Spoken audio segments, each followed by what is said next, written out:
opposition, you can hurt yourself or your teammates in the process. Because of that, now 25-20 on the board here. Manny's still in control of the Bulldog. He's going to swarm on board, and CC looks like they somehow bounce away with their 2 kills, though. They'll even the score a little bit. Septify going to need to scamper out of this fight. Rocket's about to spawn. And if Septify can survive, look at the movement to live here. He will die, but the attention that he's gained, that he's taken, I guess, might give Fnatic a chance for the Rockets. Yeah, the thrust is obviously so strong on this map. We've seen it used by both of these teams to stay alive, to apply pressure, to win a gunfight. Combine it with the Bulldog, and you're an absolute super soldier. Yeah, I would definitely say the thrust are one of the most important equipments to control here in the game, as Septify taking down Manny. 3 down go Pioneers, and Fnatic are answering back. Pioneers still, they have that 4-kill lead to work with. Not the side of the map they want to be on, all on C side here, and a perimeter for Fnatic. How do they push this? They're in a 3-1 right now. You've got 1 hiding in the alley, keeping his presence low. The remaining 3 going to draw attention, but Talik going to delete 2 of them on his own there. Druck going to come in through the center, put some damage in. Soulsnipe might be in position to pick that up. You got Manny up above on B. Now the remaining spawners and members of Fnatic all over in the alley. Still the 4-kill deficit, so no real change on the board here. Manny going to miss the jump just a little bit. His teammate won't, so now he can take the low lane here. Excellent shots coming in on Manny, taking down Super CC and immediately working on the spawners coming in out of PD, and then recognizing there's a player coming towards tires. Manny's awareness level 1000 at the moment, putting down shots, staying alive. The Sentinel Beam going to come into play after thrusting forward to avoid that greater second one, trying to challenge him. And I don't know if Septify didn't have that Bulldog, he may have been going down as well. Manny really starting to make some plays here, and they're currently up by 5 kills. Would have been burnt to a crisp for sure. That Sentinel Beam is surprisingly powerful at close range. Like, I've been kind of sleeping on it, Tony. It's not even just the power of it. It's like the visual distortion that you receive when you're getting shot by it is annoying as hell. It can make it difficult to accurately place your shots. And in the meantime, Septify just going to worry about keeping his presence low. Can he bait someone out to... Oh, the timing's so unfortunate, though, right? The moment he jumps up is the moment they decide to push. He'll come back into the fight, but now he's weak for it, and Talik wins that kill. Fnatic going to overextend out to try to get the trade on it, but in the process, they might lose these rockets, and Manny going to bounce out with the rocket. Spawners up in PD as well, and Manny, look at the positioning. He knows to look for those spawners. Not going to catch the second, but now that he has the rockets, he'll come back for more. Makes the player one shot. Ooh. Goes in for the challenge, ends up getting himself an assist. Beautifully played by Manny, a 43-35 lead in favor of your Pioneers. 7 kills away from taking this game and resetting the bracket. Druck taking down furthermore on the kill feed. Talik finding yet another one onto Septify, and it looks like one more is gonna go down here. Plays are being made by your Pioneers. They are 3 kills away from making it, from resetting the bracket. And Talik very bad at that monitor, not happy whatsoever. No. He was just putting his credit card in the ATM because he just got himself, what, another $600 from this Esports Arena tournament. They're about to get a little richer at this rate because they're dominating. They've just reset the bracket. Look at him stare down the final body for a 50-38 close in that game. Tony, it got dominant. It snowballed towards the end. And it makes you wonder whether or not Fnatic have anything left in the tank to answer back. We got one more best of 3, clean slate. Anyone's game at this point, but Fnatic, they got no momentum. They've been rolled over in the first series. Tony, take a look at the scoreboard as well. Septify held his own as far as just, slays and deaths in general. They obviously going down 50-38. Not likely that your team is going to look too good in the stats category. Further Rhyme, 8 and 15 at the end of this, maybe even 16. We're not quite at the finale yet because we got a 1-minute advantage and I'm still watching it. But 8 and 15 out of Further Rhyme is a little inconsistent, and you don't want to see inconsistency in grand finals, Tony. Not to call somebody out. We don't know who he is, so we could just call out the mystery player.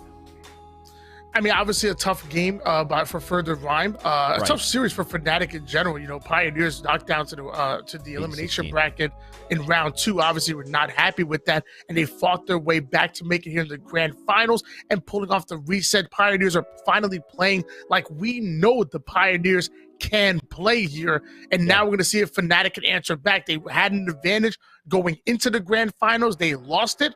But now it's up to them. You're professional players signed to a professional org. You have a up-and-coming player looking to I guess, make a permanent spot here on this roster, this is how you're going to be tested. It's not about how you can steamroll against teams in the winner's bracket. It's about what you can do in the grand finals when your backs are against the wall, and Strongholds on Recharge will be our first game.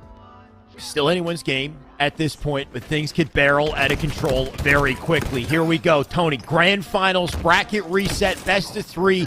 Anyone's game here. Fnatic, will they find their footing? Will they bounce back, or will Pioneers take it all here and now? Whew.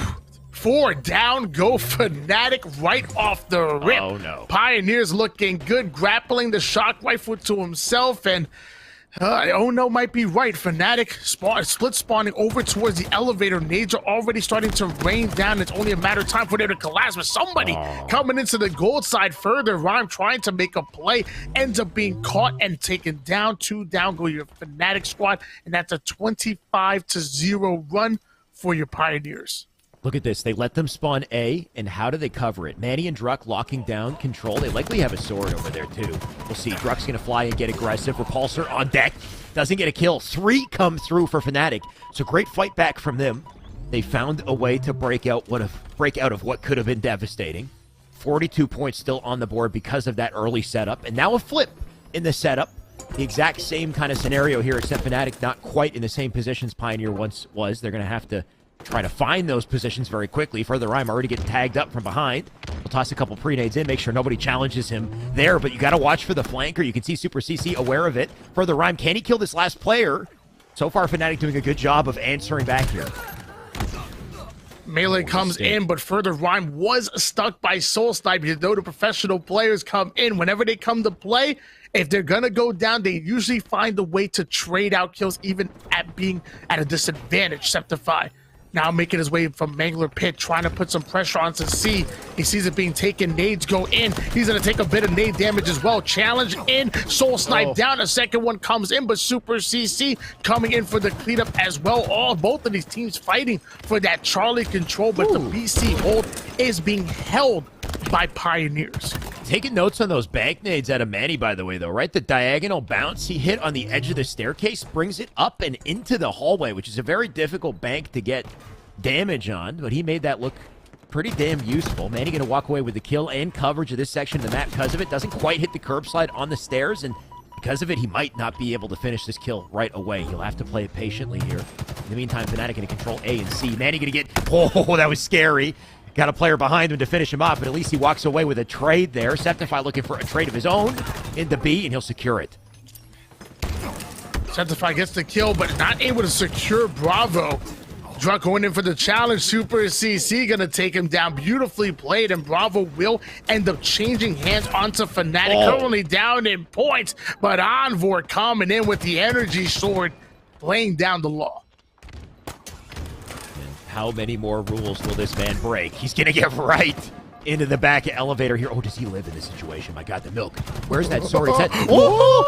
He's going to get this? He gets the kill on Talik. Notice the sword is out of ammo, so he couldn't even pull that out. He had to outplay with the BR, and he milked long enough for Fnatic to come in, help him out, make sure he secures the kill. They got A because of it. He's going to out-BR Druck as well. What a beautiful little display out of Envor. Man hitting the shots. He's hitting the moves. He's hitting it all. The crazy thing is that's not the first time we've seen him do that exact same play in that exact area. When somebody is on that elevator platform, he likes to play and slide behind pillar to pillar. We saw him do it once before in a previous tournament, and putting it to work again. I'm going to have to add that to my repertoire. That is deadly right there. That spot on the map is just Juke City, by the way. Like, that's not the only situation I've seen somebody get. I've seen pros get juked in that spot multiple times. There was a play with Kimbo as well. It was a funny moment, but it's just that section of the map is like ambiguously, like, you don't expect it to be so difficult to kill somebody there, but it is if they move correctly. So, yeah, like you said, Tony, next time you're one shot, just bob and weave. Make it happen. But we're gonna see if Fnatic and Bob we do it out of this deficit, because Pioneers currently having a lead on them, and every time they're able to take one plot, it looks like they're being out-rotated by KCP. Further Rhyme having the shock rifle in hands. We know how important this gun can be, making the player one shot, getting the assist. Envor and Super CC getting back-to-back kills on the feed, and now we're seeing a double cap in favor of Fnatic and holding onto it, now moving in for a trip cap onto Charlie. Says he's out of ammo, but apparently he's not. He's got extra bullets in the chamber. He'll get a perfect kill on Italic because of it. It still says he's, I mean, you can't trust it, can you? He's going to use the BR here up in top attic. Full map control, by the way, Tony. Fnatic, who were once scrambling, once struggling to lock down the map, they now have the lead. And they have points and momentum in their favor as well. Further Rhyme going to continue to be a tricky target. As he delays here, Septify, you can see he's pushing up on C from behind. And they might be able to make it to C here. They'll trade it out with A and keep points on their side if they can do this. But the pressure out of KCP, whoa, that was almost beautiful out of Further Rhyme if he got 2 kills there. The Mystery Force really putting in work. 12-8 score line here, but Envor leading it with the 13-7, 6 assists as well, and capturing Alpha more important than the Slays. A trip cap now on the board here for Fnatic, 135-96 lead in the game in which Pioneers were controlling the first half. Fnatic bouncing back when they need to. Bracket reset anyone's game. And Fnatic, they can start this reset series strong. Envor, he's still making plays, right? Banks the nade off the wall, deletes Talik because of it. The entire team is up on the map. 171 and counting. They got the map locked down, and Envor with another camo. This could not be more perfect. They should be able to lock it out here unless Pioneers go crazy. Pioneers swept Fnatic in the first series, and Fnatic are answering back here. They have the lead that they pretty much stole from the Pioneers and continuing to put Slays on the board. Pioneers are 2 down. Envor looking for one, ends up finding the Boxer Medal going to come in, almost able to get the double kill as Alpha quickly going to change hands. They're working on Bravo, but I don't even know where the player. Envor has camo, so I don't know where that Pioneers player was, but they steal away Bravo. Still a double cap in favor of Fnatic. He's got a skinny Spartan. I don't know. He picked that. What's the smallest body type? That's what he picked. It's probably it. Oh my God! Goodbye. Oh, it looked like he got like melted in the water down. There's like some acid down there. The way he died looked like a brutal death. 219, make it 220 as they're still collecting time on the side of Fnatic here. Pioneers will have to work very hard to turn this around, and at this rate, it's not looking likely.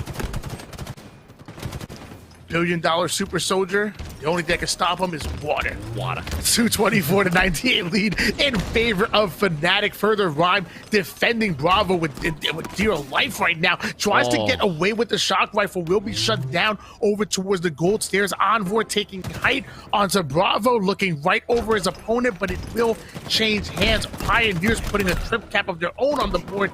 Fnatic need the Slays. Otherwise, this can go in favor of the Pioneers. There's plenty of time on the board. Oh my God, Envor. Okay, look at him. Oh no, he's dead now. 100%. Gonna walk into a full shielded player. Does lose his life.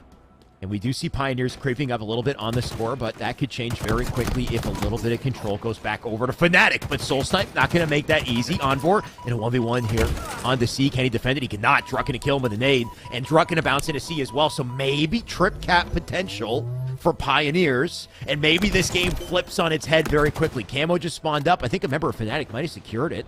So despite Fnatic faltering a little bit here, maybe they can use that camo to bounce back. Either way, look at this. Pioneers just deleting them. Druck sitting towards top control, raining down shots. Bravo will change hands to your Pioneers. Once again, a triple cap being put into play. And now they know exactly where Fnatic's going for. One player ducks into C, ends up being challenged, but Super CC willing to accept the challenge. Didn't know that Talik was coming in for the cleanup, and that's going to be a killing spree. Oh no is right. Fnatic are in trouble right now. Pioneers having a dub cap, and they're not letting go. Pioneers have woken up in a big way. They've got all the resources to make this happen, too. Look at Talik play his life. He's so difficult. No, what? Oh, he almost got a double there, too. He'll fly out with a slide jump, still pick up a kill, and he does enough damage for Druck to get the easy cleanup on the second. Druck gonna fly into B. Does get the kill. Whoa. How is he alive? What's going on? They're a bunch of magicians. some hocus pocus, and Drux survives longer than he should have. And now Fnatic, they're scrambling, Tony. They're dying. They're split spawning. They're getting shot off the split spawn. What do they do? When the Pioneers' backs are against the wall, they simply play better. Coming out of the losers bracket, they had to reset the bracket. What do? They 2-0. They're down double-digit deficits, with almost triple-digit deficits. And what do? They answer back, and the dub cap still being put on the board as your Pioneers take the lead. Fnatic now dedicating multiple resources, trying to steal away Bravo, but Manny coming out with the double kill, clearing out. That should be a reset, as Manny now working on Alpha, and if he's able to put the trip cap on the board, this will be out of reach, and it connects. Oh my God, is this ever heartbreaking, Tony? Final 3 seconds. Can they get to a hill? They cannot do it. Fnatic, despite being what they were at with 228 or something, they got maybe two more seconds in that entire process versus Pioneers, who had maybe 80, 90 points, managed to swing the game, completely turn it around.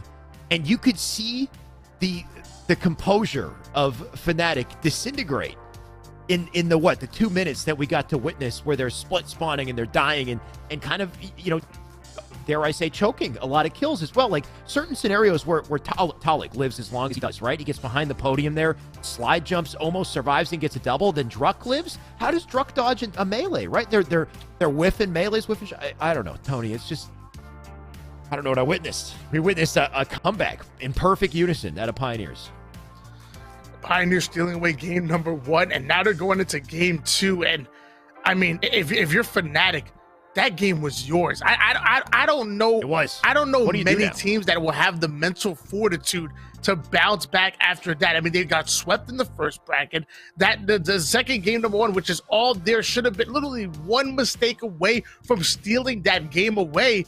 I mean, there's not many teams that have the mental fortitude to press that mental reset button, but they're going to have to do it if they want to pull off the reverse sweep. Slayer on Aquarius is going to be up next. Alex, are you a believer? I don't know, Tony. How do you not let that affect you mentally? You've got to have nerves of steel to not let that affect you. And it's not something we haven't seen in Halo before. This is how all of these Halo game types tend to work, is the clutch factor is always possible, always present, especially in Oddball. The timer stops when you're holding the ball. You could be at 99 seconds. Anything could happen with perfect play. It's just when it does happen, and you see it all crumbling in front of you. It's got to be brutal. After that game, it makes you wonder, what are the comms like? What are the vibes like on the side of Fnatic? Do they immediately kind of just, wash over that, focus on what's next? It's all they really can do, is just try to get focused up, try to recognize that this could very quickly go their way. They win one game. Now it's match point, tournament point for them. They just need to win the one game. Slayer Aquarius. Yeah, and to be honest with you, I think Pioneer's going to be very comfortable on Aquarius. I mean, you have the heat wave to work with, which is great. But this game is run around your BRs, your thrust, and your teamwork, and that's one thing they excel with. Luckily for Fnatic, very similar to Pioneers, I think they excel at the very same things that Pioneers do. I think these teams are very closely matched together. They're very similar in play styles. The way they come from the twos community, they play with that bait and switch play style. They like to up the tempo, and they're both very aggressive team, objective efficient, and very good at Slayer as well. But Pioneers always kind of seem like that big brother squad for quite some time, and they're looking like the same here as they won 3 games in a row against Fnatic, the team that came out through the winners bracket. Right. 3 games in a row. At some point, it starts to take a toll on you, and you start to wonder if there's any gas, any energy left in the tank. One important point that you brought up, though, was the fact that these teams, there's a lot of comfort on both sides in terms of they have similar play styles because they play together all the time, right? This is an 8s lobby right here. This is a sweaty, money 8s lobby that we've seen time and time again for years back through Halo 5. So there's a lot of confidence. There's a lot of comfort. No doubt, even though Fnatic have gone down, they know that they can win because they've won in this scenario before. So they just got to find a way to regain. Like I said, they win one game. They put this down to tournament point once again to Super CC and team off a spawn. I think they've realized it, Tony. 3 make it 4 dead off the rip. Down but not out is Fnatic, a 4-1 run, and already working on controlling these spawns and funneling them towards the yellow fridge. However, there's one player that snuck through. Super CC throwing an excellent grenade. Envoy off the screen, ends up getting the double kill, and another one's going to fall. So a 7-1 run here for Fnatic, but Super CC will be shut down, and Druk will be cleaned up. Fnatic got the start they were looking for. Can they keep the momentum up? And it's all thanks to some of these resources on the map to do it. We saw the thrust in the hands of Further Rhyme. He did die, though. Envor needs to stay up with this heat wave. He doesn't have camo anymore. But at least some info on these players on Car's side. We're going to have to back out. The presence of Further Rhyme going to help him, though. He's got Super CC to pick up a second here. So now 12-4 on the board. Super CC in trouble, but CC somehow picks up the kill on the Talik. He went huge there. And Envor going to take back pink side because of it. Coming in with the heat wave as well. That's a free kill on the Mania spree for Envor. 14-5. Quite a deficit, and it continues to grow. Envor, maybe a triple. I got a little too excited. Too early, Tony, but look at the positioning of their team. They're collapsing on the blue here. And what a start coming out of Fnatic. A double-digit lead has erupted in favor of them. Envor able to take down Talik, has himself a heat wave, tries to put it to work on the Super CC, and the trades will come in. Pioneers once again going 3 down. Druk, the final line of defense, trying to control top mid, able to get the kill. So that's going to be a pivotal kill coming out of Druk. They're still down, though. I mean, man, Fnatic have really been running the game. Despite them being down, they just got 2 unanswered kills, though. If they can stay up, I take it back. Not going to be able to keep your numbers against that Dynamo. That will find its target. Envor going to get back to center map in time to contest camo, but Talik with a great line of sight to deny him. Who will earn this camo, though? Soul Snipe in position. Looks like Pioneers might be able to bounce out with their first advantage of the game. And what do they make off their advantage? Split spawns on the map, by the way, as well. You got a couple over in utility behind Druk, and the remaining in the window. So a rough spot for Druk to be in right there. Not fully aware of where to contribute. By the time he figured it out, it was too late. Envor finds an access point over toward the P side, using that height advantage, chases down one, but ends up being switched out by Druk. Bait and switch beautifully coming in from your Pioneers, and they're going to have to do a lot more of that if they want to come back in the game. 23-15 lead in favor of Fnatic, who still hold a chokehold on Aquarius. Not quite as large a lead as it once was, though, and things could change, or they could extend, right? 25-15 at this point. Septify still doing damage. He's got coverage, a top pink here, and a lot of coverage at that. That's 2 dead once again. No players to be found in Fridge. And now that they've double-checked it, triple-checked it, they can make sure to collapse on the blue, make sure there's no survivors here. And the teamwork as they do it as well. They're going to move together. Once they get the kills, flip the map, they can move back together to control it once again. Fnatic still holding on to that double-digit lead. Sidekick out for Septify, making them down to 1 shot. Envor coming in for the switch. Septify currently 1 shot, tries to make a play. Luckily, Soul Sniper able to get away with the dub, having the heat wave in hands, but a hole that he has to dig himself out of, him and the Pioneers. And you start to wonder whether or not they can climb back from it at this point. The lead continues to extend here. Druk with a beautiful little attempt in that fight, but despite all the movement, Envor still somehow finds a way to win it. He's now earned a thrust for himself, 34-20, 14 kill advantage. And we're starting to get down to the end of the line here. Soul Sniper with a pickup. Envor with a nice little cleanup onto Druk. Quick heat wave beat down, and now he's back up on top map, can contest the camo. Let me tell you, Envor gonna have the crowd yelling encore, listening to the crowd roar. My gosh, I'm loving what I'm seeing out of Envor and Fanatics. A 38-23 lead, and Further Rhyme was able to get away with the camouflage. Currently 12-5, camouflage and heat wave in the hands of our mystery 4th player. Let's see what he does with it. Like so far so good at the very least. There's another kill, make it 40-21-26. And at this point it just seems like not a matter of what, but just when this game will end.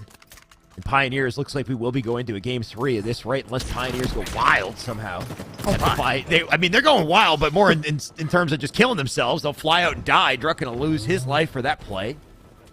And at this point, yeah, like we said, Tony, we're going down to the end of the line. I wouldn't have it any other way with this one.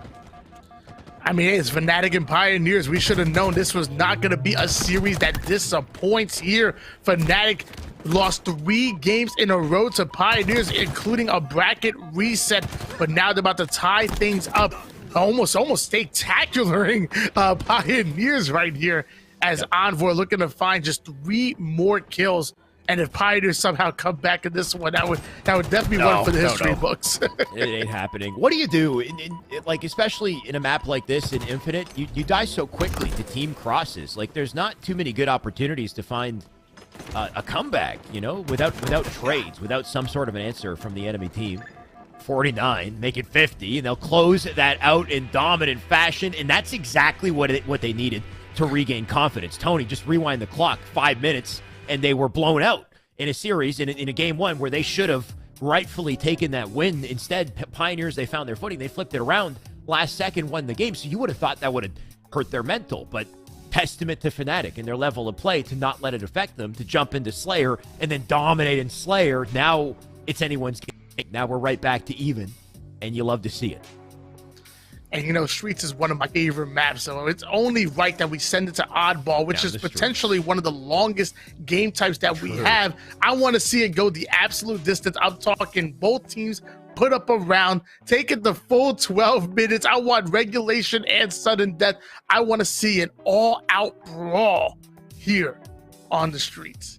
I expect nothing less. Just a matter of time till we jump into this one, of course. Once again, we've been here several times today already. The Rocket's going to be the center of attention. The Stalker, all powerful in this map, though. Some amazing plays we've seen with it so far. The sightlines you can lock down as well. The worry here, especially with Oddball, is the starting strat, though, and the power of the PD side spawn, the high ground. I think more often than not does tend to win those starting strats depending on how these teams play it. It can be a little bit difficult, or I think you just need to be like extra careful with how you play off of that C side starting strat. Alternatively, like where you send your numbers, how you counter the power of two players flying down B with high ground, right? That B positioning, I think, is so powerful. Do you fight it head on, or do you isolate those players from play and send multiple up alley? We'll see how they divvy their resources up. But whoever spawns on bottom map, I'd say, is at a bit of a disadvantage starting this one, Tony. Yeah, I love spawning over towards that top PD side. I immediately go after the drop wall. I drop the drop wall early, throw a couple of nades, steal Bulldog away, and then use that to find the kills that I need. And when my teammates focus up on the Rockets, it's really not much you can do about it when you spawn over towards the subway side, especially when that drop wall ultimately comes into play. So I'm going to agree with you. I think if you spawn towards PD side, you definitely have early access towards the Bulldog. But, you know, I still think Rockets, you know, hey, grab yourself a Stalker rifle, bait it out a little bit. I still think Rockets are fair game as long as you're able to stay alive and bait them and get the slays that you need. Yeah, I mean, I've seen a lot of different variations. You could go up driveway and take the fight with those players B. It's just so risky, right? Like, at the very least, if you can get away with the thrust somehow, then maybe you can use the thrust later. But what I've also seen is teams ignore the thrust in the driveway and just send 3 through the alley and have one player with the Stalker play in a back position, play defensive, and remove themselves from the balcony so that any of the players pushing down B to B stairs don't have an angle on the balcony, can't shoot them right away. So that B stairs player who's flanking through is going to realize they're out of the field to play, especially if the other 3 commit to Cafe super quickly. And by the time that B player comes up with the angle, there's going to be nothing to look at, right? They'll have to either commit and fight the guy in the back of the base with the Stalker who can maybe take the 1v1, or they come through center, and then they risk getting pinched. So maybe that can work. I don't know. There's obviously a lot of different variations here. I'm curious to see how it goes. And, of course, it's just a split-second moment of this game, but sometimes, depending on how that plays out, that could be a ball hold. That could be a setup, maybe 30, 40 seconds at the start of the game. Yeah, I'm really excited to watch both of these teams. I like the idea of grabbing the Stalker rifle, bringing it towards back C. I think it's a big position where you can bait the Rockets in. Sending 3 people over towards Cafe side, I haven't seen that personally, but I'll be excited to see if either one of these teams would like to put that into work, because I would love to see if that ends up working or not. Big fan of the thrust, and we actually saw throughout this tournament that if you're playing on Streets, you can really create some amazing ISO plays against your opponent with the thrust and throw them off guard. While combining with the Bulldog is absolutely insane, but even without the Bulldog, just the BR plays, the way you can get out of a terrible situation or gain the advantage in a gunfight is incredible. So definitely would look to both of these teams to controlling the thrust, even timing it. Well said, Tony. Either way, regardless of what happens, this is the final game of the tournament. No matter how it goes, this is it. Last game, winner take all. It's been a hell of a day so far, Tony. I can see the conversation going down the chat as well. It is 1:30 in the morning where I am. I think it is for you too, Tony. You're on Eastern, right? It always runs late here on Mondays. We're used to it. Monday nights are late for Esports Arena. If you're in the chat, if you're watching, then welcome. Thank you for tuning in. We appreciate you. This is open to anyone, I believe. So I think even Europe, if they wanted to, could potentially. Is it open to Europe? I know Mexico is in this tournament for sure. They're a big player in here. The Latin American community comes in and sometimes they dominate. We had Timber Esports through the losers bracket earlier today. They fought pretty hard, pretty far in this, and we've had EU in the past, but the time zone is the difficulty, right? If EU's in this tournament, then they're playing till what, 6, 7 in the morning or something ridiculous, even farther into the day. Either way, it's good to have these opportunities, good to have these tournaments, and a pleasure to cast it with you, Tony. As soon as this is ready to go, we'll jump into our final match of the day. Yeah, this is your grand finals. You have the team Fnatic, who was able to make it into the grand finals all the way through the winners bracket. And then, mind you, they had some tough teams to go up against. They 2-1 Oxygen Esports. They played against Incognito earlier, even played against Complexity, who adopted one of the players that they benched. So really exciting for Fnatic to make it all the way here. Meanwhile, Pioneers had a much different journey. They got knocked into the elimination bracket in round number 2 and had to literally fight their way through multiple squads, even making it to the elimination finals where they ran up against Oxygen Esports and to actually earn the right to play here in your grand finals. This is game number 3. Winner takes all. The bracket has already been reset. We will be crowning a champion after this game. Yes, we will. And of course, both teams coming in hot to start, and wouldn't expect anything less here. Super CC did break away with the Rockets, though, and Fnatic broke away with the ball.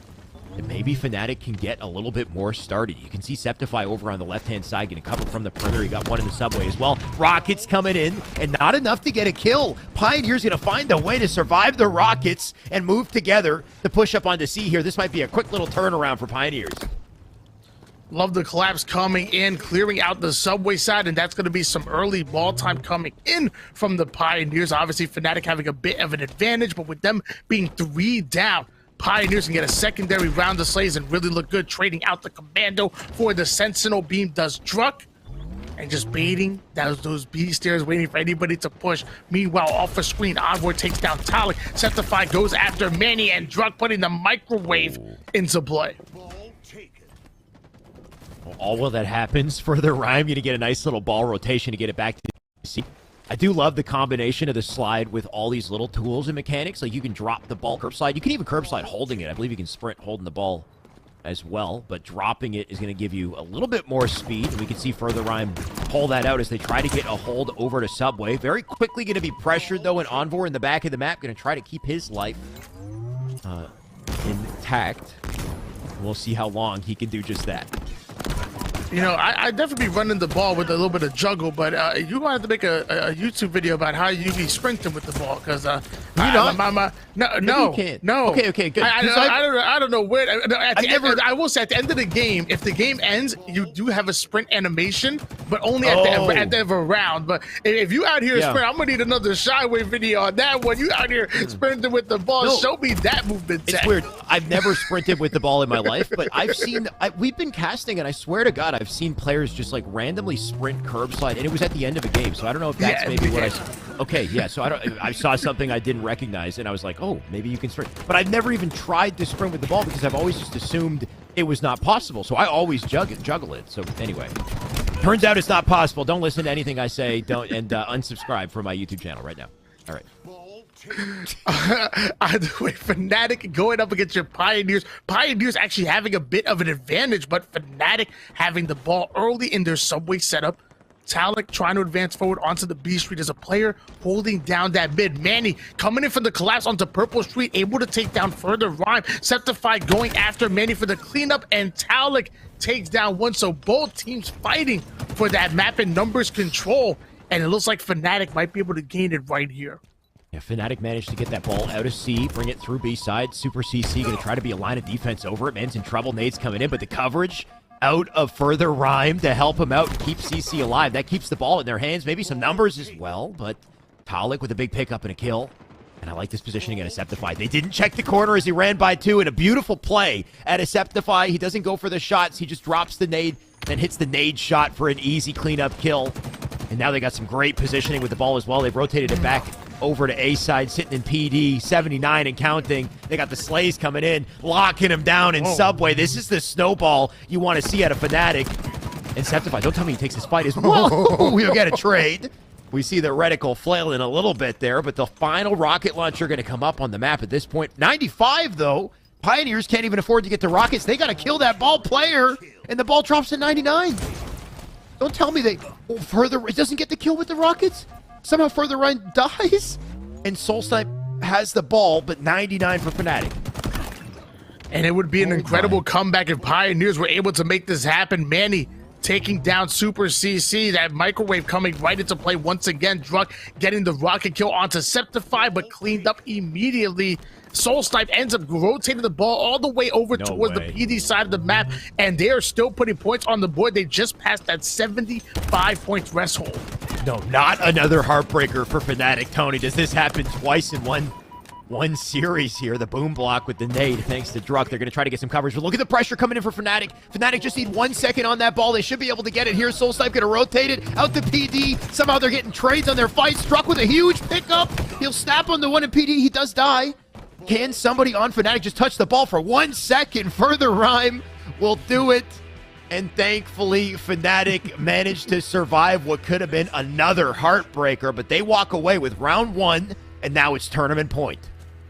Quick round coming in for Fnatic, and if they take another one, that's going to be it. They're going to be crowned your champions. Talik opening up by taking down Septify. Super CC going in for the challenge, but can't beat a rocket. They're also able to get Bulldog as well as your Pioneers. So ball, rockets, Bulldog, and Subway control in favor of your Pioneers. And you know, once they get the round of Slays, they want to spawn trap over towards the back PD. We're going to see if they're able to do it. Stalker Rifle and Bulldog in the hands of Druck. A deadly combination for a deadly player.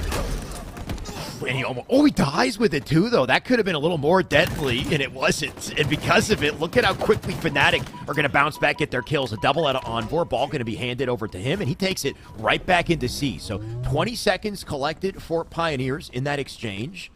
But that's not a lot of time, and Fnatic can very quickly make up for it. We're seeing them do just that right now. Ball hold in session. Septify with a kill onto Druck already, and Pioneers need to be so careful on that push, because when they lose resources, if they're not quick to get trades, then just more ball time adds up here.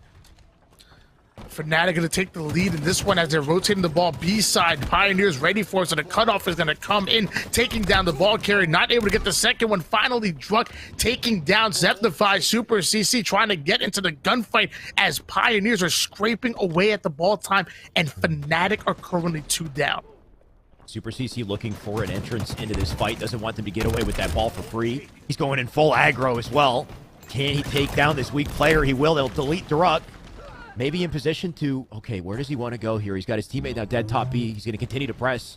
Get the thrust and the ball in this position. Can he use the thrust for an outplay? He could use it to live. Further Rhyme there to help out. Ball rotated back to C, and an opportunity to set up once again, but they will be pulled out to center. You can see rockets about to spawn here. And a great line of sight out of Further Rhyme. He is the defense to make sure these rockets don't get picked up by Pioneers. That's one dead already. Talik down for the count. Druck out of the picture as well. And with the pressure on these final 2, I don't see how Pioneers get to the rockets. Yeah, I love the play for the Stalker Rifle. You talked about it before, controlling that bottom subway floor with the Stalker Rifle. You can easily bait the rockets out. That's exactly what you see happen. Now Further Rhyme having rockets in hand, just going to barely miss that one. Luckily, the nade's going to get the cleanup kill onto Manny. 62 points in counting here for Fnatic, who have woken up in this second and this reset here. They might just come out your champions with this hold.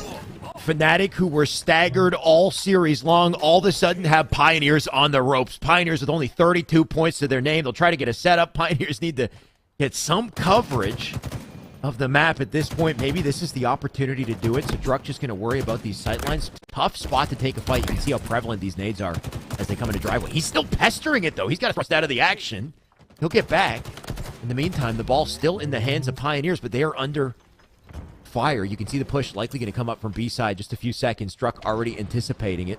And how does he deal with this?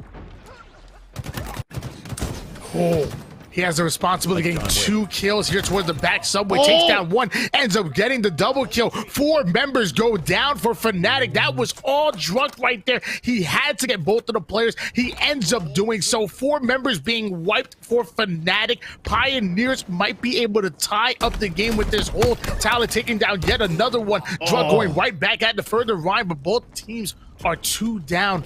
If Manny gets pressured, he'll play the ball towards the middle of the map in a baitable position. Rotates it over towards C. Soul Snipe ends up getting the kill onto Septify, who was rotating over. That's going to be a pivotal kill come out of Soul Snipe. And Envoy, despite being one shot, he has to get into the action. He needs to stop the ball time from coming in because Pioneers have taken the lead. You know this one's going down to one final scrappy second. 73 and counting here for Pioneers. Struck did bounce away with the Rockets. He'll go for the beatdowns with it instead, and I like that play. He walks away, gets to save the ammo as well. Soul Snipe coming up through the alley here. The ball's still in the hands of Pioneers, so they're looking to lock this down. Spawners likely up in B and PD, and this is a perfect opportunity for Druck to get a cutoff. He might have missed the time for this. Looks like they're coming out from back A to Cafe now. Druck gonna cut them off perfectly. There's a rocket that works, right? For every rocket that does no damage, there's a rocket that looks like that. It just looks like a nuke and kills everything. That's a double for Druck. Can he clean up what's left of Fnatic? There's only 8 seconds left to go here for this round. We talk about the objective efficiency coming out of Pioneers, but not the Rockets efficiency that you're seeing out of Druck. 2 for 1, 94 points in counting here for your Pioneers. They are 6 seconds away from tying up the rounds in this game number 3 of a bracket reset. Both teams leaving it all on the line. One good hold for Fnatic, and they can still close this out. So Pioneers, they need to stay frosty. They can't give up any easy opportunities. Talek going to put some nice shots into ball. That ball going to get cleaned up. Might be able to get to it. You can see Manny died, though, despite getting the kill. Now Talek might be the one in position to get something going here. He does get a trade. Back C, who's going to get to it, though? Septify, Envoy picking up 2 big kills. Druck will get some scrappy time. 95 and counting. Can they get to Druck? Everybody will collapse on him as he makes it to 97. Pioneer's going to look to press the attack, though. An Envoy, great accuracy. Look at this man just shredding them as they try to aggress. You can almost feel the pressure coming in from Fnatic. They can't allow Pioneers to even touch this ball at any point in time because that might be it. Killing spree being earned, but the trades are gonna go down.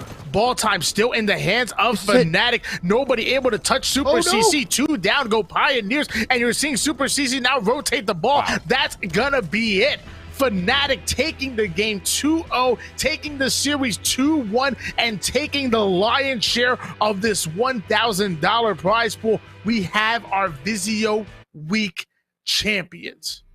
Fnatic, what a tournament. What a series, Tony. But they found a way to hold on, to continue to defend, despite the fact that Pioneers had a hold. Pioneers had a hell of an opportunity at the end there, too. Just looking at the scoreboard, Tony, before that one ends, Druck has 17 kills. He was 17 and 8 in that game. The dude went huge. Way more kills than anybody else in the lobby. But despite it, I think it's the assist category coming out of Fnatic that was so stellar, right? You've got multiple members in Fnatic. I think it was 8 out of Super CC, 5 out of Envoy, Septify was 7. I mean, at the end of the day, they unified as a team. They locked out that game, but what a series. Unreal. What a series indeed. Literally, your Pioneers were 3 seconds away from forcing a round number 3. Sadly, they were not able to do so. Fnatic had one hell of a tournament. They made it into your grand finals throughout the winners bracket. They had that advantage, ultimately lost that advantage because your Pioneers did sweep them to pull off the bracket reset, but Fnatic stepping up when it matters most. That's a big win for them and their new mystery 4th player, who I'm going to reveal right now. Oh, his broadcast cut out. No more Tony, no more mystery player. How long can you hold that face, Tony? It's going in. But you're right. Apparently we can't reveal it. We're not allowed to. I'm not allowed to know either. So I'm just going to stop talking about that team. They played well together. You know what? I think it's safe to say we're all going to know very soon who that 4th player is because they won together. They took out KCP, and if you take out KCP, that's a hell of a resume addition to add. On top of all the teams that were in this tournament, Tony, this tournament was stacked. Every single esports arena week seems to get more and more competitive, and hopefully we get to see some of you in the mix. Of course, everybody in the chat who's tuned in, thank you for tuning in. But, I mean, so many top teams in this one. I can't wait to see what we get. We've got more on Wednesday as well. Tony, before we throw it to Tyler to T-Squared, any final words to close this? Yeah, big shout out to Vizio. This was Vizio week. Make sure if you guys are gonna get yourself a new TV, make it a Vizio. I mean, they're out here reinvesting in the esports community in a game that you and I love. So you might as well, all the TVs are great out there. Vizio's putting out an amazing product. I got a 55-inch smart TV sitting right over here, and it is absolutely beautiful. So big shout out to them. Big shout out to Esports Arena staff. They work hard, they play hard. My man Shy over here don't know you can't sprint with the ball, and you guys, chat and competitors, leaving it all on the line, getting us hype. It's always a pleasure. I'm just joking with you, Alex. I love you. I love you too, man. Always a pleasure, Tony. Thank you. And thank you, everybody, once again. Tyler, Tom, take it away. All right. Thanks so much, Shy Not. Tom, you're still awake, man. Like I was like thinking I was going to close out the show. They're like, all right, Tyler, you're going in with T-Squared. And then I was like, damn, he's still awake? How you doing? The fourth was. Come on. That's good. That's good. All right. Did you see the score that Shane posted for our PvE challenge, or have you not seen that yet? I was watching the entire thing. He was going in on mouse and keyboard, which you got to find extremely respectable, honestly. And the face, he was serious. The posture was really good. This guy looked like he was training for the Olympics. We've had a few fans also post and give it a shot, and they beat him instantly right away. He did post a score of like 26-9 off camera, but on camera he completely choked, so that wasn't good. But who did not choke tonight? Our winners. What do you have to say about our winners tonight, Tom? It's great. I mean, sometimes when you go and you make some adjustments to your team, you go through this honeymoon phase, and I think that not only that, we saw a very high level today. So when you're going and you're trying somebody out, and you know that the lobby was all kind of playing at their best, it's a really good sign, right? The thing is can you keep that up? Can you keep that energy up? And a lot of times that's really all you needed, was just a little bit of change of a scenery. And you just got to remember, okay, when things go bad, how can you keep things positive and light like they were tonight, and kind of keep that vibe going instead of getting frustrated with each other, because people start getting comfortable around each other, and that's where that happens. Yeah, and especially late at night too. Like that stuff just can happen. You've been grinding the whole night, and that's something that really can bother you as a team. But Eddie, do we have some clips that we can break down and show off the Fnatic skills and really how they ended up coming out of this? Because it was dicey there for a little bit, obviously with the reset, but then like Tom was saying, it's just they grinded, they made it happen. Eddie, if you got some clips, let's go ahead and take a look at them. Do we not have clips? It was definitely scary for him. I mean, when the bracket reset happens, I think that the way that they were talking about it was, do they have enough energy to finish it off? And you were mentioning it is pretty late, but this is what everyone's doing, man. They're all gaming late for the most part. No one games at I'll tell you what, I'm more tired at 10 a.m. than I am at midnight. 10 out of 10 days, 10 out of 10 every single day. You ask me if I'm rather game at midnight or at 10 a.m., I'm picking midnight. I think we're all that way too, 100%. It's one of those things that if you're just grinding the whole day, playing video games regardless, this is the prime time for that stuff anyway.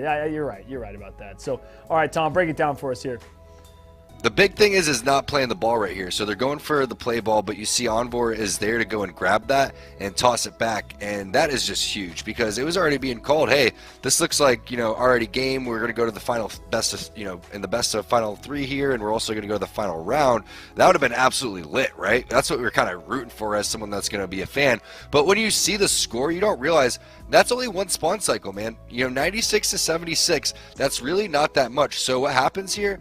Everyone needs to just kind of wait and not stagger their spawns. Unfortunately, right there, you're already committed. You have to charge through, and it's just perfect plays by Envor. He plays the ball back on over towards his teammate and then decides that he wants to slay. If he just continues and runs with his back towards this other person that's coming up the stairs, you don't really know what's going to happen. So that is really impressive plays, going through, doubling back, and just playing extremely aggressive. You can see the amount of kills that Druk has, and that was mentioned. But objective efficiency is what Fnatic's all about, and that's really, what Halo Infinite and Halo in general has been about. It's not a slayer, it's about getting that ball, it's about not having your spawn staggered, and when you need to make the rotations, make those rotations. But this is just a hell of a play towards the end. It's recognizing not to just go after go after the objective instantly. It's recognizing map awareness, it's turning around, it's getting control, it's taking care of the players so that you now can obviously take the object, run with it, and that's just the difference. That's just I keep saying it over and over and over again. Like, I just love to chase kills. And I just want to hold the ball for as long as possible. Then I'll die, and then you try to work up as much points as you possibly can. But with teamwork like that, that's not going to get you far, obviously, in this competitive format. Eddie, do we have any other ones that we're going to show tonight? If we do, we'll get it going right now. If not, Tom and myself, we could just chat it up and then close it out. I guess not. Oh no, here we do. Yes, we do. Awesome. Let's see what we got. Got some rocket plays coming in over here. I mean, this is a little bit early on. You can see 13 kills. So Druck goes on a little bit of a spree here. The double beatdown with the Rockets, and he continues to put up 17 kills basically this game. So this, right here, it's nice to play aggressive with the Rockets 1000%, but you need to make sure that you have more support on over towards the other side, because obviously they don't win this, right? So he's seeing that they're all coming this side. He goes and cuts this off. It's miraculous to me that they're not able to capitalize and win this game right here. I mean, you see the double kill coming through. It's crazy that in this situation, when you go and you watch that they end up losing this round. Because you get the kill here, you come around, that's already 2 dead. These other 2 guys are going to make their way around the corner over here, and it's still not enough. So Druck, while great individually he played, you just see what happens when you have the oddball and you have a good setup on over towards the side. And realistically, there's not many options to go and hold the oddball, right? You have C setup and you have A setup, and both of them are fairly dominant in their own rights. But oddball's tough because you could end up, like Shyway was talking about, spawning over towards PD when the ball's over towards C. And with sprint and et cetera, it's pretty fast to get over there, but it seems like it's taking a year. And a lot of times you end up getting screwed, on a spawn cycle, because maybe someone rotated from the shotguns, came around over towards, Cafe, and starts shooting you right when you spawn over towards the side, and that's never fun. And you're put in a really weird situation. And sometimes it feels like you're just charging towards the ball over and over again and dying, and that's when you know you're having a bad game, because you're not controlling the map, you're not running around, and you're not chasing kills like Tyler CEO likes to do. That's all we're gonna have to just like use me as the prime example of what not to do in Halo, and just don't chase kills. They lost that game, and even after they had 92, with that double kill, you tell me they still lost that game? I must have missed I'm 99% sure. I mean, I was watching almost all of it throughout all of that. I was taking some notes.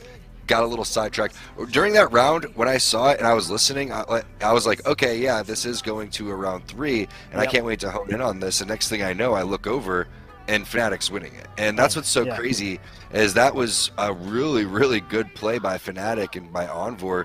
Again, dropping that and throwing the spike grenades, turning around, helping. If he just continues to take that route and dies, you don't really know what happens. And if he's not there to go and grab that ball before it plays down the stairs, we don't know who would have won that round. So that's the fact that they go and do that is great. And who knows if they would have been satisfied with second, most likely not. But to go and have some sort of little change and then go and play the well that they did, as well as they did, is really great. So you got to be proud of that, and you got to be proud of the bracket and the players that showed up today, because again, the level of competition is really, really great. And I think that these teams, there's other teams and some of these other orgs that aren't going to hop in, and maybe they don't want to show their strategy, or they don't want to show up week to week. But don't be surprised when you start seeing these teams do exactly what happened in Apex, when the teams that play in Series E on the open night and on the pro night, they show up when it comes to the actual tournaments. So don't be shocked when you see that in Halo. It is totally different competing and playing video games just in ranked, and just trying to scrimmage and things like that, versus actually playing when there's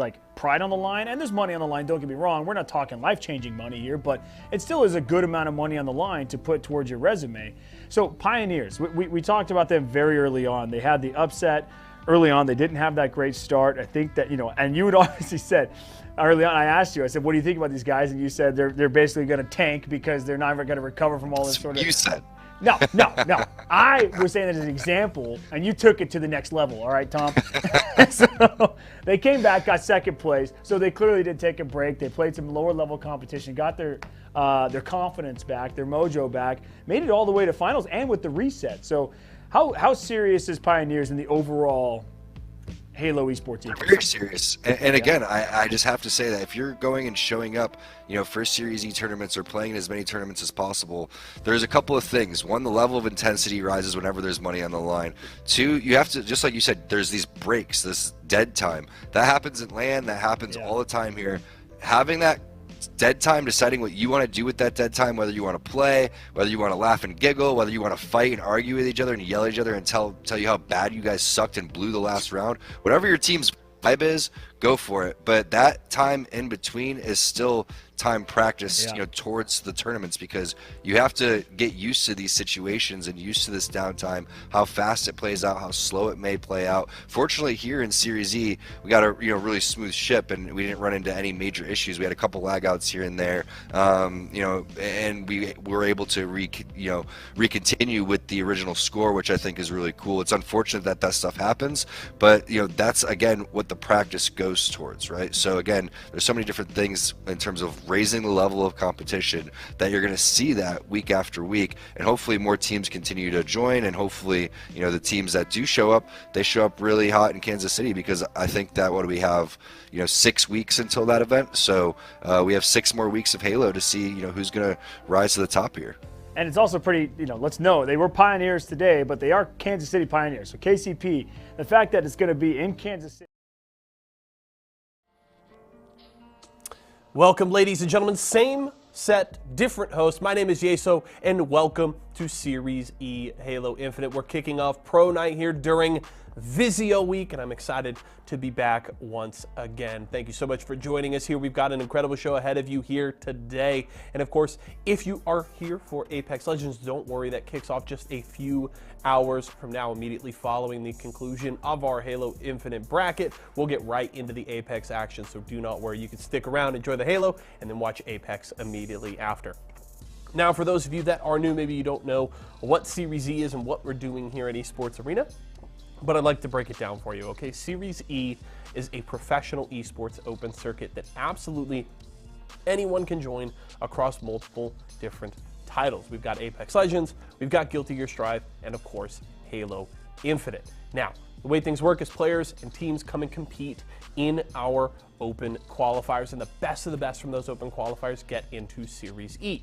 Those players and teams will then sign a contract, they'll get sponsored by one of our partner brands, they will get a monthly salary, and they get the opportunity to compete weekly for points and prize money in Halo Infinite. It's every Monday night in an open bracket that anybody can play in, and then every single Wednesday they will play against some of the top professional talent in the Halo Infinite scene. So if you and your friends want to get in on the action, head over to matcharena.com/ESA to sign up. You can, of course, use !sign up in Twitch chat to get the link that you need. And if you need more information, head over to esportsarena.com. Now let's focus in on today's competition. We've got 3 great pro teams coming out to compete with Esports Arena Blue today. It is a 4-team single elimination bracket with best of 5s throughout. But let's talk a little bit about Esports Arena Blue. Through the first 2 weeks, they had solid, but I would say mildly disappointing runs in open night. Top 4 finishes, but I would say the expectations were certainly higher for the team in those 2 days. On pro nights, they have not seen a lot of success, dropping a set 1-3 to X set in the first week, and then really getting rolled last week by E United 3-0. Now, E United is one of the best teams in North America, so that is honestly not that surprising of a result. It's hard to have high expectations from a team against one of the best there is around, so I wouldn't knock ESA Blue too hard for that one. But then coming into this week, I've talked to Eli Elite. They're looking to have a bounce back performance. The 0-2 that they showed on Monday night is not that in any way, shape, or form. So I would say the pressure fairly high on Esports Arena Blue coming into tonight, and things won't be easy because the competition is still going to be very, very stiff. So keep an eye on them as they compete here tonight. But our first set is ready to go, so let's get it underway in a few moments. So I would love to check out our bracket here today if it is ready. Production will let me know, but I would love to take a peek at it if we have an opportunity. Are we ready to go to casters? We are. Awesome, awesome. So let's kick it off. Series E Halo Infinite starts right now. You have so many opportunities to get angles to gather some of the sun. Kill on the snake bite, begging for help. You have to think someone is going to be near him. Here comes the collapse with Frosty pushing into the big door right now. He's going to look. He's going to snipe the ball guy, lands the body shot, the double kill comes through, and now wow, when it comes to their opportunity here, they will look at it. But right now, Signals have no concern for who their opponent is. They have every bit of the opportunity to call them. They only have 3 seconds to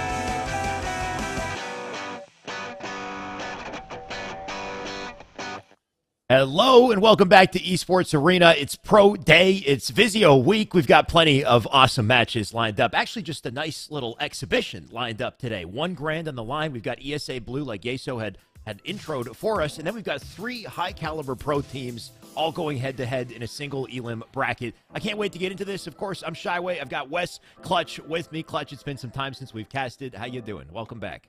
It's good to be here, man. I kind of missed the Esports Arena tournaments in my head. I mean, it felt like we were so consistently knocking these things out left and right every single weekend for so long. And then when they went away, I was like, man, my Sundays are a little bit boring. So I've been doing my best to keep up with everything going on with Esports Arena. I loved the opportunity to come and visit the actual studio when I was over in Anaheim. Yep. And that was an absolute blast. So it was good to finally put some faces to some names and be able to just see everybody, see what's going on over there, and excited to be here and excited for these games. Hell yeah, excited to have you back. Wes, let's talk format for this tournament. Get right into this. It's going to be a quick show today. Only 4 teams, of course, in the running. As you can see on screen, every single matchup, a best of 5 today. So we're going to make sure whoever wins deserves that victory. 500 in total today as well, and it's winner take all. There's no prize pot. It's just, that's it. You win, you go away with $500, and not too shabby for a little 3-hour show. You can see the map rotation on screen as well. 4 teams, like we said, in the tournament today. I'd love to talk about them a little bit, Wes. We've got ESA Blue, of course, kind of our highlight, our sponsored team in the league today. ESA Blue is comprised of Eli Elite, Gold Star BR. You've got Fluriously and JK. I believe it's just JK. He just goes by JK. You can see they're also represented by different brands as well. Intel for Eli Elite, Razor for Fluriously, Splash for JK. And then, of course, you've got Knights, Fnatic, and Complexity to round out our rosters today. Wes, anything stand out to you? Yeah, a bunch of different talent here, right? You have Knights that have had so much success in the HCS competitions, winning their region outright, and they're super as of recent. And that pickup of Pelu is something I'm very interested to seeing, because I think the addition of Pelu, swapping out Gambino, is going to give this Knights even more firepower. So they're going to be a very scary roster to try and go up against. I love the fact that I'm seeing Monster over on Complexity. He's a good friend. He's been competing for a long time, getting a nice shot to team with Complexity. I think there's a lot of talent on that roster with Vetra and the rest of that squad. And then, obviously, Fnatic and their Mystery Fourth. That's an exciting opportunity once again. So, I mean, there's a lot of very individual skilled players here. A lot of team changes have happened since the last time I've been able to see a lot of these teams as well.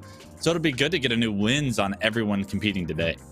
I like the fact that you brought up team changes, because there's a number of differences that you've already just pointed out. I mean, Pelu back on PK, right? Because originally back when we casted with Halo 5, Pelu was on PK towards, the very end when Gambino swapped in and did a great job on his team. But I think Pelu was, when Pelu was there, they were a unit as a roster. They really seemed like they had hit their stride. Yeah. So having him back, I think, will be really interesting. I wonder what that means for our series coming up. Of course, Fnatic with a little mix-up as well, having a Mystery Fourth. Apparently, today's Mystery Fourth is different than Monday's Mystery Fourth, so can't wait to see how that plays out. And then, of course, like you said, with Monster, you also have Vetra, Triton, a hell of a team, and Jazero joining the roster, who was previously on Fnatic as well. So, yeah, a bit of a mix-up everywhere, and some good storylines coming into this. Of course, in the meantime, we also have a fantasy league where you can vote and earn points based on who you think will be the best team. Essentially, you get to pick 4 members from any team and build your ultimate Halo fantasy squad. You cannot pick more than 2 players on the same team. So, pretty cool little incentive here to get involved with. Wes, what do you think of this? Yeah, I'm a big fantasy football player. I've been doing it for over like 10 years. I got a couple trophies to my name, a lot of cash behind it, and I couldn't love the idea more of getting that implemented into the Halo scene as integrated as possible. I think it's very interesting to start to break down how all these points are going to start to add up. Very excited to see how players statistically in-game transition to their fantasy performance. I'll let you know my thoughts as we continue to see that develop over the day, but very excited that this is even an idea that's been brought up and a system that's being implemented. Well, Wes, I'm kind of curious because, of course, you come from a pro background. You know a lot of these players personally more than most of us. So I'm kind of curious to know who your fantasy draft would be if you've got any ideas off the top of your head. I mean, 4 teams, that's 32 players, a lot of really good players here. Anyone that jumps to mind? Typically, you're not just able to pick, like, any 4 players. But if you are, I think I have to go with your tapping buttons would be there, Envor would be there. You're thinking big statistical performance players, right? Because I think the thing about fantasy is it's always going to be based off statistic performances. So it might not be who the best player in the game is. And a lot of times statistics do show who the best player in the game is. But sometimes there's a lot being done by the snake bites of the world that might not have the best stats, but played absolutely phenomenal, right? So I love the idea of some of these players that are statistically playing well. They're going to be represented in those fantasy leagues. So I would pick a bunch of main slayers if it was up to me personally seeing those. But we'll see. And that's the big thing for fantasy coming into like Halo is how do we make sure that the metrics being used and the algorithm to kind of create who played the best is shown through those fantasy stats. I think we do a solid job here, but I'll watch it break down and maybe give some 2 cents and maybe be able to help that algorithm continue to develop, because I think you'll always be trying to improve on it. Right. That's a great point. Like you said, the kills, stats in game. There's so many different ways to measure performance in game, and getting kills, getting a lot of damage might not be the most important in the end of the day, depending on what's important in that game. But I like what you brought up anyway. Just having tapping, Envor, some big main slayers. Vetra comes to mind as well. So I'm kind of aligned with that. I think I would go all main slayers if I had to pick my fantasy for now, at least. Let's see how that translates into our series, though. We got Fnatic and Knights coming up first. Of course, a best-of-5 series. We got Aquarius, CTF, Slayer on Streets, Strongholds, Live Fire, and then Oddball, Recharge, and Slayer, Bazaar if we get there. Aquarius, CTF to start the day. It looks like our... Oh, you know what? It's a Recharge to start the day. It looks like we're already in it. Yeah, absolutely. Already in it, and a double kill already for Super CC. Unfortunately, it does look like he was going to burn that camo. Pretty sure he punched that one into his chest, but we'll see if Septify was actually able to get it. No, we were able to get a quick glimpse of Septify as he runs that ball into the bottom tunnel, and he did not have camo, so camo was burned officially, but it is going to be Fnatic with an early setup. Like we said, coming into this, of course, a couple changes on these teams, having Rising Shark 9545. That's our new mystery man today. Last time it was Further Rhyme. So Rising Shark is who to look out for today. And then, of course, we got Pelu joining Knights. 18 points to go to Fnatic to start things, but, of course, still very early. And Drift with a shock could change this. Yeah, absolutely. Drift was absolutely popping off in the MX Super with the shock rifle in hand. Just about every single time we saw this team play on Recharge. Wouldn't be shocked to see him go off with it now, but he's actually taken down immediately. Envor doing a good job of picking up a double kill there. Not only that, but getting that shock rifle out of his hand. A massive push from Fnatic there. They were forced to play the ball, but they got the slays and the map control now in order to play around it. Wouldn't be surprised if Fnatic finds some similar success as the early lead just now with those slays. They're going to have to continue to get slays to get back to this ball. You can see they're doing exactly that. They got 2 dead to start. There's the opening they needed. So ball now picked up by Super CC, takes it to Attic. And I love the positioning here out of Fnatic. You got Envor just watching from high ground. Spawners up in C. A coverage onto the long haul as well from Rising Shark. So Envor about to take a battle here. And he comes in with the nade first. That little ground bounce gives him a nice reversal kill. Yeah, does try to relocate. Ends up costing him his life, but does give his teams a momentarily man advantage. And are they going to be able to capitalize? Because it looks like they're going to be able to hold this pipes down area down so well right now. They have 3 players kind of stuck in here. It can really work out in your favor. And a beautiful repulsor from Septify to hit not only the player, but the nade the player was throwing back. And because of it, it's an easy kill for Septify. And just like that, Onboard back off spawn, top elevator, able to find one. And as they tried to rotate the ball towards elevator, it does look like the Knights have shut that rotation down. And now we have camo in the hands of a player in Knights as well. So maybe there's an opportunity here to stop Fnatic from building an even further lead. assuming they get rid of Rising Shark very quickly. Finally, they do, right? He almost gets that ball out to a play position, so thankfully Knights do stop it in its tracks. They'll try to rotate that ball back to his setup. You got Drift covering from up above, so Atso maybe an opportunity to line up a couple kills. You can see he sees one coming up. Yeah, Does he get a headshot for this? Yeah, some good info, too. He can call this out to his team. Palu's going to try to play safely from pipes there and keep him alive. Atso, as long as he stays up, it's going to be difficult to break the doors here. Yeah, they get 2 kills in the kill feed. One gets traded out, but the last 2 players are going to be known that they're in pipes, and that's going to be so difficult, especially when Atso has this shock rifle in hand, rips the head off of the 3rd player from Fnatic trying to push through pipes, and that's going to leave 1 player alive. And this is a big kill. If they're able to get it in pipes, they do secure that kill on the Envoy, and they stagger the spawns of Fnatic. Another turn from Atso, another kill from Atso, and a beautiful job by everyone on the Knights to put damage on these players trying to push across Catwalk. And just like that, Shawway, they're right back in this, 51-38. Oh, the survivability out of Atso in this situation, though, doing so much damage as he just bobs and weaves, going to try to pick up the ball and rotate it, too. And I like this, though. He will end up running into some trouble here. No more shock to work with. I take it back. Apparently, he's got more ammo. He'll take a spree, get the ball to top control. Looks like that did not quite play out, so still a brawl here in control with Fnatic to flip things around. Of course, a double out of Envoy. And look at that movement. He'll swing his way out, get back to a vantage point here. Maybe they can get back to that ball. Yeah, will he be able to defend this camo is the next question. He does get a little bit of help, takes that quick player down, and now he's going to have camo sword, so we need to get back on Envoy screen. Unfortunately, his screen's going to be in the death cam because he was immediately taken out as he went for that camo. I wondered if he was going to grapple it to himself. You got to think he's probably kicking himself for not doing so because it costed him his life, and that may be Knights securing the camo. We're looking at the camo being picked up right now on the ground, however, and it does look like Knights have good time and damage, but that camo does go in the hands of Fnatic momentarily. When you can see Septify overwhelming them with the ball while it happens, though. He does opt to throw it right off, though. He knows he's about to face a fight here. You got Palu coming in the doors with the sword, but a nice little pinch with Super CC and Septify right there to make sure he dies, and that gives them the opening they need to pick up the ball, take it back into an A-side setup. So excellent work out of Fnatic right there to throw the ball out of play, focus on slays, weather the storm, and now that they've done that, they got a little time they've earned for it. Yeah, the time starting to add up in Fnatic's favor. They're moments away from ending this first round, I believe. But unfortunately, it's Knights spawning over towards the pipes. And, I mean, Fnatic's setup looks so strong. Look at the kill feed once again. 3 go down for the Knights, and Fnatic just racking up that time. 20 points, all they're going to need to take this first round of Oddball. Knights need to find a way to break this setup and do it quickly. Do they send all their numbers through pipes? Maybe you got multiple out in B here, and Envoy, that's an easy target for him, so you can see him continuing to pester. That ball does go out, though. Knights maybe with a little opening here. 90 points on the board. 2 now dead.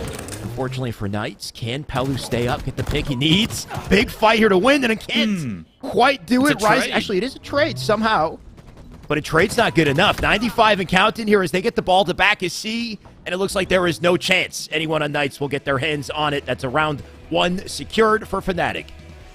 Yeah, very strong showing from Fnatic there in round 1. There was a moment where Knights closed the gap to about 10 points, but Fnatic got that set up an elevator towards the end there and never looked back, having a few rounds of slays to pair with it. They were able to rack up the rest of that time, but quickly into round 2 we go. A big kill from Super CC as he acquires this camo, no shield. Can he get away with his life is the second question, the second step in the process. Unfortunately, a good job by the Knights to shut him down before he's able to get away and get his shield back. That's going to limit the camo opportunity that we would have seen Fnatic have. Yeah. And look at that, Knights going to have shock rifle and ball already secured in their hands.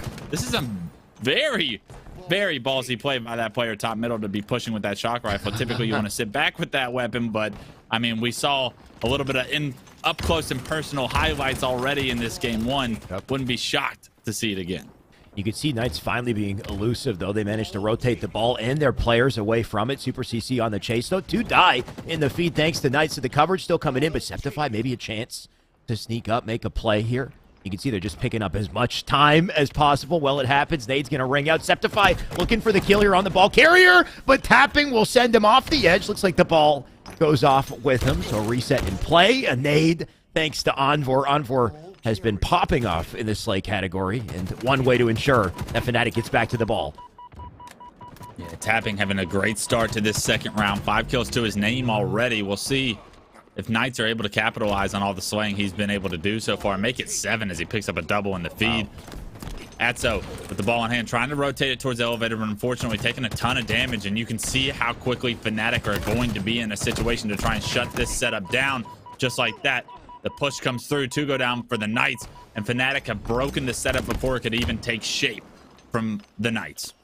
Envor still going to focus on covering it in the meantime. Looks like Septify does get to the ball. So finally some points here on the board for Fnatic. How long will they get the hold in play? You got Rising Shark covering from the attic position as well. So how do they break through? Looks like A-Door is going to be the play. The ball will go out. Little trade in the doorway. Might disrupt the setup a bit here. You can see Envor now focused on Slay. He's got shots to help Super CC. At least he'll pick up the trade. And a spree for him as well. It looks like a battle of the main Slayers here. I mean, we talked about it coming in, Wes. You got 8 kills out of tapping. You got Envor doing what he can to stay alive in elevator. And as long as these main Slayers continue to make these big plays, there's more opportunities for their team to get the ball. Yeah, battle of the main Slayers so far here in round 2, and that's why they were 2 of the players I typically highlighted when you asked me who I wanted on my fantasy team, right? Tapping buttons and Envor. Rarely do you ever see them not lead their teams in kills.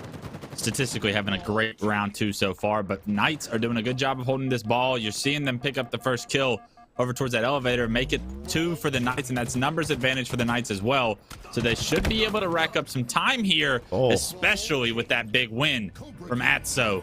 Able to pick up the ball immediately, and already you're seeing a much different round 2, Shyway, than we saw in round 1, 56-12. Excellent coverage here out of Knights. You can see Drift just locked down with his reticle onto control, going to make sure nobody gets the ball easily.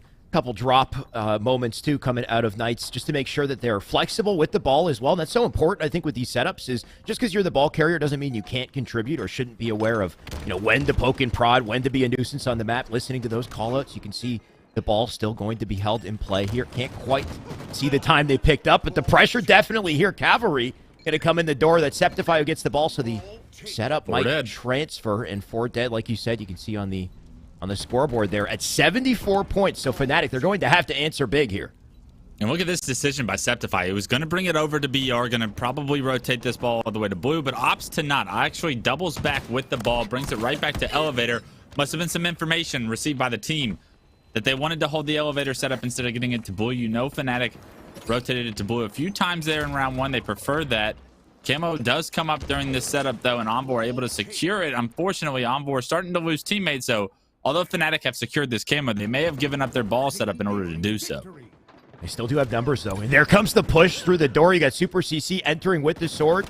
Down below, Rising Shark going to pick up a kill as well. And the entire team wiped the setup back in favor of Fnatic and Envor. He's still got a shock.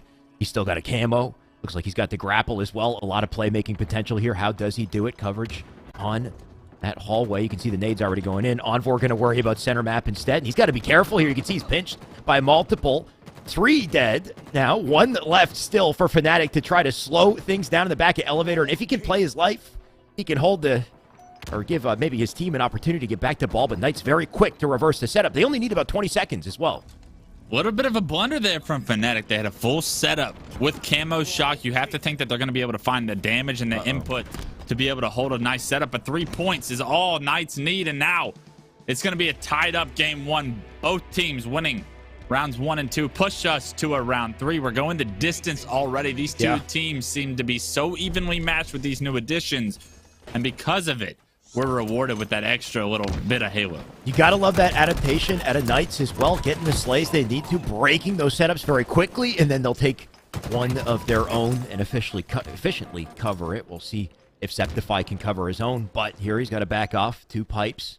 In the meantime, that ball still sits out center. Battle's going to continue to go down until we can get a favorable round of slays on one side, or if somebody wants to slip away and take the risk out on B. Ball still does remain top middle as both teams trading kills. You see it's a 2-on-2 currently. Unfortunately, it does look like it's going to favor Fnatic, I believe, based off what we're seeing here on screen. Players are going to have control of that turbine elevator area with one flank towards that double stack. There are kills being picked up, and unfortunately, we're not able to see too much of the action going on right here as we continue to watch the Oddball be neutralized. We definitely need to jump onto a POV, and maybe we'll get a better sight line of the action here. In the meantime, like we said, you can see one just trying to stay alive at the bottom of stacks. We here lost as well. a player. Oh, that's that. Okay, well, that's a big indicator right there. Looks like a player did drop out. Likely going to reset that round. I don't think any points were collected on the board for that one. A big storyline to come into it, though, just the bounce back we saw at a Knights, despite, the coverage out of Fnatic in that first round. It didn't hurt Knights too badly. They managed to bounce back very quickly. No, I think this Knights team is never going to be bounced that quickly, right? I think Fnatic is a very strong team. We know that what they're capable of. They pushed even Cloud9 to the limits on LAN at Anaheim. But this Knights team, I really do think that they're a special roster, especially with the pickup of Pelu. I think he gives them a little bit more firepower than they've ever had, and they've dominated that MX region. Right. It was good to see them bounce back in round 2. That round 3, like you said, the ball was neutral the entire time, so no harm, no foul. We'll reset it, and I'm sure neither team really had any significant enough of an advantage there to kind of warrant a lead for either one, or even like the thought of a reset not being the most optimal decision for both sides. So very excited to see who's going to take this round 3 of Oddball. But as we're seeing a lot of these gameplays go underway, and we're seeing how these new teams are forming and their positioning and their abilities, it's very interesting to me to see like how dominant it looks like from their point of views when they can get into the right situation, but can they hold the setup yet? Are they structured enough to hold those setups? The main instance being when Fnatic had that full setup, we got Envoy with camo shock rifle in round 2. It's like everything looks like it's going to go in Fnatic's favor, and somehow 10 seconds later they're 4 dead. A bit of a blunder there, maybe some miscommunication, maybe some misstructure in what their setup and how they wanted to play that opportunity that they were given, because typically when a team has that much of an opportunity, you need to be able to take advantage of those situations. Yes, it happened to go in the wrong direction, but those are things that you can fix as a team, especially if there's a new member on the team that may have been misguided in what the execution of the setup would have been. Right, even just going back to that play, like you said, Envor had everything. He had camo, he had grapple, he had shock. And what do you think might have been the issue there? Is it just a communication issue, or is it the position that he's standing in Whirlpool, allowing him to be pinched by the player coming through pipes? And of course, the players coming across the map as well. Maybe we won't have time to talk about it, though, Wes. Looks like we're jumping right back into the game. Of course, it's 1-1 on the board here. Whoever takes this round 0 to 100 will take the game. Yeah, we'll talk about it after the series, or after the game 1 has concluded. But this round 3, very important for both these two teams that are trying to collect this cash prize at the end of the day, that they start off on the right foot, because it is first to 6 wins that $500 cash prize. So we'll see if Drift is able to push his team across the board. He's already got 3 kills to his name here in round 3. Pelu's found 2 of his own, and we are potentially going to see the Knights jump out to an early lead if they can focus this oddball. Unfortunately, nobody really able to get that oddball secured as of yet, and the Knights still looking like they have a favorable position, but these kills from Drift aren't going to mean anything if they don't rack up time in order to accumulate some lead. Maybe Drift can put a stop to it. He can. Apparently, he'll turn and burn Envor. Now, I was just about to mention how quickly Envor had been rotating to get aggressive on that map, but Drift, he'll deal with him quickly. The shot going to be picked up, though, by Super CC, so not too much damage. Going to go to Fnatic in the end of the day. Looks like that ball was collected by Rising Shark. He doesn't get too far with it. It'll sit up on top at it. Can CC do anything with this shock to change things? Unfortunately, he cannot. That'll go back to Knights. Knights with positioning as well. And speaking of, we got Drift somehow behind enemy lines here, looking for a flank here. Atso will pick up Envor. Atso does die. But do Knights break away with a setup in here? Fnatic still finding ways to pull away with the ball. Yeah, neither team really jumping out to an early lead with everything that's been going on so far. Drift still 6-1-1. You'd think that it would be the Knights that jump out to a lead with a performance like that, as strong of a performance as that early on, but it is Fnatic currently with the ball. It's being hunted down, though, and that's a big kill from Drift. Unfortunately, he's the last player alive on the map. He's going to try and rotate this one towards blue. Unfortunately for the Knights, they're going to spawn up in blue, and this could be the first real setup of round 3 that we're seeing. And just like that, at the snap of a finger, it's done, because Atso and Drift, they both lose their lives, and Fnatic read the rotation perfectly and got the timing they needed to break it. Yeah, that beautiful timing secured them 2 quick kills, a shock, and a camo as well. We'll see what that does to the game plan here. Of course, you can see Envor holding the ball back. Worst case scenario, the man can play it if he needs to, but he's got Rising Shark with him as coverage. He's got his teammates opposite side perimeter as coverage as well, so it's going to be difficult to bust through here, but Rising Shark going to die. Envor might need to take the fight to stay up here. Looks like he is still in play. Ball will be played while that happens. So 33 seconds gathered off this initial opening here and maybe still a chance for Knights to get back to the ball, assuming they can stay up. Yeah, they actually end up staying alive after playing the ball, so you have to be thinking, do they wish they hadn't played that? But yeah, no time for that as round 3 continues. A beautiful push from Envor there, and this repulsor up to top elevator to get that easy kill with the sword. Makes it 3 dead for the Knights, 2 alive still for Fnatic, and this is going to be some more ball time going in favor of Fnatic very quickly. Beautiful shots from Envor. Okay. I actually love the repulsor in order to dodge a couple of the nades that were thrown to try and finish him off, as he would have rounded the corner without that repulsor. And because of it, you now have ball and pipes and sword as well, so Envor are going to be very difficult to deal with as he picks up another one before we check out this setup once again of Fnatic.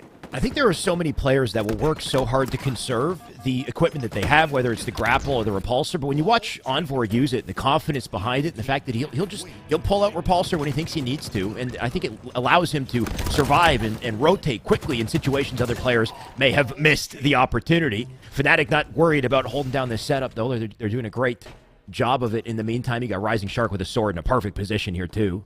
So good luck to any flankers. 63 and counting. Remember, Fnatic only need this one round to take the game, so Knights, they got to find an answer and do so quickly.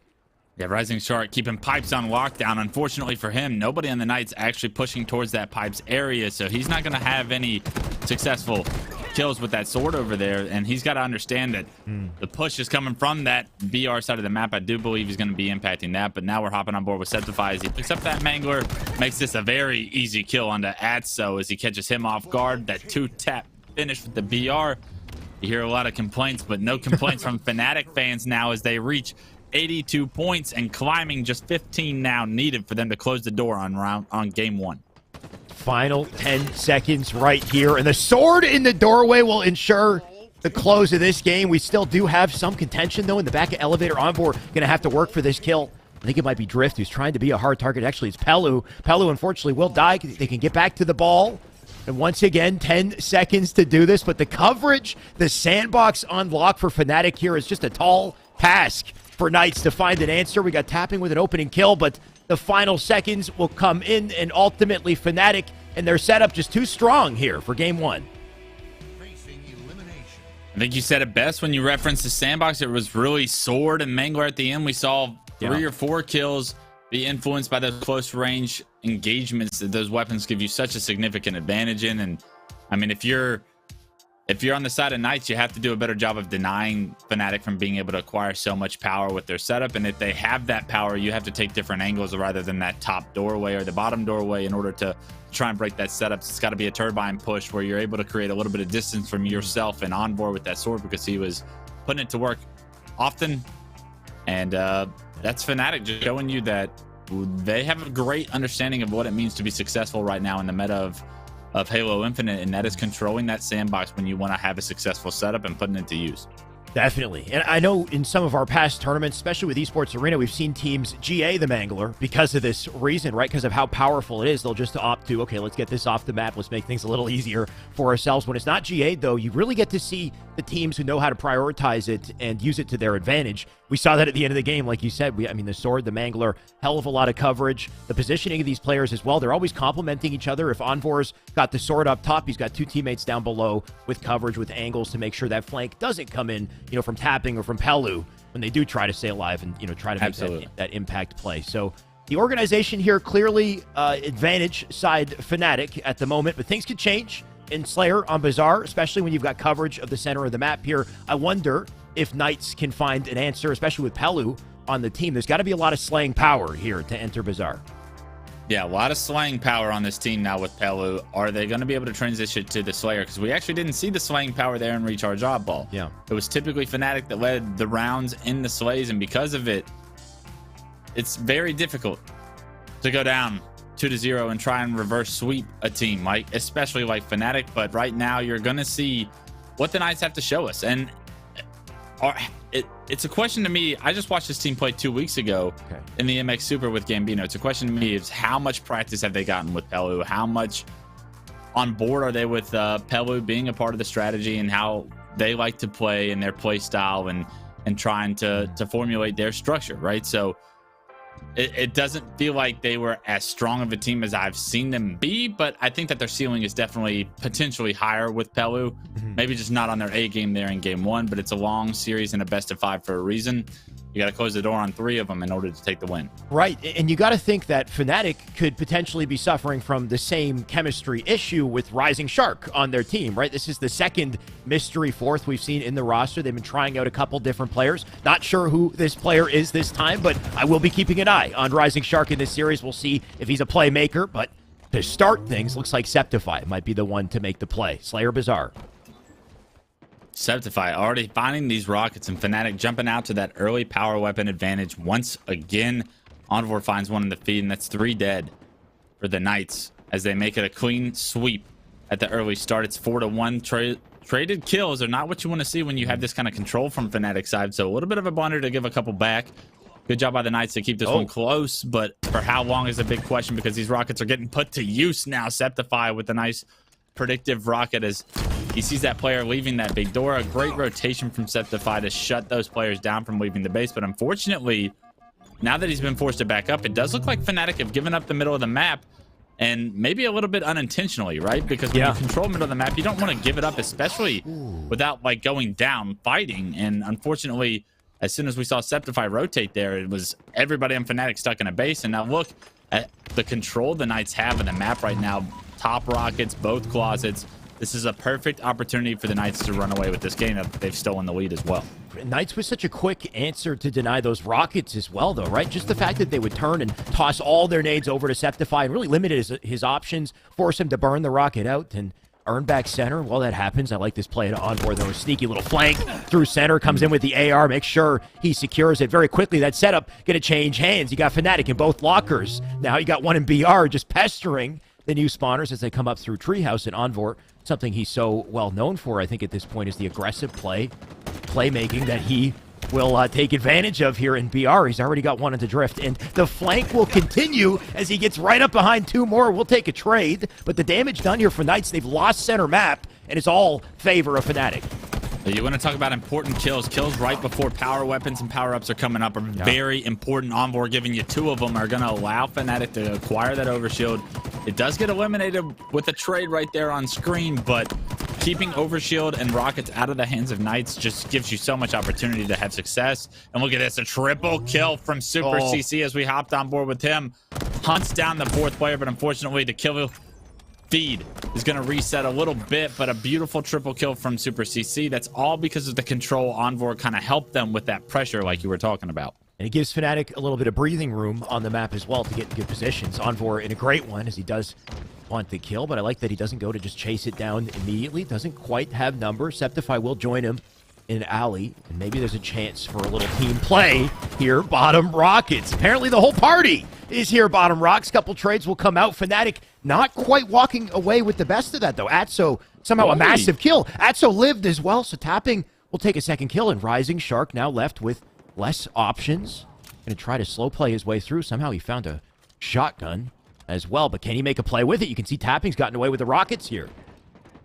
Yeah, you want to talk about big kills? I mean, Atso picking up 2 bottom shotgun right there has allowed Tapping to secure these rockets as they were coming up. And look, Knights right back in this as you saw Fnatic once again start to build a lead. The Knights get those slays, they get rockets paired with them. Tapping gets a kill with those rockets, and now they have the lead back in their hands, starting to fight for mid-map control. We're seeing the ebbs and flows of this team Slayer and how evenly matched these two are. Tapping trying to get out of this closet now. Still 1 rocket in the chamber. Doesn't want to use it for long range. OS is intense, so you know how important these kills are. And it's a killing spree for Tapping as a beautiful, patient rocket comes through. Unfortunately, he's felt some pressure from his own side of the map, and because of it, he loses his life, and it does look like Envor has done it again. He picks up a massive kill, which has allowed his team a little bit of comfort now to pick up the second overshield. On top of that, Envor wasn't even the man to pick up the OS. He had a teammate in the locker who grappled the OS to himself, so the efficiency here out of Fnatic, as they all are unified in their approach, they're going to fly in the back base, look to pick up a couple slays as a team here as well. Can they chase him down and do it, though? Septify weak. Envor with the kill onto Atso. Pelu walking away with 2 in that situation. Pretty massive out of Pelu to ensure there's no large deficit on this push, and Septify won't get his kill either. So consistent disruptions out of Knights, as despite the fact that they don't have the numbers, they don't have the setup, look at how they answer. They've taken the lead once again here. Yeah, we wanted to praise Fnatic for their sandbox use in game 1, and you got to do it for the Knights here in game 2, as that shotgun being controlled by tapping. We saw tapping with the Rockets the previous life before, so he's making sure he's doing a good job of scavenging, making sure he's doing a good job of getting these weapons, using them to his advantage. And look at this, the grapple, the shotgun, doing some more work as he spots a player from down low. That's a perfect 4 from tapping. He's starting to heat up 12, 4, and 5. You see the aggression out of him, too. He does not deny the angle. He just jumps backwards, gets the finishing perfect. He knows he's going to hit the shot there, pull off the double. 35-29. Fnatic going to feel the pain off the round of slays we just witnessed. Can they hold on to control, though? Atso with a couple dynamos in. You got Pelu up above on Rockets. PK Drift already getting aggressive on the Rocket side here, too. He's picked up 1. Look at him fly through with a flank. He'll get 2 kills. The timing, once again, with Knights to take an advantage. Fnatic do bounce back a little bit, but a 6-kill deficit and a rough position in that locker. You can see that Knights look to lock this down. It's up to Fnatic to climb back into this one. We've seen the ebbs and flows so far here in game 2. Both teams jumping out the leads, but they've been able to respond to both those lead changes so well. Unfortunately, not a lot of kills for Fnatic to do so. Overshield Rockets are both coming up, so these are massive kills. And oh my God, Envor, it's like a timing in his head where he heats up at the perfect time to pick up some of these power. Unfortunately, there's just too many resources for the Knights on Overshield, and because of it, Envor goes down. I do believe Overshield now in the hands of Drift, in front of the player on screen's hands. He's got Bulldog's shotgun to pair with it, and this is going to be the end of game 2, Drift says, as he puts 2 to sleep with this shotgun.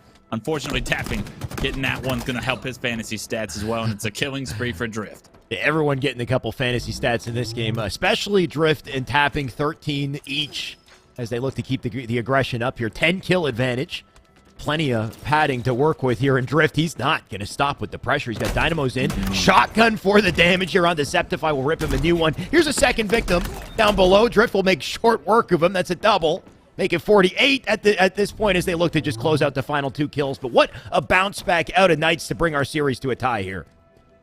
What a bounce back performance. 2 kills to go. All of Fnatic trapped. Head back to blue. Unfortunately, a little bit of player collision issues going down in the tree, it seems, as Drift seemed to have lost that player. But fortunately for him, he's got tapping still on his team, racking up some kills, and it's going to be tapping still in that kill lead from Drift at the end of the game. And the last 2 go to tapping buttons in the Knights, and they tied this one up 1-1, and all of a sudden we have a good series on our hands. Final tally for tapping there, 16-7 on the board. The man was absolutely slaying out of his mind. I think the shotgun, one of the main tools of destruction, but just the accuracy with the BR and the rotations that they make together. You see Knights up in those high positions. They'll get the little opening that they need, and there's always somebody on a flank while it's happening. That one play with Drift through bottom rocks, the moment that they're compromised, the moment they drop, away from high ground, drop away from Rockets, try to stay alive. Oh, Drift is there. He's right nearby with a flank ready to, clean up what's left of them, and it's a snowball after that. So Drift and the team finding not only those moments of control, but the bounce back that we saw as well when they were at a deficit, right? There were a couple moments where Fnatic had earned center map control, had earned a spawn collapse, but it didn't quite work out. If anything, they lost more trades than won them. Yeah, I think when you look at the story of game 2, you got to pay attention to the overshield control and the rocket control, right? It felt like Fnatic had a majority of that early on. First couple, 2 out of the first 3 went to Envor, and we had the opportunity to see it on his screen, and they were doing work with these overshields. But unfortunately, Fnatic didn't really build too significant of a lead. And the fact that the Knights were able to keep it close against all of that power increase that we saw Fnatic grab, the Knights then got some power of their own with the Bulldog shotgun. And Rockets went to tapping buttons. A couple overshields went in their hands. And then with those, they were able to really blow that game 2 wide open towards the end. You're seeing how impactful that story of control of the weapons really is in Halo Infinite in that game 2.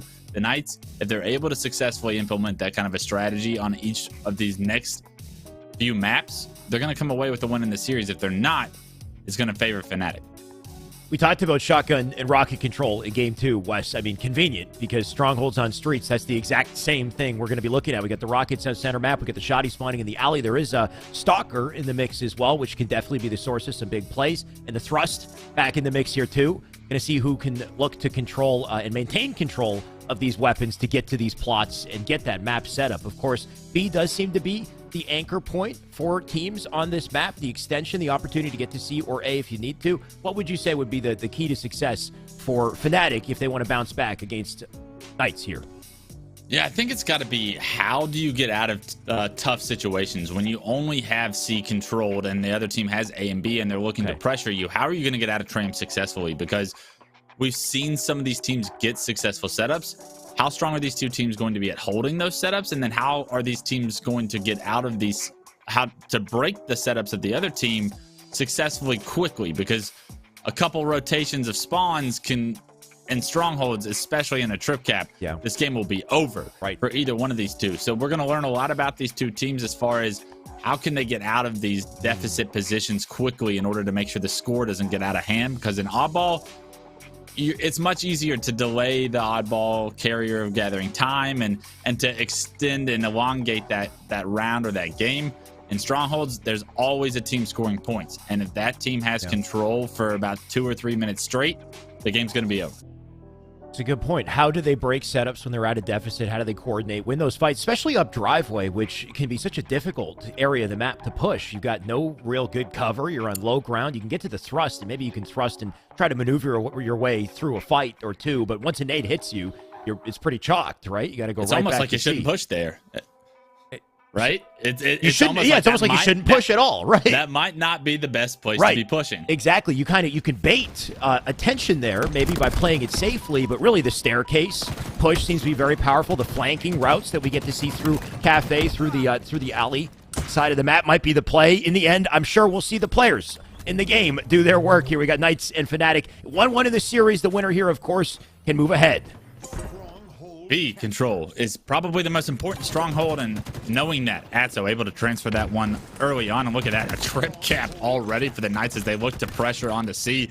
It's another double kill for Atso, and we're seeing a little bit of Cloud9-esque formula coming to life. That's 3 straight kills, make it 4 for Atso early on. We're 44 seconds of the game, so every 10 seconds Atso is able to get a kill. And because of it, 38 points and climbing. Fnatic need to get off spawn, do it quickly, because right now they are being thrown against the ropes. Perfect example of the snowball effect in play here, and it continues. We've got one, make it almost 2 kills coming at Atso. Look at he stays alive here too, and immediately going to tries to rotate the B stairs. I love the attempt. Had he made it, would have been such a bane here for Fnatic, but Fnatic, specifically Septify, going to find a way to bounce back. He'll pick up a double. Nice suppressing fire. Snaps onto a second one, too. And the awareness, communication with his team to know where to look, where to be useful here. A-B hold means he can start to slow his roll. Looks like the flank might come in, though. He's lost 2 players here. He's got Super CC opposite map. How does he play this? Looks like a couple good nades. Might be the trick. Ooh. The magic nades, the brute grenades. You never know if you're going to get a kill or do no damage. This time around, they come up with a kill. Unfortunately, for Fnatic fans, they were able to delay B, but in the end, Atso, once again, able to transfer that one over. 5-1-1.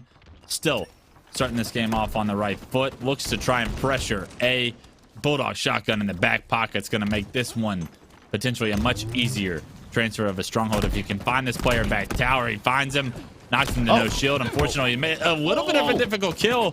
Tapping, able to take him down, though, and that's Tapping picking up the stats. This time around, 6-1-3. Tapping's got your back, Atso, and with that control, once again, should be going over to the Knights. So slick out of Tapping, too. The moment he gets the kill, he slides out center map and puts suppressing shots into C, allowing Drift to slip away with these rockets so quickly. That timing is crucial. Instead of just going for the shot, he's picking it up. He's ready where he needs to be. Unfortunately, Drift will not pick up a kill with those rockets. They'll sit on the ground. Tapping button still making moves, making plays. He'll drop a double. Got a weak player here and potentially a triple opportunity. But Tapping, he's getting tagged up from a couple different angles. Looks like Rising Shark will get away. And how much more can he do? In a lot of trouble here. And only so much cover that box will provide. Yeah, unfortunately, Drift just overextending with those rockets. Maybe the positioning wasn't the best to try and shoot a long-range rocket on that downsloped area. And because of it, you're seeing Fnatic have that opportunity to break the setup. You're seeing the entire map now flip as a couple of Knights members go down, make it 3, and Fnatic should be able to start building up a lead of their own. So it was a very hot start for the Knights, but right now it's the Knights that are actually being put in a trap. The information that they're spawning Cafe comes through. Septify able to stay alive as well, so that's a good job by him to get away with his life, regain his shield, and maybe an opportunity to defend B now. Fnatic have completely weathered the storm from early game. We saw the dominance, the trip cap to start the game, at least 50 points, but now Fnatic, they lead the board. Deceptify with another pickup here.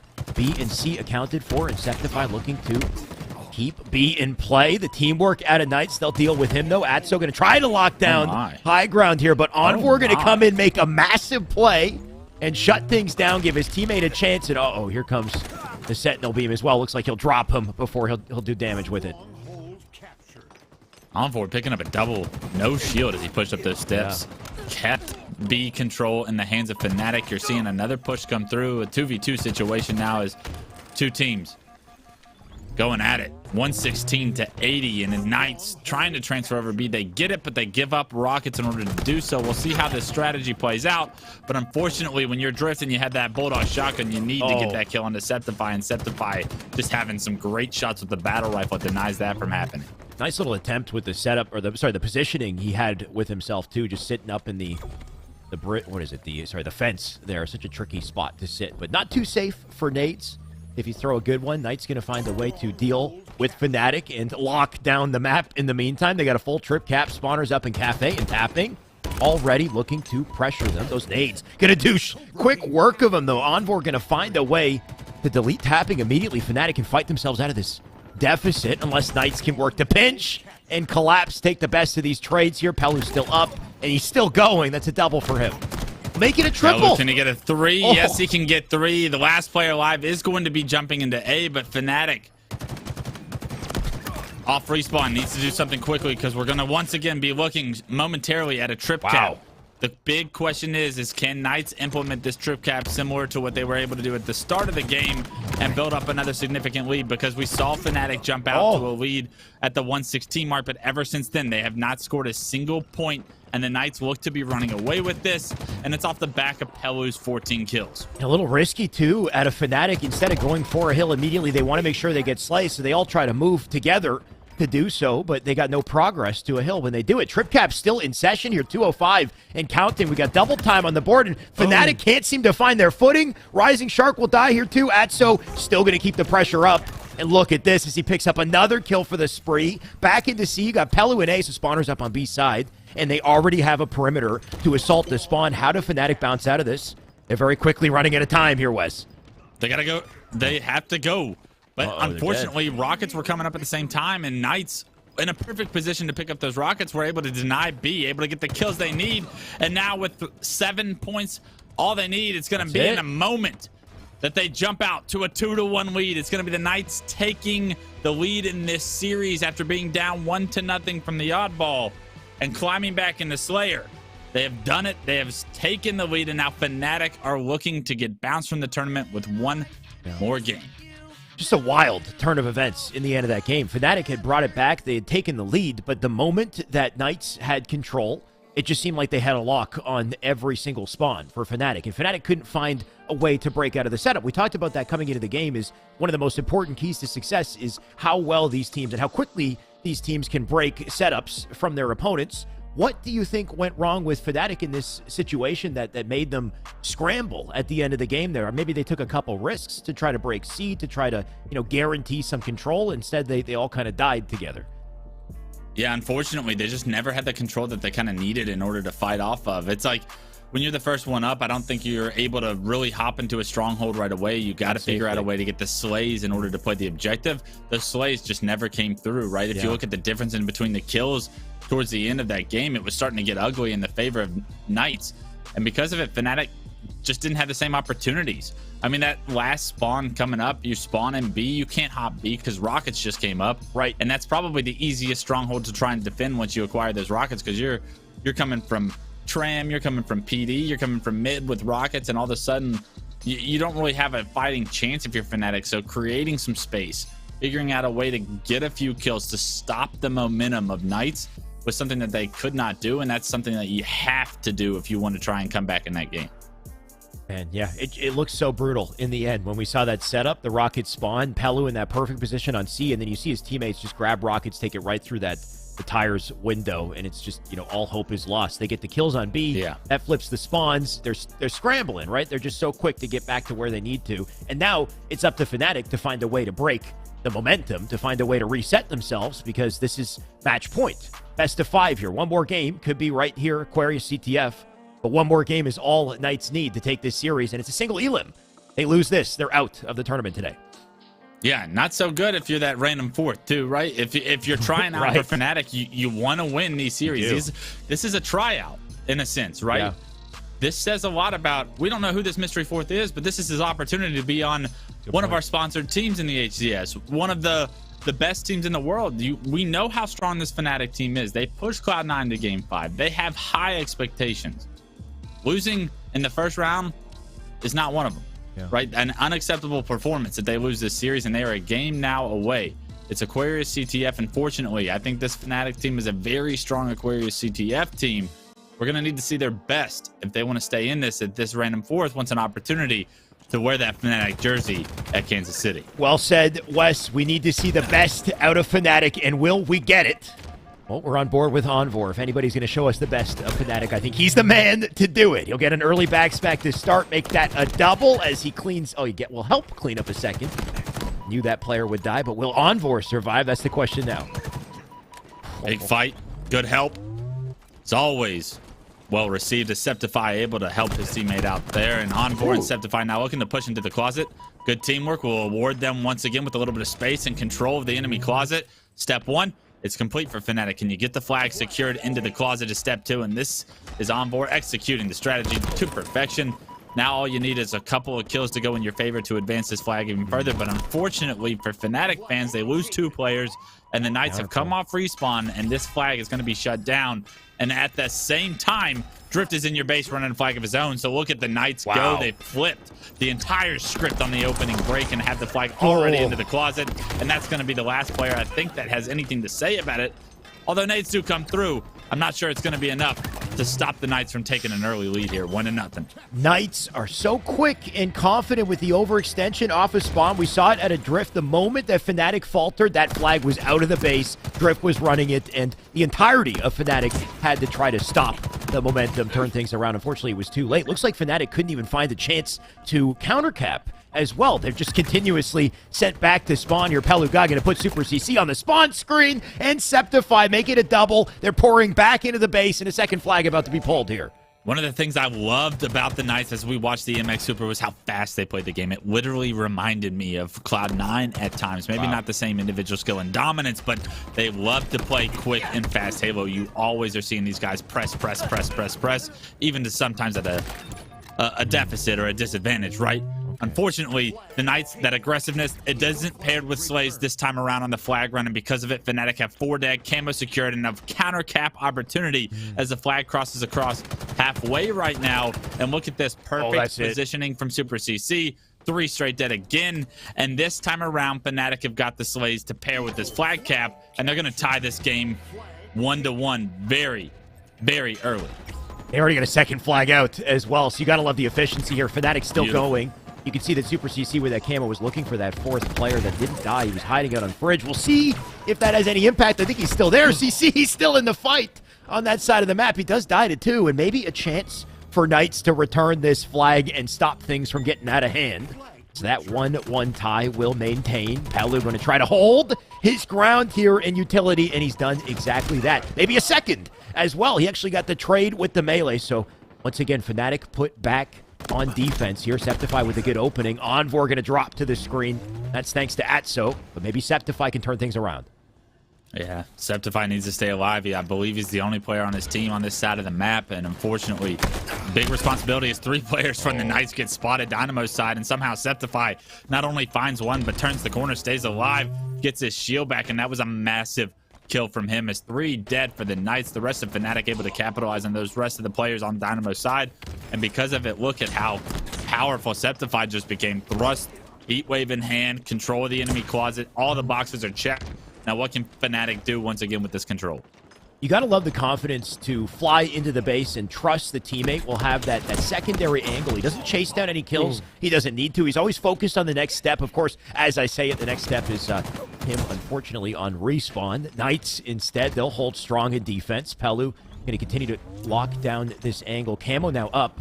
So the fight for it about to commence here. We got Pelu with a good opening opportunity. He uses the thrust to get out, stay alive here.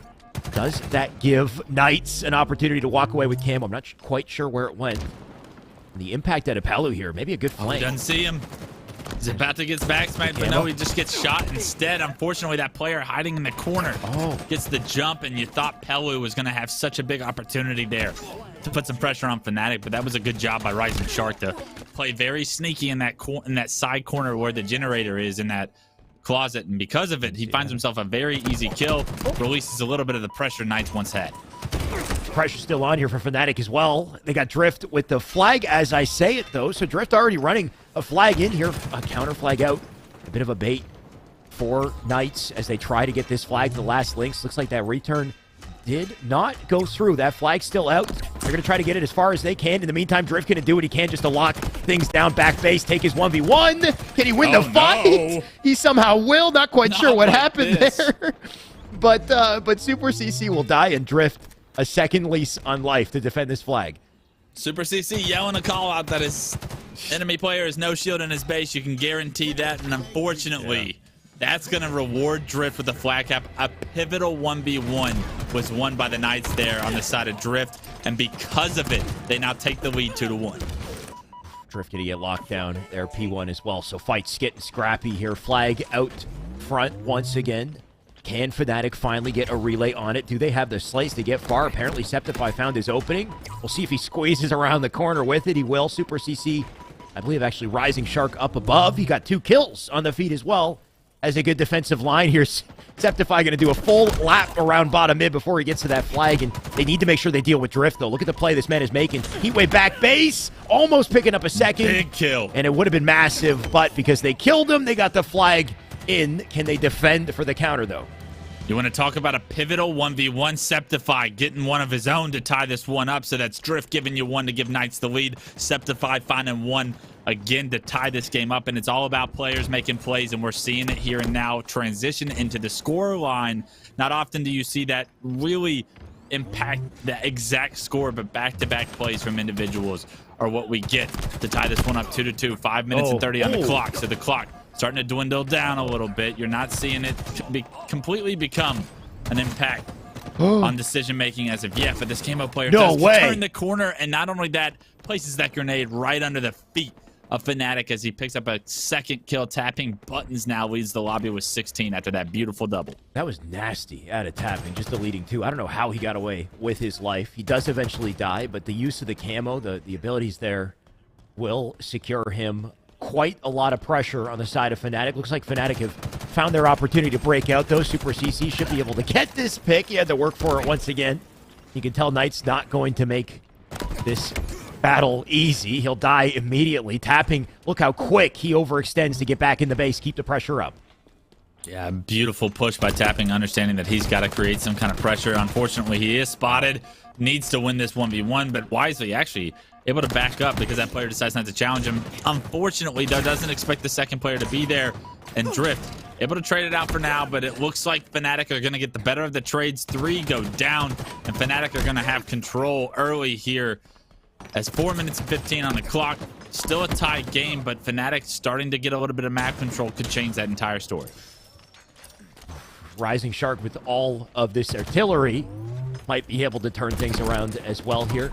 Can he contest, though? Where the heck are these nades coming from? We got Pelu coming from behind to pick up a kill. Pelu not going to waste any time getting links up on the map here. We got Tapping Buttons on top mid with the camo once again. He made a massive play with this last time, and he might be able to do so again. Is this the impact for the flag? We got, I believe, the full team just about wiped here. There's a third opportunity for Tapping, a triple in session. Oh my god. This man with a spree as he locks down the spawn. You can see the flag is now out through utility, and Tapping, he's still got work to do. All the information too. Tapping sees every spawner, immediately rotates, positioning himself to deny anybody to cut this flag run off, and that's going to be the Knights taking the lead now, 3-2 off the back of tapping buttons, triple kill, killing spree, another play made that directly gets a cap on the board from tapping buttons now with 23 of his own. 3 minutes left on the clock. Knights with a flag advantage and a fourth one out as well. Drift going to continue to add insult to injury here. Men still doing work in back base. Doesn't quite get a kill. He slows them down. That does allow the flag to get up top. Car, can Pelu stay alive and continue to run it? You know he's about to be tagged up here. And a massive, massive opportunity for Knights if they can get away with this. A little bit of a joust in utility. I think he did get the melee out. That player did die. Septify here as a defensive line to get to the flag, but he needs to thrust to stay alive. A massive kill. Is it enough? Envor, he'll scoop in to get the flag, but 2 members of Knights will replace him. And Super CC, I don't think he can get there in time. There's just too many bodies in front of him. There's way too many. He delays it for a little bit. Oh, no way. Heat wave do it? No. They punch the flag in, but the counter cap opportunity is a real one. Last guy alive is Drift coming off spawn, so Fnatic should be able to go down by 1 cap. 2 minutes are on the clock. An overextender has happened, though, so they do have to get Drift out of their base. Envor in a perfect position to deny that from happening. Fnatic give up map control for now, but they make this just a 1 cap game, so the Knights, although they punched that one in, they give up everything to do so, and because of it, Fnatic get an immediate counter cap. And look at this. With this massive kill, the flag already in the closet. This is a real opportunity for Fnatic to once again tie this one up. But they slow it down. CC understands that that flag is actually going to be reset. And he doesn't overextend for it. A wise decision by CC here. It looked so devastating for Fnatic for a second, but everything could change if Super CC makes a play. Rising Shark already does have an opening kill. Does he pull the flag? Got a teammate to do it instead, so this is perfect. He could bait that flag carrier. I do believe the flag is out in the opposite side. You can see it was tossed as a distraction here, so what can they do to get this last round to slays? Pelu already opened up 1. Super CC just looking for a victim. No camo. Can't find anybody. He can't find anyone. He hasn't been an impact for the last 30 seconds. Now that he finally bounces in the fight, can he get a kill? He cannot. And him dying might be a bane here for Fnatic. You got Septify in position to defend, at least get the return, but did they get back to that flag? There's one player that's hopping on the return, and unfortunately, Fnatic kind of overextended there. He saw that player top pink. The flag return comes through, though, and that's going to be 55 seconds remaining with Fnatic still needing that cap on the board. A very interesting play that you have to think Fnatic are regretting as he went across top middle, left his flag carrier, and because of it, his flag carrier goes down. He gets shot in the back. He's not there to defend him. And Fnatic now need to do something desperately. 35 seconds remain. Crunch time here for Fnatic. You can feel the pressure, but Knights, they hold strong. Look at them get a nice round of picks here, so really one more chance to get to that flag, to get a touch here out of Fnatic. It's got to be perfect, but tapping buttons not going to let him breathe. Rising Shark now dead. Only 3 members make it 2 up for Fnatic. They got 18 seconds, but they're all dying. Wes, I don't see them having any hope of getting to this flag in time. The numbers are staggered. The control doesn't exist. Fnatic on the ropes, on the brink of elimination. 8 seconds remaining, and you're spawning pink. They are going to be overextending as we see the red dots on the right side of the screen trying to desperately scurry across the map, but that's easy pick'ems for the Knights as they pick up 2 kills, deny entrance into their base, and take the series 3-1 over Fnatic with a phenomenal performance towards the end of that Aquarius CTF game, Shyway. Yeah. And although the Knights started the series slow, they ended it as hot as ever. And speaking of who ended hot as ever, by the way, another reason to add this man to your fantasy team if you haven't done so already. Tapping had 32 kills at the end of that game, was 18 deaths, going absolutely huge for his team. The control out of Knights, but also the speed that they maintained at the end of that game to pull the 3rd, followed by the 4th flag in quick succession was so efficient, right? They had the coverage to get that first flag through, but immediately you had Drift with a secondary pull, and Fnatic were scrambling to try to answer back. They had a great opportunity at one point. Unfortunately, what was the difference maker that stopped that flag from getting through, though, Wes? That one in utility. Remember, you had Septify on the opposite side of the map for the return of his own, but they couldn't get back to that flag. That was their chance to tie it up right there, I think.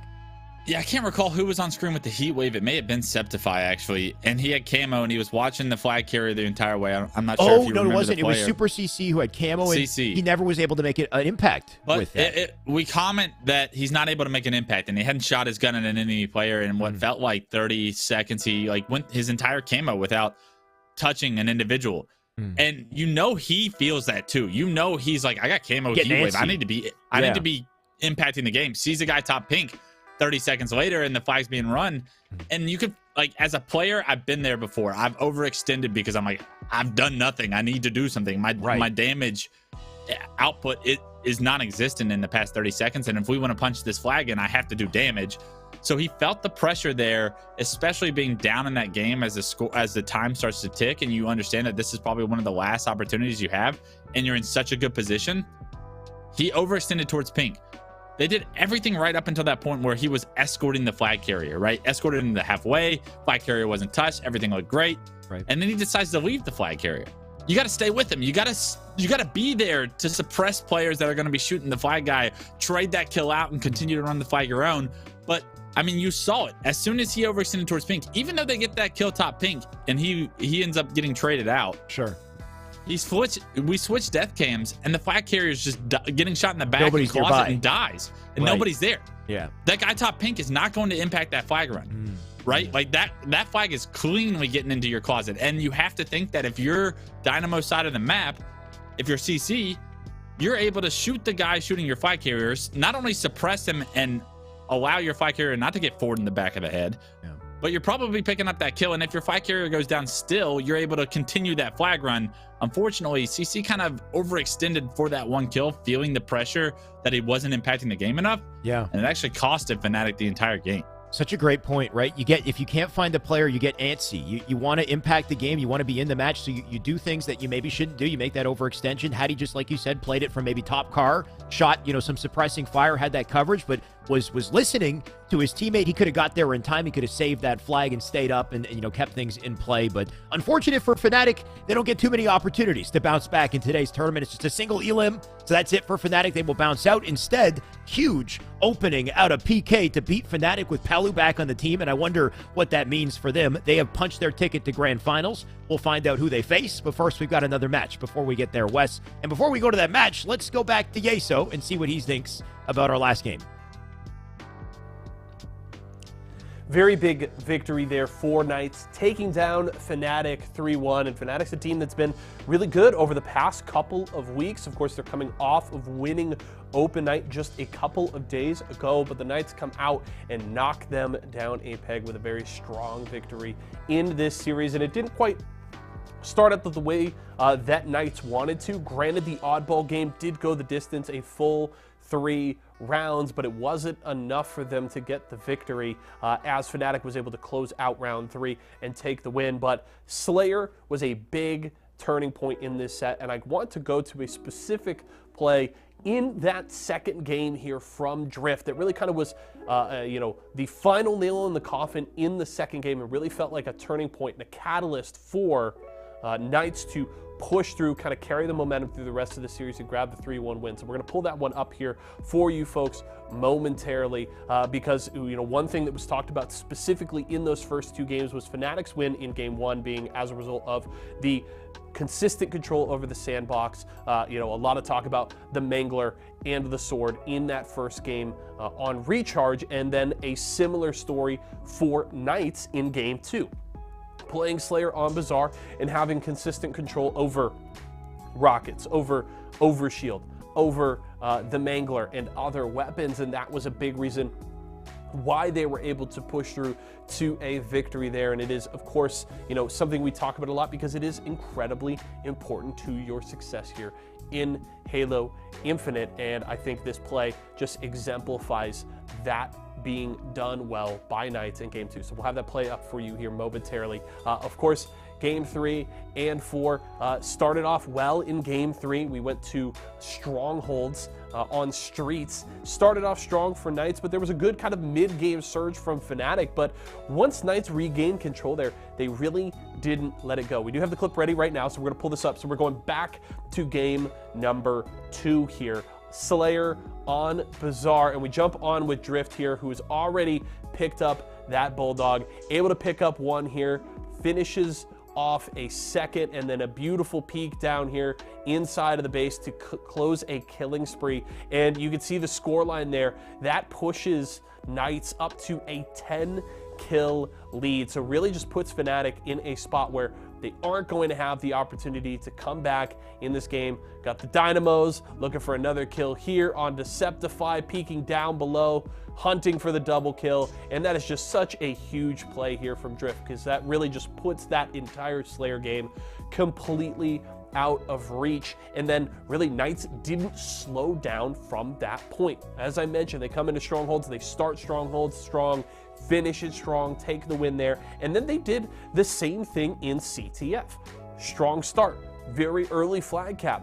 You know, we do see Fnatic able to kind of match that and keep pace for a little bit, but the overwhelming momentum and just the strength that we were seeing from Knights continues on through the final 2 maps of the series, and is a big reason why they won the series. And it all started with a great showing in Slayer on Bazaar. So well played from the Knights. They do move on to grand finals, and of course they will play the winner of our next set, which is Complexity and Esports Arena Blue. And we are going to go to that match right now. Do want to remind you folks, though, to stick around after this next set. We're going to have a nice little sneak preview as to what we have going on with PvE at all of our local Walmart Esports Arena locations after this next set. So make sure to stick around for that. But right now, let's hand it back over to Shyway and Clutch to get ready for our next match. Thank you, Yeso. Man, what a series to start our day. What a tournament it's been so far. We got another matchup coming up, like Yeso had said, Complexity, ESA Blue. Real quick, I just want to give a big thank you to Microsoft for putting these on, though. Honestly, these Esports Arena tournaments, they're such an incredible opportunity for Halo, for our players, and opportunities that don't come too often to get a salary to play Halo on a weekly basis. I mean, Wes, these exhibition matches, they're incredible, and I don't think we'd have them if it wasn't for Microsoft. No, I mean, any opportunity to... And one, see high-level competition in Halo is amazing from my perspective, but more importantly, to get cash in these guys' hands, right? Coming from a background of a pro player back in my day, as I always say, you know, it really was, there were no sponsorship, there were no organizations, there was very little being given. I mean, it was like the top 3, I think, were getting paid outside of tournament winnings, and that was like only MLG tournaments at the time, and then outside of that, there was really nothing. So it was really like a dire need to perform well at tournaments if you wanted to pay rent or the electricity or the internet bill that you needed to practice. So right. I love the idea that these guys have so many different avenues in order to achieve some of these funds that they need in order to get about making it a financial success to be a professional player. And Microsoft obviously backing that is an amazing opportunity given to these guys. So very happy with the state of esports, of Halo, and any opportunity that these guys get to be a professional Halo player, because at the end of the day, I'll always want that to be a successful career path for the future. Completely agree. It legitimizes Halo esports as an opportunity for our players, right? And hopefully inspires more people to get into Halo so we can see more big names, more players and teams in the spotlight. And speaking of that spotlight, let's talk about our teams coming up. Wes, we've got Complexity and then our sponsored team, ESA Blue, joining the fold today. ESA Blue up against Complexity is a hell of a matchup, a hell of a lot of practice for them. I wonder if they're ready for the challenge. Yeah, it's a good practice, and I'm going to learn a lot about these guys. ESA Blue is one of these teams that I haven't been able to see play a lot of Halo Infinite, but I recognize the name from Esports Arena's tournaments in Halo 5. I mean, JK, Vetra, Triton, I mean, all these guys, JK, Gold Star, like, gloriously, these guys are individually skilled players. Like, I've watched them, I've played against them a ton in the playlist. I'm like, hey, you can shoot, but how good are they in that structured team environment where they're playing a more strategy-based game with full communication, not just a matchmaking playlist like you're good, but how good are you is the big question. I'm hoping to learn a little bit more in that direction here in this series, and I think they have a good matchup with Complexity, because Complexity is another one of those young gun teams with a lot of talent and opportunity. So both these two teams, in my head, they're in the same place as far as like their careers. Will they be able to take that next step and break into the top 8? Is the big question, because I do consider these two teams highly individually skilled, but they look into the top 8 as far as structure and as far as experience and accolades that they may want to acquire in order to get there. Right. Definitely seems like a good matchup to me. So let's witness that matchup. It's already started here. Of course, Bazaar, CTF to kick off our series, Complexity, ESA Blue, and we'll start things with Gold Star. Unfortunately, Gold Star losing a few teammates early is never a good sign, because usually that means Complexity able to get overshield rockets, and just like that, Vetra With the Rockets, 1 kill for each member of Complexity off the break, so the opening setup looks to be strong from them. And with this Overshield Rockets, what can they do? They find the first pick to give them numbers, make it a second for Monster with those Rockets. Good damage onto a third as well, back flag. And if they can flush out these last 2 players for ESA Blue, they may be able to get an early flag run here on Bizarre CTF. Not often you see this kind of dominance early, but it does look like Complexity don't look to slow down as this flag already being moved across halfway. Surviving here is massive, too. Triton going to do everything he can just to stay alive, be a nuisance, make sure that flag gets as far as possible. It looks like the thrust and AR combo is a deadly one. It gets him 1 kill. That flag still going to be sitting out center. And Vetra in a great vantage point to defend it. You can see it slowly returning, though. The touch does come in, though. Eli Elite can't do anything to stop it as well, thanks to Monster. That flag is going to go through the double doors here. JK, can he get there in time to stop it? Not likely. That's an early flag tap coming in at a Complexity. The team play to start it makes you wonder if ESA Blue can find an answer. Maybe this double at a JK is that. Yeah, they seem to have gained some map control as that flag did get punched in. So signs of life for ESA Blue with their first real opportunity to compete for the middle of the map. They lost that opening break, and that was a phenomenal job. It's not very often you see 100% like your control and power weapon control on Bizarre CTF transition into the score. Complexity do a phenomenal job of winning the opening break, and then with that power increase, they actually transition into the score line as well. So 1-0 Complexity early on here, and I just want to highlight Triton is one of these players I continue to hear about on Complexity, that how great of a player his skill ceiling is for Halo Infinite. Monster also having 6 of his own, pairing with that perfect shots is going to bode well to pair with that firepower. But I do want to see a lot out of Triton today because I hear nothing but big things from this kid. Well, ask and you shall receive. We got Triton on board here, and so is that flag as it goes out through center. Looks like it doesn't quite make it past the wall, so up to Triton to make a big play. He stays alive. Vetro with the kill. And that coverage, Vetra with a double as well. He'll pick up the flag, take it out center, Triton a line of defense. Is there anyone in session to stop this flag? We do have a kill out of Eli Elite, but I don't think it's enough. Eli with a double. Maybe he's got something to say. He's still staying up, just barely alive on this flag, but the 2 remaining members of Complexity will very quickly convert it, get it to the back of the base, and at this point, I don't see how they stop it. Complexity so efficient out the gate here. They already got 2 flags. Just so fast-paced, and Monster with that flag route turns the corner, able to get it up as his respawners on his team were able to come up out of thrust. That was a good job by Complexity to get that second capped in.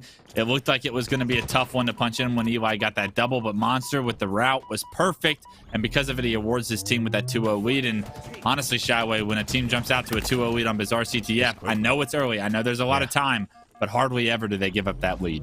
Right, I mean, when it happens this quickly, you really start to wonder whether or not ESA Blue have any form of an answer here. And while we say it, Monster's still making plays. They already got the rocket pickup on 1, 2 nades into locker. And I love how he leaves it behind. Beautiful. He got the kill with the nade. He's getting a triple. Making a triple. Off of this, the dude's insane. He'll fly straight into the back of the base, block the spawn, and look at what he's created for his team off of that opening. I mean, you said it best, blocks the spawns. That's exactly what his goal there was. Can he hit the slide? Unfortunately, the slide doesn't come through perfect, so he uses that last grapple. You want that in order to grapple the flag potentially to you in that situation. But respawners for his ESA Blue, although they didn't get to spawn thrust because Monster was able to block it, the slays did not come through for Complexity. But, I mean, it's still just constant pressure and defense that ESA Blue are forced to try and deal with right now. And because of it, I mean, Complexity just looks strong. Double kill by Triton, and it looks like Complexity still have control of ESA's base. ESA Blue need to find a way to slow this down and get a couple unanswered kills of their own because they're just running away with flags at this point. Jazero does die. Flag gonna sit at the wall here. Vetra gonna do what he can just to pester. The nades will delete him. ESA Blue with maybe a second lease on life here. They do stop this flag, but can they finally get one of their own? When we look at the tally, the slays here, Wes, it's so favorable for Complexity. We need to see more of an answer out of ESA Blue. Still plenty of time. That's a saving grace. That's the one thing that you can look at. 7 minutes is plenty of time to get 2 caps. No rush here, but you do need to get control of the middle of the map.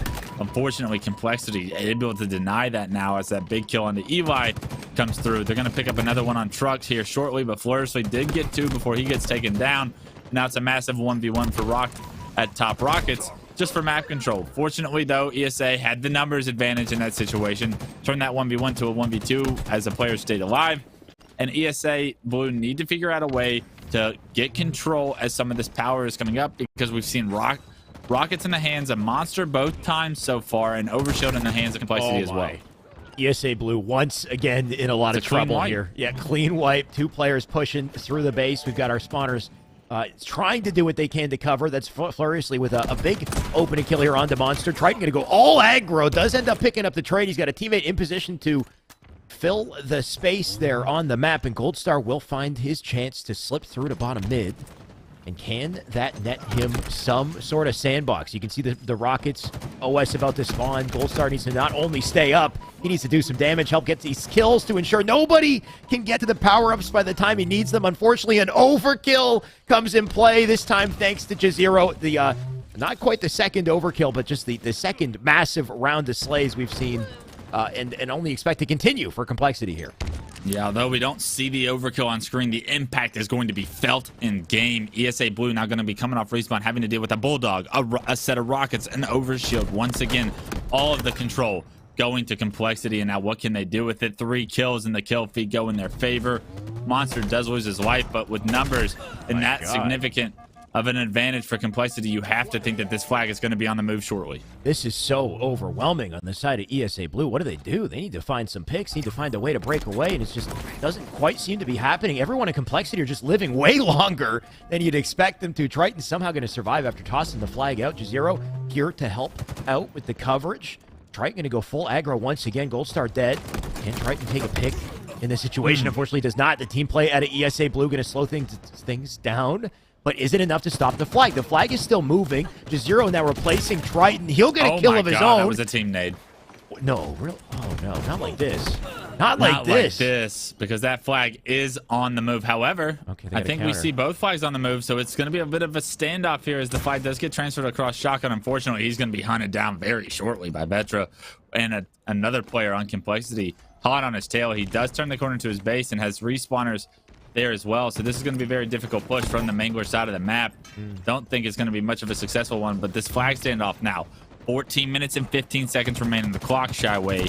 If Complexity win this flag standoff, they will take the lead 3-0, and clock will be dwindling down. So if you're ESA Blue, you need to figure out a way to win this flag standoff, because it could award you a double cap opportunity that we see so often happen. Right, this is the biggest chance that ESA Blue have had all game to even the odds here, and they need to make sure they live. Not like this once again, right? That OS does not pop. It goes down instead. That's going to be handed over to Complexity, and now Eli has no choice but to just be annoying, right? Look at the play. You know, this is perfect. They deleted OS immediately, but the fact that they have to play defense in the first place is a blunder, Wes. This is not what they wanted. The return might be coming in here.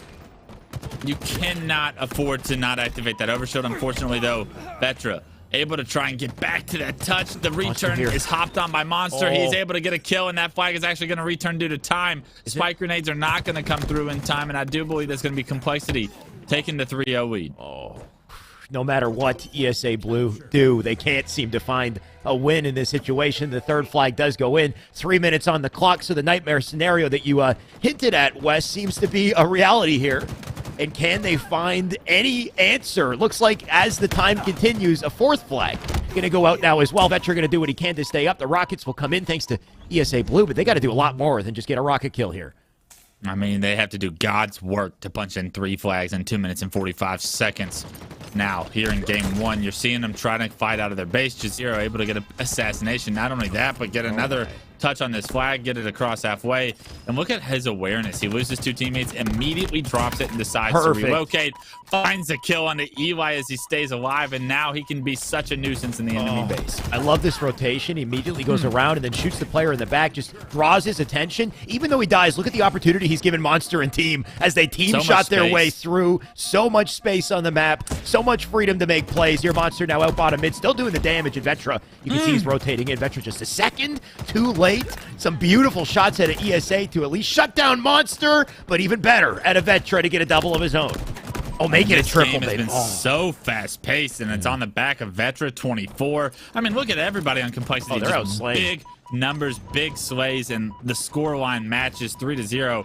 Every time that it seems like they've had a flag run, they've had great execution on the overextenders, on the respawners, how they're playing the flag once it gets to the middle map. So often do we see the top 16 teams in North America struggle with punching that flag in when they get that opportunity, but Complexity showing us a completely different story, and now a completely different flag route from a shotgun side of the map flag route. We've seen multiple flag routes through the middle of the map. That would have been something special to watch if they could execute that one perfectly, but Slays do come through for ESA. No way. Oh, no. Monster gets a double, gets a touch, and may have bought enough time for the respawners of Complexity to once again get another kill, pick up a touch, and look at Triton go. Oh, he finds another kill with the help of Vetra onto that fight carrier, and you're seeing ESA Blue have to desperate for this touch, but unfortunately with a minute remaining, it's not even going to make a difference at the end of the day. Yeah, all the desperation out of ESA Blue is not going to help them in this situation. They're going to continue to die here. That flag will still make it. You got to love the attempts out of Complexity to fly off a spawn, continue to get kills, continue to keep that flag in session, and because of it, what a dominant opening to our series. If you're ESA Blue, you need to find your footing and find it quick, because, I mean, look at the Slays. Wes, it's not even close here. No, I don't think the game has been close. We've seen Complexity have that pedal to the metal the entire time. The pace that they're playing at, it looks so comfortable from their point of view. It's all she wrote. We're just waiting on 20 seconds to tick down, but the real story here in game one is how well and how efficient Complexity was with their aggressiveness, with their Slays, and how they just dominated the entire story of control throughout game one. Everyone seems to be popping off on this Complexity team in this first game. Even in the final 2 seconds, they'll find that 5th flag just to make sure they close it off strong. 5-0 to start our first game here, Wes. A lot of efficiency, a lot of chemistry coming out of these boys on a team that has had a couple changes recently as well. I believe Jazero is not currently a mainstay. I think he might just be a fill-in, Wes. I know Hysteria was previously on this team. Hysteria might be away temporarily. I was trying to get a peek in the chat to get the details there. But so wild to see these last-second kind of additions on the team, but the honeymoon that we're experiencing despite it. I mean, they look good to me. Yeah. And if Complexity has a sub in, you could have fooled me right now because this team was clicking on all cylinders. ESA Blue looked like they were against the ropes the majority of the time. And it could just happen that they were able to sub in a player that fits their play style so well that they don't skip a beat, because there in game one, it didn't look like Complexity has skipped a beat at all. And that might have been the strongest performance as a team that I've seen from them in the history of Halo Infinite. Well, they definitely look good. They came out the gate strong, too. They had a flag in, I think, the first 2 minutes. By the time we got to the 8-minute mark, there was already 2 flags in. They're looking for the 3rd one. So great efficiency to start, and definitely that had ESA Blue reeling off the beginning. If there's anything I know about ESA Blue, though, they fight well when it comes to Slayer, especially Slayer Aquarius. I think this is a good setup for them to bounce back in this series, assuming they are not affected, mentally by that last game, by the destructive force we just saw at a COL. And that's saying a lot, because that's going to mentally affect you. The domination that just occurred, I mean, it mentally affects both teams. For one thing, Complexity is going to be riding with confidence, and they're going to want to continue the pace that they were able to display in game one. It's really, what can ESA Blue do now to counter that? Are they confident enough as individuals and as a team to get back on track? Like, it's very difficult after losing a game one in dominant fashion to rebound with a strong performance. We see some of the best teams in the world do it because of the best teams in the world, and they've been there, done that, and had the cake after. ESA Blue, they're still so young in their careers. There is a big question mark as to how confident these guys are going up against Complexity, because looking at this series, at the start of the series, I would have said this could be a good best of 5 that goes the distance. Complexity could potentially change and rewrite that situation completely here, with game 2 being a very lopsided affair as well, if they compare what they did in game 1. Well, they still got an opportunity. Best of 5 series. We got 3 games at the minimum to go through here, so I would like to see ESA Blue bounce back. At the very least, what an opportunity for practice this has been for them to play COL and experience this level of play. I mean, not that they're not already doing that on a regular basis, but I think that the pressure that's put on the line when you have these types of exhibition matches, a winner-take-all, single elim format, I think is a great opportunity for ESA Blue to continue to get the reps and to hopefully maintain their status as these qualified teams, right? Remember, by being on one of these teams, you become a pretty hot commodity. It's something that we've seen with ESA Red, and the reason why ESA Red is not in this tournament is because they've already gotten poached from different teams. You've got 2 members of ESA Red who are picked up by SSG, that's Rami and Collect, and they're doing pretty well on SSG as well. So this is not just it's not just about winning, about beating these top teams. It's about the opportunities that come from what's taking these wins. Yeah, absolutely. And it's, I'll put it like this: as a player, like I spent an entire year from 2008 in the top 16 and in the top 12, and then the next event, the first event in 09, I got third at the first event. What happens throughout the transition, you only get so many limited opportunities to showcase your individual point of view, your skill, your ability to compete with some of the best players in the world. How long does it take you to get noticed is another thing. Not everybody's Sniped Down, where, hey, everybody knows who Sniped Down is because his impact is felt in game, and his rise to stardom happened virtually overnight, right? It doesn't happen like that for everybody. So every single time you get an opportunity to showcase you as an individual or your team, and you get an opportunity to go off, people watch these tournaments. Top teams that are considering maybe dropping a player or replacing a player on their team, or wanting to find the new hot young talent that's going to take their team to the next level and be able to compete against Cloud9, people are watching.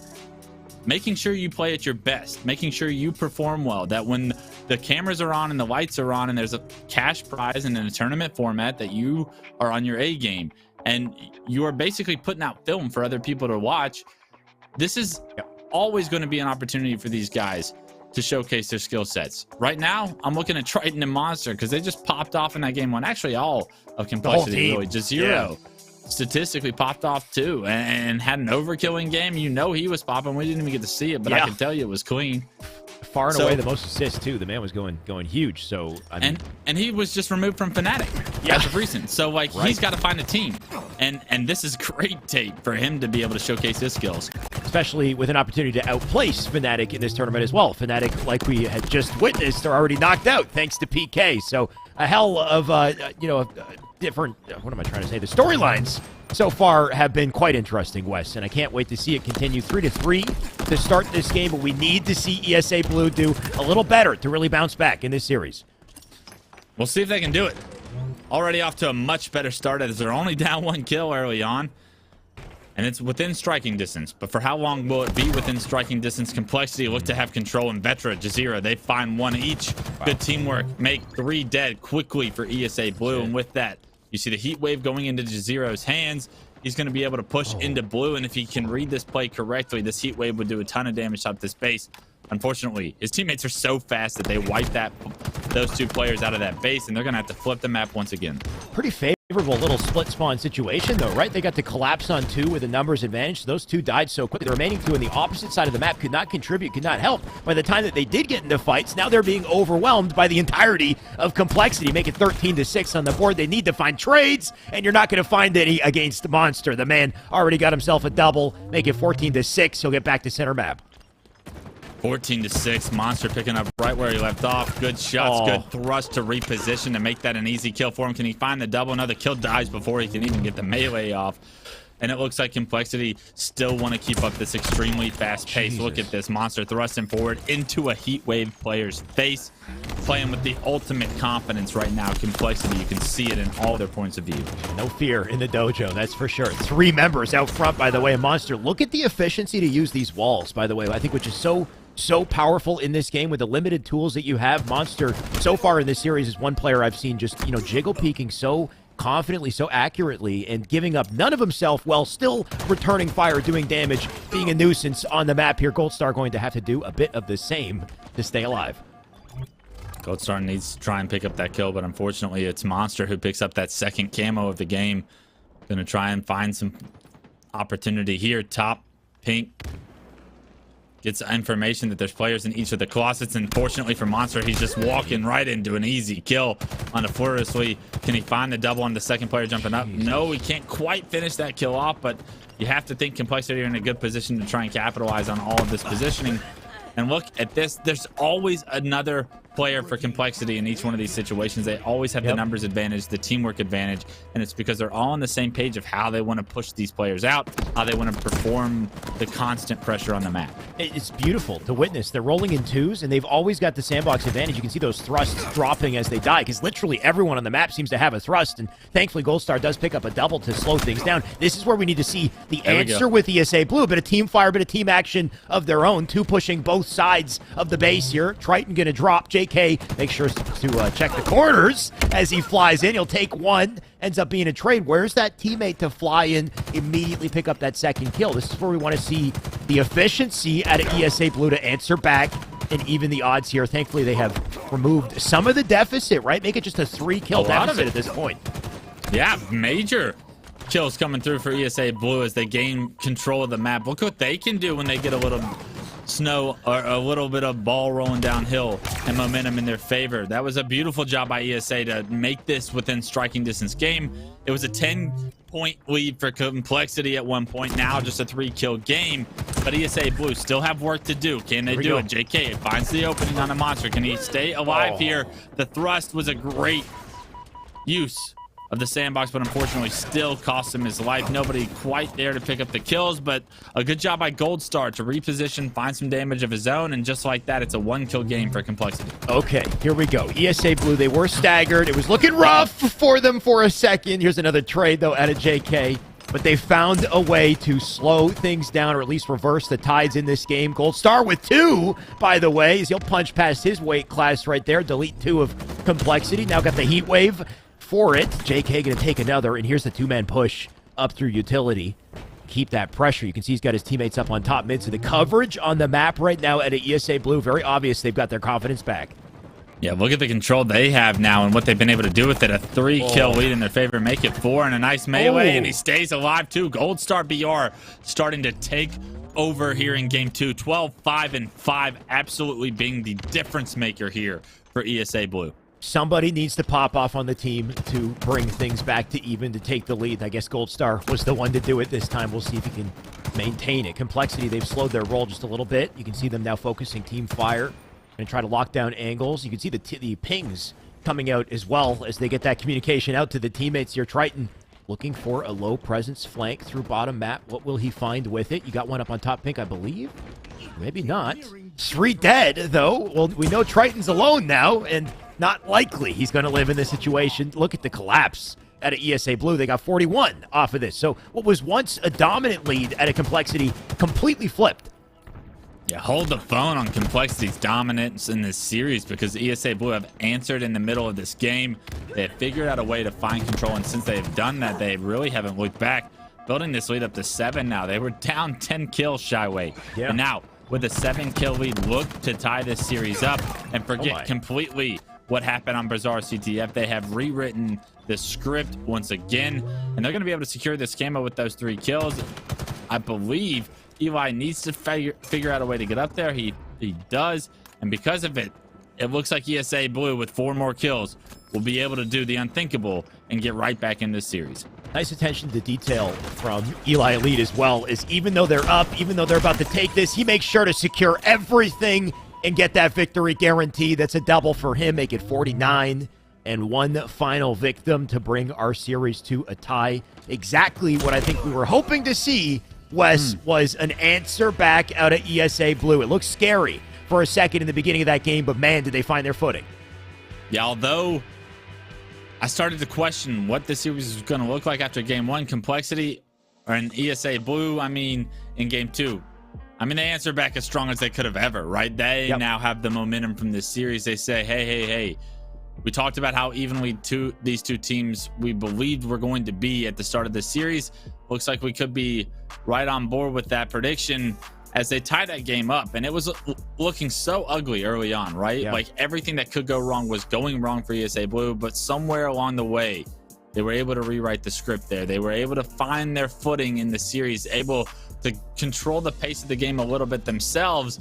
And with that control of the pace, we saw how comfortable they looked. Yeah, very quickly, thankfully, the moment they got those slays, that breather they needed, they managed to get the thrust, get the heat wave back, get those weapons, and start to play in pairs, play Complexity's game. They just, played their game against them the exact way that Complexity had opened with dominance. They received some pressure as well. So good to know that ESA Blue can fight fire with fire here. Can they keep it up when we get down to objective? Because so far what we haven't seen is objective efficiency, at least not in CTF. Maybe Oddball is a different story here, Wes. We got Oddball live fire coming up next. A variety of ways you can control Oddball on this map. What would you think would be the key to success for ESA Blue if they want to carry this momentum in this game 3? Yeah, it's all about setting the pace for both of these two teams. It's been very eye-opening throughout game 1 and 2 that when Complexity have that kind of map control and they're able to dictate how fast they want to play and how quickly they are able to capitalize off 1 kill and turning 1 kill into 4, Complexity look to close the door as fast as they possibly can. On the other side of ESA Blue, a little bit slower, but when they had control, they were able to really dissect the Complexity members and take their time doing so. They looked much more comfortable trying to play at their own speed. We'll see how those two once again conflict as we get into game 3 with an objective trying to be oriented into the mix. It's much easier to do on Slayer. We'll see if they're able to do that here and now. Unfortunately, that push for Snipe, a little bit reckless, and because you missed the shot, it's now going to be ESA Blue jumping off to an early lead, so they pick up right where they left off. But you got to keep your ball carrier alive as Triton somehow, the last guy alive for Complexity, able to delay the setup a little bit of ESA Blue. We got an objective in the mix to worry about, but a couple fancy weapons as well. And Eli Elite going to control the sniper as I say it. Let's see what he does with it, though. Can he land a shot here? Unfortunately, the nades will delete him. The immediate aggression out of Triton going to make sure he dies, but thankfully, Furiously in position, OS and Snipe. He can do some damage with this. Does he get aggressive with it? Does he hold angles with it is what I'm curious, because he's got the OS to get aggressive, and it looks like that will be the attempt. He's chasing him down. Can he find that angle, though? Not quite just yet. Looks like there's a heat wave in the back pocket, too. So everything Furiously could ever need to storm the gates here, he's got. Yeah, he's got teammates on the way as well, so wisely decides to try and slay here. Oh, my God. Furiously with the quick scope onto that player. Big Door, beautiful shot.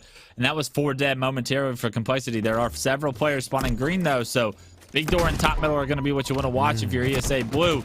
And if they can hold this setup for a little bit longer, they're going to be able to jump off to a significant early lead here. You could tell Furiously has hit a shot like that many times before. Just how confidently he placed that reticle and flicked out around that podium to clean it up. And something we're going to have to see a lot more of if ESA Blue want to take this. So far, they do have the advantage in ball time. Vetra looking to be a line of defense off of it. I think that OS is about to spawn, so we'll see who can get that coverage. We got 10 seconds to do so. Vetra and ball carrier will rotate in the meantime. Going to try to hold some form of setup, but immediately ESA Blue here to storm the gates, pick up 3 kills. JK already on the aggression for the OS as well. Yeah, but they can't allow Triton, the last player alive for Complexity, to get this overshield, and that's exactly what happens. Unfortunately, ESA Blue, although they have ball in hand, they're not able to get that overshield secured, and now they're going to have to deal with... Oh, I'm sorry. This is JK on screen. Right. They're able to get that overshield. I thought it was Triton for some reason, and because JK gets this, now that could be ESA Blue blowing this wide open, and it's already up to over 40 points. I mean, JK pushing as aggressively as he did. I think he might have flipped the spawn over to B, and then you had ESA Blue already with lines of sight onto the spawners. Despite it, though, Complexity, they found a way to break out, to force that ball to move out to center here. JK, in the meantime, going to look for a pick of his own, but that ball immediately rotated over to Tower, so Complexity very efficient. You can see they're looking for a setup here, but I love the pick out of JK. Got the communication for the player up above him, does clean it up. Trade goes in, perfect out of Vetra, though, to keep the defense here. Yeah, Vetra in a very important position. He's going to be the last player of defense before they get to this ball carrier, but that snipe being up is Vetra's ticket to try and get this, and now we're going to see a little bit of opportunity for Vetra to go off with a power weapon in hand. Chooses to use the first kill for his BR. What can he figure out to line up here? Looks like ESA Blue went 3 dead there, so the rest of Complexity getting kills of their own. It's going to result in a strong tower setup opportunity here for Complexity to get right back into this one, now only down 8 points. Vetra, he'll tag one. And you might think twice about pushing up that ramp if you got Vetra still covering sight lines. He does die. A nice coverage there at ESA Blue. They delete him before things get out of hand. That snipe now sits and Furiously in a good spot to keep the damage. Unfortunately, he does go down, but the awareness to pick up Heatwave as he backs off here, what can he do with it? He's got 2 teammates for the outside push. Does lose Gold Star. That ball, still scrappy time in the favor of Complexity and a snipe. Can't forget about that. They picked it up off of, Vetra had died with it, but they maintained defense long enough to give it back to him. Looks like Monster found a couple kills with that snipe. It's awarded his team. This overshield Vetra, now with this overshield in hands, needs to reacquire some tower control for his team. It's going to be 1 player to deal with. Tries to pick up the snipe, and I really don't like that play as that player was a little bit weak. But that snipe just distracted Vetra a little bit, and enough for him to get too caught up with gathering the candy rather than to get the job done first. And unfortunately, it's costed Complexity a little bit of control, but just like that, they find 3 of their own, and ESA Blue going to have to come off respawn and try and deal with the house setup now as Jazero has already made his way there with the ball. Yep, Monster looking for some coverage here in center. There's already one up in tower as well, so you know the spawns are coming from B. And how do ESA Blue push and make the approach here? It looks like Eli Elite will try to get the ball, but immediately getting tagged up in Jazero. No hesitation to turn around, make sure he secures that kill with the melee. Vetra now with some space to make a play of his own. My God, what a shot with this snipe, and he's still living. The nades will kill him, but the damage is done here at a complexity. 8 points to close it. ESA Blue, they got to play perfect with this rotation, or it could be curtains for round 1. They have the ball in a good position to where they'll be able to play it if the setup is broken, but unfortunately, complexity looks like they're going to be in position to deny the ball from being played, and that's a massive blunder from ESA. You got to figure out a way to either get the slays or make sure that ball gets reset. Unfortunately, they're not able to do either. They do spawn up elbow, however, and they're able to deny the ball from making it top tower, so those last 4 seconds are still going to be needed from complexity. And with great grenades, ESA Blue can still continue to stay in this. I love that. ESA Blue going to knock the ball down below, but they all die. And unfortunately, it won't matter. It was a valiant attempt to slow things down, but in the end, like we said earlier, the play ball should have come out, right? That situation probably shouldn't have taken place. Instead, that first round going to go over to complexity, and now ESA Blue facing a loss in here, game 3. Series is still tied 1-1, but the oddball for game 3 in the favor of complexity after round 1. Round 2's kicking off, and ESA Blue lose 2 members quickly, but 1 kill does get traded in their favor to try and tie this one up. A beautiful job by Eli Elite to relocate, but unfortunately, look at how complexity has gotten the ball towards the tower with overshield coming, or towards the base. Complexity in such a good position to try and acquire this overshield, but Eli Elite does everything to remove that control, and just like that, ESA Blue have overshield, snipe, ball in house, and an opportunity at a full setup, and to jump off to an early lead in round 2. Here's that early aggression we need to see out of ESA Blue. JK living here is massive as well. They're going to rotate the ball, keep it away from complexity. JK can still do his damage. Comes back, gets a kill. Eli, by the way, he had the snipe, still does. Interesting to see him being the ball carrier and the snipe holder in this situation, but if he does need to drop and slay, he could do so pretty effectively. Jazero going to look to approach, though. Big marksman kill. He's picked up so far, but immediately the ball going to rotate and make things difficult for Jazero. So you got to love this out of ESA Blue. 32 seconds and counting, and not too many more. Complexity will finally find their targets. Yeah, what a selfless play from Eli Elite to have that ball, have that snipe, but still rack up some significant time for his team. Unfortunately, they are eventually taken down as that rotation gets cut off. But 34 points is a solid start to a round 2 where you need to get back into this game before it gets out of hand. You go down 2-0. And a good job by Eli Elite to recognize that and play some efficient objective, even though you have some power weapons in your hand. So quickly, they're going to narrow the score line here, too. 25 and counting. Triton going to lock down A. Looks like he's got a snipe to work with, and what an angle to try to line up a shot there. Nobody does peek. Instead, he'll come back with the jump. Does hit the body. Does die, though. Eli Elite going to clean him up. Ball going to rotate out below tower. They've managed to get enough time to secure the lead. Can they continue to hold it? You got Goldstar coming in with the approach as well. It looks like he's going to decide to play back. That ball does play. And the entirety of ESA Blue outside, they got to quickly rotate to get some presence on this new spawn. Goldstar wisely immediately gets back bottom middle. Unfortunately, Triton was up top waiting for that ball carrier to pick it up. He assassinates him, and that delays the opportunity Goldstar was going to try and give ESA Blue as a setup. Unfortunately, though, ESA Blue, they get 4 straight kills after that, and because of it, they now have tower set up once again. Good damage and opportunity here now for ESA Blue as they have a tower set up. It looks like they have some control, but we've seen both teams kind of struggle from this point on. It'll be really the story of which team can hold a solid setup that'll be the difference maker here in round 2, as we see them climb to about 20 points before they're forced to play. Eli Elite with a little play ball, though, of his own just to make sure complexity don't get to it. 58 they've gathered off of this. Eli doing everything he can to live. Unfortunately, he will not. Vetra does secure the snipe, though, and that new spawn snipe is going to bait them out to it. They might not have known that one more bullet was left in the rifle. Now ESA Blue going to walk... Sorry, complexity going to walk away with the ball and all the weapons in this situation. Vetra with his heat wave in hand now.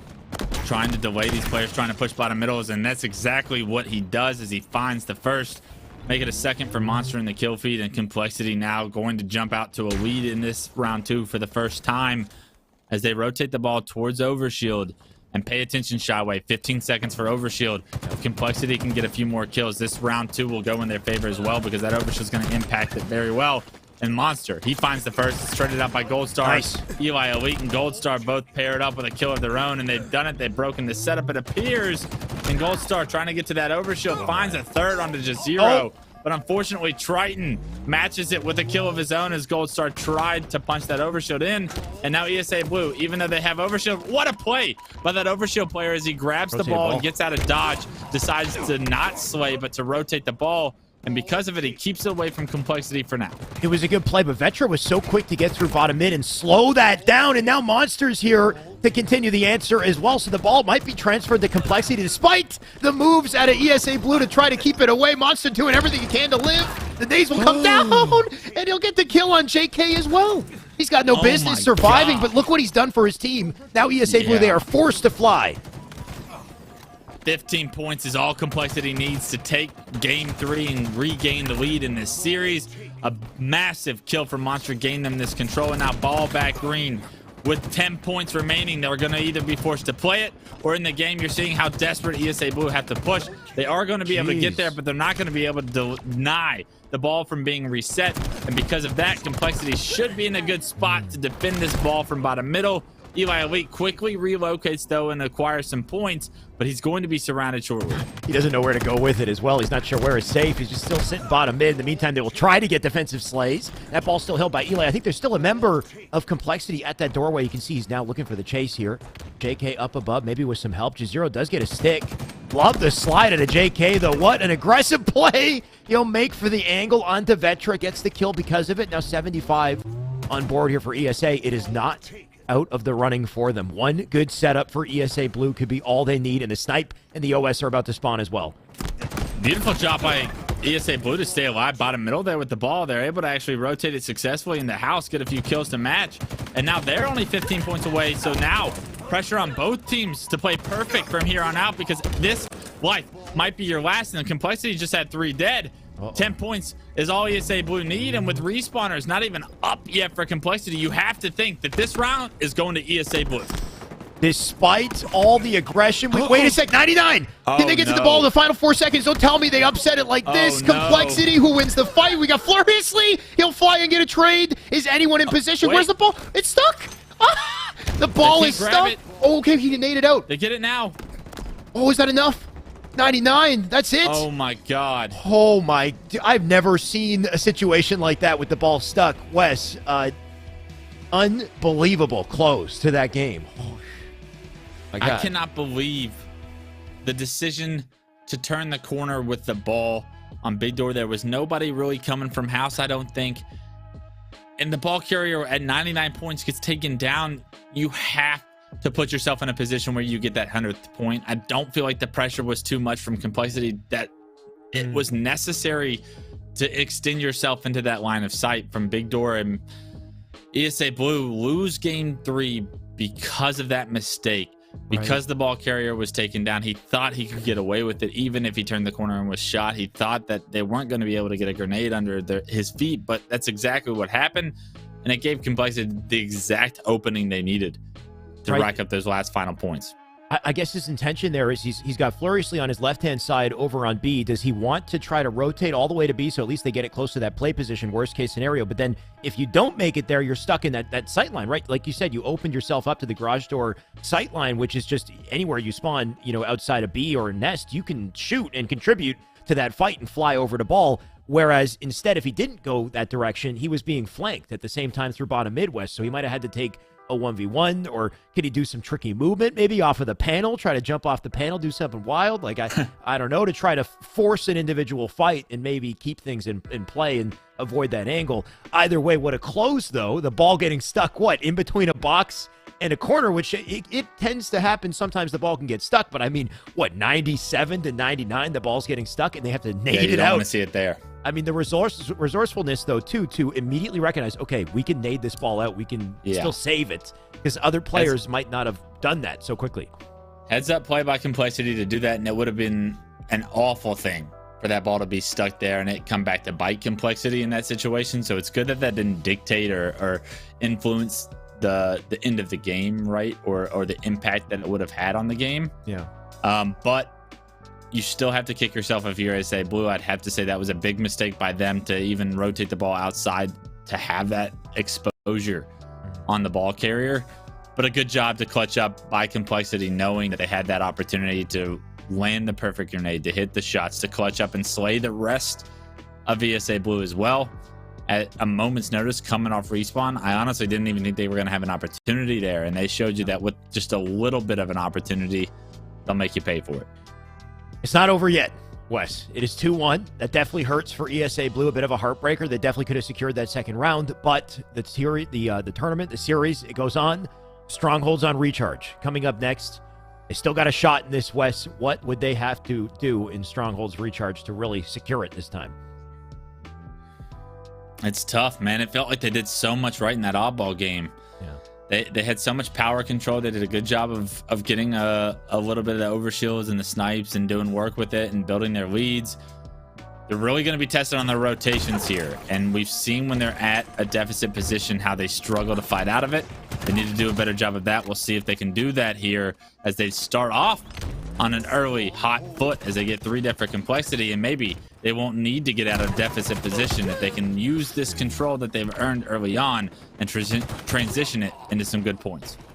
Hopefully they can. You can see Complexity very quickly fighting back off that opening strat to make any form of control difficult for ESA. I think they did bounce out with that camo, though. Not quite sure where that player ended up. In the meantime, Vetra just going to worry about locking down pipes here. He's got Monster unfortunately dead on the feed. JK will come in with the challenge. Vetra very ready for it. He'll pick up the kill on the JK. What type of opening does that create, though? Vetra now dead. Eli Elite with a little flank on the C doesn't get the pickup, so C will be capped by Complexity, and they'll stop that hold temporarily here. 31 points already collected, thanks to ESA Blue.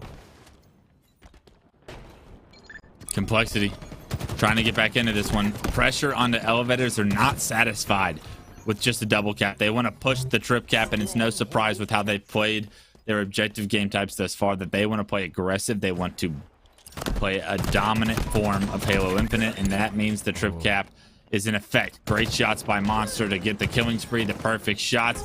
Now the rest of ESA Blue are going to be hopping into C, but that's immediately where Complexity look to focus their attention. Vetra right now just going to preserve his life. Looks like very quickly Complexity have secured a lead of their own. They got the setup they need to, and Triton, I love this placement. Oh, he looked away the moment the player came right into his reticle. And sometimes that timing is just how it is with Halo. Triton going to reposition, still has an opportunity. And when he finally takes the opportunity, he'll succeed. He'll die in center right after, unfortunately, but it was a sick kill. The timing of his death, though, not the greatest here. Eli Elite in position to maybe secure the camo. Looks like Complexity doing what they can to, at the very least, skate away with it. They do get away with that camo for now, but it's ESA Blue with control. As we see Complexity trying to change that story. Triton hopping into B, trying to deny access to A. He's going to have help in a second if he can get some good damage, and he doesn't need the help because he's got the beautiful shots. Once acquiring B, make sure his team's able to keep A, and now they start to climb 81 points and up as C transferring in their favor as well. So you can see Complexity is always trying to push this trip cap. Hardly ever so far throughout this game have we seen them satisfied with 2 and like stagnant on the map. They have always been holding forward towards that triple cap opportunity. Always somebody in that tricky position ready to shoot you, pressure you off a spawn. And Vetra might be the one to do it this time. You can see the whole map now locked down. Spawners will try to get to C to slow things down. Vetra could be the one to really ensure there's no chance for ESA Blue. Gloriously already dead. You got to love the snap out of Vetra here as he does skate out of the fight. And he'll come back in just a second. In the meantime, Monster just focusing on living his life in back of Elevator. I love the attempt. Gold Star will get away, but only temporarily. He does trade for a double, but the points still ticking on the side of Complexity here. We need to see something out of ESA Blue. We need to see it quick. Not sure about the long-range disruptor shots, but Floriously trying to put it to use, and unfortunately he slides right into Monster's reticle with that shock rifle. Monster winning another beautiful shot. The knockback, or the repulsor, I'm sorry, doesn't quite do the job to knock Monster off the map. And this is a big opportunity to once again try and push this trip cap. And look how Complexity tried to be aggressive towards these strongholds. And I mean, this is a beautiful job from Complexity to continuously pressure. Did they overextend is the question. Is Vetra, he tried to lead B to help hold C, and with that they lost B momentarily, but the Slays are coming through once again, and Complexity showing their dominant form again here in game 4. Wes, is there any kind of like science or mechanic behind that repulsor play right there, though? The fact that he didn't die, right? Because most scenarios, you're going to go flying off the ledge. Is it the ramp that caught his feet or something? The upward ramp? Because I don't know. Sometimes maybe it just doesn't send you like it should, but I would love to know, because surviving in that situation, obviously huge for Monster, and Vetra and team, they've got coverage because of it. Yeah, for me, I think it was part of that ramp. That was just the incline that stopped some of the momentum that his body may have had.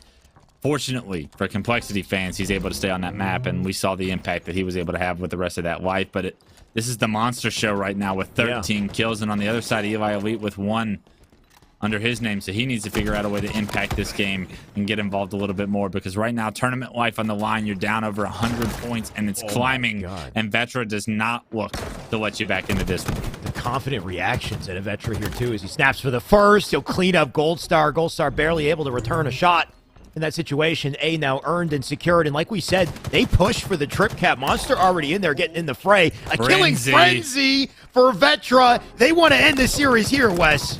Yeah, absolutely. Oh my God. They might want this game to keep going, because Vetra is feeling himself. Perfect shots to match the killing frenzy right after. He says he's not done. He wants the riot as well. Spots the player top batteries, gets him to no shield. And although that player trying to stay alive, you can already tell Vetra's not going to let that happen. Great shots to finish that one off.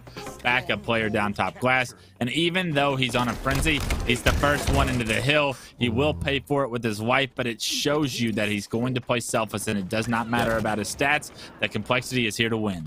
Oh, this is just looking so out of the running for ESA Blue at the moment. You see them constantly dying, constantly on the spawn screen. Well, they get to B, Monsters and C, and the double dilemma here for ESA Blue. How do they navigate it? Can they fly and at least kill Monster? They will. They'll stop the bleeding just a little bit, but they got to move more. Get to A. You can see they lost their fights in A here, so points going to go back to Complexity. Furiously now down numbers. Needs to play his life carefully. Eli Elite going to die out front. Can he at least pick up the kill here? Struggles for it a little bit. But is it enough? It's just not quite enough. There's always an answer out of Complexity. They're always ready to pick up a few kills, maybe make it 3 here for Monster. Yeah, beautiful job by Monster to not only be in that stronghold, but to have presence of slaying from the battery spot is not easy to do. So he finds himself a double and attention from a third player that just opens up the rest of the map for Complexity to find so much opportunity. And it really is just the teamwork from Complexity. Look at every player just being damaged across the map. A great job by Monster to come off spawn, hold the cross, and that's going to do it. 250 to 66, a dominant game 4 from everyone on Complexity. A team effort gets the job done here in round 1 of the tournament, and because of it, they're going to move on to the grand finals. Complexity making slight work of ESA Blue after a tough game 2. And you could tell ESA Blue definitely not happy with that performance, immediately leaving the lobby at the end of that game, starting to drop off of the scoreboard. Their massive performance out of Complexity. On the flip side, though, looking at the Slays, I mean, we got a minute delay in the broadcast, West, so we can still kind of treat ourselves to the action here, but just everyone negative on the side of ESA Blue, and you've got double digits in assists and in Slays coming out of Complexity. Monster was 16, 17 out of Vetra at the end of that game. Kills at the end, which is just unreal. The frenzy, I mean, is a hell of a way to put a nail in the coffin, I think, on the series. Yeah, it was the objective games. It was games 1 and 4 that really were the telling stories of the series and how the series ended as a result. Game 2 was a great performance from ESA Blue. Game 3 was a little bit more highly contested. One bad decision costed ESA Blue at a real opportunity to tie it up and take it to a third round. But games 1 and 4, dominant performances from Complexity. And when you're going up against the Knights here in the next round, you're going to need to play like every game is game 1 and 4. And if they do that, they may be able to push this Knights team to the limit. But it really is going to take that. You're not able to have lapses in judgment like game 2 was. But fortunately, their ceiling, it proves to be very, very high for Complexity, and that's what they're going to need to reach if they want to be the winners of the grand finals. Yeah, definitely the surprise, I think, so far in this tournament is just how dominant they have been so far. Like, having them win isn't unexpected, but to dominate in the fashion that they did makes me wonder how far they could go, makes me wonder whether or not PK is up for the challenge. Of course, that's what we'll be seeing after we send it back to Yeso, but in the meantime, I mean, what a series that was, Yeso. I'm curious to hear your thoughts on it. That series there, finishing as it began, with Complexity taking a strong victory. They win that set 3-1 over Esports Arena Blue, and they will move on to face the Knights in our grand finals today. Welcome back, everybody. Esports Arena Blue taking another tough loss there. Honestly, they came out really strong in game 2. A nice response from the team to a CTF game where they got just absolutely crushed. I mean, really did not feel like they ever had any sort of a solid foothold in that first game. It was a 5-0 shutout for the side of Complexity on CTF. And it's easy, after a game like that, to really let a series get away from you. So, credit to Esports Arena Blue for having a strong response in game number 2 and making this a series and not allowing the sweep to happen. But despite that, they had a close second round there. They were almost able to win. We heard Clutch in Shyway breaking down just, a last-minute mistake in that second round, peeking out big door there towards the B site on Livefire, and it ultimately costing them that game. A risky play with a couple of points to go, and they weren't quite able to get it, and it does cost them the set there. So Esports Arena Blue, I'm happy. I was critical of them at the start of the show with the 0-2 that they had on Monday. Was hoping for a response. Complexity is a solid team. They gave them a good run there in games 2 and 3, but still a lot of things to build and work on there for Esports Arena Blue. So we'll have to see how they can respond come next Monday when we see them once again. But of course, Complexity moving on, and they will play against Knights here coming up very soon. Now, I told you guys a little bit earlier we were going to get a little sneak peek on what is going on at PvE at our local Esports Arena stores inside Walmart locations all across the country, and we have a preview of that now. Of course, if you've never seen what PvE is, it's pretty simple. We've got leaderboards across multiple different games that you can come and compete in at your local esports arena every single week. The competition runs from Wednesday to Sunday, and each different leaderboard has its own $500 purse that you can come in and win. Come in, pay for some tokens, use those tokens to get tries on each individual game, and you can keep coming back in to compete and play more. So even if you set a top score on Wednesday, it may not be at the top of the leaderboard on Sunday, but you can come back and get in on the action. And we've got a peek here at a player jumping in on the action. It's our good friend Pushy here inside of Studio White, taking a little bit of a test here on the firing range here in Halo Infinite. Halo Infinite, of course, one of the titles that you can play in PvE. And the nice thing is that things mix up every single week. We're bringing in new stuff. Some things will take a break, we'll bring things back, but we've had a range of different titles from Apex Legends, Warzone, Halo Infinite. We've got some Mario Kart in there, Home Run Derby in Smash, and even a special Aim Labs competition going on this week. If you watched the show last night, we got a little preview and how that will work. But you can go in, use exclamation point locations in Twitch chat now, or go to esportsarena.com to find an esports arena location near you. You can come in, compete, put up your top score. Pushy, maybe not quite as happy with that showing, but it's all right, because you know what? Guess what? If he doesn't like it, he can get some more tokens. He could jump in on it again. And you know what? Take another run at it. That's what's great about this too, is that PvE, one, you don't have to commit to a 3 or 4 hour tournament, right? If you've only got 5 or 10 minutes, that's fine. You can go in, go shopping at that Walmart, stop in Esports Arena, get your tokens, take a try or two, and move on with your day. And then you can come back the next day, later on in the weekend, and try to get back to the top of the leaderboard again. You are not limited to just one try. You can keep getting after to try and get that top score, and Pushy is going to do his best to do the same here. He peaked at just over 19K in his last try, pretty close to it this time around. Can he get it? 7 seconds left, looking to hit 20,000. He's so close. He did it. Well done. Pushy at least going to top his score from the first run there. just short of 22,000. So well played there, Push. And that's just a nice little look at, hey, look, you got 2 runs at the PvE score there, and it took them just a couple of minutes. So that's the thing. Only a few minutes of your time, and you could win $500. And again, we run 4 different leaderboards every single week, each with their own $500 purse. So if you want to come in and compete in a bunch of great titles in PvE every single week, come into your local esports arena Wednesday to Sunday, compete in PvE, and win you some cash. Awesome, awesome prizes. So I hope you guys enjoyed a nice look there at what's going on at your local esports arena. But production is letting me know that the grand finals are ready to go. We've got a matchup between Knights and Complexity. I know you guys are hyped about it, and I know a couple of dudes that are going to be very excited for all the action to start. So let's hand it back to Shyway and Clutch.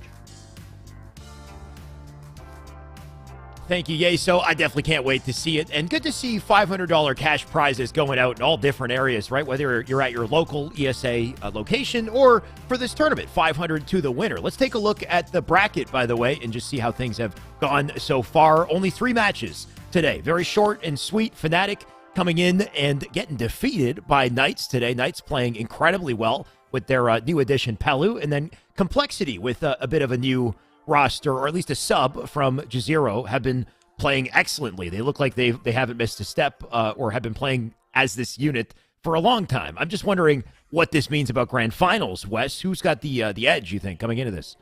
Yeah, I think Knights had a tougher matchup in the first round against a team like Fnatic, so I favor Knights, especially with their history and the accolades that they've been able to achieve over the years. I mean, this is a very veteran, tried and true MX team, right? Like, we know who the Knights are. We've seen them on the world stage for several years at this point with different additions, different players in and out of the team, but the core group of these guys been playing for a long time. For Complexity, up and comers that have a lot of individual skill, a lot of promise, but the accolades aren't there. I would favor the Knights going into the grand finals, but Complexity, if they can play like they did in games 1 and 4 of their first series, I think they're going to have a chance here.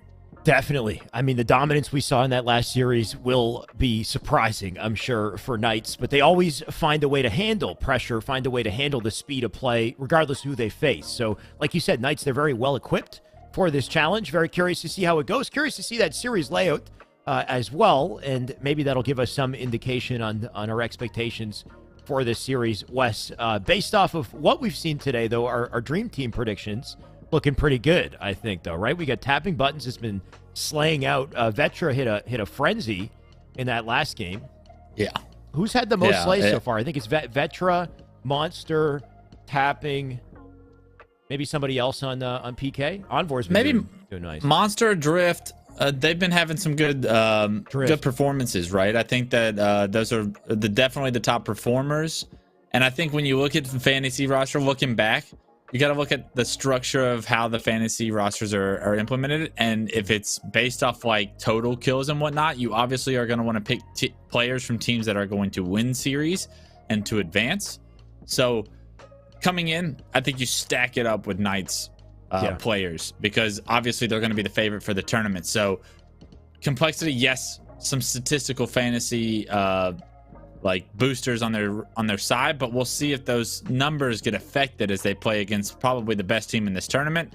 I'd be surprised if they're able to have a similar statistical performance like they did in the first round of the tournament against a team like Knights. But if they do, they're going to give themselves a good opportunity to take the $500 in the grand finals championship as well. Right. And especially with Knights coming out and beating Fnatic to start the day too. They've got a lot of pressure, or a lot of momentum, I think, coming into this also. Stronghold's live fire will start the series, Wes. We've got Slayer on Recharge, Aquarius, CTF, and then Oddball, Streets, and Bizarre Slayer if we get there. Stronghold's live fire, we haven't seen it yet today. Should be a pretty exciting one to start the series with. So far, objective efficiency out of Complexity has been stellar. I wonder how things match up against PK this time, though. Yeah, I think it's going to be a completely different style that they're seeing here in this series. Complexity played so fast-paced throughout that first series against ESA Blue. I think Knights play very, very similar to Complexity, so you're going to have a lot more pressure against your pressure you're trying to apply. And what does that do to the pressure? We're going to see it will create openings. It will make deaths mean more, and teams will capitalize on potentially an early pick because an overextension or like an aggressive play gets predicted and caught onto. And because of that, you're going to immediately feel pressure on your team. So pay attention to who gets the first kill, because typically when you have a numbers advantage for either one of these two teams, both of these two teams like to turn one number advantage into all 4 dead very quickly. Yeah. And on top of that, what we talked about as a key to success in Strongholds in the last series was just how quickly and efficiently you can break setups when your opponents do have those setups. Typically, these teams are going to be looking to fight for B and C, though they do like to push for the trip cap when they get the opening, but B and C generally is going to have, that opportunity for coverage, especially with back B and how long you can survive back there. But what I find teams will do is they'll just take B out of the picture, take those players out of the field of play, send all their numbers up through the OS side of the map, and then run through C, run through the map that way and kind of overtake and control. So how do you, mix your resources or get those timings to break some of those setups, and how quickly, how efficiently do you do it? Because like we've seen with this map, with this game type, it just snowballs once you've got control. Yeah, I fear for a team that's trying to give up B for the power of an overshield or for a potential rotation. I feel like B is the hardest stronghold to transfer and to retake because of how well players can play their lives back green and all the equipment that's back there. You got brew grenades close to it, you got the repulsor, and you got lines of sight from both bridge and big door and top middle can impact players that are coming from B. So very difficult. You want to hold B. If it's one of the other two, it's probably the third as well if you're on the side of Complexity or Knights. Honestly, both these teams probably like to push the trip cap a lot. We saw Complexity never satisfied with just 2 strongholds in their last game of that first round. Wouldn't be shocked that when they have 2, they want to push 3 as well. You kind of get a good idea, and the reason because of it, I'll explain a little bit, is when you are pushing the third, you know exactly where you're spawning the enemy team. You are spawning them at the Oppo location in Stronghold. So if you can swarm fast enough and you can transfer that Stronghold over fast enough, you can actually just play a continuous game of offense where you're going from, you have A and B controlled, you want to push C, you are pushing C, you're spawning the enemy team A, and if you can get C before they can get A, you can also have the timing to pressure A before they can transfer over. And it's kind of like a wheel that goes round and round, and wash, rinse, repeat strategy that you see some of the best teams in the world implement every single time. Right. And something that's so prevalent in Infinite because of how quickly you're breaking and capturing setups. That rotation, that wheel, like you said, can spin, can turn so quickly, and you can always just kind of be on top of it. That's how you have to play it too. You because of how instantaneous the setups and the captures tend to be. So I can't wait to see it. We're still getting ready with the lobby. The moment the lobby is ready to go, we're going to jump in. We're going to play this out. Of course, our final best of 5 of the day. Single elim, you lose, you're out of this. Winner take all. You get $500 in your pocket. Not a bad way to spend a Wednesday afternoon. Hey, breakfast, lunch, and dinner out on Uber Eats is what that is. So these guys have a good opportunity here to collect a little bit of cash. Hopefully they're not spending it on delivery food because that's expensive, especially with the increases in gas prices. As of recent, go get your food from the groceries, ladies and gentlemen. It'll save you some money. But also you get to collect your cash prize and put it towards something worth having. There you go. But I mean, as you look at the series layout here, shall we? You have another Aquarius CTF that we saw. We saw how strong I believe it was the Knights series was with their Aquarius CTF game. You got a Slayer on recharge where, in all honesty, the Knights in the AMX Super, they dropped a few Slayers along the way, which was kind of surprising because they seem to have the most individual skill in the AMX region. So you'd think Slayers would tend to go in their favor, but it was really objectives that they were strong at. Slayers were actually the opening point where I could see Complexity maybe tying the series up if they do fall short in game 1. Interesting, because I think they kind of share advantages. If we go back in the last series, at least Bizarre CTF with Complexity was the best I've seen that team play, right? The dominance out the gate to a 5-0 in Bizarre CTF is a tall ask that most teams are not typically capable of. Typically, it's very close the whole way through. So I wonder if that'll translate well to Aquarius CTF. I assume it would. And then Slayer, Complexity lost in their series as well. I think both PK and Complexity lost their respective Slayers. So I wonder how things will transpire as a result of that. But the biggest tell, of course, in the end of the day, is just who comes out the gate with the most momentum, who comes out the gate with that first win. Because like we had talked about in the past series, that affects your confidence. It affects your mindset coming into those follow-up games and what comes from those follow-up games. Yeah, absolutely. It's ebbs and flows, and as you build confidence, it's going to be big for Complexity to build confidence against Knights. They know who Knights are. They know that Knights is a very well-respected, high accolade team. Like, they've seen this team get top 8, top 6. That's what the members of Complexity are striving for, right? They're yet to kind of have those kind of accolades at the majors in their careers so far, but this would be a big opportunity for Complexity to kind of get some wind under their sail and say, all right, we're an established good team that can create upsets of this magnitude when we play the right style of Halo and we're all on point. They look to be all on point against CSA Blue, but like I said, the styles are going to clash here, and I'm not sure if it's going to benefit Complexity the way that their style against Complexity did as well. All right, well, I can't wait to see this, Wes. We are still getting it ready with the lobby, and in the meantime, as soon as that is ready, we're going to jump in. But in the meantime, we are going to send it over to Yeso. Very curious to hear what Yeso thinks as far as who's going to win this. I can see the chat are already predicting. It looks like the chat is actually leaning Complexity for this series. Do you agree, Yeso? I'm not going to waste your time, Shyway. I'm taking a 3-1 Knights. Right there. 3-1 Knights. I think they're going to take it. I like the newly revamped Complexity roster for sure, but 3-1 Knights. I'm a Knights fan. I think they're looking good. They took down Fnatic. That's where my heart lies. But for the audience here today, of course, it is Vizio week here at Series E, and if you couldn't already tell by the branding, here we go. And I just do want to give a special shout out to our friends at Vizio, big supporters of us here at Esports Arena, and we've loved having them on this season in Series E. And of course, the Vizio players have been showing up and showing out all season long, and we just want to thank Vizio for their support, and do want to remind you folks, if you're looking to pick up a brand new 4K UHD smart TV, you cannot go wrong with Vizio. We've got a gorgeous one right behind me here in the studio, crystal clear picture, and it is how you can take your gaming to the next level. If you're looking to pick one up for yourself, I've got the link that you need. Just head over to walmart.com/esports arena to grab your Vizio TV today, and make sure to, of course, stick around all week and watch all of the Vizio week action. Remember, we'll have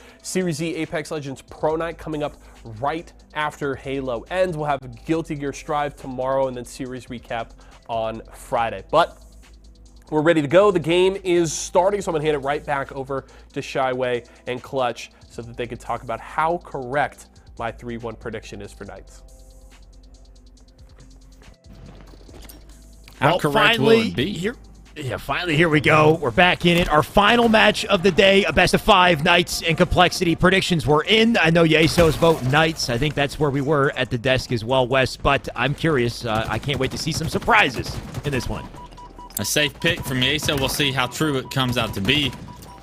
Interested to see how this one gets underway, as early lead goes in Complexity's favor, although it looks like the Slays have benefited the Knights at this point just by 1, but a good job by Complexity to focus on that B Stronghold instead of prioritizing other parts of the map, and because of it, they still are able to maintain that B control. But how long will it be for? A little bit of a mishap on the graphics right now, is Complexity going to be at the top right in blue, but we are seeing, I believe the blue team is going to be the Knights, so a little bit of a mishap there, but we'll try and guide us through here. It looks like Complexity now is the team scoring with 27, about to take the lead as they get A, as they do lose A.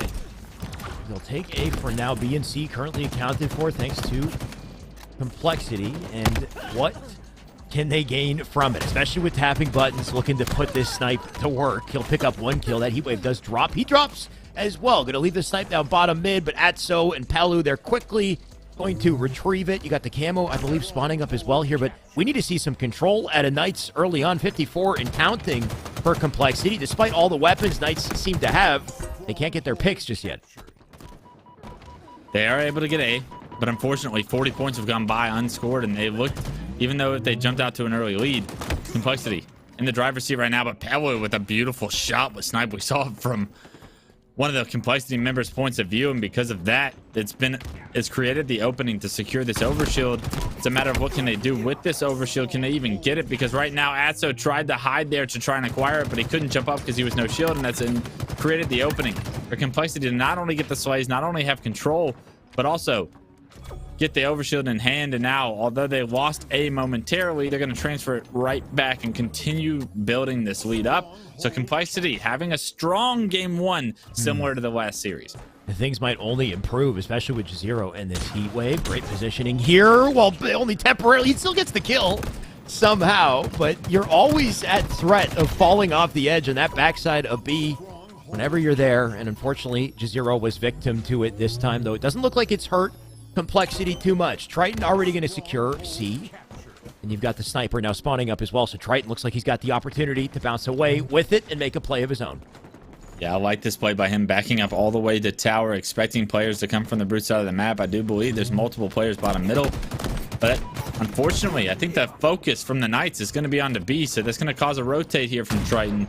He gets there a little bit too late, lands one body shot, but can't quite hit the second, and B is going to be transferred over from the Knights. So even though Complexity have the power of control, when you're not able to hit those shots and deny the Stronghold from getting transferred, you're not really doing too much with that power. So it's a good job by the Knights to understand that C was not the place to push, with Triton anchoring that position. And because of it, they've made a little bit of a damage into the setup as of right now. But as we continue to switch points of view, we're seeing Complexity with A and C control continue to score. Vetra going to pick up a cheeky little kill there on Pelu. I think he's still had his teammate in position to secure it as well. But Vetra will look for more. Unfortunately, who will die. The team play out of Knights here to secure A, and they've got timing and positioning for the OS as well. And that could turn into a little round of control if Knights cannot get sniped. There's a little clothesline coming in. Maybe a little more. Actually, nice repulsor. Beautiful repulsor. He sent himself up and dodged the angle and the kill at the same time. I'm not even sure if that was on purpose or not, but it works out in his favor. And because of it, Drift, with 10 kills on the board, hops into B, finds another one, and is able to transfer it over for his team. And it's a much needed control for the Knights right now as they try to chunk away at the 60-point lead that Complexity had built. It was a momentary trip cap as they decide to slow it down and give up C for now. But with A and B controlled, the Knights will look to get back into this one. They got a three-man push coming up B side to do it. Looks like the Drift is going to double back instead. And there will be players he'll meet in center. Vetra already dead. Can they find their opportunity to collapse on C? Do they push for the trip? Do they try to get some defense here? Pelu going to do what he can to pick up the pieces on his fallen teammate. I think that's still a heat wave in their hands. And tapping, we talked about the power that comes with just hanging out in the back of that B Stronghold, staying alive on green here. And it looks like tapping going to try to use that to his advantage, because the cavalry coming into the B will try to turn the tide here. But Knights, all the artillery they've got, they seem to have the defense. It looked like a very strong push opportunity for Complexity, but it wasn't enough. The Knights get the slays they need, and this is a big kill for tapping to once again reacquire some position on the map. B Stronghold is how Knights have gotten right back into this one, tapping still being a nuisance back green, and because of it, with C controlled as well, they're about to tie this one up. Gotta love the positioning at a Knights here, just locking down top tower. Atso will not move till his teammates decide to do so as well. We got the OS about to spawn here also, and can Atso be the one to make the play? Drift with an opening. Atso gonna go full in for the challenge in time to counter the OS, but Jazeera's already on top of it. Vetra does pick up one, so Jazeera going to get away with the OS, and despite the temporary lead here for Knights, that might change very quickly. Jazeera, no OS to speak of anymore, but a heat wave instead. Yeah, and unfortunately for Jazeera, B and C are going to go into Complexity's hands. It almost was a trip cap, and Jazeera trying to turn it into a trip cap may have overextended as he cost himself his life. This is the mistake that Complexity can always make.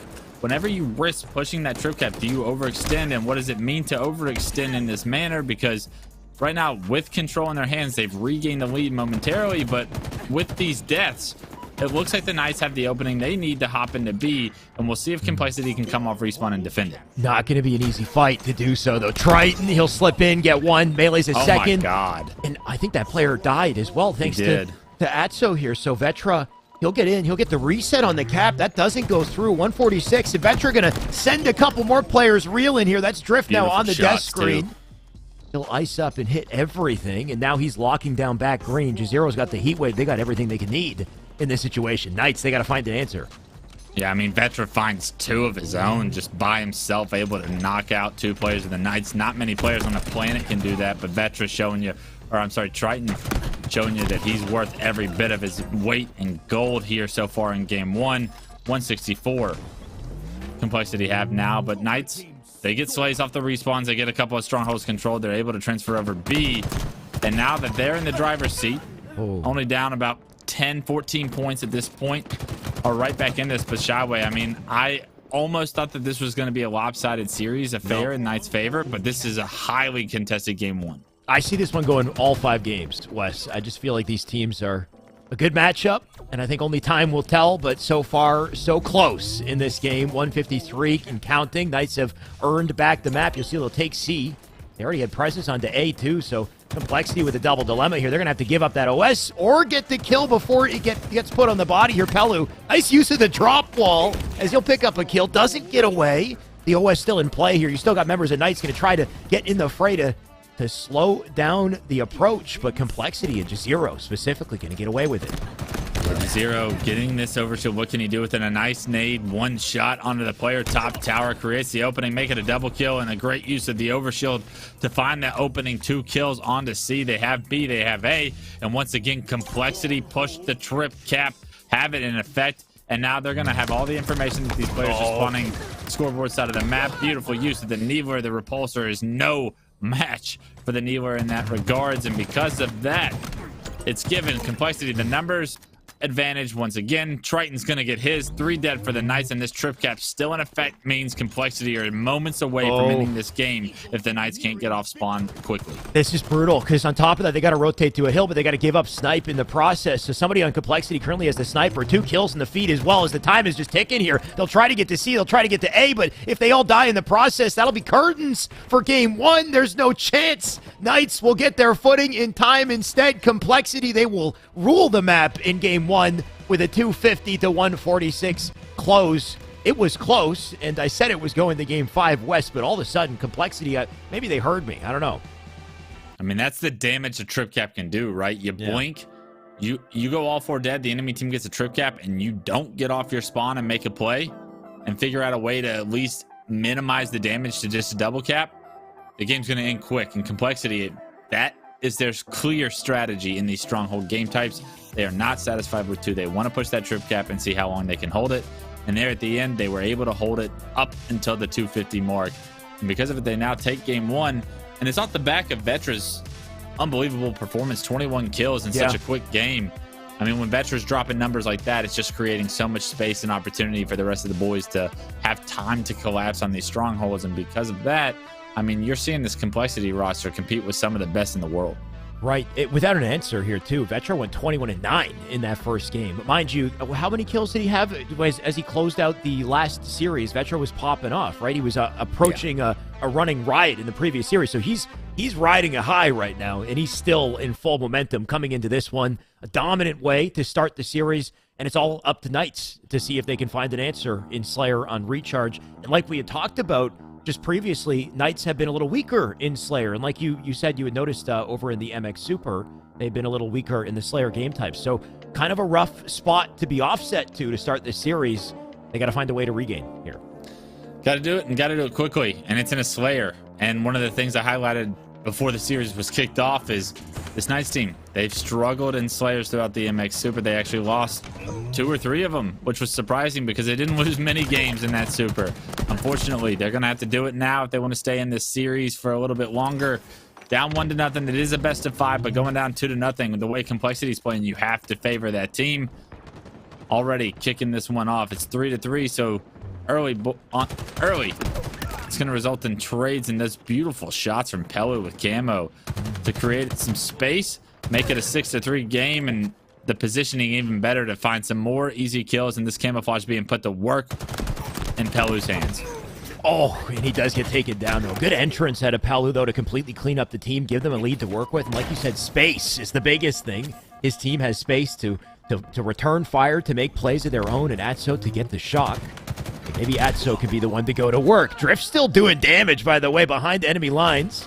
They don't like to keep a setup and just stay still, stay stagnant. Instead, they will pressure you on spawn, something both teams seem to do exceptionally well, and so far, Knights have answered in this second game.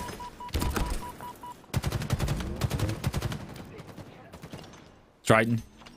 NBR, they have control, and that's an over challenge by Adso. And the good shots by Triton, a good double kill from Triton. And these are unnecessary deaths from the Knights. All of these kills, they had a majority of the map control, and they just walk into the reticles of Complexity. A little bit of a blunder there as they had shock rifle in hand. No reason to die top red, but Triton puts them down, makes it a double. Monster finds a third, and all of a sudden Complexity is right back in this one. Mistakes the Knights cannot afford to make. I thought he got stuck for a second, but I guess Monster narrowly dodges the stick, and because of it, he pairs it with a double kill on the tapping.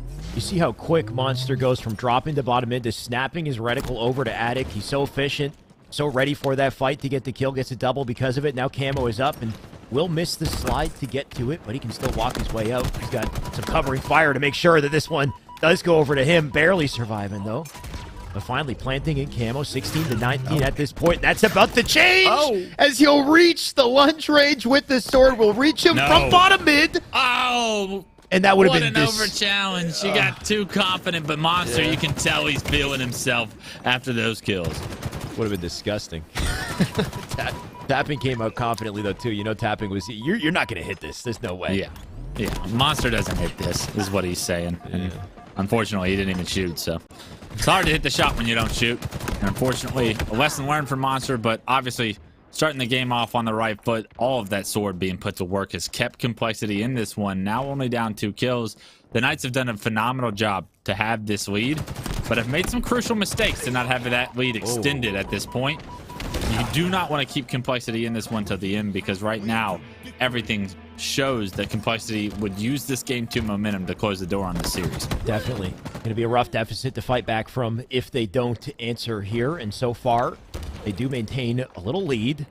Not too much to speak of. There is a shock rifle popping off in the feed, though, so they will have to watch their faces in just a second. They do have presence on the map, though. Tapping, going to watch his flank. Triton now dead. Tapping, not going to win that fight, and neither will 2 more of his teammates. 3 dead. They're just chasing down the 4th. They know where he is.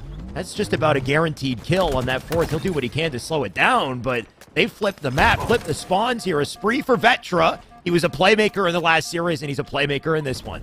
Yeah, what a big kill from Monster, too, on a tapping. There's no reason for him to win that 1v1, but he shows you maybe not the best shock rifle decision earlier, but the BR is on fire as Monster once again sliding into pipes, finds another one, and he's starting to feel it. And on the back of Vetra, I mean, this duo right here, the way that they slayed together and the aggressiveness that they have had, they are giving this Knights team a painful headache. What a tag team, right? Through pipes. Taking advantage of that player collision, I think, too, just kind of flying in together at the same time. Just confidence. It's, confidence, the accuracy. Well, they've got it. Pelu right now, I mean, you'd think he's challenging him from a rough spot, but Complexity so quick to come in, get the pinch, and thanks to Jazero, you can see he's camoed up, so sandbox advantage here. Complexity as well, 35 to 29 at this point as they're starting to pull away, but Knights trying to slow them down. You can see all the nades go. Oh my god, the team fire right there. I think that was 3 different BRs. Two dead now, too. As the game slowed down, look at this. It's an 8-kill game for Complexity. Knights were in the lead for the entire first half by a few kills, but now that Complexity have had this little bit of momentum, it was really the pivotal kill from Monster on the tapping that's changed everything. The game was in Knights' favor up until that point, and ever since then, Complexity, they gained complete map control, and they have punished the Knights ever since. Now they're going to keep that pressure up. Triton with a cleanup on the tapping. He's looking for a second here. Does a full 360 spin. Does get some damage in, but conveniently they're rolling in pairs, and there's always somebody in position to make sure that trade goes through. As long as they get trades at this point, they are in a good position. Drift with a nice little double to even the odds a bit. He's got his teammates already pushing up through center, so they will put pressure on that spawn. He's going to block that pipes side spawn as he does this, and this is a nice little opportunity, I think, for Knights and for Drift, especially now that he has the shock. Yeah, Drift needs to go big with this shock, and he's very capable of it. Finding one right there over the head of Atso.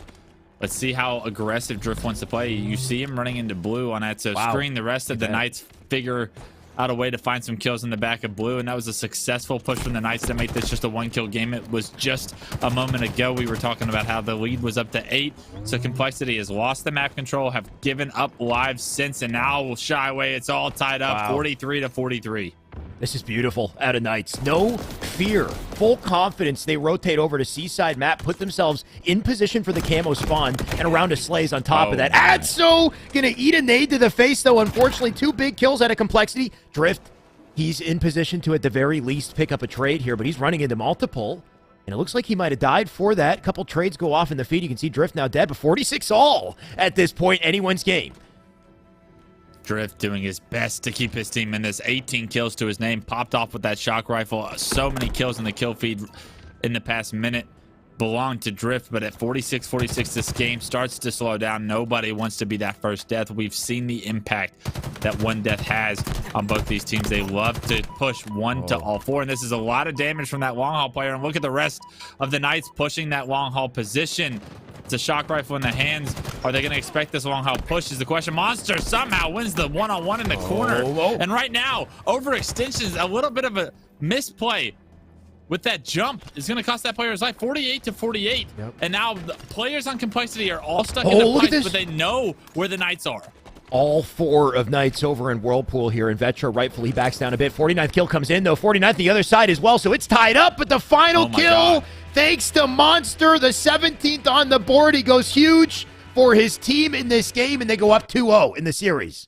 Take the game into your own hands, Monster. Finds 3 of the last 4, I believe, for Complexity, but plays throughout the entire game from him. It was just the one shock rifle shot that would have been absolutely disgusting that we kind of tagged him for. But, I mean, it was really him keeping his team in the game early and then helping his team close that game out late that made the difference. And Monster, what a pickup he's been for this Complexity team so far today. And we talked about the duo between him and Vetra, both of them respectively. I mean, the slays they picked up, it was 17 out of Monster and 10 assists, by the way. Double-digit assists, the only one in the lobby with double-digit assists out of Monster, and then 13 kills out of Vetra as well. But the combination of the two, the aggression they had together, we saw that push in pipes and just cleaning up shop, found a way to flip the game. Midway through, that game was in favor of Knights. They had a nice little answer back to bring it back and tie it up, but yeah, clutch factor advantage to Complexity. West, just one game to close this series. Knights in a bit of a nightmare scenario, trying to come back here. Yeah, you're looking at CTF Aquarius is game 3 too, so it's probably a strong game type for the Knights as far as I can recall. I think that they have a lot of success on the more legacy eccentric style of map mode combos, like a typical symmetrical CTF that Aquarius is. Small, fast-paced map. You're going to see how quickly their success is going to be paired, though, because this Complexity team has looked so strong as of recent. In their past few games today, they have looked dominant in the objectives. Will that continue to close this series out is the big question. We're getting it underway now. I definitely haven't witnessed too much of Complexity myself, Wes, but this is a hell of a team at the moment, and starts to make you wonder if they're going to stick together this way with all the chemistry they've got out the gate. Can they maintain it, though? The series definitely not over, and Knights can turn it around. And as I say it, look at that flag go straight through Car immediately. I'm trying to, give Knights some hope here, but there's just so much momentum for Complexity.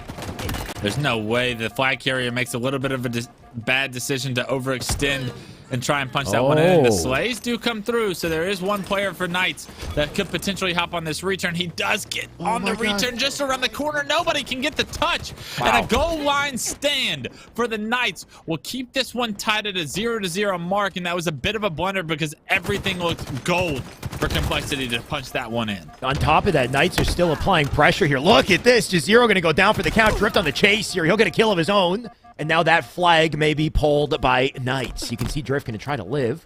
Shots coming out from who knows what angle. Opposite window. Look at that as he tries to get cheeky. Drift doing what he can to stay up and doing a good job of it. That flag not pulled. And it looks like fights will continue down center map here. So a second chance here for Complexity, but nice stop to start the game. Unbelievable stops. One that actually should never have happened. A little bit of a blunder by Vetra with that flag run, just keeping it in his hands. You want to juggle the flag as much as possible. It's much faster, although the mechanical difference is taxing. It's annoying to try and juggle the flag at times. It still makes a difference, and I believe that it potentially made a difference there. And you know, when you lose those players, you want to stay alive. But speaking of losing players, tapping buttons takes one of complexity with him before he goes down with some great shots with that pistol. Now the cameras come up. No harm, no foul. The score is 0-0 still. The battle for control of the map is underway, and you're seeing this battle for camo probably going to dictate how the control goes. And already the Knights trying to fight for it top middle. You're seeing Drift and Atso, the duo, make their way to acquire it now. Like you said, if anything's going to shift the momentum of this game, is going to be that camo. So Knights and Drift walking away with it. What does that mean for the plays to come here? Drift needs to find that opening. Triton, in the meantime, he'll push up onto utility, take a kill of his own, turns to get a melee into his second, and Atso's picked up by Vetra. So Drift, you do see him kill Monster in the feed. Drift with a second as well, and you'd start to think he'd be outnumbered, but Drift going to find a way to make a big play here and slow Vetra down. Yeah, Vetra knows he can't run this fight now that he's lost all of his teammates, so he decides to drop it into the closet. If they can keep this one alive, though, there could be some hope. They're going to have to get a few kills in this closet with some good grenades in order to do so. And just like that, somehow Triton just says, I'll do it my damn self. It's actually Monster that does it, though. Finds a double in the closet. Not only that, gets a touch on that flag. And because he gets it across halfway, Monster has just given his team the lead. Triton without hesitation, he drops in, he gets the double to help as well. That flag is so close, and a last defender out of tapping buttons, a Dynamo in on Dakar, but Drift with two. Monster going to pick up that flag. They have to be able to punch this one, and there's no way the Knights stop this one from coming in. Monster off spawn says, you know what? We're having trouble moving this flag when it's not in my hands. I'll pick this one back up. I deserve this cap myself. Gives himself hopefully some fantasy stats to back up the incredible plays we saw him do in order to get that flag on the move at the first place. Complexity just need to make sure to weather the storm now. That is Knights, because you can see they're getting aggressive. They do want that opportunity for a counter pull here. Atso not going to get his kill, and neither are two of his teammates. That attempt will not succeed. Instead, Complexity, they've been given space on the map, and the timing is perfect. That's going to be a camo, a heat wave, everything in their favor. And Monster, if he stays up, what a nuisance he can be here. But a heads up by Monster to know that there's probably multiple players around that corner. Because of that, he decides to back up with that thrust, and a good job by all of Complexity to get the slays to trap those players on the Knights stuck pink. And because of it, they've got this flag on the move. Already across halfway, already into their util. Camo still in their control, and as long as they can suppress these players top pink, the flag carrier should be able to punch this one in. Yes, there it is. 2-0. Complexity take the lead, and the objective dominance showing its head once again. They did it in Bizarre CTF with a 5-0. Looks like they're doing it again right now, just leading the board, the momentum. Jazero looking for, he doesn't get a second. Drift. Nice shots, Drift. Drift will go huge. And you know that they're still going to put up a fight here. 7 minutes on the clock to do it, so Knights do have plenty of time to give us an answer. And maybe Atso can be that impact player, but 3 members of Complexity going to delete him immediately. Yeah, it's hard to deal with 3 players at once right there, and maybe just playing your life a little bit slower is what the Knights needed to focus on in that situation, because Complexity just always seem to have this numbers advantage. They're always running as a wolf pack, and it's benefited them so much. But as we take a look at the stats, Atso and Drift doing their part, but they need tapping buttons, the superstar in the MX region, to wake up here and now, or their tournament is going to be shortly lived. That's a good point. Only 5 kills on the board here for tapping, uncharacteristic of him. And if he can find that one moment, that one little opening, make a big play, things could completely change for his team. Little helping hand there out of Atso just to make sure at least he stays alive here. Atso going to continue to push up on util as well. They might have a bit of a pinch opportunity. You can see they're all in back base. Going to try to play defense. Atso, can he make the play he needs? Beautiful movement. Beautiful thrust. That thrust gets him right back without a clamber, and he's already in position to keep the damage up on this fight, but Triton, the speed with that slide will put him down. Like one of those little raptors from Jurassic Park that just won't give up and just chases you down eventually and nips you in the ankles to get the kill. But that kill was massive, because that was going to be Knights getting an opportunity to have a flag run of their own. Maybe make this just a 1-score game. But no, the kills from that Triton play seem to have come through. Nice. You are seeing a flag pull, though. That was 3 dead momentarily for Complexity, and it's up to Triton once again to try and slow this one down, because everyone else is coming off spawn. Good grenades are going to knock Tapping down to no shield, but they're not good enough to take him out. And because of it, he's going to be able to get his shield back here momentarily and throw this flag in. The return comes through, and Tapping has the green light to take this to a 1-point lead now. 5 minutes on the clock, plenty of time for the Knights to come back in this one. When Tapping starts to make plays, you know the tides are changing in this series, in this game. Tapping, you can see the confidence in his play as well. Right up on top mid, going to continue to challenge. Jazero looks like he wants a piece, but how long does he stay out and take damage here? Knights, they're going to continue to push up. Triton looking for something. He'll find his death instead. That's Pelu, who drops down from above. He'll take the melee. Monster dead now, too. Tapping. So Complexity, thanks to, like you said, Tapping, now 10 kills on the board. Knights starting to wake up. Complexity starting to feel the pressure. And Vetra needs to find a way to chase it, but he cannot do it. So many bodies and Knights in position exactly where they need to be to slow this down. Yeah, if you thought the Knights were going quickly or quietly into the night, you thought wrong. They're doing everything to try and tie this one up. A few kills go in their favor. Again, a touch on this flag. 3 dead for Complexity, and just like that, with 4 minutes and 20 seconds on the clock, Drift is going to make this one a even game.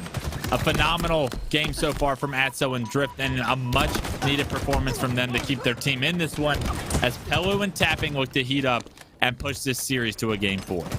Hell of a series of aggression out of Knights. And the continuous aggression, they've finally broken the silence on the side of Complexity, though. Looks like they got a flagpole of their own.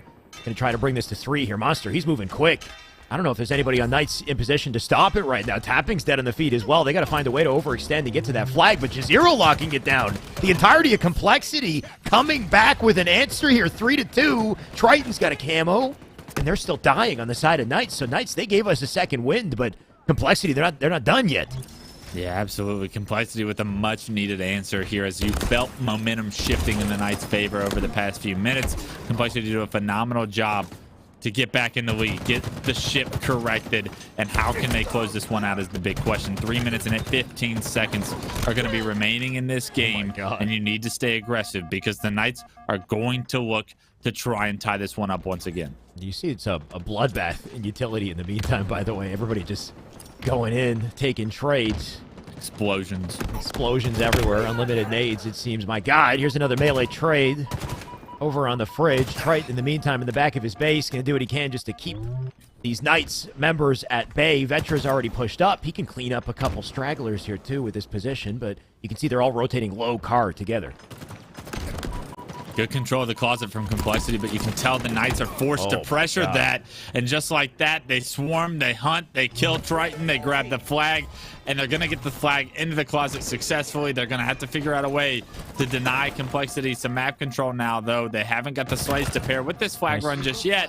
Tapping finds one, but unfortunately for the Knights, Tapping's going to be the last guy alive. A lot of responsibility, waits for the thrust, but unfortunately 2 players from Complexity. It's always 2 that take it down, and with that they deny that flag from going any further, and more time off the clock will always benefit Complexity with the lead this late in the game. And that time is ticking, Wes. We only got 2 minutes on the board for Knights to find an answer, to find a flag. And they got to move here. Monster right now going to try to keep him back on spawn. At the very least, look at the attention he can draw here in this position. He pulls the flag. It looks like that's coverage on the camo as well as he gets this flag through. Bit of a fumble on it, but a presence on the map he's got with this rotation coming in, Tapping with a pickup and a kill, and Monster knowing he can bait out this flag. I love this play. He has to bait out this flag. He has to find kills. Unfortunately, he goes back into the closet, loses his life in the kill feed, and that's Tapping. Buttons finding a second camo in the hands of Drift as well. So they're going to have complete map control on the side of the Knights. They got to get into that closet fast to deny the respawners that kind of space, but now they're going to have to deal with members trapped in the back of their base for Complexity, and they need to make sure they don't get averaged by their grenades. And unfortunately, Monster has already come off spawn, found a kill, paired with one of Jazero, could be all of what Complexity needed to deny this push from the Knights. At this point, Complexity knows all they need to do is get kills, and they're still finding ways to secure them. Vetra in the back of the base, he could be a line of defense as well. 55 on the clock here. Knights, they have run out of opportunities. They need one successful push, and they need it quickly. That was beautiful out of Drift. It's not enough just yet, though. Jazero still a defensive line. He's got a heat wave as well. And that, that wasn't Tapping down below, was it? Maybe a secondary line of fire. Either way, Knight's going to do what they can with 30 seconds on the clock. You're going to have one, maybe two final pushes for Knights. And look how defensive Complexity are. Will it come back to bite them is the big question. They get the first kill on the Atso, and that is the biggest kill of the series to try and end this one. Numbers advantage is massive when you're trying to defend your base. A beautiful position from Triton here to get another angle on that player top their base. And as they find two more, 10 seconds is all Complexity have to do to make this grand finals a clean sweep and a dominant performance from them. The final 2 seconds will go through. Nobody will make it to the flag. And Complexity, we were all wrong. Wes, we had voted Knights taking this series, what, a 3-1, 3-2. Complexity, they dominate. They clean 3-0 sweep. They'll end our tournament today in dominant fashion. Well deserved. Well deserved, well played. GG's on both sides, but it really was Complexity coming out and performing so well. And the new additions, I mean, look at how it just transforms this Complexity team. It makes them, it elevates them. The addition of Monster and how well he just fit in to Triton and Vetra's playstyle is something special to watch. They're missing their fourth Hysteria, and it looked like Jazero popped in as an amazing fourth to fit into their playstyle as well. And I mean, like, they seem to click on all cylinders because like their positioning always seemed to benefit the rest of the team. And when you have that kind of teamwork and everybody's clicking on all cylinders shot-wise like they were, good things happen. Great things happen. My God, the chemistry in this game, in this series, out of the two series we witnessed was unreal. Jazero, by the way, ending that game with 25 kills, with the most on the board. So even as he jumps in as a sub, there's a chemistry here.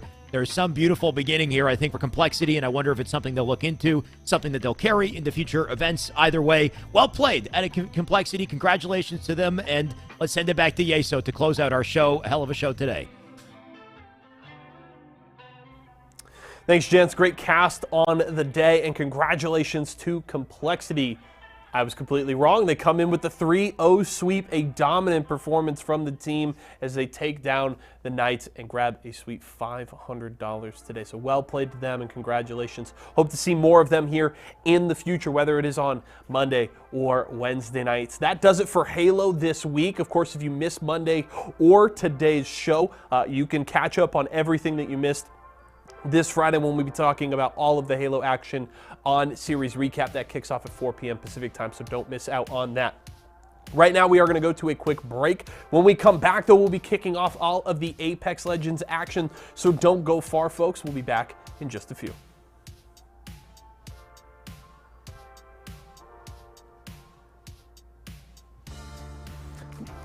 That's not complete.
Welcome back, everybody, as we are now kicking off the Apex Legends action. It is Apex Legends Pro Night here on Series Z. Of course, my name is Ye, so I will be your host tonight, and we're coming on the heels of their second straight open night victory for Team Intel last night. They're looking to carry that performance into Pro Night tonight. Of course, we're the first week after the start of the ALGS season, so all of these teams pretty much played this past Saturday and Sunday and are looking to play again tonight and compete for some cash and some big points here tonight. I'm excited about it. We got a couple of great casters on the show today and tons of awesome action. Of course, we'll be going World's Edge and Stormpoint just the same as they do in the ALGS, and it's going to be an awesome night of fun.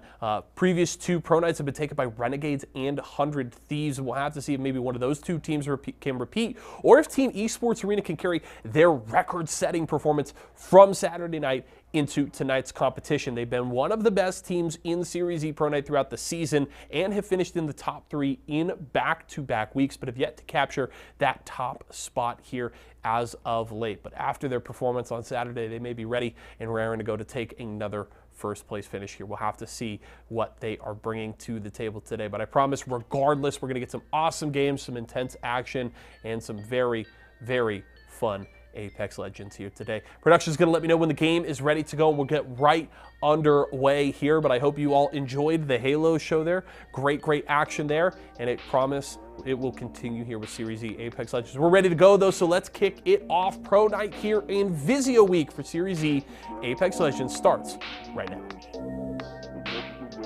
Series E. Series E. Series E. Series E. Series E. Apex Legends. Apex Legends. Series E Apex Legends starts right now. And now we're seeing it once again, just like Game 2, slowed down, but Fury won time and time again, and she's it. They think they're winning it. Chances are they're winning it. It gets thirsted by Zera Tricky as Hecula's going to come around the corner with the spray, and now it's just one player alive. Ladies and gentlemen, welcome to Series E Apex Legends. My name is Dia. I am joined by Zephyr, and we're about to break down some of the greatest games of Apex that you can catch just about anywhere because it is Pro Night here on Series E. Yeah, absolutely. But before we get into the heat of things here, let's take a look at that format and see how these teams will be competing tonight across our 6 games. Of course, we'll be starting off on World's Edge for the first 3, as then we'll make our transition to Stormpoint in our second half. And that transition is a very telling one, Zephyr. I know that you and I have been talking about the differences in playstyle. All the teams have been discovering their own little ways of figuring out how they want to, what compositions they want to run, as well as how they want to play the 2 separate maps, especially with different landing spots. But I feel like teams are getting a handle on it. And recently, it's been Team Intel that's really been interesting to watch grow. Let's take a look, though, at the ways that we're going to be playing out today. It is going to be standard ALGS format. 12 points for first, scaling down to a measly 1 for 11th through 15th. But Zephyr, what's my favorite way to pick up points? Your favorite way to pick up points is always those kills. 1 point awarded for each. And of course, these teams will be competing for a grand prize of $500. First place taking home $350, and second, $150 to award themselves as well. It's a really important thing to note here that this is also some of the best practice that these pro teams can get outside of ALGS, because these are the highest caliber teams around, and when you do have a prize at the end of all that, it just makes it so much easier to really kick things into the next gear. I wanna see if we can take a look at the teams that will be participating today as well to get an idea of who we might be able to look out for, because it really is about how these teams interact with each other, and especially in the early games, about whether we have any contests or not. Yeah, absolutely. And I know I can confirm with 100% certainty that we'll have our standard ESA lineup from ESA, of course, themselves, to Excedrin, Intel, Nerf, Razor, Splash, and Vizio, of course, being the week of their namesake here. Do you think they have something to be scared of, though? Because though all these teams are Esports Arena teams, we've got Esports Arena here as well. And I know that you and I were talking about what this may mean. Let's jump into the game. Let's see how things play out, as Vizio, one of the teams that has started off the season rather strong, but taken a downturn recently, starting off in Landslide. Yeah, no surprise there. We'll see how they rotate out from the center.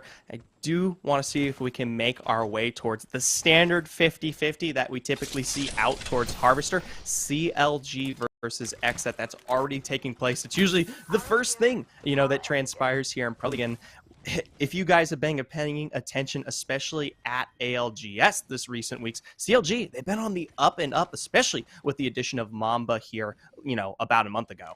I think the addition of Mamba is a really interesting thing as well, because you and I have spoken quite a bit about the different styles of teams. The fact is, Mamba's been switching out from the caustic that I generally know them as, and has been experimenting with the hero pool. Well, CLG contesting XSET for right now. I've already caused some problems. We've got 2 kills down on the map as a whole, and only one of them was claimed by CLG. Well, I believe one of them might have been somewhere else. Either way, 100 Thieves, another team with some grand success for themselves as well, not just here, but also in ALGS. Last week was a massive win for them, one of the best performances that we've actually had the opportunity to see, placing first overall in our Pro League, so definitely want to watch out for them. But as you guys can see at home, we already have our zones coming to a full climax here, Harvester being the name of the game. Since we're pulling over into this, oh my, you could still hear that. I muted myself for this stream. I'm sorry, Zephyr. The sneeze caught us all off guard. Thus, we are going to be looking a little bit further south. Teams like Oxygen will have a better time, but one of the things that's pulling my attention right now is how empty the southern end of the map is. Since ESA normally do land over in Lava City and Big Mod, we're sort of replicating that Pro League struggle that a lot of other teams had, where ESA are getting three POIs uncontested and then being able to rotate into ring with a heck of a lot of loot. We'll see if that becomes a problem today, as G2 defending from the other side of the map are going to be a very interesting team to watch. Oh, man, I am so excited. These are 2 of the hottest teams right now, especially coming off of last weekend, and we finally get the opportunity to see how they match up. And I know Pro League transpires every single week. We return to these guys almost on the, consistently. There you go, crazy thought. But I want to see how the energy, has kind of bled through going into tonight. Are they going to be as absurd? Are they going to have the same kind of fervor, the heat that we had the opportunity, to take advantage of, at least if you guys were paying attention this last weekend? TSM on a rotation in right now are going to be a team that I am very interested in keeping my eye on, as everybody in Twitch chat always seems to call out whether they're playing or not. Where's TSM? Yeah, exactly. Right now, to answer that question for the chat, they're making their rotation in towards Harvester, but not taking exactly your standard route, potentially holding out on this tunnel and getting a little bit more involved in the kills than I think we're used to this team being. W also jumping in, or rather Vizio over the top, landing on the bridge just out to the west of Lava Siphon. Pretty good spot to hold for now, but as one of the things that we got to keep our eye on, Harvester specifically tends to have a lot of stacking up that's available because of all of the different places that you can hide out in that building. Yeah, absolutely. Tend to get what is 15 kind of squads towards the end there, all in their individual tentacles, as I like to call them. And then once that zone begins to kind of shore up and your back's up against the wall, that's when you finally see the drops start taking place. And depending on how the zone is formatted, I personally think those who kind of sit outside, taking advantage of the little high grounds, or those kind of, how would I say, it's not quite a patio. What is a patio? That's not a patio. Either way, balcony-esque sort of design of Harvester on the outside, controlling who gets to come out of these doors can be very crucial. But, Dia, technically, Lava Siphon is still in play to a certain degree. I mean, I think we both know that the zone more than likely will finish out towards Harvester, but we don't know. It could pull maybe more directly south towards this open area by the bridge, or it could carry off towards the west, where you have things like the hill and the lonely shack out there, which can be just as good in terms of a god spot. It'll be one of those things that we've got to keep our eye on, because as the zone continues pulling away, making things more difficult for the teams that run Valkyrie especially have some very hefty decisions in front of them that can make or break a team. While Ghost, sitting in the place that we saw TSM rotating through earlier, are a team that I've been very interested in the development of. People who've been around the Apex scene for a long time will recognize all of these names, but not maybe in this order, as Rakinishu and Impulse have been playing alongside Farmer Lucas for quite a long time, and now have the IGLing of 6 to guide them. They've been on an upturn, I would say, since their debut, I'm going to call it 4 weeks ago, where they showed a pretty distinct lack of synergy, but now we're starting to see things pick up, and it does feel like the edge that this team has over anybody else is how unified they can be in their decision-making, because 6 is not an IGL that leaves room for questions, and at the same time, Rack and Impulse work seamlessly together and have for such a long time. Absolutely here. Down towards the south, this area that we were just discussing regarding where the zone may pull, you find Vizio, who made their own rotation outside of the landslide fairly early on and tried to contest below them there. As you can see, that ultimate comes down. As a result, not going to be able to go for any kind of push, especially with that Ashe ultimate carrying the opposing team into the trucks here. But, you know, Fury still on that Loba, as we've seen many times before here on World's Edge, going to be able to take advantage of any kind of fight, whether or not they're the ones actually pushing and finding those death boxes. Ghost are moving quick, though, rotating into the Valley of Death right now alongside Exedrin. This pit is not where you want to be in the late game. It is very easily siegeable, and especially with so many Lobas in the lobby, ordnances flying in here can and will kill your team. Ghost likely going to relocate as soon as they've got an inkling of where zone might pull next. They could try and take height just off towards the western end right now over by Thermal cliff Station, but I think one of the things that's making them question whether they should do it or not is likely just whether it's going to be in ring. True. You don't want to extend yourself all the way across that mountain line there and then be forced to rotate up in which I would consider is a much more dangerous approach towards the Harvester area. Granted, you can play either underneath or above, but once you get past what is that initial take there, then you're fighting kind of in this open area that G2 is giving us a nice look at as we take our first sights on them here.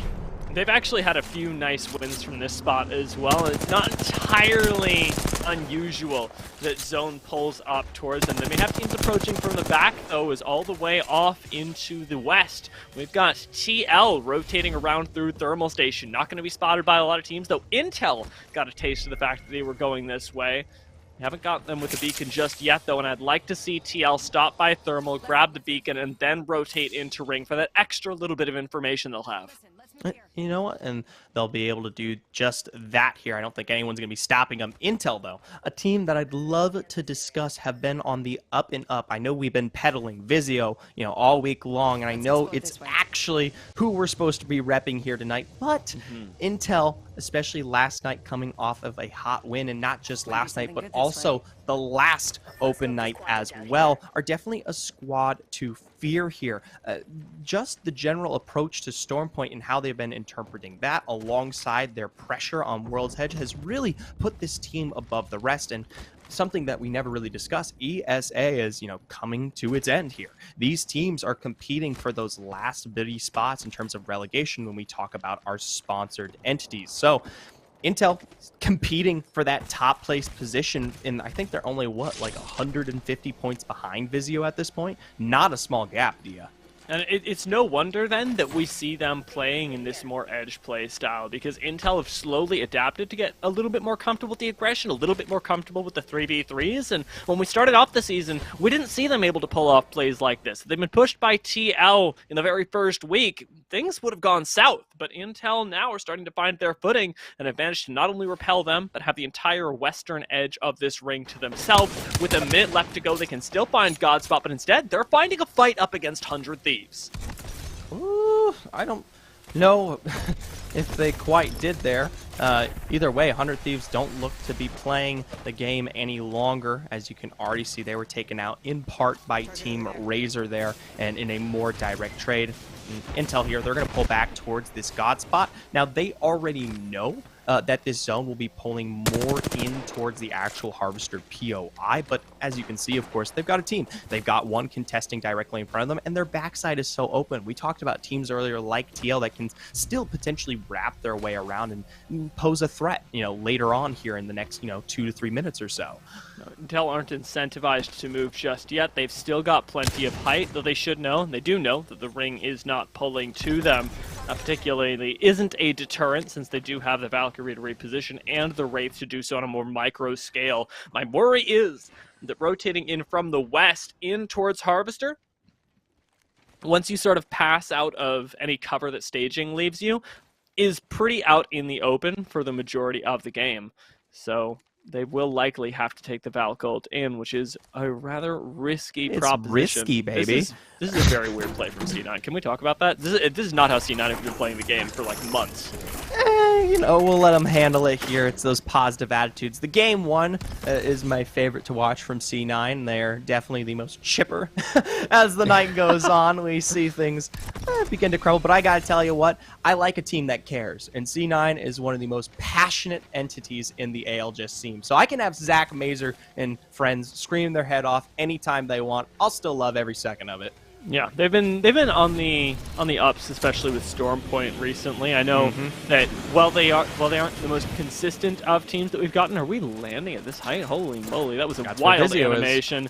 ESA should still be able to make their way over to that, but what I believe are the patios that you were describing earlier, but instead taking a very weird off route over towards the C9, and this is dangerous. Moreover, may force out a Gibby bubble. What a call! Ooh, it's tough. They're definitely being pressured out from the side here. And notably, they find themselves actually in the center of what will be round 4 here. And so, granted, they're not going to have to worry about the tunnel directly towards their east anytime soon yet, but teams can definitely still play in there. I would like to see them maybe make a rotation out towards one of those patios that I have been discussing fairly early on. I meant balconies.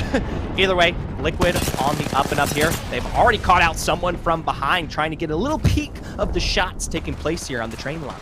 TL miraculously managing to survive with these double golds in between Vizio and the squad trying to pinch them in. Black Market already gone, but Nocturnal applying some pretty confident pressure and having picked up not 1 but 2 frags. Things can get a little bit more spicy as a nice Thermite finds purchase. We've still got the reposition available on Wraith, but Nocturnal might just not need it. Going up 1v2, finding 2 knocks, making it a third. That's Vizio out. Vizio down early now. Liquid to defend here. Defensive bombardment. Oh, Nocturnal doesn't find the Wraith into the void, and as a result, Liquid are now down 1 member. Can't quite push in. The Dome, though, will still come out either way. Ordnance is thrown here. Fun. He's trying to buy some time to get the gold back res off. I'm amazed that this was able to come through, but another defensive bombardment doesn't make it easy. Noct was able to pick up a shield swap to get a little bit more healthy, but now is running low on maximum health. While Arcstars continue to raise in, things just get more and more difficult. They haven't got that second bubble available just yet, but what they do have is a third party. Will it buy them enough time? Frags again, raining in left and right. Nocturnal decides that it's time to turn and fight. Ooh. Trying to see what he can make happen here. He doesn't have a lot of health or resources to play around. Going to be picking up that broken blue shield. We'll see how they fare. Meanwhile, in the center of Harvester, chaos for the last 2 to 3 minutes. We're talking about teams like Esports Arena here, who are in strife of their own. CLG taking out the big dogs. You try and push into Harvester at this point, and things get real difficult for you. Esports Arena, you learn the hard way that CLG is ready for that contest as Ghost continues to pile into this fight on the bridge. Impulse doesn't have a whole lot of shields, though. The team reset is required. They've got plenty of time with this bubble available to push out, to find their angles, and to really make this third party clean, but it has got to be fast. We got 40 seconds as this next ring closes, and even more teams are likely to be showing up just right now. Impulse starts to smell him right to the face as he takes bullets left and right. Thankfully for Ghost here, they can pull back, play this card, extend the time that they hold on top of this train line. They just got the notification that there's teams still holding out there towards the east on the last outskirts of Lava Siphon. Why push? You know you're going to have a team rotate in fairly soon here that might take the fight before you do. Or redeploy that screams from above. Hear that Valkyrie go off above you. You know that there are kills in the water since somebody's had to abandon this area. A little bit less contest on this side of the ring. The push from Ghost, though, is a little bit over-ambitious, and 6 up on this high ground is exposed. Impulse now having to cover, and we may even have, there we go, a reposition from this low ground. A phase breach to make another third party. We've still got plenty of squads here, and Ghost now have to worry about the team that has the height on top of them. I believe that had or was Renegades there. We see Madness, Saucer, Pow Pow all falling, Nocturnal being the one to take out most of the pressure there in the kill feed. So I think that still might be TL even though it was a full 3-man that pushed on top of them. It makes me question whether or not Guild was ever raised back up. But we get to take a little bit of a breather, exit, while they had an odd start. They weren't completely eliminated at this beginning, or at the beginning of this game here. Kenny, our Tomcat rat of the match, just hiding away, and I am surprised no one has found him yet. Especially because weren't ESA just here, like moments yeah. ago before they decided to push in? Look right there! We've got a couple squads next door as well, as C9 are starting to emerge, and a little bit of a caustic can could catch him out, or even an overpeak by C9 would definitely reveal Kenny. So playing quiet with the Kraber, maybe still able to pull off a kill, but has to play this extremely well to do so. Can confirm Guild is back up. Just saw him get the drop on Impulsive Dream. So TL is a full 3-man roster in their successful fight against Renegades. They're right on top of Ghost right now. Might be able to fish him out with some arcs as well, but the team from over by the Snake building has been putting in so much work, keeping whatever squad is exposing themselves on height dancing as the wingman shots come in. On the patio, I believe we had a charge rifle as well, which Nocturnal may be feeling a little bit sooner rather than later, but as long as you can edge guard this, you're going to be okay. At this point, it's much more about whether you can take the fights. TSM, if we're talking about somebody who can take fights, they've definitely got it.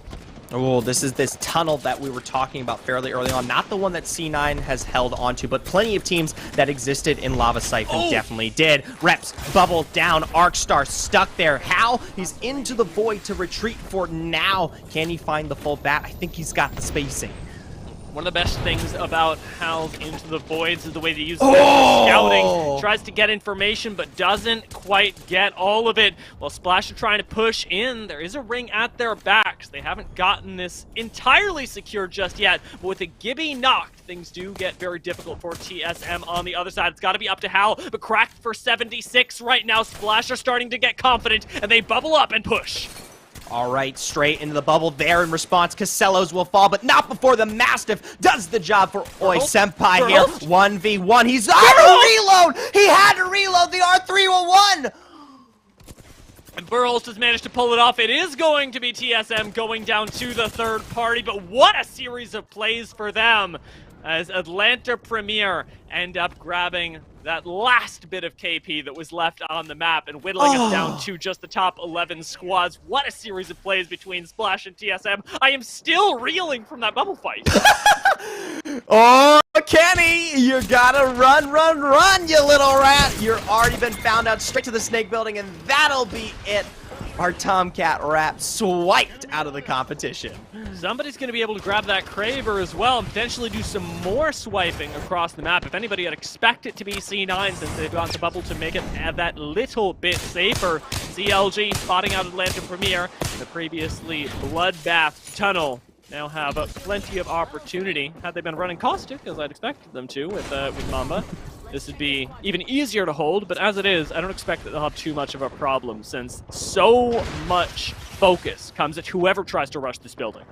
Yeah, it can be very difficult here, and more than likely you'll have the teams that currently hold the center position, that one right there especially, as they might fight their way down to take this specific area for themselves. Granted, there is a few other doors on the sides here that they could potentially play outside of, but then you're contesting against squads who happen to be above or behind you. So they're going to have to make a decision. CLG, they'll just have to take whatever comes at them. Their shot calling is going to have to be on point as well, since there are not one, not two, but perhaps even three squads that could push them. Atlanta Premier shot calling themselves on a push forward. Haven't lost a member just yet, but with Gas buying quite a bit of time, they may just have to exit the building entirely. There's not a lot of cover out here. Ronnie's taking shots from another squad. They're going to go out, while Ghost are the ones to do it now on a push themselves to try and clean up in this Snake building.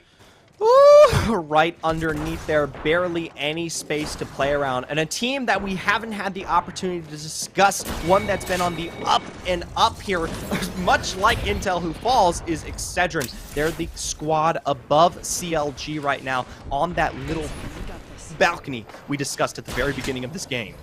This isn't going to work. CLG should be going out. Surely they are. Arcstar making things a little bit more difficult. The port out, though, might just work. Mama's going to be able to get to relative safety, but it's only for a second, and this portal Gives him open to danger. Both of his teammates cleaned up, but Mamba is still alive, albeit barely, and might just be able to get a little bit of high ground here as well. Maybe poking some shots down onto G2, who are already in trouble behind these crates.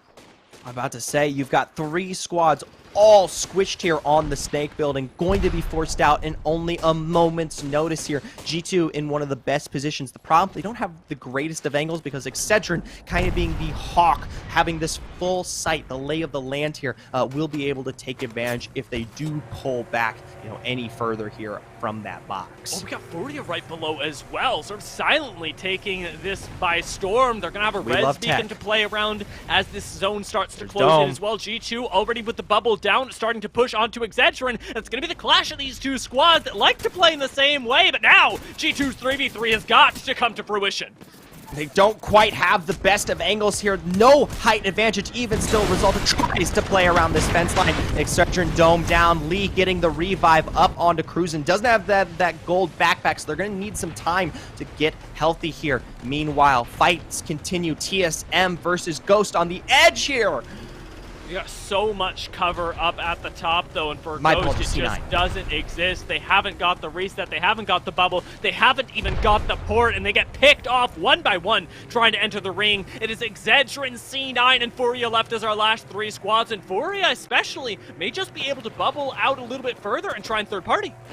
Oh, the fight already taking place here between C9 and Excedrin. Furia extending out. Now Excedrin will be forced to drop. There is no cover in this zone, and that defensive bombardment is going to hurt. It's going to wreak havoc. Furia have to play the edge of the ring for as long as they can. Excedrin are trying to do the same thing, while C9 and Furia are forced to clash on the ground below. Excedrin are waiting. Excedrin are going to try and clean up.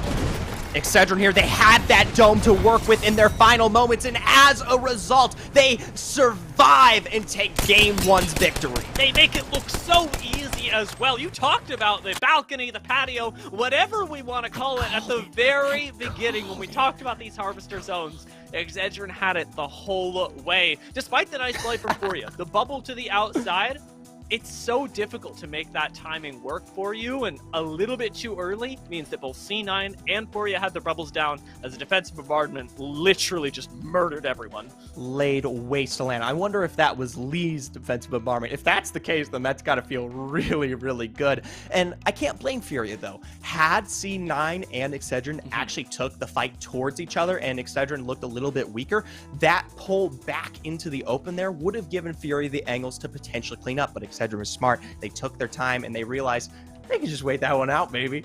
Yeah, it's the right play for both squads, and that's the thing that makes Apex Legends so exciting, is seeing these split moment calls result in 2-3 kills and now a first place victory for Excedrin, as they should have taken that one by storm, but we're going to get the chance to check in with those points a little while later. Before that, we're going to take a short break and hear what Yeso has to say.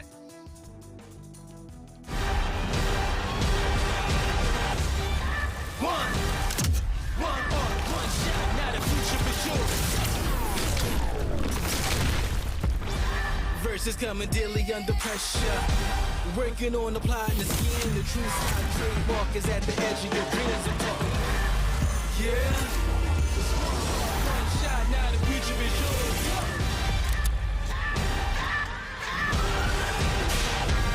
I'm turning dreams into reality. In the lab with the formula and chemistry.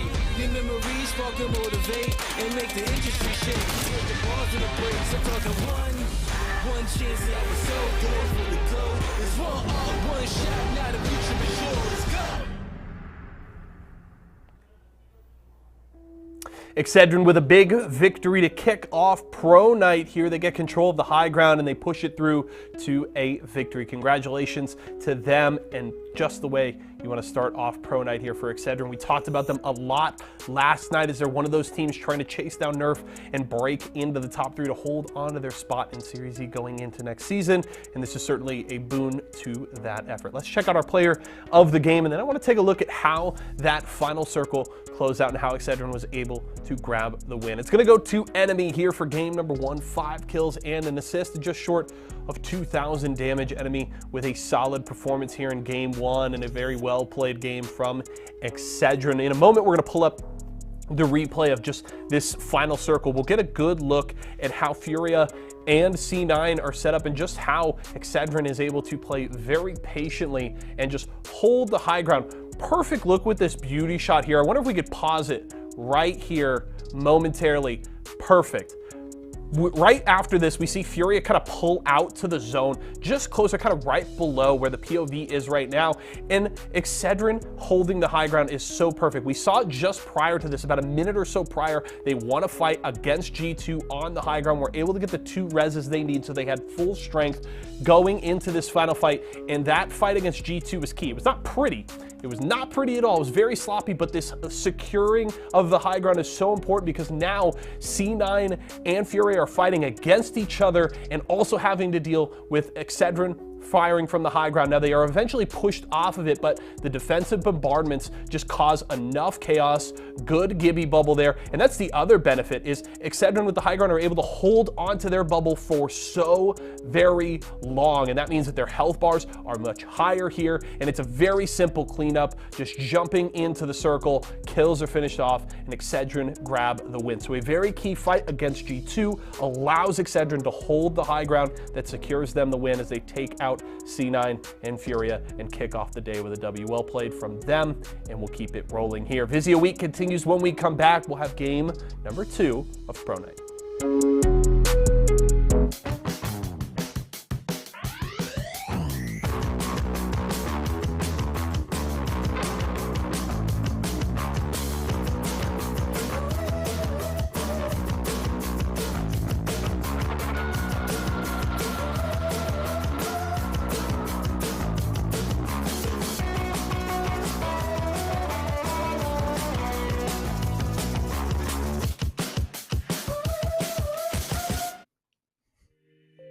Welcome back to Series E Apex Legends. Ladies and gentlemen, Game 2 on the horizon and another World's Edge match just at our front doors. I'm excited to see it, especially with a unique Harvester Zone being thrown at us in Game 1 that ended up playing out in a very weird way.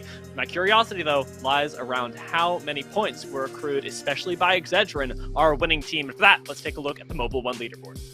Yeah, more than likely Excedrin leading the pack here, of course. 12 points with their win, 8 coming through from their kills, and beginning to create the gap that we see here. No surprise, C9 Furia not too far behind, but relatively even. CLG, though, picking up majority of their placement from their kills they had accrued very early on. Yeah, this was cool to see, with them being able to win the initial fight over Harvester, although I will say the man disadvantage for Xset left them lacking, and that won't always be the case. Xset are very used to fighting over Harvester, and as a little bit of a preview, shall we say, for their Pro League matches, I'm expecting this one to be fiery, especially if Xset can get that third in the mix. Yeah, absolutely here. Not too far behind. Ghost, who we had high praise for across the entirety of this match, and Premier, who cleaned things up. Hopefully, in end of this moment here, our Mobile 1 high performance TSM versus Splash, and look at how close this one ended up being. The bubble fight with a instant start of 44 flesh. Senpai thought he had this in the bag, but Verhulst was raised in the fires of Series E and was absolutely ready to take that fight. Though TSM did ultimately fall here, this was definitely the best play that we got to see in Game 1. And if that's the start, if that's the very beginning, the bar that is set in Game 1, it's only going to get better from here. Yeah, absolutely. And I hate this last little bit. Oi Senpai, he has the extra second to potentially find the little beam, the single shot necessary to take Verhulst down, but he had to reload. He had to go through the animation first, and we won't know how things might have transpired had he had the 301 ready and prepped. As much as I want to take a look at it one more time, the thing I want to look at more is how it's going to go moving into Game 2. Maybe you get that extra reload, maybe you get that next shot, and this is the time to do it as we're dropping in for Game 2 of Series E tonight. Our Pro Night already kicked off with a bang, and now see where we end up going, because Harvester as a unique zone is pretty rough for a lot of teams. And this one, likely going to be very different, maybe pulling us a little further south. Extended heavy mag here. We join in with our winners of Game 1 here, Team Excedrin, starting very similarly to what we saw last night, where they had their first few matches actually be graced by a win here. But just as quick as we joined them, we return to CLG, who are already in the thick of things. The X set 50-50, a tale as old as time, Beauty and the Beast, some other rhyme. Now, XSET do have all 3 players, and already that is taking its toll on CLG, with Mamba running around in front. There may be a knock to be found. Hemlock doing the work onto Claim. Now the rest of CLG have to back it up, and Bubble still 4 seconds away from being off cooldown. Does push them out a little bit further, with the 30-30 being a very, very intimidating weapon to push into. Right, and they got the full thirst, I believe, bringing us down to 59 here. So now that they've got a little bit of health to work with, do they re-engage here? I think Exet has just gone for the full escape. They've left this POI fairly quickly here, as we can already see them taking up towards that hill just across from the start that Excedrin found himself in. Now, one of the reasons that Excedrin had such a good game in the first one is because they haven't been contesting G2 down in the south, but moreover, they're landing a little bit more central. I like when Excedrin is pushed out of thermal, because it actually means that with staging, they get a lot of really nice loot and a lot more concise loot paths that let them get involved in the game ever so slightly earlier. In this particular case, already being on edge, and with Xset coming towards them, that could convert into a fight where you are just way better looted up and get to pick up 2 KP if Xset aren't careful. And something interesting to note here, Intel are just as spread with their clear of Lava Fissure. It's because Slurpee wants to find his way down south and get this beacon. Now, I don't think they're going to be running into enemy anytime soon here from Team Excedrin, especially if he does get that information so quickly, find their rotation up to what we haven't discussed, the zone being in Skyhook here. Skyhook zones are sometimes tough to predict. In this particular case, I think we're going to get a lot of priority on the northernmost buildings, specifically the train station. We may have a team that tries to take the central building for a little bit of KP, and likely you want to have a Loba if you are doing that, but if you're anyone else, if you've got a Valkyrie ult to burn and want to try and play center zone, you burn that now, you go all the way to the north, and you fight for whatever position you can get your hands on. Seem like a little bit trades to be had here. Premier versus TSM, Intel versus Furia out here towards the west. The fighting already beginning to start. And, we never talked about it, but last game was very quick in terms of the initial teams that dropped. We saw us already down towards 15-13 off the cusp, the end of round 2. So I definitely think things will slow here, but it might just be me, but I feel like teams have been getting really aggressive these last few weeks, and we've been seeing the pace of gameplay just speed up. This exemplifying it already, a fight inside of Zone 1 already. A Slurpee accidentally steps into the Thermite and gets cracked for but a moment before running in to assist his teammates. Finds a crack again, but with the cars, unable to put out enough damage into the dome. Now alone and slid by for the shotgun to the face as well. Furia make fast work of that fight off of a bubble fight that really went their direction. And the craziest thing here is Intel had complete control over the fissure area for such an extended period of time, and I know they were fairly spread given how they were going through on the loot. And as a result, Furia were able to take and play around that building/bubble to such a more impactful degree. Keep track, though, on the other side of the map towards the north here, TL out by that train line already taking their own engagements against Complexity already as well. That one is one that I didn't expect Furia to be on the losing end of, but they did get knocked first. Rather, not Furia, TL to be on the losing end of, but they did get knocked first. I confuse teams that like to go for the same POIs. I think they're We've both seen still that alive, contest. though, so. Do they still fight over trials sometimes? I don't think so. I haven't seen any kind of fight for trials as... We get to see the last remnants of fun here on the side. Nocturnal as well. Wherever Guild maybe could potentially be Right there. on the inside there, that second floor. Sir is listening. He's sniffing this one around. With a shot like that, he knows where Guild is. Bloodhound, you've got that scan available to you too for all of the information possible. C9 trying to fight on edge as they are wont to do. Have a turboed up Havoc, which looks really good in the hands of Zach, but not quite enough damage found just yet. Nevertheless, playing things at a bit of a distance. If C9 start to make different calls at this point, it could very well kill them. The entry frags from afar don't find any damage, but C9 seem to have found that push anyways. I like Stay Naughty out on the side here, trying to see if we can find a different angle towards where this fight may take place, all the way up there on the ridge, and their opposers have pulled back quite a distance away here. As we take a look all the way in tree, this is where we usually see Renegades start off, so I would be more than sure that that's them taking towards the sky. Sadly, nothing was really found here from GT, so they won't be bringing the hammer down anytime soon. No, it sucks for them too, because I know this is a squad that does really like to get going early. When they can find early fights, their confidence goes up a bunch, but C9 are having a little bit more luck in that department, especially having forced the bubble already. Aberladley's on the way out, and Shirley is calling for help. But with that bubble down, he won't be able to assist his teammates. A nice crack on the way out, but Zach has been pushed back at the same time, and it is a game of chess here as Tempo is traded back and towards C9 with it now as Zach takes the big slide out. Doesn't even get the knocks, but it's got so much damage. Surely C9 can clean it up, and as Naughty rounds the corner, the wingman shots just aren't connecting. 1v1. It's all in the hands of Aberladley, and the Peacekeeper does it to finally finish off the fight in favor of C9. What a dive above the crate there to find the last shot necessary. C9, they've got to feel happy about that one. And like you said, I was almost surprised. So much damage put down there from Zach Mazer with the slide, taking advantage of that Havoc here. Now they get to find a little bit of respite, loot up on some of these death boxes, and approach the ring however they may please. They're not even out of zone.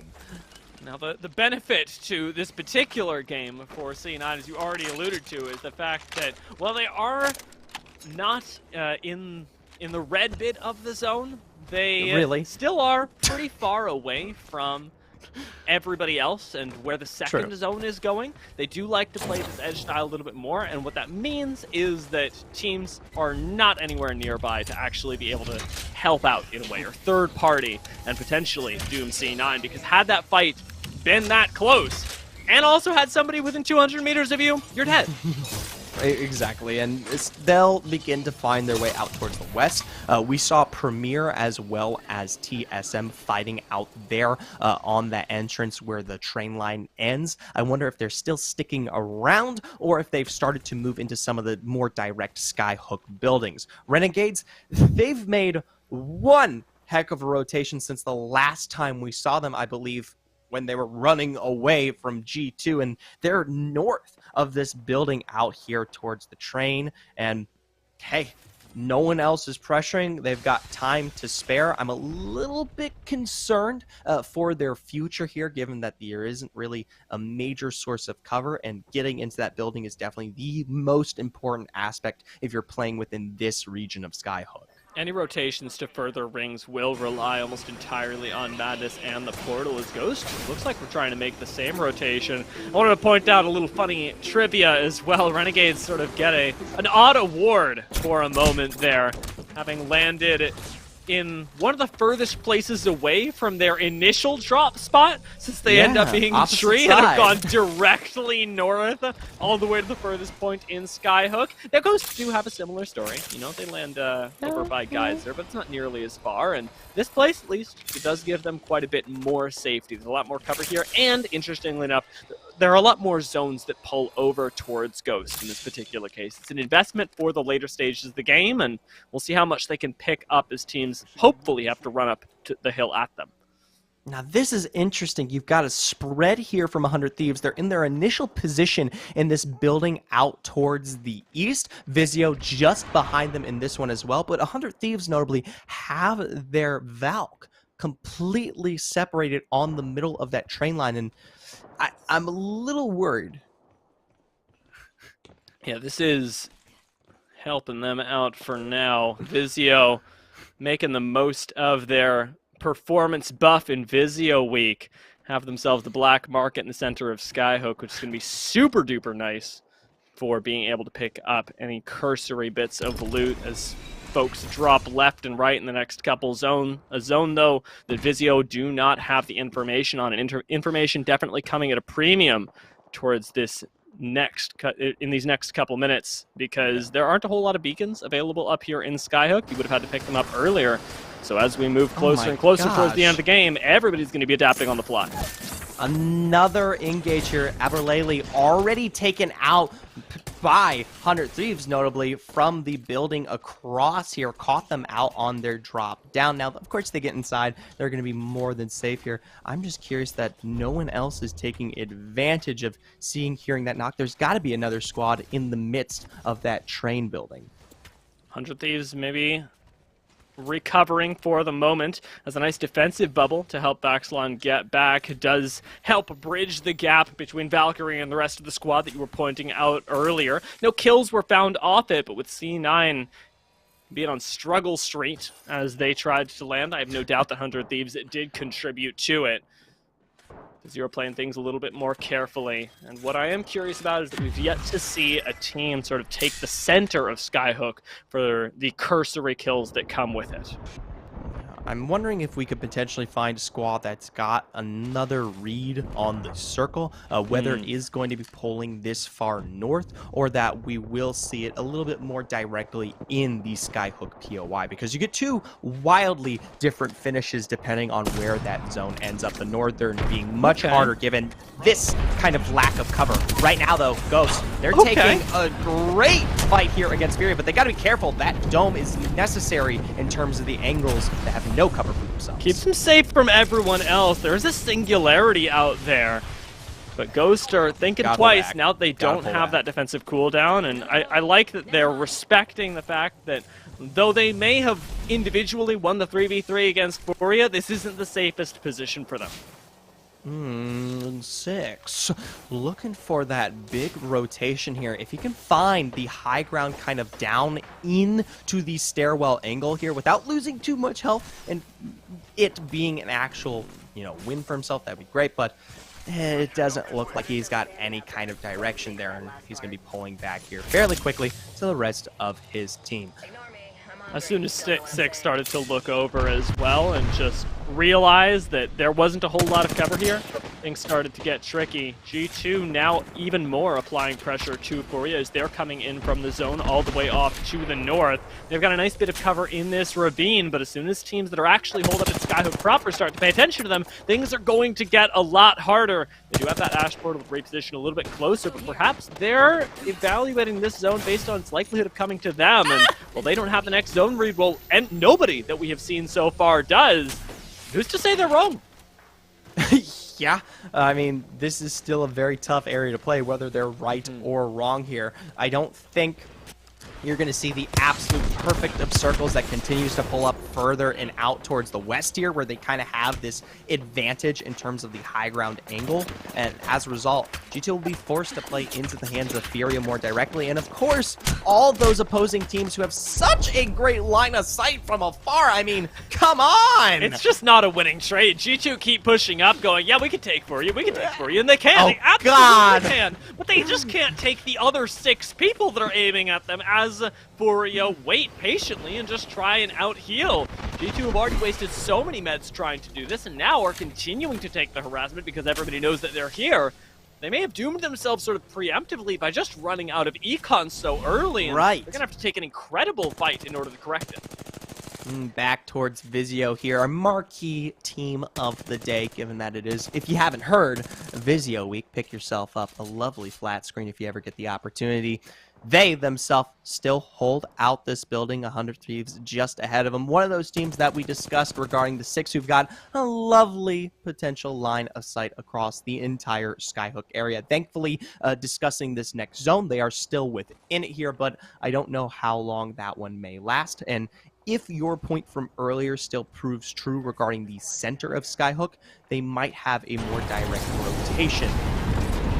We've had to fight up against Renegades, or at least so it seems, taking cover under the bridge. It's up to Panders now, just on the horizon alone and healing up. He's going to get caught by the rest of G2, who have already lost a member and are ripe for the third party. And we'll see if anybody else has the guts to push out to them, as right now we know that there are Ash portals available. There are even missiles streaming in from above, and Ghost are looking at this, but they haven't had the confidence to push up to it just yet. And I can't say that I blame them. Shield cracked as well, but it's just not going to be a push. Instead, hopefully, Designful's going to be able to save Resulted with a very nicely placed phase breach just to make sure the reposition's available for the giving.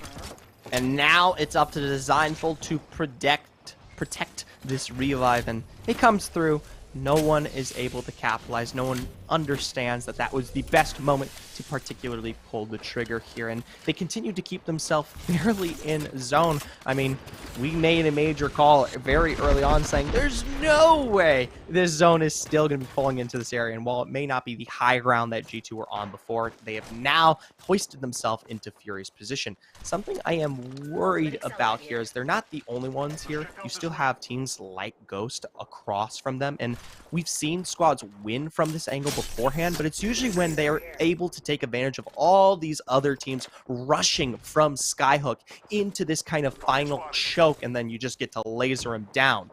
They've got to make sure that their backside is completely clear before they have the opportunity to do that, or they themselves will be in a fight during a rush like that. Yeah, it's going to be a balancing act on both sides, keeping Ghost at bay while trying to farm up as many kills from Skyhook as you possibly can. This next zone, though, won't force that many teams into the direct line of sight of G2. Instead, a lot more of those kills going to be going to teams that already have themselves a building and who may even have a better spot in zone, because again, we don't know. Likelihood does seem to be that G2 and Ghost will continue to get pretty darn favored by the ring, especially Ghost, who are playing safe for right now. But it's G2 that have more kills, and both these squads are taking a gamble by sitting out here and playing for endgame. Back towards Excedrin, our winning squad from game one here. They've got a nice angle where we see G2 fairly early on here, and actually it's Esports Arena who are making that rotation in there. Skittlecake's down, Nox gas grenade, they're looking low. Nox, the only one up, and just as quickly as they rotate in, they're punished for making hasty movements, and now, of course, Ghost are on the hunt. I mean, sure, you see 3 people drop directly on top of G2, and it's the best time to do it, especially as the zone has even more fights going on towards this opposite side. Xset do win a fight on the roof and actually may be able to get revives off for free, as there are squads still fighting below them, but Ghost haven't won the fight up against G2 just yet, and Bat by Impulsive Dream is going to lose them crucial time in this fight. Cracks do come in for a moment, but Ghosts are far from actually being able to secure any KP. Instead, just picking up a little bit of loot that was left behind, and well, they may have a pretty decent position. It's not what they were looking for, and it isn't even entirely theirs yet. Other teams, Vizio here making their own extent out from the building. Razor, a bubble-on-bubble fight here. They find the first knock onto Fearing Live, turned back around. They've already found 2 knocks for themselves, so it's typically a 1v3 scenario, but another team is also coming in here. Watch Fury very low right now. Does manage to pop the shield back just in time, but then instantly gets taken out by a pop over the wall. It's TSM that are showing up to clean up this fight. Third party, and Phony is buying all the time that he can with his teammates to try and get the heals off. TSM, though, running Marketplace. You can tell they put their practice in over by Fragment. A fantastic rotation in here from TSN, taking advantage of that third party, and Dresav, my apologies, going to be taken out as a result. So 2 major squads to play with in terms of the loot here, but still nowhere close to where they need to be into the zone. And this is what I talked about very early on, how most of these buildings are no longer going to be in play. You're fighting up against this hill. Expect defensive bombardments, expect bubbles on this rotation, as Hal beamed from the side here. That's going to be Phony swiped, however, by our Tomcat. Hal, though, with no bubble, there we go, off cooldown just yet, was running the risk of being fully thirsted, and no respawn beacons anywhere near them. It would have been a pretty bad time to go down. As it stands, though, We will be able to get the res off. Res is able to pull that. Well, Verhulst just lays into teams that are trying desperately to rotate into the next ring. TSM aren't in it yet, but they've got a little bit of fight. They've got a little bit of cover, and moreover, they've got fights going on to both sides of them that they can start farming kills off of. Hal makes the call to go down a little bit further south, but they've still got just one more Valkyrie they can clean up. A kill falls into TSM's hand, and they are starting to look like farmers just harvesting these kills. They've got themselves the little bit of safety here in this crevice. Notably, Premier successfully clean up Oxygen, who were the ones to clean up Ghost on their rotation in. They're going to get their last standing member back up before they take this fight, as there's also 2 other additional squads just playing out of this building, being both C9 and Nerf. And Nerf huddled in the corner right now. Do eat a few missiles from Verhulst. Pulling up third-party timing is going to have to be their win condition at this point because they have so much ground to cover. TSM, without even peeling up to full or trying to take the fight against Atlanta Premier, and oddly seems to be winning it as Verhulst goes crazy with the Spitfire, but loses reps in the process. It is 1 down, but TSM can still reset, though they don't have a bubble safety to do it. Instead, Verhulst has to play Sentinel for the meantime, drops the shield for the quick reset, just like Hal would like. And Nerf approaching them from the low ground are in a lot of trouble right now. TSM are not losing control at all. Instead, they are mind controlling everyone else. Now they have the little bit of high ground, this verticality to play around, as they have also this kind of cover on the back end of this crevice here to work with. They're going to be playing directly towards C9. What I'm very interested about is whether Nerf are the ones that'll have to be forced to fight first unless they pull up further towards the west here. C9 do have a lot of cover, but what they don't have is a lot of high ground, and TSM are the ones abusing that right now. C9 need to be walking up on this ridge, controlling Hal, but instead Hal's the one controlling them, popping up, firing through the caustic gas. Will C9 try and keep themselves some corner of zone? Defensive bombardment separates the fight, however, and TSM are no longer able to push up for the moment. C9 are forced into an encounter with Nerf, and now this is just Height Almighty given over to this squad. Bubble forced on the opposite side, and like you say, this should fall right into their lap. Across from them, Nerf now going to be forced to fight C9 as well. The 2 squads dealing damage into each other. As just watch as TSM beams the rest down, taking the 2nd victory here on Series E. They don't even do us the decency of making it look difficult. That was so good for them. They walked out of market, picked up a few kills, took the fight with Atlanta Premier, and then said, oh, I guess the game's ours. Hey, props to them there. They pulled the trigger at what was a crucial moment there. Had they gone any earlier to play into that region where we saw G2, Ghost, Premier, and Oxygen all fight beforehand, and Esports Arena. They could have, and Esports Arena, you're right. They could have been one of those 5 teams to go down early. Instead, it was just incredible timing and also control of the high ground that ended up netting them that win. One of the things that was very visible was the fact that especially Hal and Verhulst were popping up on bridges, on ridges, just to make sure that other teams weren't pushing them, applying pressure, and in that way, just sort of herding C9 and Nerf together, especially at the very end. It was super cool to watch, and from this, I can't wait to see what our Mobile 1 high performance moment is, but for that, you'll have to wait, and we'll have to hear what Yeso has to say on the other side of a break. Hey, what's up? It's Scissors. Yo, what's up? It's Phony. Hey, what's up? My name is Fury. I play Apex Legends for Team Vizio. For Team Vizio? And you're watching Vizio Week. Vizio Week. Vizio. Bring every world to life. Look, he gets a shield swap, and now they're going to be coming up on that hill. Exedrin just get taken down. TSM, the third party, available to Vizio now, as TSM actually end up going out. Intel have taken them down, and Vizio, they have the offer to secure 2 more kill points for themselves. That means Vizio understand this is their win. They charge home once to try and get that kill so badly. Vizio making the push onto 100 thieves right now, and just like that, their base is broken. That's right, I said their base. That's the strength of this high mobility composition. They just get right on top of you, and now Vizio, they let victory just escape their grasps in game number 4, but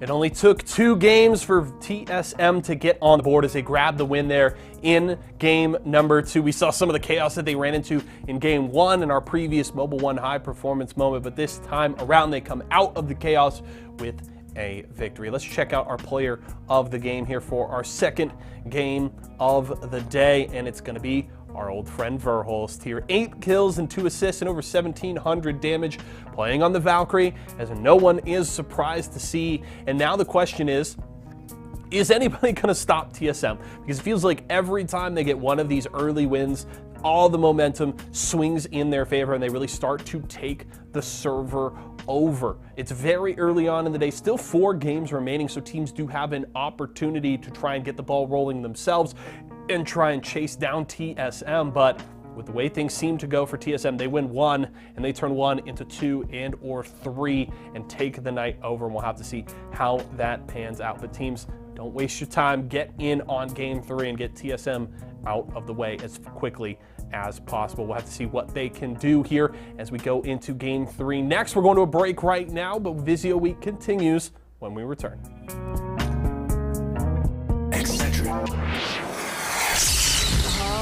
I'm fading! One bad headache can crash your entire game. Excedrin relieves headaches fast. Excedrin, game over for headaches. It's fruit refreshing, refreshingly sweet, but without sugar, 0 calorie treat. They're all our top flavored splash. It's fruit refreshing.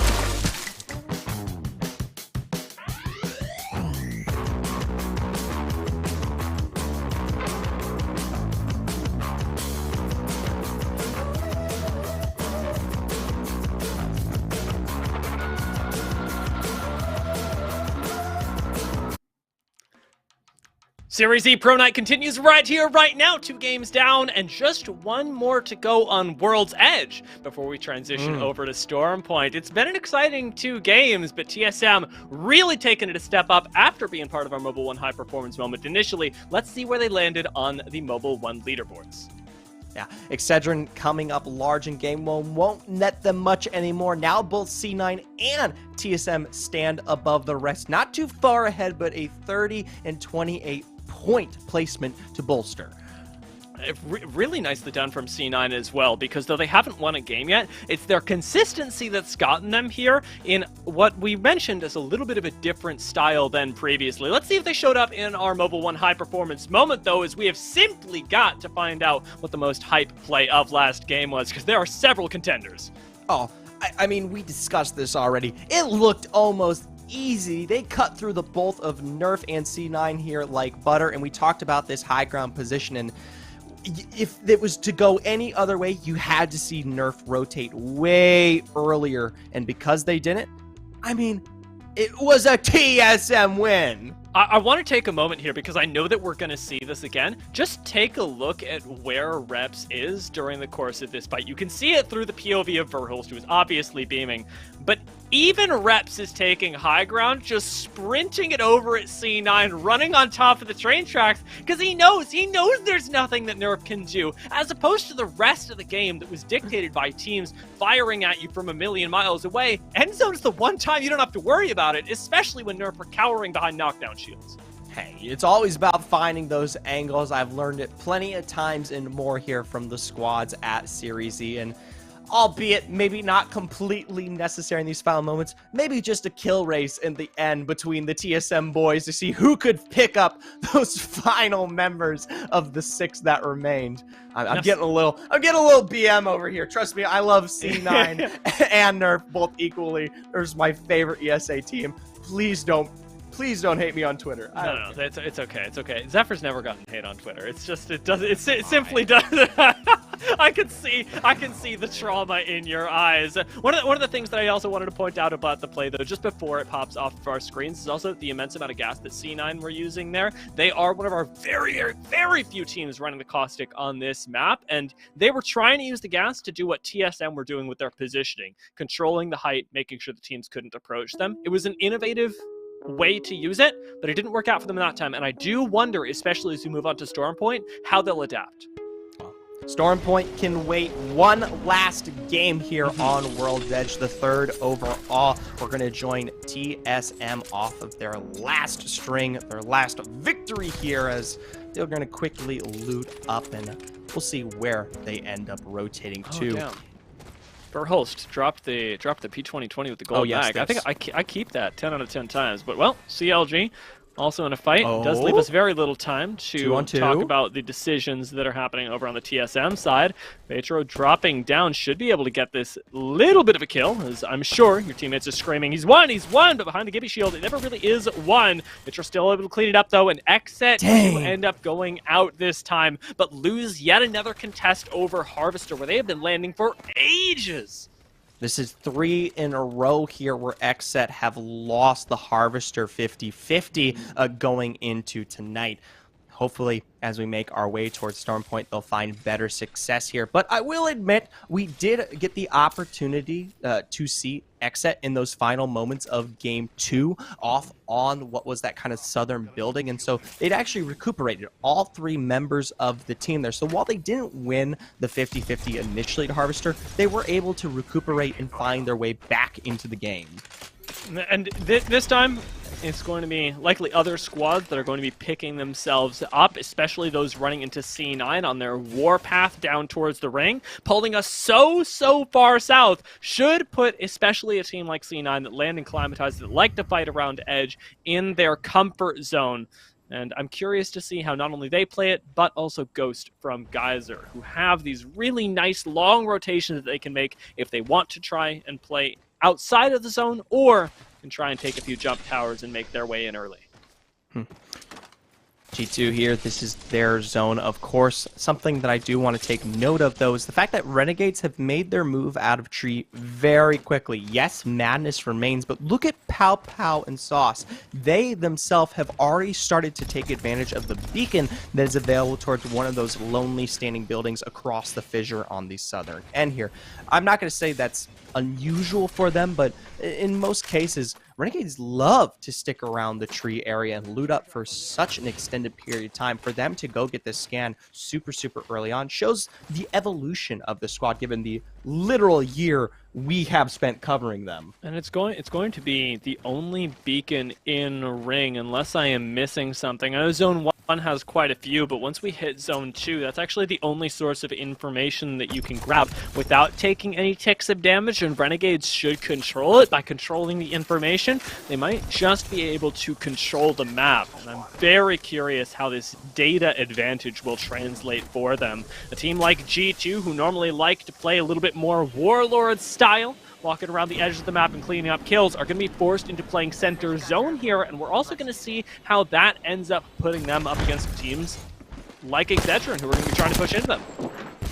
Meanwhile, joining back in with C9 here, like you said very early on, they love to play the edge. They love to take advantage of these teams who just happen to be sleeping here. Senpai, Prodigy Aces down, 1 remaining member. Where have they escaped off to? Stay Naughty searching, as it's actually Zach Mazer on the bottom, and who at least goes for the full thirst on Prodigy and Senpai.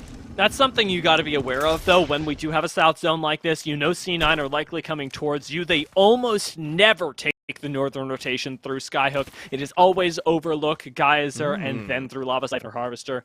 But in a situation like this, though it is unfortunate to see Splash lose 2 members early, it was something that was avoidable, and that even in the course of these Pro Nights is something they'll have to adapt to even further, because otherwise the C9 cannon will catch you. All right, and once again, to bring it up, Splash is one of those teams just kind of on the cusp there. They've got a ways to go in comparison when we talk about teams like Excedrin or Nerf, who are fighting on the edge of relegation here at ESA. To see Splash already dropped right off the bat definitely doesn't bode well, looking into the final embers of the season. Because remember, Dia, we're sitting on what? Number 12? There's only 4 weeks left of Season 4. It's not that long to start stacking up the big performances. Start making yourself known.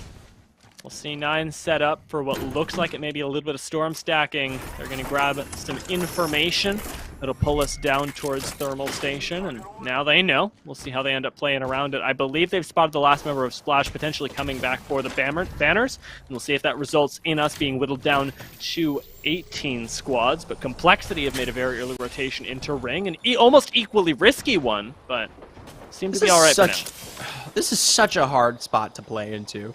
I mean, Dia, I'm going to ask you this. Do you really believe that there is no other building currently available for Complexity to work with? I mean, maybe they had to have found themselves here given their position and what Muffins was capable regarding the redeploy here, but I would love to see them reposition, whether it be potentially above them across this ridge or out towards the west, you know, at a certain point, because while this spot is good for the end game, when most squads have already moved on from these high holds on the ridge or are about to drop, very early on, you're still going to have to defend against anyone who might be landing into this area, or the ones who are, of course, able to take advantage of you from all the angles above. With round one already closing, I mean, I do have to agree with you. It isn't the best spot that you could have. I think that the one thing, if I'm putting myself in the shoes of Complexity, would be that other squads are unlikely to take that spot because it is pretty trash for you. No, I'm serious. I'm serious. I get it. I understand where you're coming from. Yeah, like if you're Valk, right? You're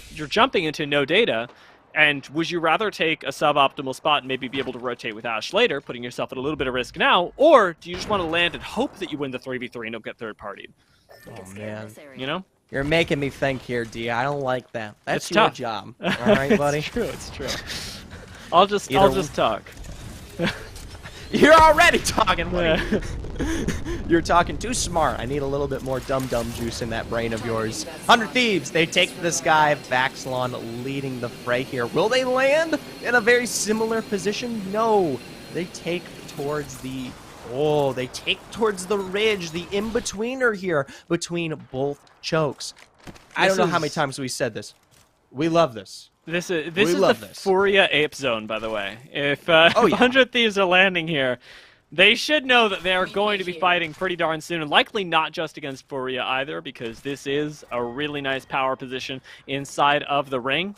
And we do have the available information for a squad like potentially Renegades that are holding up in the south. Give us that next bit of zone, but 100 Thieves may just find themselves a kill even before that, as a lot of flesh damage comes down. No knocks just yet. Controlling this ridge is a nice move from Onmu, though, as on the Ashe you can play a little bit more like the Wraiths, using your ultimate as the sort of quick reposition back to your team.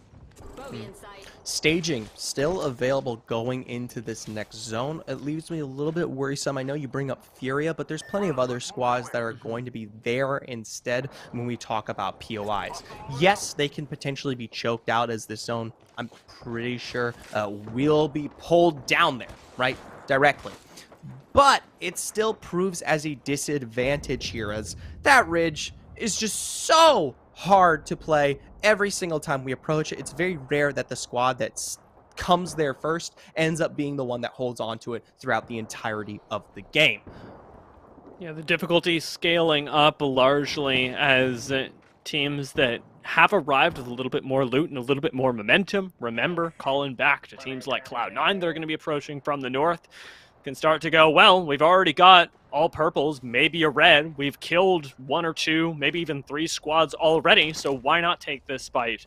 Because we're ready for it in a way that you likely are not, having not taken any kills just yet and trying to position up on this high ground. It is a little bit of a risk, but one that can pay off, especially if you're able to gatekeep other squads on the entrance. It is all about managing what fights you are taking and at what times you are taking them. It looks like Renegades have opted out of fights over information and given up the singular beacon building inside of Zone 2 to Oxygen.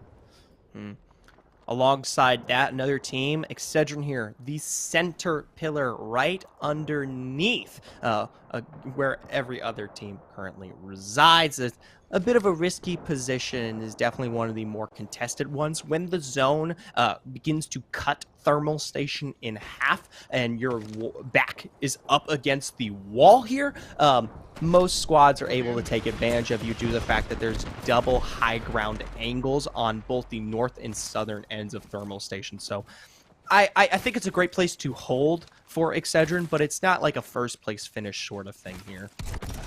As of right now, it's going to have to convert into a push for Godspot, likely, if they want to try and make that sort of move. Now, Ghost holding on the outside right now are technically inside this next zone, but are thinking about pushing up into Oxygen. Perhaps another squad that is gatekeeping them, while TSM have their own struggle bus inside of the zone. They are rife with resources for the moment.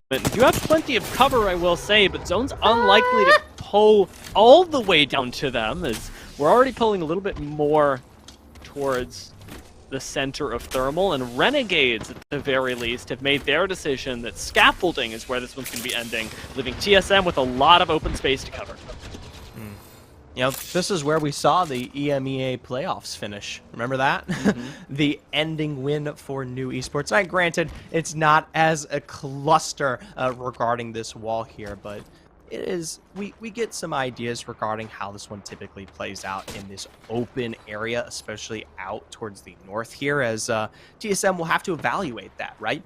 Granted, they already know that Thermal is going to be more directly in play. It's sort of rather unlikely that the zone will finish south of the fissure here. And as a result, that kind of gives me the interpretation that a rotation from this particular platform will be necessary at some point here, going more directly into that POI. It's why you see TSM focusing on the squad right next door to them, off to the west as well, because if we think about where you can rotate from the position that TSM currently hold, the only option is the supply crates in between you and Thermal Station, and the only team that can contest you for that rotation is the one sitting right next door to you, again, a little bit further off to the side. So, see how their contest plays out. They will have to take out that team in order to rotate in. However, up towards the more northern end of World's Edge, we've got Intel trying to fight this out as they're being third-partied. Unfortunately, that's given them a little bit of time to get this res off, so I'm not sure it'll save them. A nice 91 crack comes out initially, but Intel as a whole only get the shield swap before ultimately going down. No chance for them there. Like you said, a third party that comes through. Complexly the ones that clean this up. Notably, G2 had to look for an escape here. They might still be alive, granted. Not exactly sure where they have ended up. For now, though, Complexity, they get to take advantage of this ridge for themselves here. This is one of those high-end angles. Granted, sometimes we see the zone force the drop here, but for now, it's great in terms of lasting through and finding the placement. Really big props to Moody and Fearless, by the way, for actually finding a knock with perhaps 215 health between them at the start of that fight, being able to still get Monsoon down, make this a little bit more difficult for Complexity, perhaps giving them to a third party if one was incoming. Those really, really nice moves, and Intel do still leave their mark in the minds of Complexity, who currently hold the highest ground inside of the next predicted ring. In that kill feed there, we do see Premier and Renegades taking trades on the southern end of Thermal Station currently. We didn't really get the notion of where Premier was prior towards their engagement, but we do know for a fact it was the Risers that Renegades held for quite some time there. Back on the ridge, doesn't look like we've seen any movement thus far from the team that was there earlier. Nice shot, Smoke. Being able to turn around, instantly throw out some damage with the 30-30. There's a lot of focus on this building for right now. There's a lot of focus priming up for endgame. G2, most of all, actually having been able to collect kills from up here in the center. Not something that you see every day, and the wingman no less. I wouldn't have it any other way if I were watching Design Full.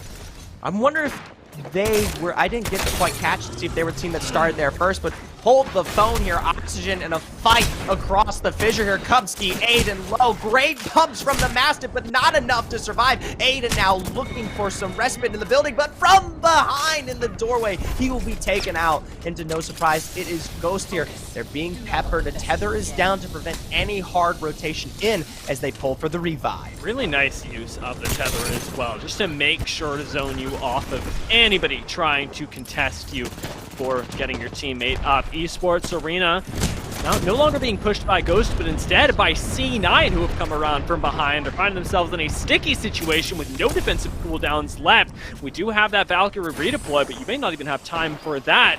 Skittlecake's holding down the fort with a little bit of extra gas, and Esports Arena look like they want to try and even re-enter this fight. Given the time necessary to get their teammate back up, might have to reevaluate, but with C9 already beginning to press their advantage here, or press the fight, I should say, might actually give ESA that opportunity. We're gonna get Zach Mazur's, I don't know what you would call that. Banner, thank you. My gosh, I've said that 1,000 times. What is wrong with me? It's okay. I know what you mean. It's you know, where words start to lose your meaning. You've said them so many times that all of a sudden it just leaves your brain, and much like leaving your brain, Esports Arena end up leaving World's Edge with an expedited ticket as well, being taken out by Ghost Game, who came around after winning the fight against Oxygen, and they still go on to take this fight up against C9 Liquid, though Liquid took that very, very quickly in a 2v3, and now start turning around and making this a lot more threatening. Defensive bombardment's coming down right on top of them, though, and this could be tough. Nocturnal has to drop back down to the low ground. Fun FPS is taken pretty low as well. Ghost may actually well go for this. There's only 25 health on Phil yet, but double down. And Nocturnal on this off angle can't change the fight. He's being flanked, though, and this fight is on the run, leaving the rest of the team in the lurch. And Liquid are likely going to go down here. Still an excellent trade from Nocturnal, but it's a 2v3 that gets constructed by Ghost and ultimately turn that into a 2 versus 1 at the very end. Excellently orchestrated by them. And Ghost, they've successfully taken several of these kills out in this area. The sad thing is, though, the zone finally ticks and begins to close. As a result, they're going to be a 2-man for the further embers of this game here. A bit of a shame, given how well they were playing a majority of those third parties out there. Looks like they've managed to make it in with at least one member right now for a third-person perspective. Furia, in the meantime, have taken the spot that was previously Complexity's off that third party.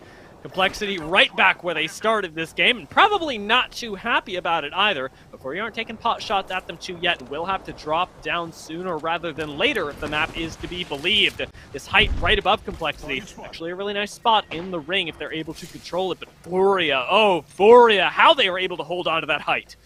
Oh my gosh, and thankfully, this is when this spot is actually not the worst here. Granted, you know, you're going to have to defend against when that drop does inevitably come through here from Furia, and when you are forced to peek out, given this next zone, it's incredibly dangerous. But lasting into what is the rush out here from the east that will happen due to the fact that both of these risers that you currently see will no longer be in play is definitely something that will warrant better placement here. I'd love to see Complexity rotate up, play where you see those lines just beginning there, and don't take a big shot, a wingman here from Baxlon in the process. 100 Thieves still managing to control this height excellently. Can make life very difficult for Furia, very difficult for G2. They're opting out of both, thinking about the rotation into the next zone, which is arguably where they are the weakest, likely having to make use of the redeploy. They've got a little bit of height available to them inside of it. It's difficult to access.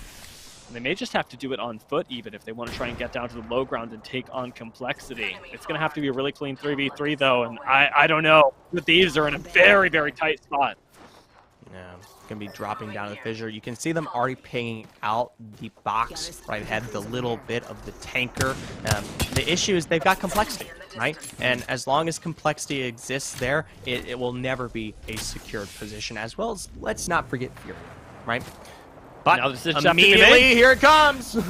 Let's see how it goes for them walking in towards the ring. They haven't got the greatest of spots just yet, but they get Ash Portaled on and are a little bit confused. They will accept the kill given to them by Renegades. Let's see if they can absorb the rest of the squad, as Complexity should be on the hunt for the third party here. This is the best position that they're going to have to clean up kills, as all of 100 Thieves are on flesh. Two down now. And around in the corner, Scurry's unable to clean up. Ultimately, let's go over to Complexity on the other side. 100 Thieves may still be able to recover, but this ring is coming for them, and it's going to kick hard. They might not be able to get ammo. They've got to punch their buddy to freedom here, and just barely. Anmu is in, but from above, G2, they're the ones that take advantage and go for the full thirst there, bringing 100 Thieves down to 2. Now Complexity right next door to them do have a 2-man they can farm up. This is tough for them, but with G2 up on top, this is a G2 world that we are living in. Just temporarily taking up some space. Furia have managed to res up on the side as well and are operating as a full 3-man, but holy moly, G2 could not have rolled this spot better. And playing center zone no less, they've collected at least 6 kills. This is just absurd. Now, here's the thing. Furia, Complexity. They got to make this kind of gentleman's agreement here. At a certain point, G2 will be forced down. Granted, they have so much cover to work with here, but once that drop comes through, you get to worry about teams like Excedrin that are right beneath you and have been all game long. That's going to just sway the current advantage that G2 have for themselves and give more of an opportunity towards squads like 100 Thieves, Complexity, and Furia themselves. I wouldn't mind seeing Furia even use the Singularity if they have it available to force Complexity and 100 Thieves together, but instead they're bubbling up and actually going on the aggressive. What looks like a large misstep from Furia does put them in a 3v3 situation up against Complexity at full HP. Both tech instantly goes down, and they may have mutually doomed each other as Furia end up losing to Complexity down to just Muffins, but in a terrible, terrible spot, are trying desperately to survive. G2 start bombing it up from the side as well. They know that we're just down to the top two squads as all of World's Edge explodes into chaos, and G2 round the corner, taking what is rightfully theirs. Maxon looking for that escape, and G2 finding success in their starting point of all places here. Didn't even have to make any movements all game long, taking advantage of that epicenter pillar, thermal station pillar. That's a really good look for them because traditionally, G2 have looked a lot better when they're able to rotate around, play the edge, take 3v3s a lot like last game, but they ended up being the winningest squad I've ever seen in Thermal Station from holding the center. That is known as a traditionally sit here, get no kill spot, but they made it look really good. Yeah, I was gonna say, we say that all the time. Yeah. Great for stacking damage, terrible for the KP. I'm a bit sad that we did get the opportunity to see how Excedrin kind of came into the mix of all things here. Remember, they were still alive underneath things, but it doesn't matter when G2 have already won the game. Hindsight's 2020, baby. Yeah, that was tough to predict, but with G2 coming out on top here, they get themselves a really big buffer and may have just put themselves in the top 3. We'll find that out after we come back from seeing what Yeso's got to say about Game 3.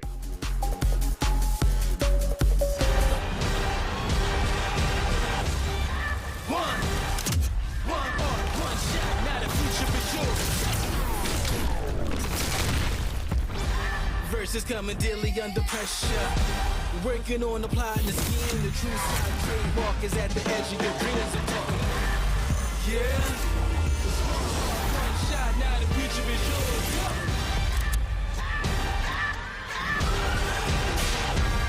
I'm turning dreams into reality. In the lab with the formula and chemistry. The memories spark and motivate and make the industry shake. Get the bars in the breaks. I'm talking one chance that was so good for the code. It's one shot, now the future is yours. Go! Welcome back, ladies and gentlemen. The first half done in action on World's Edge closed for the day. We are getting ready to move over to Storm Point, but G2 brought their brooms and mops to clean up after everybody as we end the first half. They grabbed the win there in game number 3. Well played from the squad, and they're looking to challenge TSM, who got the win in game number 2. Let's check out our player of the game here for game 3 as we get ready for all of the action to shift over to Storm Point. This time around, it's going to be Resulta. Big game here from G2 as Resulta shows up 8 kills, 5 assists, over 2,300 damage. Big performance here for Resulta on G2, and they are going to be poised and looking real strong going into the second half of the day. And I'm going to have a nice little graphic here momentarily, courtesy of our good friend Sam Ward, the stats man for all of our shows here. And I want to take a look at the top 2 teams so far in tonight's competition. TSM, likely one of them. I imagine G2 is the other. It's actually TSM and C9. Very interesting turn of events there. But here are the top 2 teams so far on our leaderboard through the first 3 games. And G2 showing up in the kills department with 25. That's 12 more than C9 have put up, but both of them with 2 top 5 performances, very close in the average damage and in the average placement. So it seems really the deciding factor so far is that big kill total. Also the fact that G2 does have a win under their belt, and that is definitely a boom. Those 12 placement points, very, very important when you're trying to climb up the ladder, and G2 very strong and set up well for this second half. We'll have to see how they can perform on Storm Point. But as we get ready for the second half, we do want to talk a little bit more about PvE or fantasy league.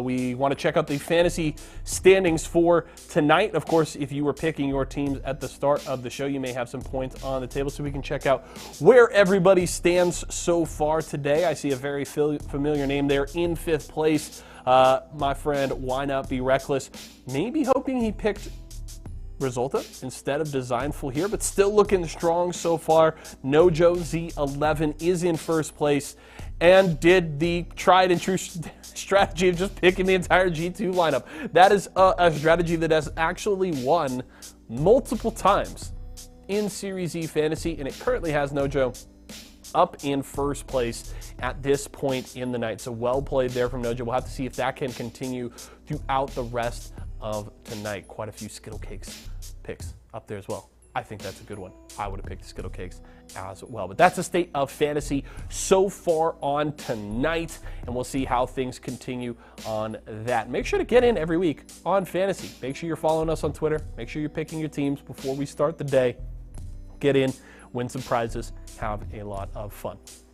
Now, as that wraps up our talk about fantasy here, let's talk about PvE. If you missed the Halo show earlier on in the day, I talked about it a little bit. We've got multiple different leaderboards across multiple titles that you can come in and compete in every single week. Competition starts every Wednesday, runs through Sunday. Each leaderboard has a $500 prize waiting for you. So that's $2,000 on the line every single week. And all you got to do, go into your local esports arena, buy some entries, get in and compete. And you can compete all week long. You can put up your best time on Wednesday, take a break, check the leaderboard on Saturday, come back and compete again. So make sure to check that out. If you're looking for a location near you, use !locations in Twitch chat now or head over to esportsarena.com. But we're going to take a little look in here on how things work right now. I believe we've got Pushy in studio, White doing some aim labs work here. We'll have to see if he can beat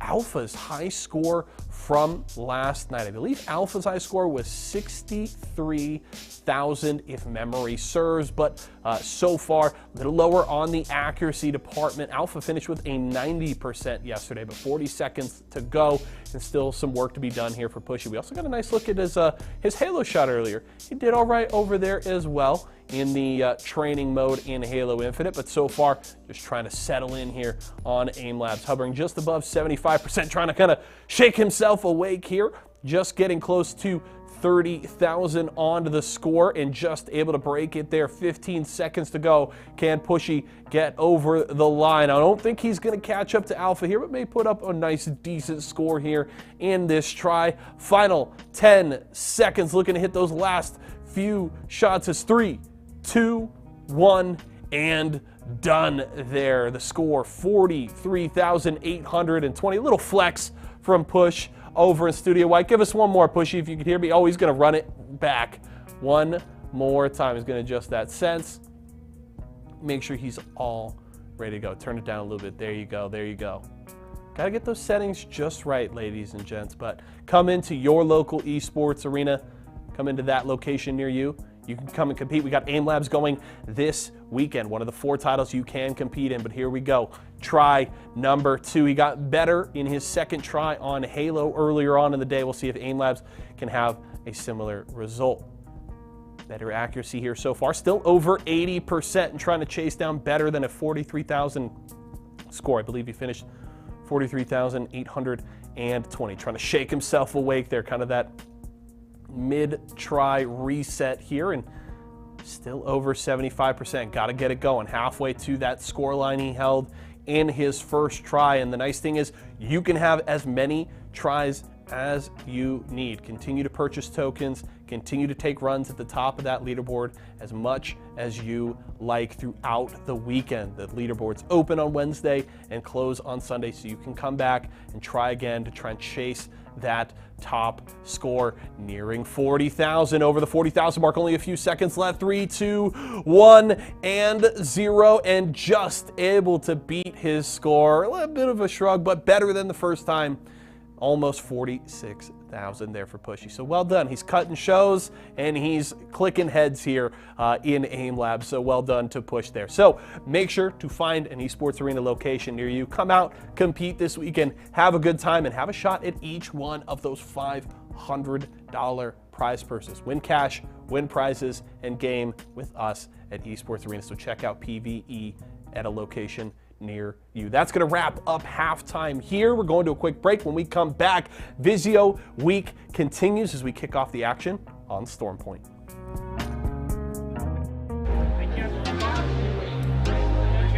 We're going to do it in 3, 2, 1.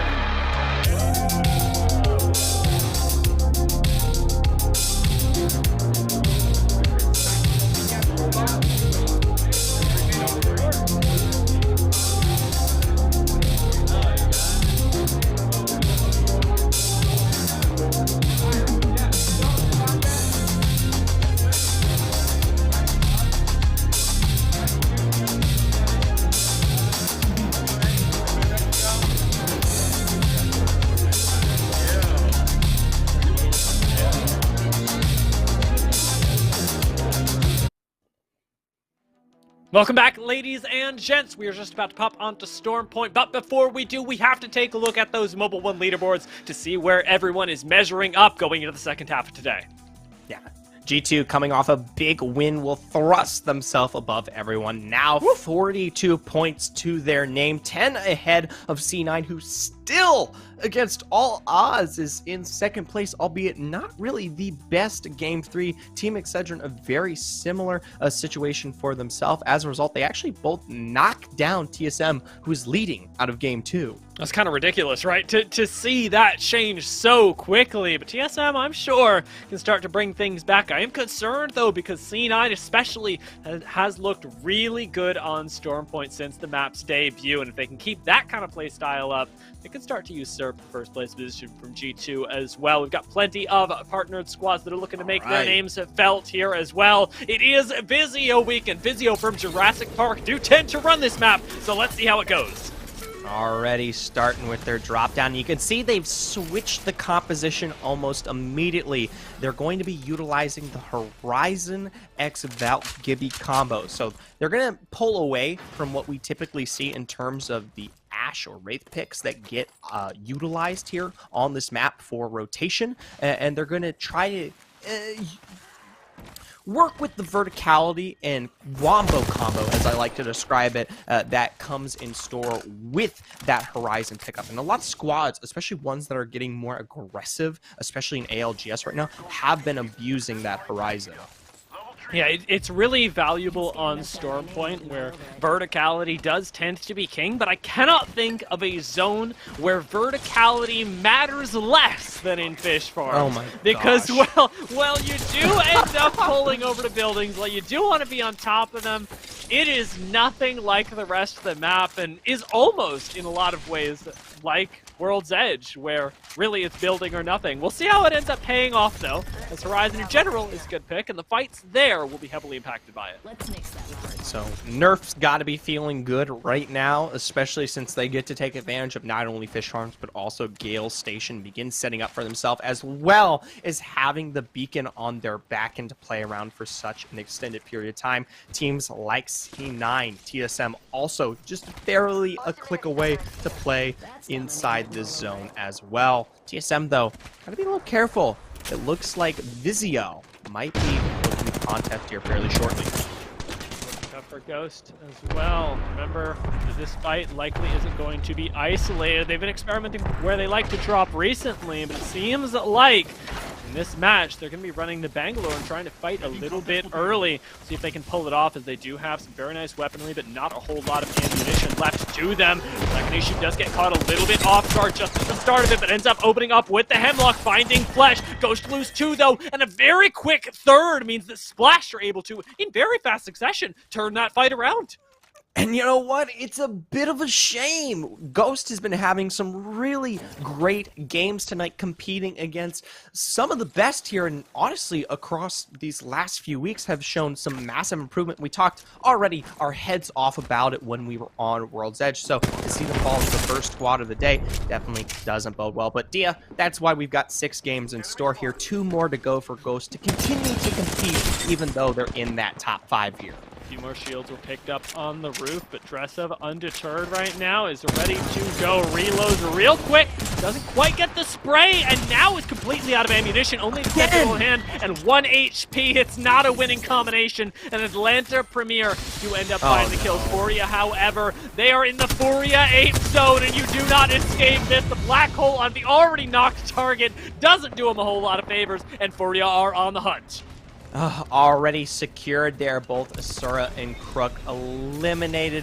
I believe that is the entirety of that roster, now bringing us down to 17 remaining. And you gotta know, Furia, they're never quiet about it. They've been screaming about their POI here since Stormpoint was confirmed to be in the next split. So not really respecting that one. From afar, though, here, Hal with the wingman. This would almost surely be the start of an engage, if not for the fact that there's not just Nerf here anymore. You've got multiple teams playing in this one. But again!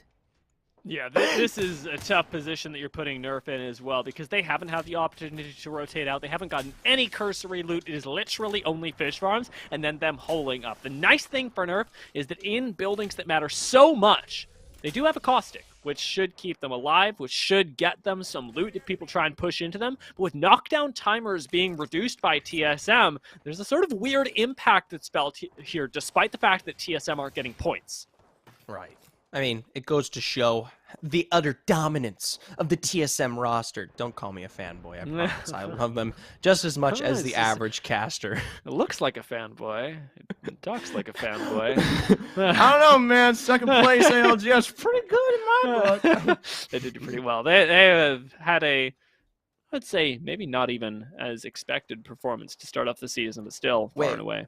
Before we discuss anything else, do you remember at the end of last season when everyone was calling out TSM being washed? Do you remember that? I do. Do you know some people are doing that to NRG this season? yeah, exactly. My thoughts precisely. That competitive subreddit. Yeah, it's looking to be... It's looking to be another season of upsets that should never have been upsets, but we'll see how it ends up working out, you know? Oh, we're trolling right now. Complexity! They're also one of the few squads that are currently in the buildings out here by Fish Farms. They actually take it all the way out towards the east. They don't have much of a backside to play around, but with that gives them the opportunity to last here. I'm a little worried about Zone 3 once that shows up on the map, given that they're going for such an early hold on this building in particular. But hey, it's a problem for a different time. Yeah, and the nice thing is that they will have a decent amount of cover with the amount of space that they've taken up here. If Zone pulls a little bit further to the north, these rocks that Monsoon was just looking at are going to be super nice for them. And if Zone pulls a little bit further south, there's actually quite a bit of cover around Fish Farms that they can make use of. Just farming up the Evos for right now is what this is all about. You get a bit of extra loot as well, which certainly helps out. I'm always surprised that that loot doesn't deal damage to you if it falls on top of you. It's hit its terminal velocity, that's for sure. I'm surprised they don't have coconuts on this map. Stormpoint here. Funny enough, the area in which we are discussing right now is the exact same place that we saw the EMEA scrims finish out earlier today. And it was actually this specific borough right here in which the game finalized. So I'm not saying we might see some repeats from across the sea, but, you know, maybe. It's certainly possible, right? And that's one of the benefits to watching a lot of, or in this case, playing a lot of competitive Apex, that you get the opportunity to experience these zones again and again, and you develop a kind of sense. It's why Complexity have taken this far out eastern side of Stormpoint, and why Renegades have joined up right alongside them. A position that normally you would look at and go, this isn't in the center of zone, actually starts to look quite appealing when you recognize that especially where Renegades are right now, actually tends to be a winning spot in a lot of the times where Zone 2 pulls this far towards the southeast. They've got to be careful, though, right? We already discussed complexity, but not just that. You have further squads in the north who could potentially be rotating out on the eastern end, you know, entities like Furia that might come down the same route. Or, of course, if you take any kind of fight, you're going to be competing against what is almost sure to be a third party here. Still, though, Renegades find themselves in this building. Complexity gave it up. Right? They gave up this entire northern control that we've been kind of dishing out here for quite some time. It's a question of resources. When running on the amount of shields, and not only that, the amount of actual shield cells and batteries that Complexity were, they might be able to fight for a spot like this, but it is tough. What you got to say about Vizio? You like Vizio? I love Vizio, and do you know what I love more about Vizio? Tell me. I love the fact that here at ESA, it's Vizio week. So get out there, go support Vizio, find yourself at a local Walmart where you can pick up one of their many goated products. Dude, I actually have to say I was considering purchasing a Vizio television recently because I need to upgrade my TV. You're gonna laugh at me. You watch Zephyr. TV? You're gonna laugh at me. All right, I'll laugh. I got a TV that is thicker than a few inches. It's one of those ones that has like a dump truck on it. Speaking of dump truck, might be taking out the trash here fairly soon. Complexity v 100 Thieves. You got to worry about squads like Renegades, though, who are just from behind. It also looks like X-Set might also be in the mix here. Kenny possibly from the side. Muffins, Monsoon Low, both on their own bats. Shiny able to find some cover here, but that defensive bombardment more than likely going to take him out as a result. Meanwhile, Thunder Thieves finally eliminated by the push from Renegades. It seems so simple. As soon as that fight starts out, Renegades, there's really no question that they're going to win it. However, third parties could ruin it for them. Nobody coming in from a distance just yet, but in an unexpected turn of events, we have a fight. The conclusion of it is absolutely one that we could have predicted. Splash in the meantime, trying to, and caught, storm stacking, do end up finding Furia in their midst, and with Caselos already down, Furia are used to these kinds of fights. Banner got picked up, but Splash may just try and leave. Oh my gosh, here, Splash looking more and more low. Remember, this is exactly how they fell in earlier games, and I like the fact that they're going to be going for that redeploy here, as we'll see if they take to the skies. Just barely do they find themselves at their peak as they make their way in here, and they're not looking too healthy. I'm a little scared. Granted, most teams are probably pulling already towards those final zones, so their landing should be safe here, but anyone in close proximity could take advantage. I think they're okay. You and me both, Caselos. I saw those pings on the respawn beacon and went, why are we not doing this here? But Senpai and Prodigy Aces have a different plan. We'll see where it takes them. Is certainly closer to ring it will be, but they don't want to tank this up, and they certainly don't want to give any more time to Furia to run up behind them. It will mean that they'll be a little bit delayed getting into this ring, likely, and won't have the redeploy to do it, so likely we'll have to go around the very eastern side of Launchpad in much the same way that Renegades did earlier.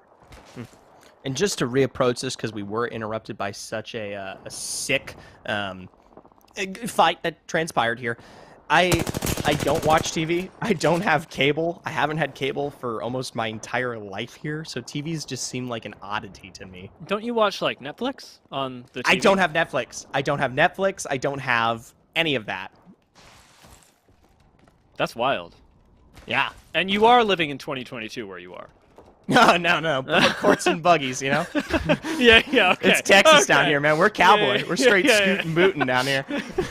You're trialing each new technology as it comes at you. See, I'm trialing something themselves as Trident ends up taking to the sky. We have got Trident Gaming over here, and moreover, Ryzen with the 30-30 as well. The first use of grabbing game I've ever seen, but will it take you to safety? Is in the sky. Zach Mazer doesn't quite connect with the shots. What on earth is going on over here?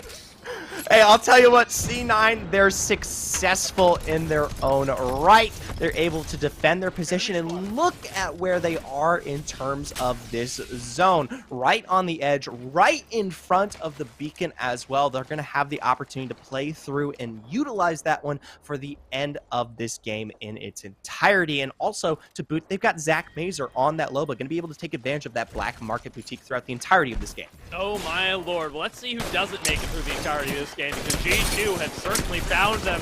Yeah, you are not misreading this. We've got a Pathfinder, and that Pathfinder is helping G2 win the fight as Designful takes the last PK shot, taking out Caselos. G2 find themselves with 2 extra kills from the handicapped Splash roster earlier. Oh my gosh, I'm not quite sure who we saw in ALGS this last week playing the Pathfinder, but it was successful. Actually, no, I'm crazy. It wasn't ALGS, it was Series E yesterday. Team Vizio, I believe Phony, pulled out the Pathfinder for himself and made use of that. Oh my gosh, 3 tridents. They're just accruing them right now. It's kind of wild. Fighting with C9 at the moment for, suppose, the next Fast and Furious title on Apex, but they've got plenty of opportunity, and hey, if all goes south, I suppose they can each hop in one and scatter. For the moment, they're providing a nice bit of mobile cover. Quick plug, if you guys want to see stacking, go check out my Twitter. Earlier today, Invictus Gaming's Bryn, in the middle of scrims, stacked over 30 batteries and cells all in one location. So an absolute goof of a play in the midst of practice, but one of the funniest things I have ever seen here. Now see, if there was, say, Zach Mazer in the game, who had the Loba ult and was able to take all that from you, it just wouldn't be as safe. It wouldn't be as good. I mean, you couldn't pull something off like that. I mean, that's just non-realistic. You end scrims at that point here. It was a ridiculous amount of shield bats, by the way. I can confirm. I saw it myself, and I was, in fact, horrified. Esports Arena here, they're the ones playing right outside of this building that we saw earlier in control here.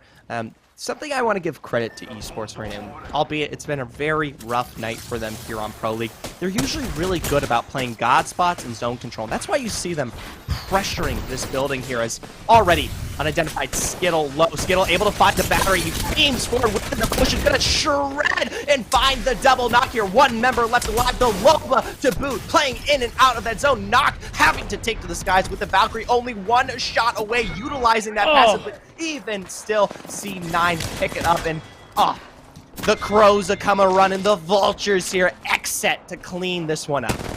They are ready. They're hungry after a rough time on World's Edge today. This time, they weren't nearly as contested early game, and now they've got some KP to boot. Stormpoint has to be their shining star, and they've managed to make it so by taking on 2 very ambitious squads that wanted to fight with each other and making it their own CLG in a fight on the low ground as well. Dome's not provided the cover down here. Have themselves the isolated 3v3, but it's Oxygen and end up surviving it now, likely being able to get the reses off in the midst of this defensive bombardment.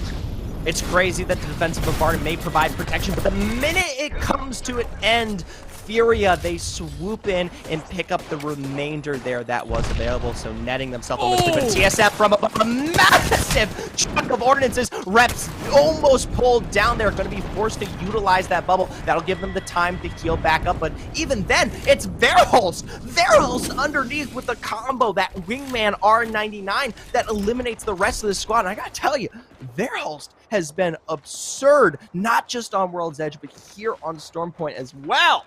Yeah, it is an on day for him right now, and after cleaning up with the backup of Reps' sick ordnance as well, the SM are well positioned to be able to move in towards the next ring. But that's the only thing they've got to worry about right now, because with all of this loot and all of this time, this strategy, it gets them a pretty far distance. Their one concern, with G2 having many different ones now in the form of some trying to push them. A lot of open windows as well. Resulta turns to face the Gibraltar up the stairs, isn't quite able to take him out, and Xset claim themselves a few more kills. Now trying to escape, however, as the rest of G2 are on their tail. Vayne doesn't have the bubble just yet. Should be able to get to the low ground. I believe that's a separate squad coming in there, as I believe they take towards the high-end Clane. Will be fully eliminated here. Vayne will be playing on the inside of what looks to be a water park. And for the first time here on Stormpoint, one of our Tomcat Rats looking to be swiped away. Might be able to pull off some recoveries as well, depending on how much chaos goes down in there. No defensive bombardment makes this really difficult, though, and it doesn't seem, at least initially, like it's going to be too simple for them. Tether doesn't connect, but with the next zone starting to pull in, I wonder whether you actually have the time to commit cleaning up this last member. Intel, though, in another fight off towards the side here, we saw Renegades and Complexity sitting earlier. A zone has continued to pull here. These two teams' predictions have really paid dividends.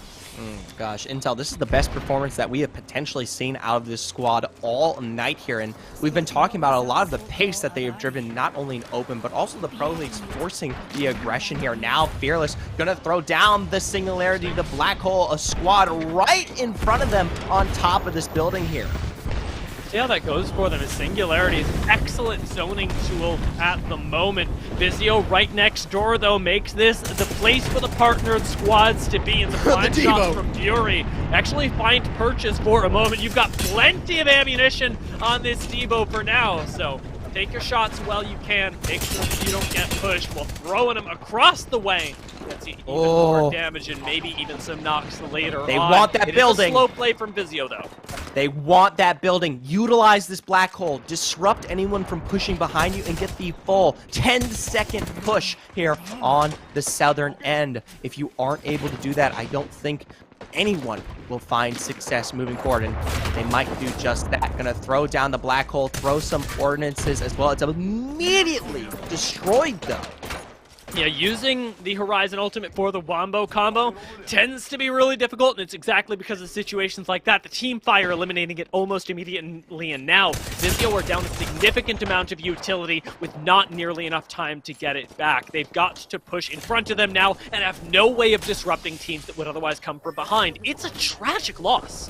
Yeah, absolutely here, because now that's the major kind of composition that they had been running up to this point, taking advantage of, and because that's no longer in play, they might not be able to take advantage of that. But it's moments like these that look better for themselves here. Liquid punished off the back end of that fight. Vizio quickly cleaned that one up, and they're going to pull for the full revive on Phony, bringing us down to our final 3 full squads remaining. A breath of fresh air for Vizio as well, since what was a very risky situation has somehow turned in their favor.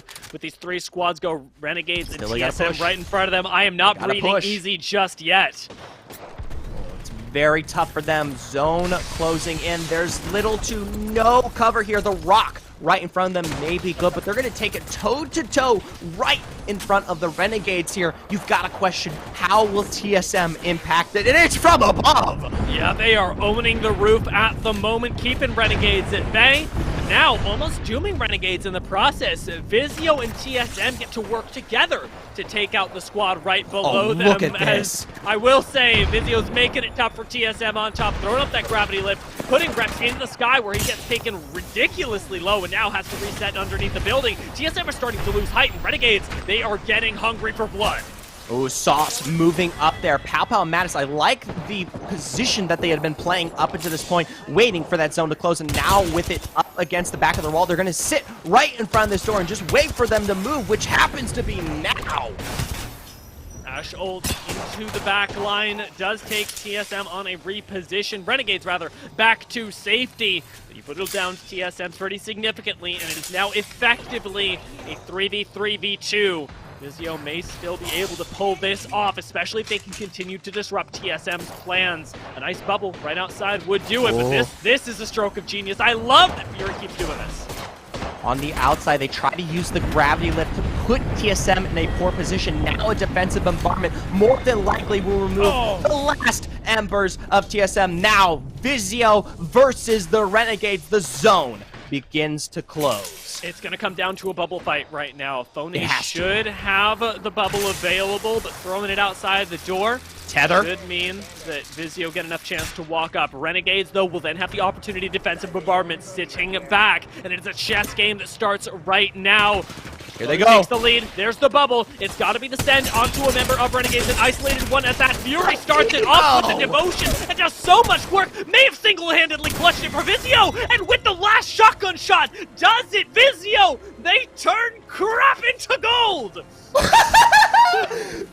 Vizio, baby! It's Vizio week and it's a Vizio win! We talked about the TVs and they came back to grace us here in Game 4. They made that look so good. Holy moly. And to see how that played out in their favor after not one, but two situations where they should have lost was crazy. You remember that black hole? I thought they were done. I remember that. Yeah, no major utility in terms of their cooldowns and just basing what will be their final moments on a bubble fight. That could go really any way. Yeah, and the full commitment that they demonstrated there going, you know what, we didn't exactly get the separation that we wanted, but we're going to go for this anyway. We're going to go for the pick, and using that devotion at close range to the maximum effectiveness made that not just a win for Vizio, but a beautiful one. I'm going to need some time to recover from that, I got to say, though. So please, Yeso, take the wheel.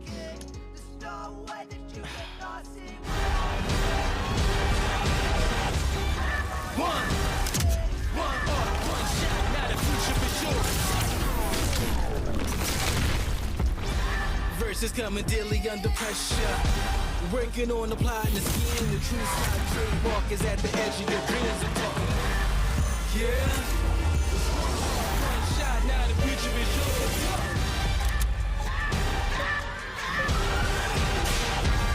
I'm turning dreams into reality. In the lab with the formula and chemistry.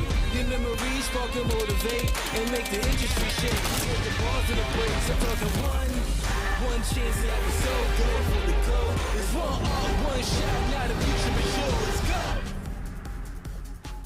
Etc. I'm fading. One bad headache can crash your entire game. Excedrin relieves headaches fast. Excedrin, game over for headaches. Refreshing, refreshingly sweet, but without sugar, 0 calorie treat. They're all our top flavored splash. It's fruit freshing. It is Vizio week, ladies and gentlemen, and the squad capture a victory there in game number 5. Well played from the squad, and they'll be looking to continue that run in the final game of the day. Let's check out our player of the game here for our 5th one of the day and see who captured the eye of our statsman in the background. It's going to be Pow Pow this time. So Vizio players not able to quite grab it here, but Pow Pow with 5 kills and over 1,600 damage. A good showing here for Renegades. Of course, this is the newly revamped Renegades with Vaxlon in the fold, and they are looking very, very strong right now and looking to challenge for the top of the table here. So quite a mix of different teams winning so far today, and now we'll just have to see how it breaks down as the day ends. And I believe actually that was game 4. No, that was game 5. That was game 5. I'm getting all mixed up here. I'm just all over the place. It is Vizio week, and look at everybody out in the Intel production room. Wow, you guys have been working out that TV, you know. It's not heavy, but Connie just over there with one hand. He's been lifting. He's been lifting, looking good. Yes. So Vizio week here. Of course, another big thank you. They could take your gaming to the next level. So make sure to pick up a brand new 4K UHD smart TV from our friends at Vizio. Head over to walmart.com/esports arena today and pick up one for you. And the best part is you can pick one up, set it up, and then you can watch Series E on your Vizio TV. It's got all the apps that you need, YouTube or Twitch. Pull up the stream and then you can enjoy it in a beautiful 4K picture. So grab one today. We are going to a break right now. When we come back, we keep it rolling with Series E Pro Night. Hey, what's up? It's Scissors. Yo, what's up? It's Phony. Hey, what's up? My name is Fury. I play Apex Legends for Team Vizio. For Team Vizio. And you're watching Vizio Week. Vizio Week. Vizio, bring every world to life. Look, he gets a shield swap, and now they're going to be comfy coming up on that hill. Excedrin just get taken down. ESM, the third party available to Vizio. Vizio now, as TSM actually end up going out. Intel have taken them down, and Vizio, they have the opportunity to secure 2 more kill points for themselves. That means Vizio understand this is their win. They charge home once to try and get that kill so badly. Vizio making the push onto 100 Thieves right now, and just like that, their base is broken. That's right, I said their base. That's the strength of this high mobility composition. They just get right on top of you, and now Vizio, they let victory just escape their grasps in game number 4, but this is now their... Welcome back, folks. So what a couple of games that we have had on our transition into Stormpoint has been nothing short of explosive and singular, Zephyr, as we have got a big game to look back on and a big Mobile 1 leaderboard shakeup to review. This should have changed the points drastically as Vizio took a amazing win, but didn't actually get up that much further in the points. Yeah, I will say they've had a very tough day. Games 1 through 3 of World's Edge, you saw them drop fairly early on, time and time again. So while they had a win on their belt going into that last one, the KP wasn't truly absurd, and they only really pushed them after kind of a standard average 1-game win. So that's why they currently sit in 7th.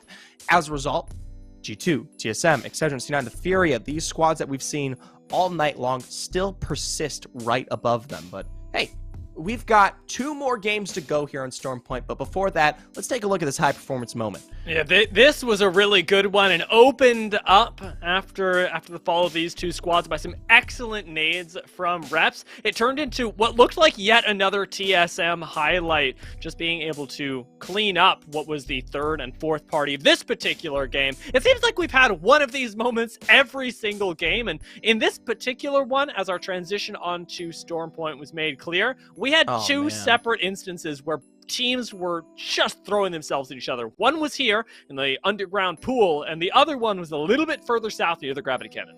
And we didn't get the opportunity to check in at that last moment there, but I want to give credit to Verholst. Guy's been off his rocker here today, and while both Reps here and Hal were healing up, getting ready to drop down into the midst of that fight, Verholst full sent it and finished it where it needed to happen. So it keeps that TSM pressure on, their trademark, right? I think about their even presence at the end game, and it is something they were constantly doing, even with Vizio beneath them, disrupting constantly.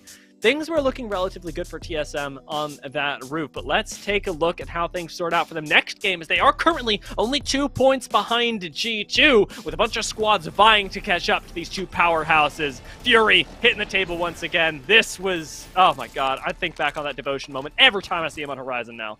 Just absolutely schnutty there at the end. And he was searching for it. I mean, we saw him line up against teams like Renegades and many others several times over trying to set that one up. And it wasn't until the very end that finally it paid off here. I'm very interested to see where the zone will end up.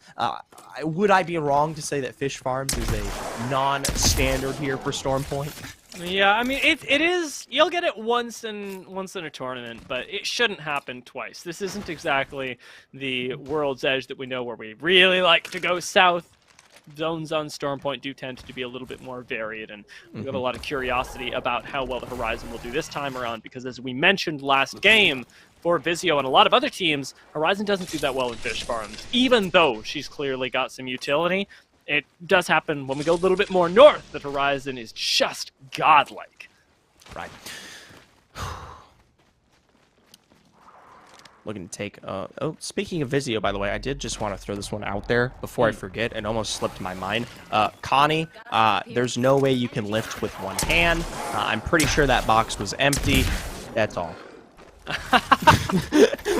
Come on, man. You can't even. That man was way too relaxed. It's way in the scenes. too relaxed. I like to believe the workout angle. There's got to be some benefit to working on it. If it isn't lifting a 4K television with one hand, I don't know what it is. All right. Well, on the other end here towards the north, some of the teams we've been discussing, G2 of all entities here, and Designful on not only the Pathfinder, but also the Vocek.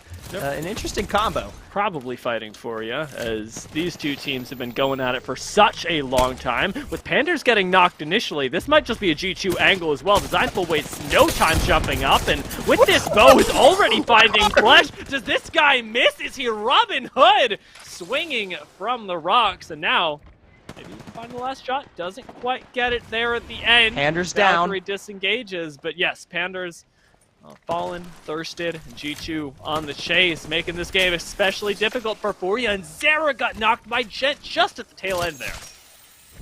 Ooh, Designful taking that second 4. Legolas on the hunt here as he's going to quickly go for the full thirst and finish off Zara. Only Tech now to last. Wonder where he may be. It's interesting to consider Tech being the rat here going into the moments. Trying desperately to survive on the Gibraltar as well. It is not an easy road. Pulling us out towards where the zone will be, though. 100 Thieves have started making their way out into the north. Yet another relatively low ground centric map, but also one that tends to pull us out towards the open.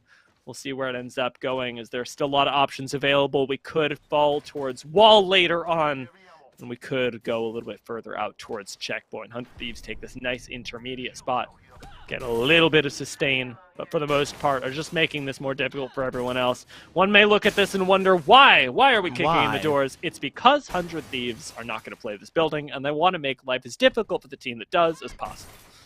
I gotta say, that is the most dope interpretation of analysis I've ever gotten, because I'm one of those little screw loose heads that sit here and go, come on! Those are perfectly good doors! We're talking mahogany, baby! It is crazy how sturdy doors are in Apex, I will say.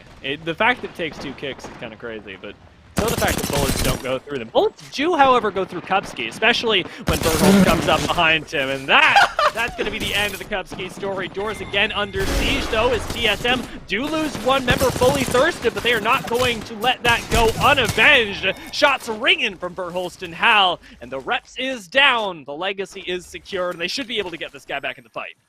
Yeah, that'll be it here for Oxygen, which is a bit of a shame. We talk about only 2-3 weeks ago, they were the ones to finish first place of all teams. Well, not Pro League, but hey, a first place victory counts in my book to a certain degree.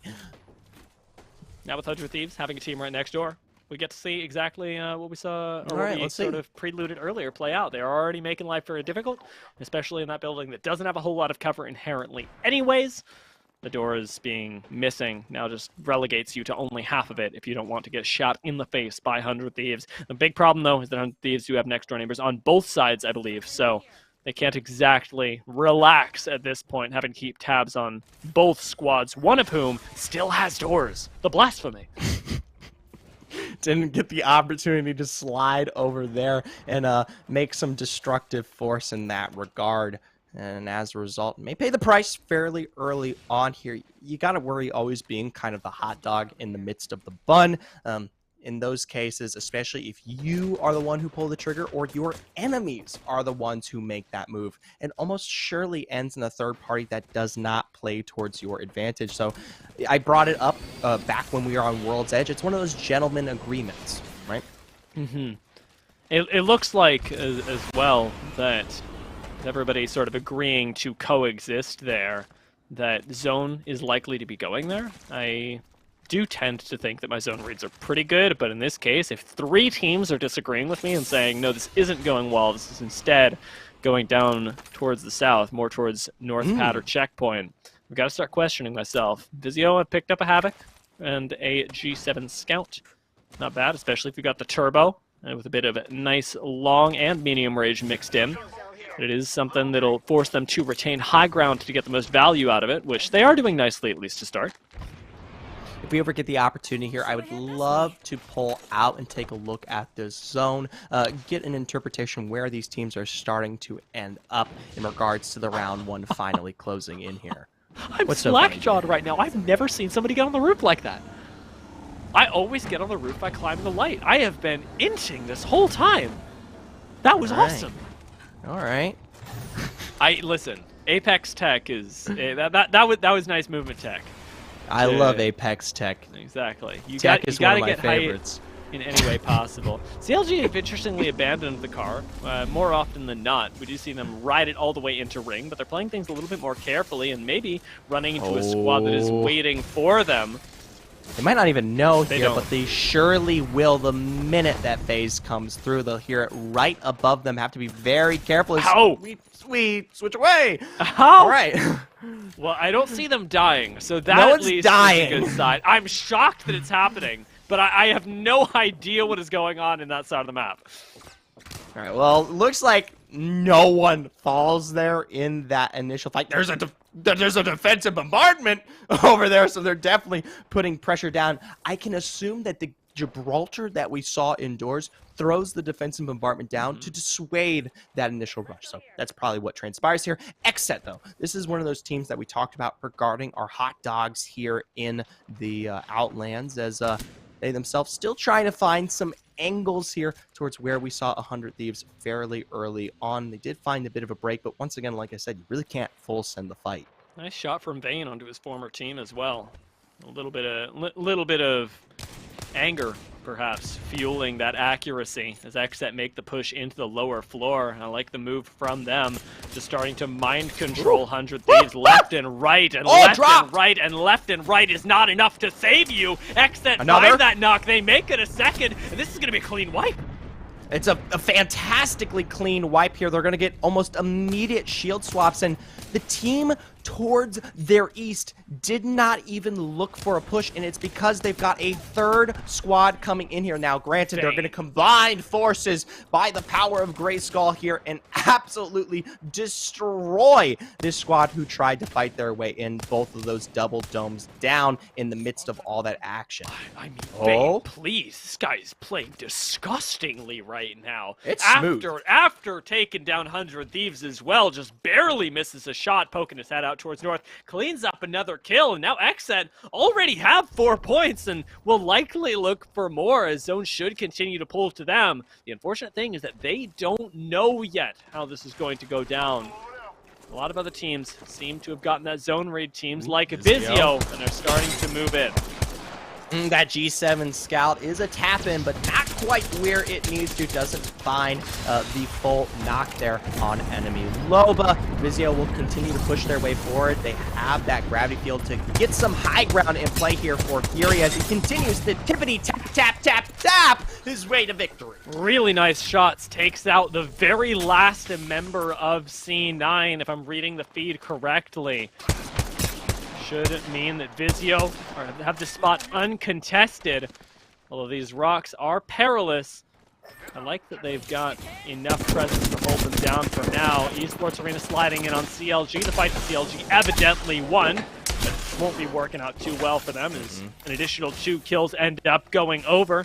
ESA not only have that, but nice spot as they need to move a little bit further into ring. You can see right at the bottom corner of their minimap the ability for them to get in towards the, shall we call it, underground bunkers that are in this area.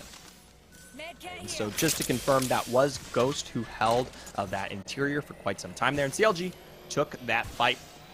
Esports Arena, as we just touched on, came through with the third party. That will be your forecast here on the Outlands. But looking at the zone ahead here, I am a little bit worrisome. You bring up the undertow available for ESA, but Vizio, Xset here. These squads have been in position just towards the south, and they're willing to take advantage of that long-range excursion if no one else is. You know, it's interesting to contrast the play styles of Ghost in these 2 maps as well, because we got to take a look at them on World's Edge initially, and they were playing a lot more in zone, maybe searching for fights and trying to third party them, especially in game 1 as a marker of success. But on Stormpoint, they seem to be playing a lot more of a guerrilla style, setting up fights, setting up ambushes, and seeing if they can find picks. What doesn't work out for them in this game, I think the fact that they're trying to make these 2 very different gameplay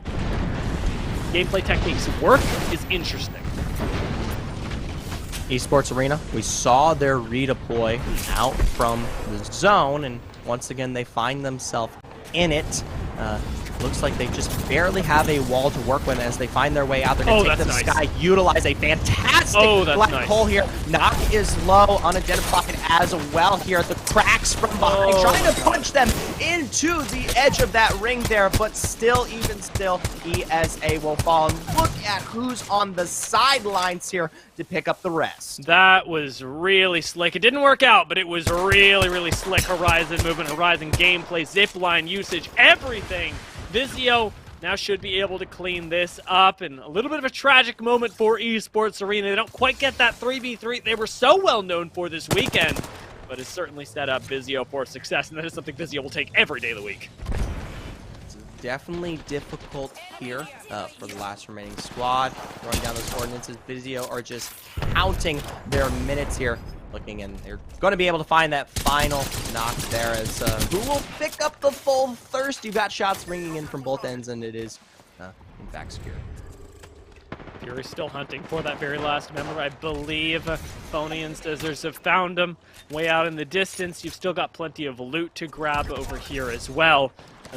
And the kill on the low ground baiting you in even further. The nice thing for this as well is that Vizio get to hold on to this area of the map, still inside of next zone, and they've already got the redeploy off cooldown, even if they had needed to relocate at this point.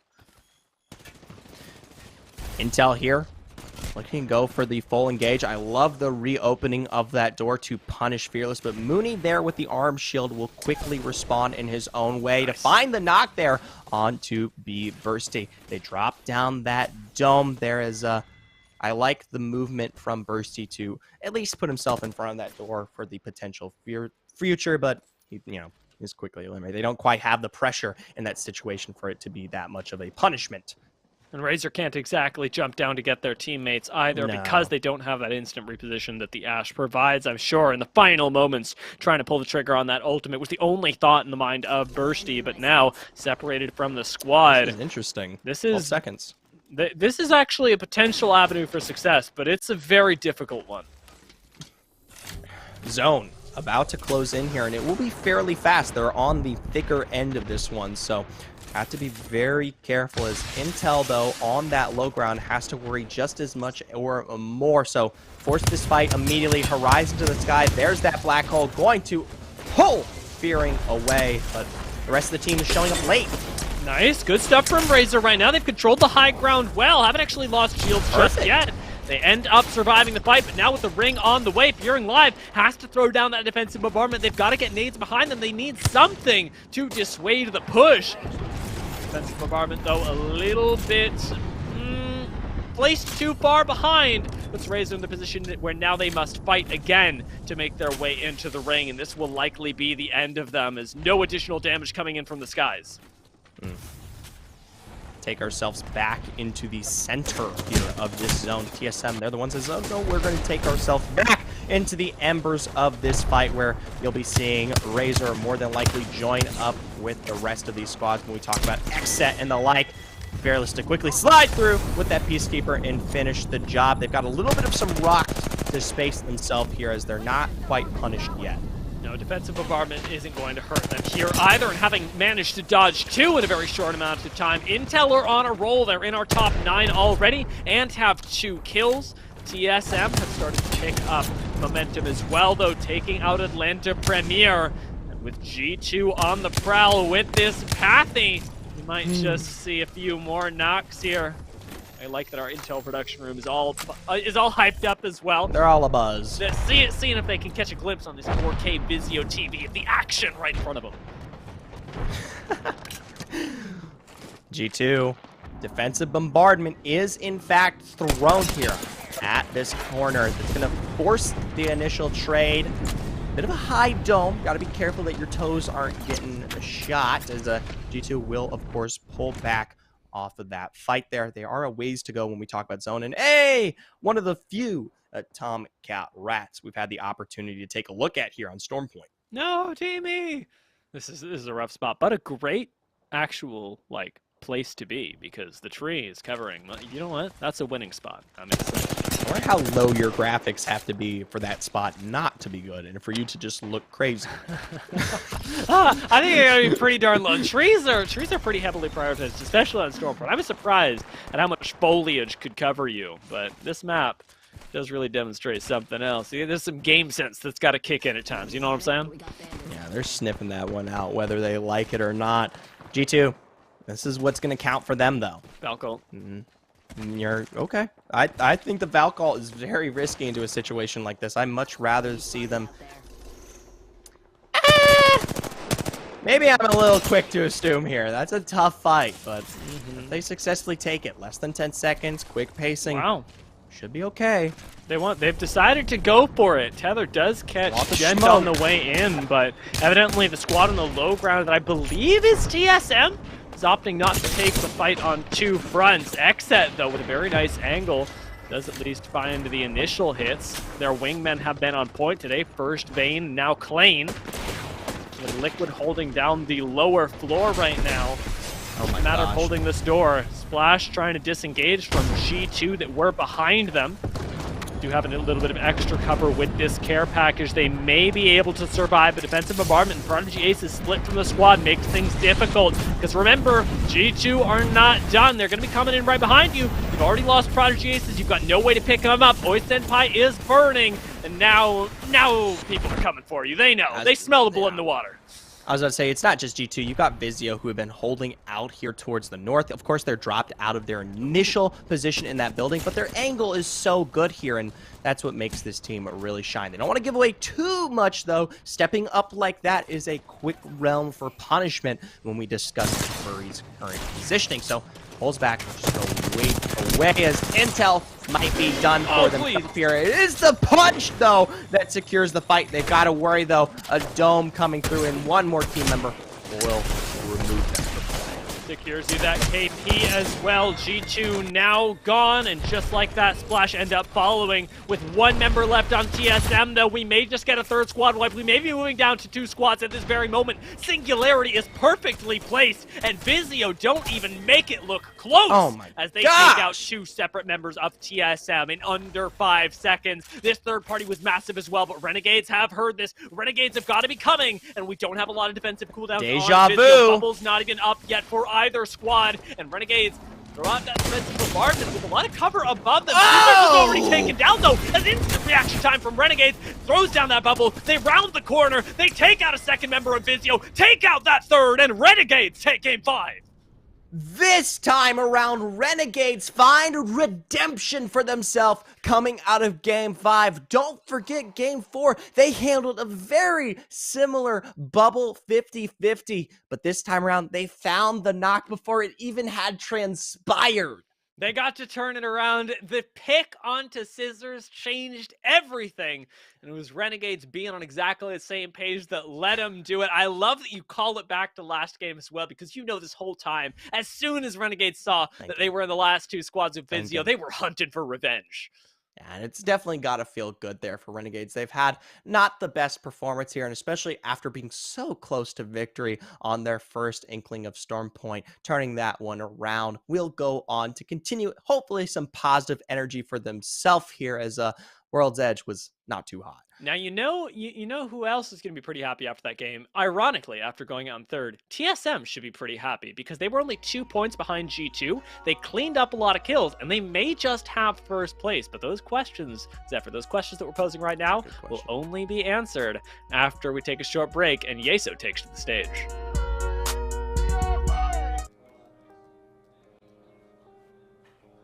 Holy smokes, I'm late for Series E.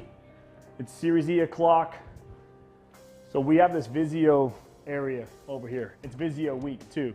So I figured I would show you guys a little highlight of just how awesome this P-Series Quantum 75-inch TV is. This is the Marote. Turn the power button on. This thing is lightning fast. It's one of the best smart TVs I've ever encountered with. This is the UI. It's that simple. All your apps, everything you possibly could need, all right here. It's literally the easiest smart TV that I've ever had to work with. I just opened up YouTube. So we're gonna go to Series E. It's so fast. This is insane how fast this is. Look at this. Boom! When was the last time you went home and you turned your TV on and it was that fast and that smart? Thanks, Vizio. It's Vizio Week, Series E. Tune in.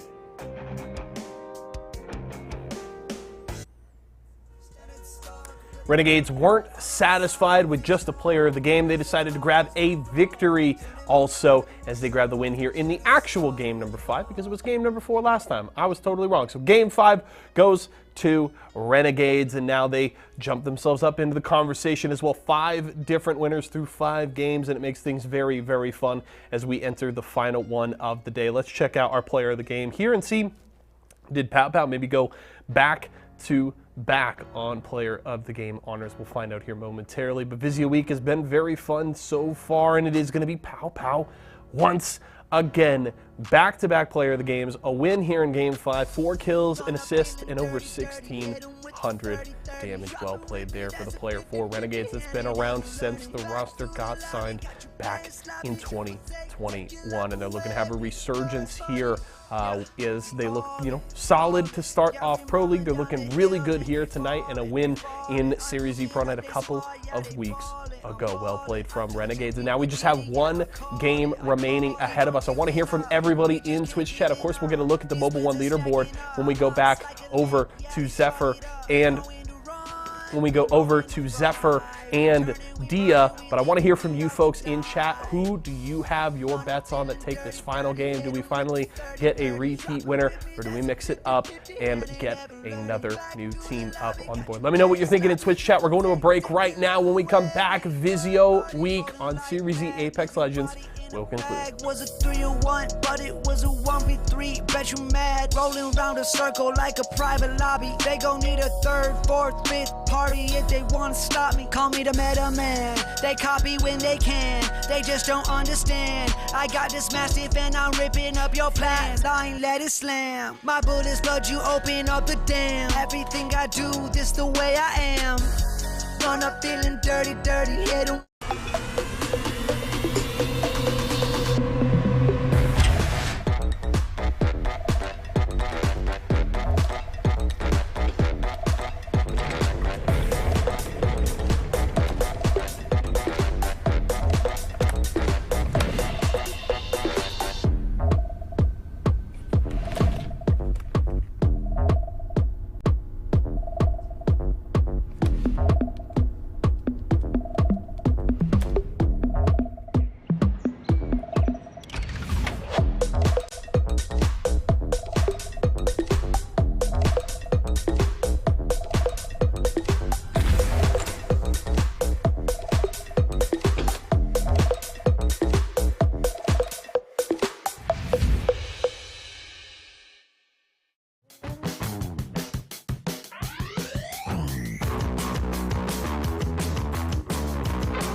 We're back, ladies and gentlemen. Let's round out Vizio Week with the best game yet. We started with bangers, and we are likely ending with them because each game has had me so tense with small moments determining whole games, small mispositions, small even moments of clarity for Renegades in that particular case. Let's see how many points it got them, though, as the Mobile One leaderboards tell all to us, and we'll see who ends up being in first place going into Game 6.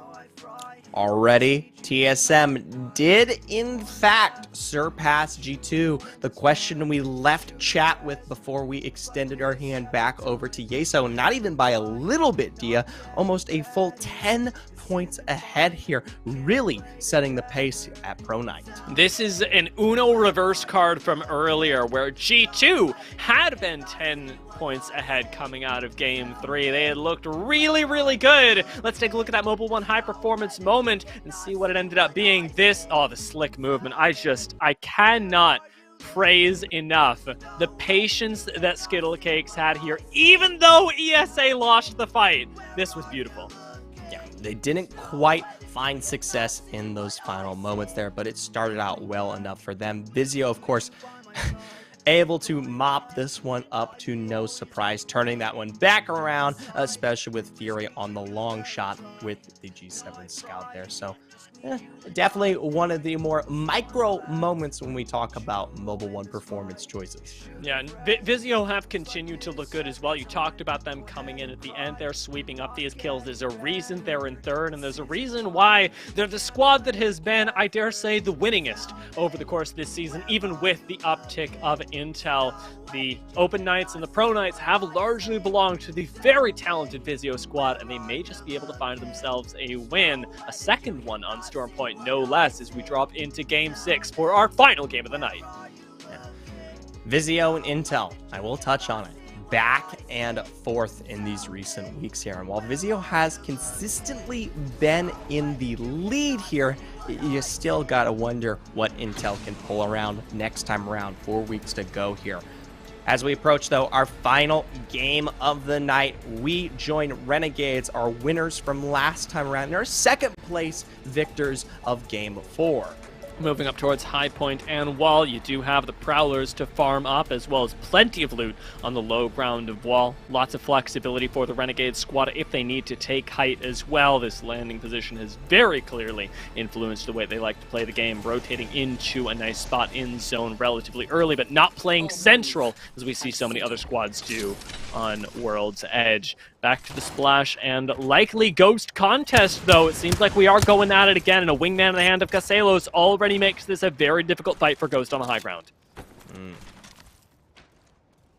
They're going to take some time here, look for a reposition. I am more interested in the 50-50 across the map, though. Looking like G2 already finding success of their own against Furia here, continuing to rack up what is the outside of game kind of back and forth that we've seen between these two squads here, as we do get the opportunity to also take a look at this zone. We're just constantly going back and forth as well. Tech did get finished off, and Splash have been whittled down pretty darn significantly. Sniper on the high ground doing a lot of work for the moment. Frag could end all that, though, and could put Splash in a good position instead. Getting one knocked, not finding damage on the nade behind them. The walls are starting to close in around Splash, and again, in what I will remind you is the final game of the night. They may go out early. And it's tough. Celos already dropping his shields. Senpai as well. They don't have any kind of high ground to work with it, and they're looking so low. It's one quick push, and that'll be all but done for them. They're just going to wait for that dome to just drop here as they begin their beam. Immediately, Rack is out there as well as the rest, but still, Splash will fall nonetheless. Great tracking from Impulse right on the top. Well, G2 hammer their victory up here. This is in classic G2 style as well. These, I will never tire of the 50-50 up here in Lightning Rod, because both of these teams just go for it. Go for it. Why not? Incredibly massive egos.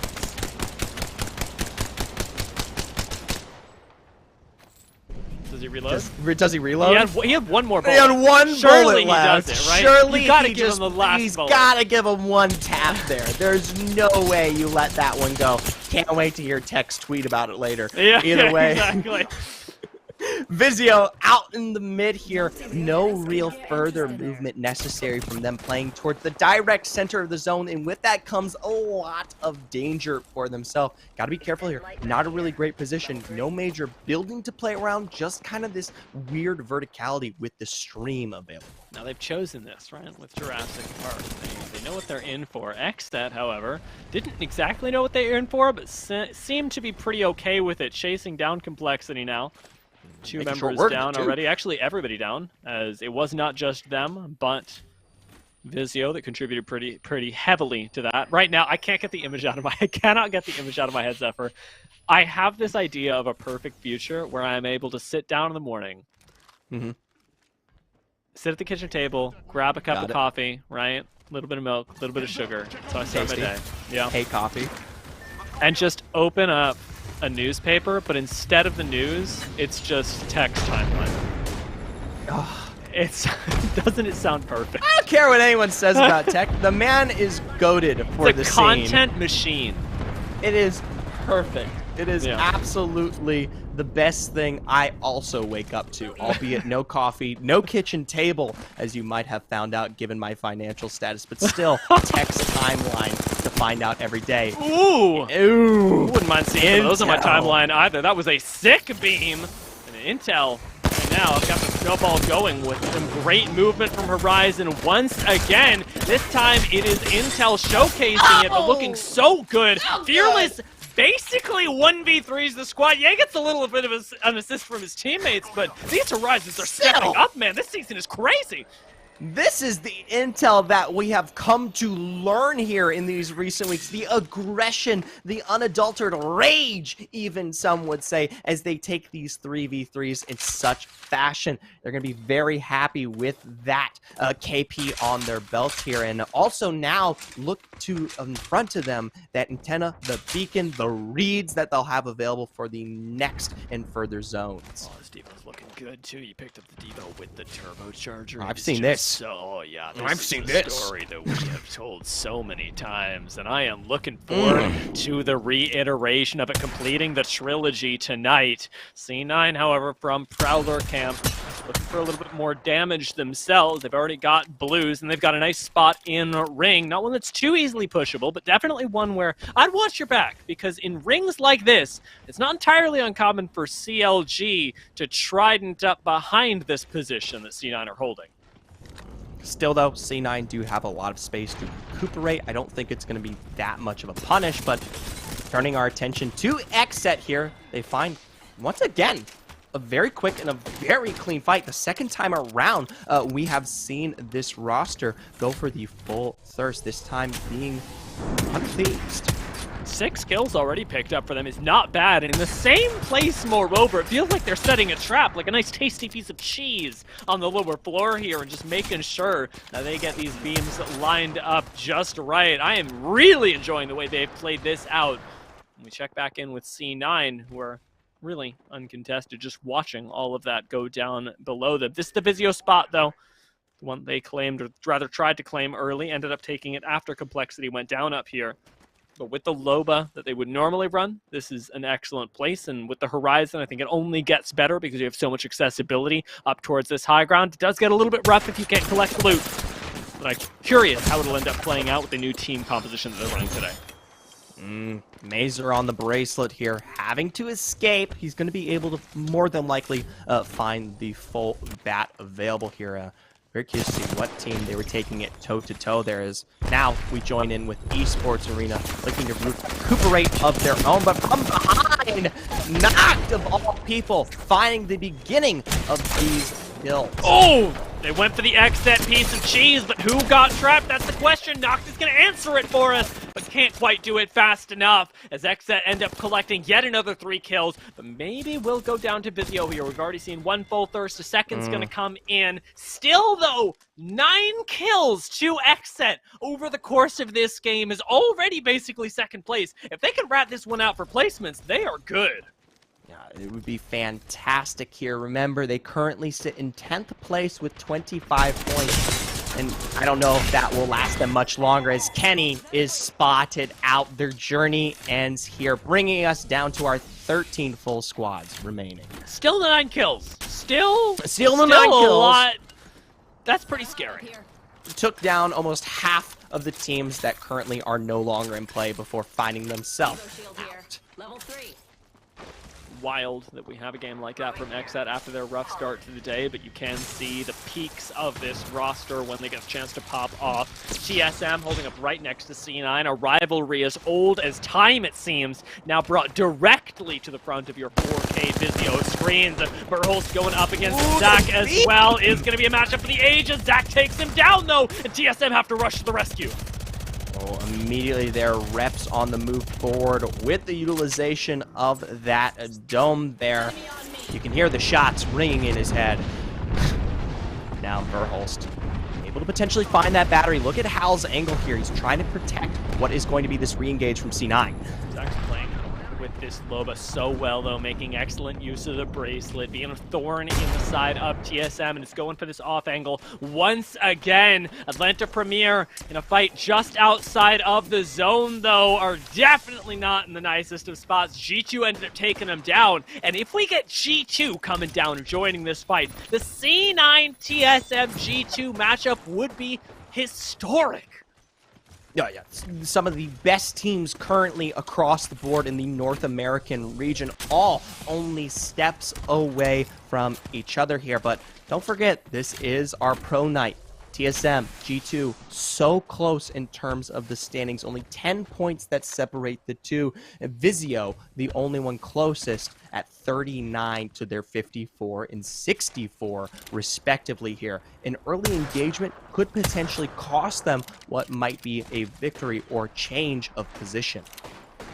C9 have got eyes on this, though. They've spotted out G2 and are going to make their lives difficult, right? Refocusing their attention from the TSM squad from earlier. They should also be looking out behind them, as we did mention CLG rotations that I will say don't seem to be coming in this particular game. You like that Abralele is just keeping his eye on where they can be walked up on, making sure that C9 stay relatively safe next zone, not forcing them to move just yet. There's that future one, though, that has my curiosity. Mazer, Black Market, Boutique, see what he might pick up. I don't think there's much chaos that has transpired in this region, so not much to behold here. We do get a look at this zone, and wow, G2, Renegades, TSM, C9, Liquid, all in a great position here as squads that we discussed earlier, like Intel, Nerf, CLG, they've all got to make moves up from the south. Check out that center zone positioning from TSM as well. Normally I'd say they have a beacon, and while that is technically true, it is a lot more difficult to hit this time around, but the positioning alone is going to continue to pay dividends as long as they manage to hold on to it. Traffic jam up towards the north, though, is what really has my attention, is with Renegades, Team Liquid, and G2 all having to fight it out. There's a lot of mechanical talent up there that's going to have to make the difference.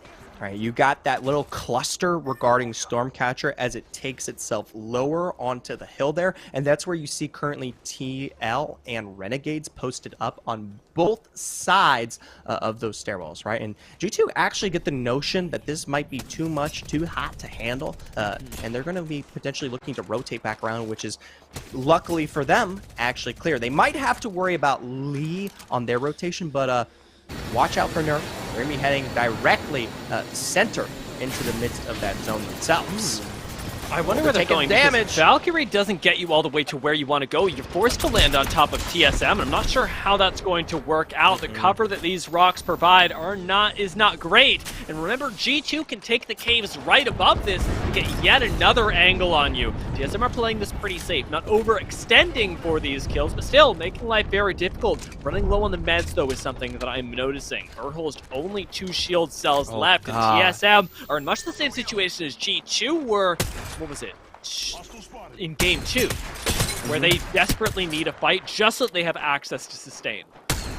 Hopefully Nerf potentially falling out here towards the west may give them that opportunity. But the problem is this zone doesn't really allow for any kind of rotation. It's so open, and you have to worry about the high ground that is still in play out here from Stormcatcher, which a team can easily find shots, or C9, of course, on the other end, who have their own high ground advantage, could easily capitalize on just as well. Trident cover doing wonders for Abralele. They trade shots back and forth with Renegades. These head peaks are nasty. Abralele, just one more shot, we'll have Red Evo. Be a worthy investment for the C9 squad, as that extra collective 75 HP can be the difference maker. Another Black Market Boutique. Maybe get to take advantage of the death boxes here from Nerf as we tune into turns. Our Tomcat Rat of Game 6 here.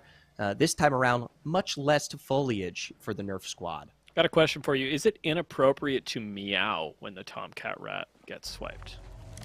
I don't think it's inappropriate, but I'll let push and spirits be the deciding factor regarding whether you work here again. So, okay. Take your own risks. Okay. I'd do it. Yeah, okay. I don't give a damn. I'll think about it. There was a moment where I was like, do I do it last game? But oh, there we go. Oh, it's Mazer. Let's go. It was much worse than I expected. Oh, that wasn't even full meow. You should see me around my cat. I was you know that one musical that's just terrifying? Yeah, Cats.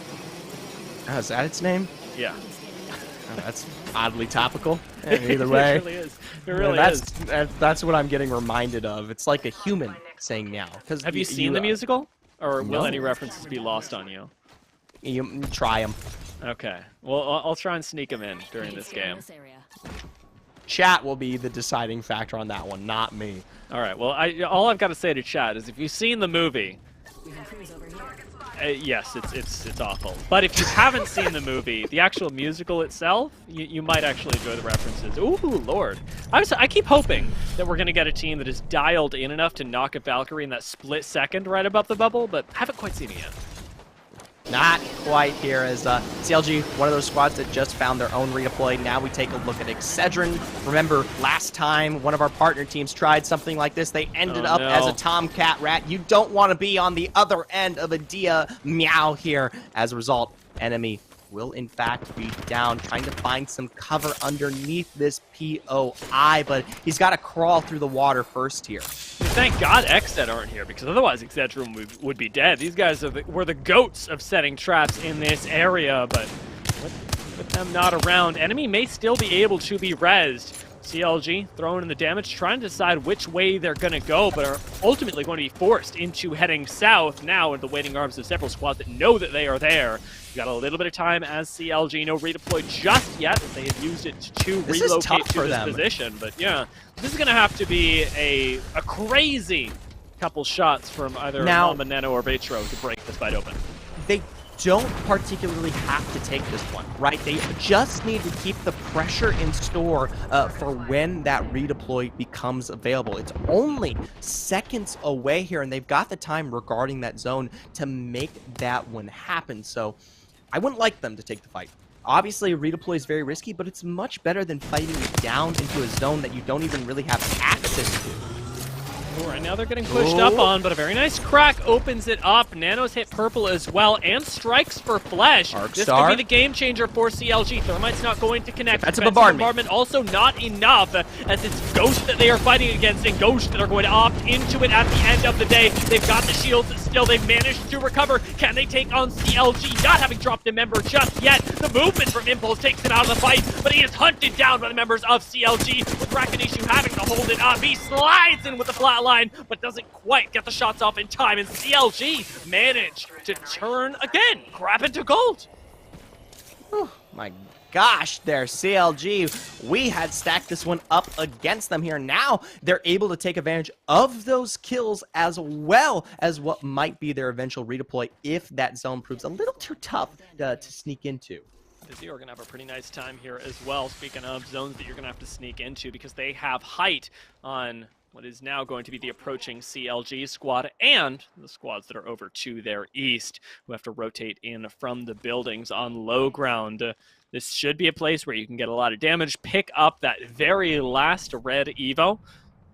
Now in the hands of Phony, who needs to get this one off purple, but more so the kills that you can rain in. From above, Liquid are actually considering where they can land and may just end up pulling a nerf from earlier. My question as they land here is, where on earth did TSM go? TSM go? Well, they're taking fights against G2. The Kraber's in play. Reps on that one. Renegades also pressuring as well. This might be it for G2's reign here into this game. Got to be up to the north then. You can only imagine CLG may even have landed on TSM, as if the highlights do not lie, it is them right in front of CLG. A little bit of rock does manage to cover the majority of the squad, but the Arc Star is just disgusting, and Hal now walking up is going to be able to collect 3 quick kills. CLG just got taken down by the Arc Star that is made beautifully by TSM. And now with massive KP picked up here from TSM, I don't want to call it just yet, but remember, 10-point advantage. G2 no longer in play at 9th place. If TSM continue to play this one out and find themselves even into the top 5, I think they might be our victors here for tonight. They are looking in their corners as well. CLG are no longer going to have to walk up this way, so nobody should be behind them. They do have to make their way in towards the next zone, though. But how? How do we keep doing it? Another excellently placed frag, maybe even a headshot, but Reps not quite connecting on that one. Now C9 put in the corner. On the ones in the most difficult spot, Hal gets taken low. Vizio relocating back up the high ground as we check in with them as well. Just maintaining priority over this southernmost point. Reps. Oh, that's it. Runs out of ammo on the Kraber. What does he switch to? What's available here from Designful? Does he like what he's got to offer? It's the Wingman. Not quite as powerful, but somewhat of a similar range of play here. See what Reps is able to do with that one, as on the meanwhile, successfully Hal, Verholst, they combine to take out Renegades. Yeah, getting whittled down to nothing. TSM have managed to essentially eliminate Renegades from play, but Hal gets taken down by Vizio on the low ground. Remember, they want to try and turn this around into a win. Just barely managing to get out over the wall. The rest of TSM will be able to recover, but Vizio turning their attention elsewhere, and this could be the moment. Team Liquid have started a fight over with C9. We've got Oxygen and Vizio going up against it, and TSM, they are just waiting for these fights to conclude. This is a perfect situation here for the TSM roster, but you got to wonder about the cover that might be available as this zone transpires. C9, like you said, successfully able to take the fight toe-to-toe here as TSM's going to put some pressure down. Do they have the corner of this wall to play through? There was no bubble available for C9 at the moment. They ended up dropping down to the low ground and are now harassing Vizio while they try and reset. Oxygen still very much in this, but Aiden was taken down by Scissors. It was a 1-for-1 at the moment, but with Fury going down, it is all in the hands of this lone Valkyrie. Can Scissors do it? Can he pull off the clutch like he has so many times before? The foliage is defending him right now, and he is just waiting out this fight. Are TSM and C9 gonna fight before they find him? He's so close, only a rock away. They don't have any recognition regarding this one, and they're actually going to take the fight against Oxygen first. They're recognizing that C9 are trying to reset, that Oxygen are weak. Vizio are going to end up landing in 3rd place, at least off the back of this. But again, Hal has dropped, and this time no bubble is available. Raps doesn't have the utility to save him, and C9 just come in and are going to be able to likely clean that up. They've ended up resetting, though, with a little bit of fire from Vizio. Dissuaded them. Scissors may have just saved the remainder of TSM. That still now trying to angle it out. Verholst gets taken down. Vizio trying to run. Can Scissors 1v3? Shield if he swap. can, he is goated. Naughty almost takes him down, and C9 end up taking the win for our final game of the day. So close there, but C9, the patience from this squad to successfully turn that one around and play into TSM off of their push. We can call it a third party if you must, but it's still an inkling of skill. They had to take Team Liquid out first in their own right there. You got to give them props. Now, in the points, I don't think that Vizio would have had enough with the placement over TSM, but it definitely wasn't a winning play. And C9 getting a little bit of time to reset was ultimately the thing that changed that entire end game. As they jumped off the low ground after finishing the fight with TL, there was a fight with Oxygen and Vizio that they just did not pay attention to. Nobody from there paid attention to them, and they got a chance to fully heal up. Had they not, that's very different.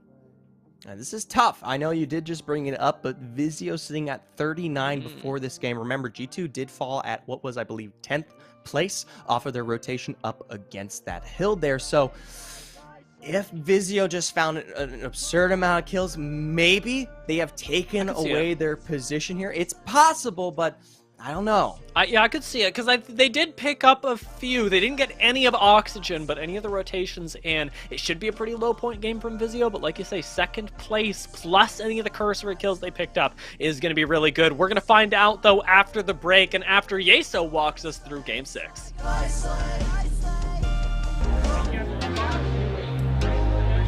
We're going to do it in 3, 2, 1.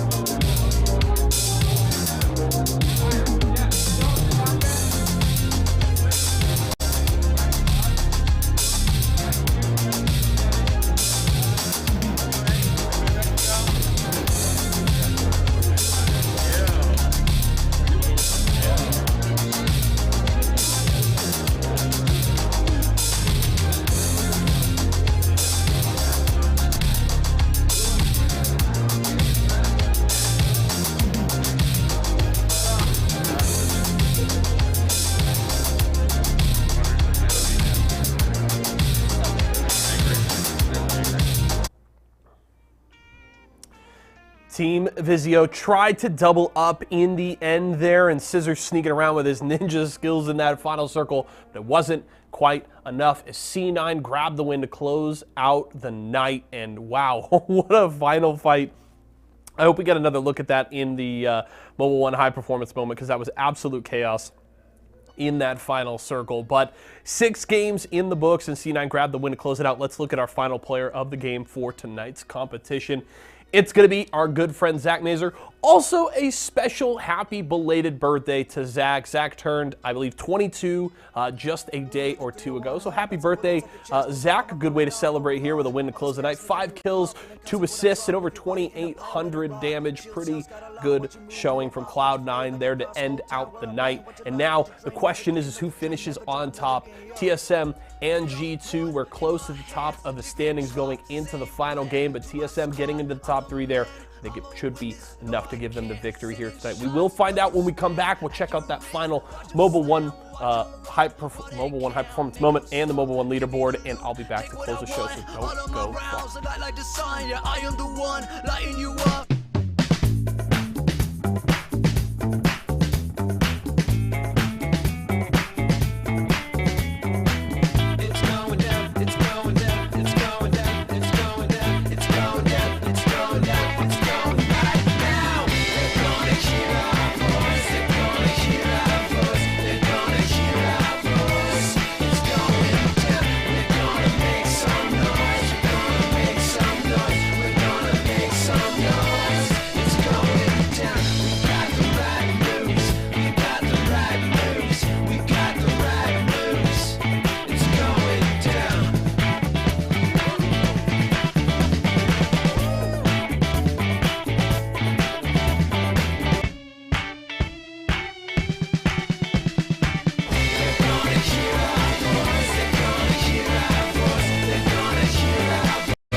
Welcome back, ladies and gents. It is one of my favorite times of the night when we get to answer the question that we have been asking since game 1, who is going to come out on top in the pro night, where all of the best teams go head-to-head. Let's find out as our Mobile One leaderboard, and our Mobile One leaderboard only has the answers. TSM! What a surprise.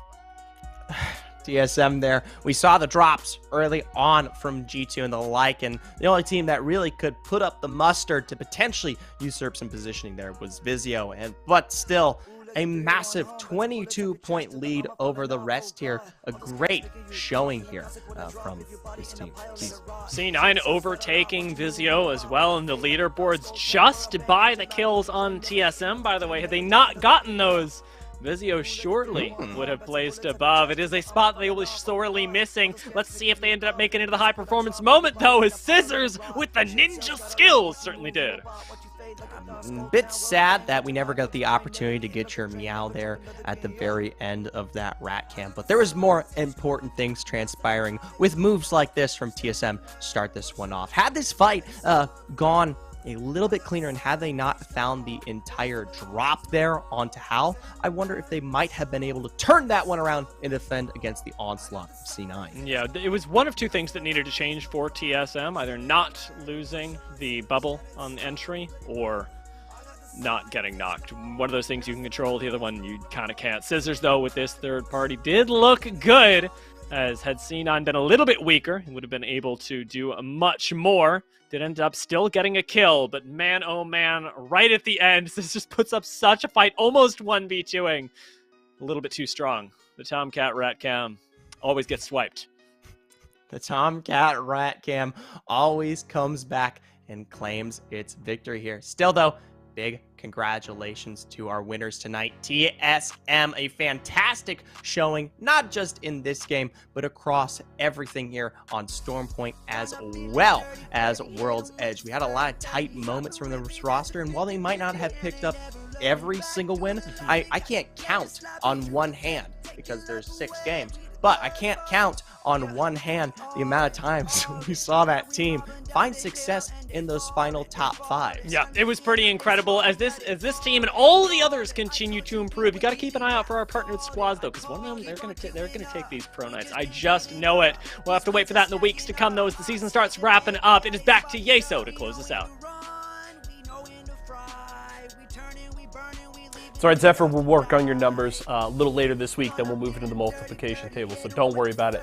We will get there. But congratulations to TSM. They grabbed the win here and closed it out strong. They aren't able to get the victory in Game 6, but it doesn't matter. The work that they put in tonight was more than enough. I told you guys after they won in Game 2, they get that momentum rolling. While they didn't win more than a single game, they were still consistent performers throughout the night, and that's why they finished at the top of the Mobile One leaderboard. So well played to TSM as well as the rest of the teams on the leaderboard today. A great way to close out the Apex Legends action here in Vizio Week, but do want to remind you folks, of course, it doesn't end here. We've got Guilty Gear Strive tomorrow night, and we'll have series recap to tie a nice bow on the entire week this Friday. I'll have some great guests joining me, so make sure not to miss out on that. Both of those shows do start at 4 p.m. Pacific time, so set aside your afternoons, come and spend it with us here at Esports Arena. My name is Yeso. It's been a pleasure to be your host here tonight. For myself, the entire live broadcast crew, and everybody here at Esports Arena,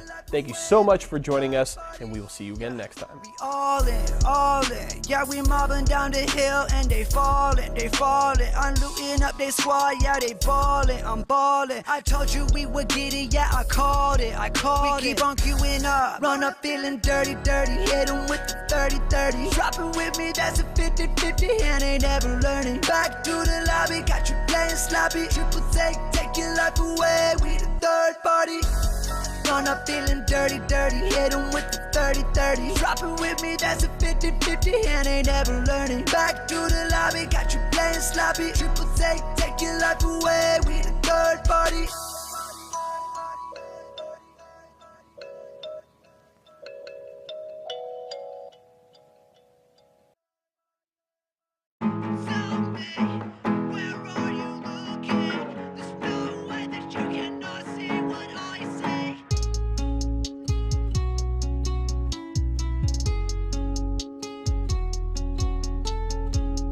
Tell me, where are you looking? There's no way that you cannot see what I see.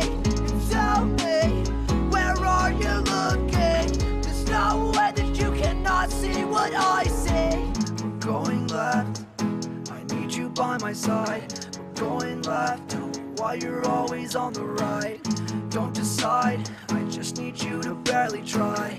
No, I fry, I just need you to not die. There's one left, I need you to win this fight. You should've rested, don't lose like this every time. Go ahead and cry, you're not getting better. This isn't fine, we can't play together. And tell me, where are you looking?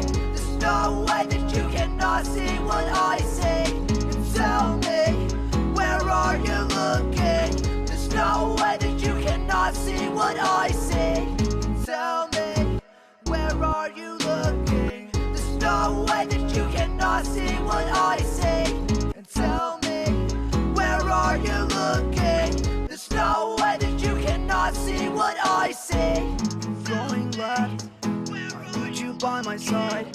Going left, why you're always on the right. Don't decide, I just need you to barely try. No, I fry, I just need you to not die. There's one left, I need you to win this fight. You should've rested, don't lose like this every time. Go ahead and cry, you're not getting better. This isn't fine, we can't play together. And tell me, where are you looking? There's no way that you cannot see what I see. And tell me, where are you looking? There's no way that you cannot see what I see. Tell me, where are you looking? There's no way that you cannot see what I see. Tell me, where are you looking? There's no way that you cannot see what I see.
2, finding 2 knocks, making it a third. That's Vizio out.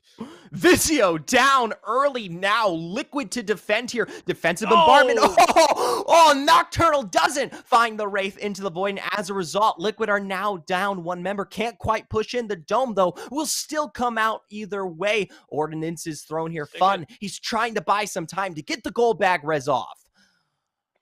I'm amazed that this was able to come through, but another defensive bombardment doesn't make it easy. Noct was able to pick up a shield swap to get a little bit more healthy, but now is running low on the maximum health. While Arcstars continue to raise in, things just get more and more difficult. They haven't got that second bubble available just yet, but what they do have is a third party. Will it buy them enough time? Frags again, raining in left and right. Nocturnal decides that it's time to turn and fight.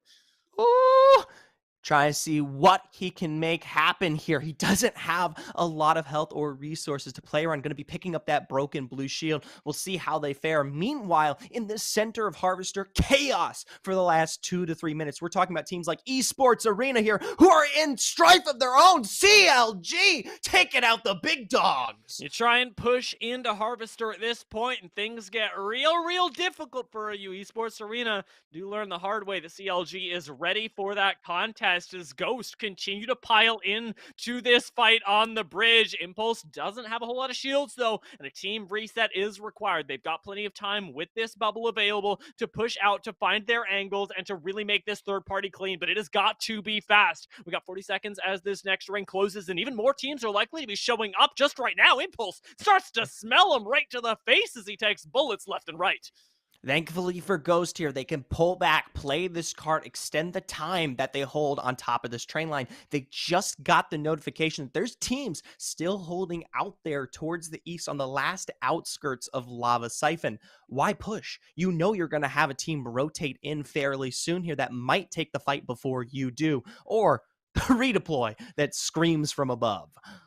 You hear that Valkyrie go off above you, and you know that there are kills in the water since somebody's had to abandon this area. A little bit less contest on this side of the ring. The push from Ghost, though, is a little bit over-ambitious, and 6 up on this high ground is exposed. Impulse now having to cover, and we may even have, there we go, a reposition from this low ground, a phase breach to make another third party. We've still got plenty of squads here, and Ghost now have to worry about the team that has the height on top of them.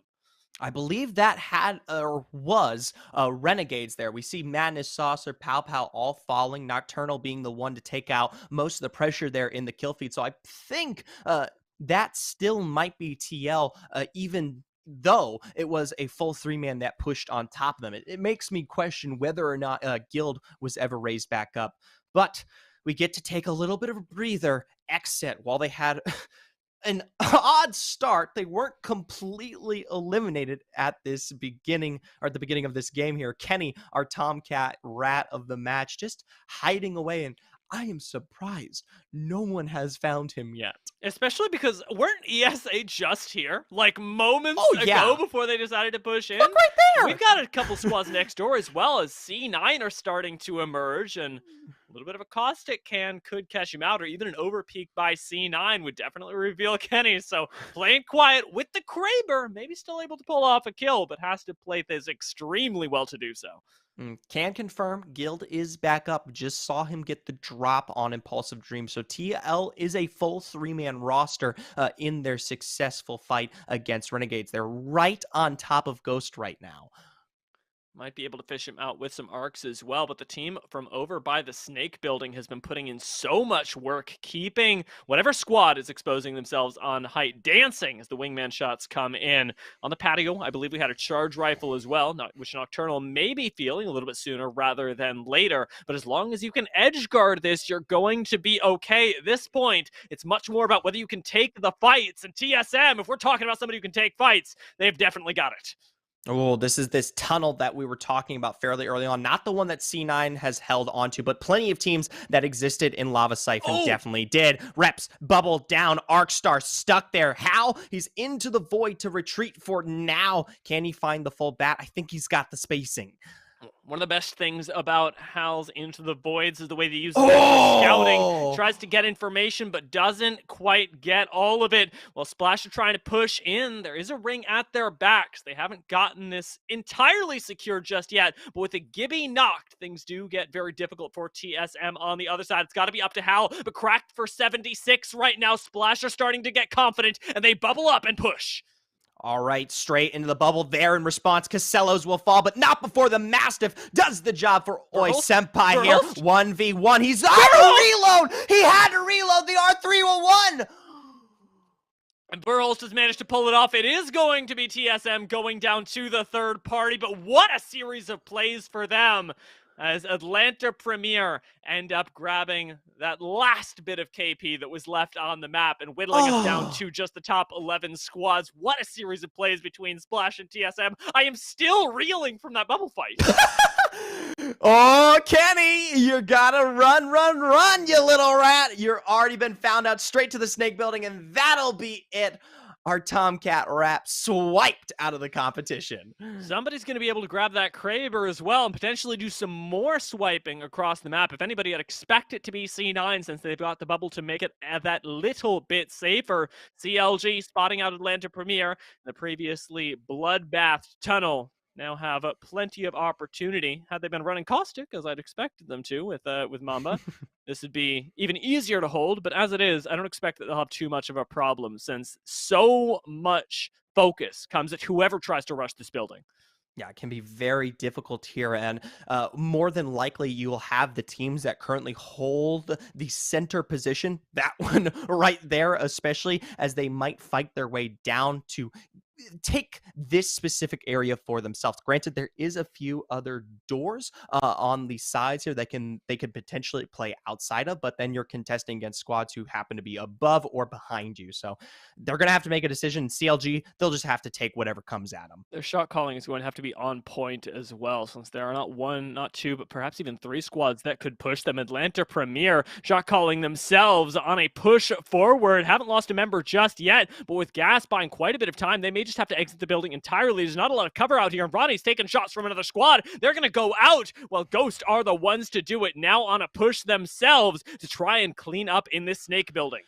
Ooh, right underneath there, barely any space to play around. And a team that we haven't had the opportunity to discuss, one that's been on the up and up here, much like Intel Who Falls, is Excedrin. They're the squad above CLG right now on that little balcony we discussed at the very beginning of this game. No, this isn't going to work. CLG should be going out. Surely they are. Arcstar making things a little bit more difficult. The port out, though, might just work. Mama's going to be able to get to relative safety, but it's only for a second, and this portal leaves him open to danger. Both of his teammates cleaned up, but Mamba is still alive, albeit barely, and might just be able to get a little bit of high ground here as well. Maybe poking some shots down onto G2, who are already in trouble behind these crates. I'm about to say, you've got three squads all squished here on the snake building, going to be forced out in only a moment's notice here. G2 in one of the best positions. The problem, they don't have the greatest of angles because Excedrin, kind of being the hawk, having this full sight, the lay of the land here, will be able to take advantage if they do pull back, any further here from that box. Oh, we got Furia right below as well, sort of silently taking this by storm. They're going to have a res beacon to play around as this zone starts to close in as well. G2 already with the bubble down, starting to push onto Excedrin. It's going to be the clash of these two squads that like to play in the same way, but now G2's 3v3 has got to come to fruition. They don't quite have the best of angles here. No height advantage even still resulted. Tries to play around this fence line. Excedrin dome down. Lee getting the revive up onto Cruisin. Doesn't have that gold backpack, so they're going to need some time to get healthy here. Meanwhile, fights continue. TSM versus Ghost on the edge here. You got so much cover up at the top, though, and for Ghost, it just doesn't exist. They haven't got the reset. They haven't got the bubble. They haven't even got the port, and they get picked off one by one trying to enter the ring. It is Excedrin, C9, and Furia left as our last three squads, and Furia especially may just be able to bubble out a little bit further and try and third party.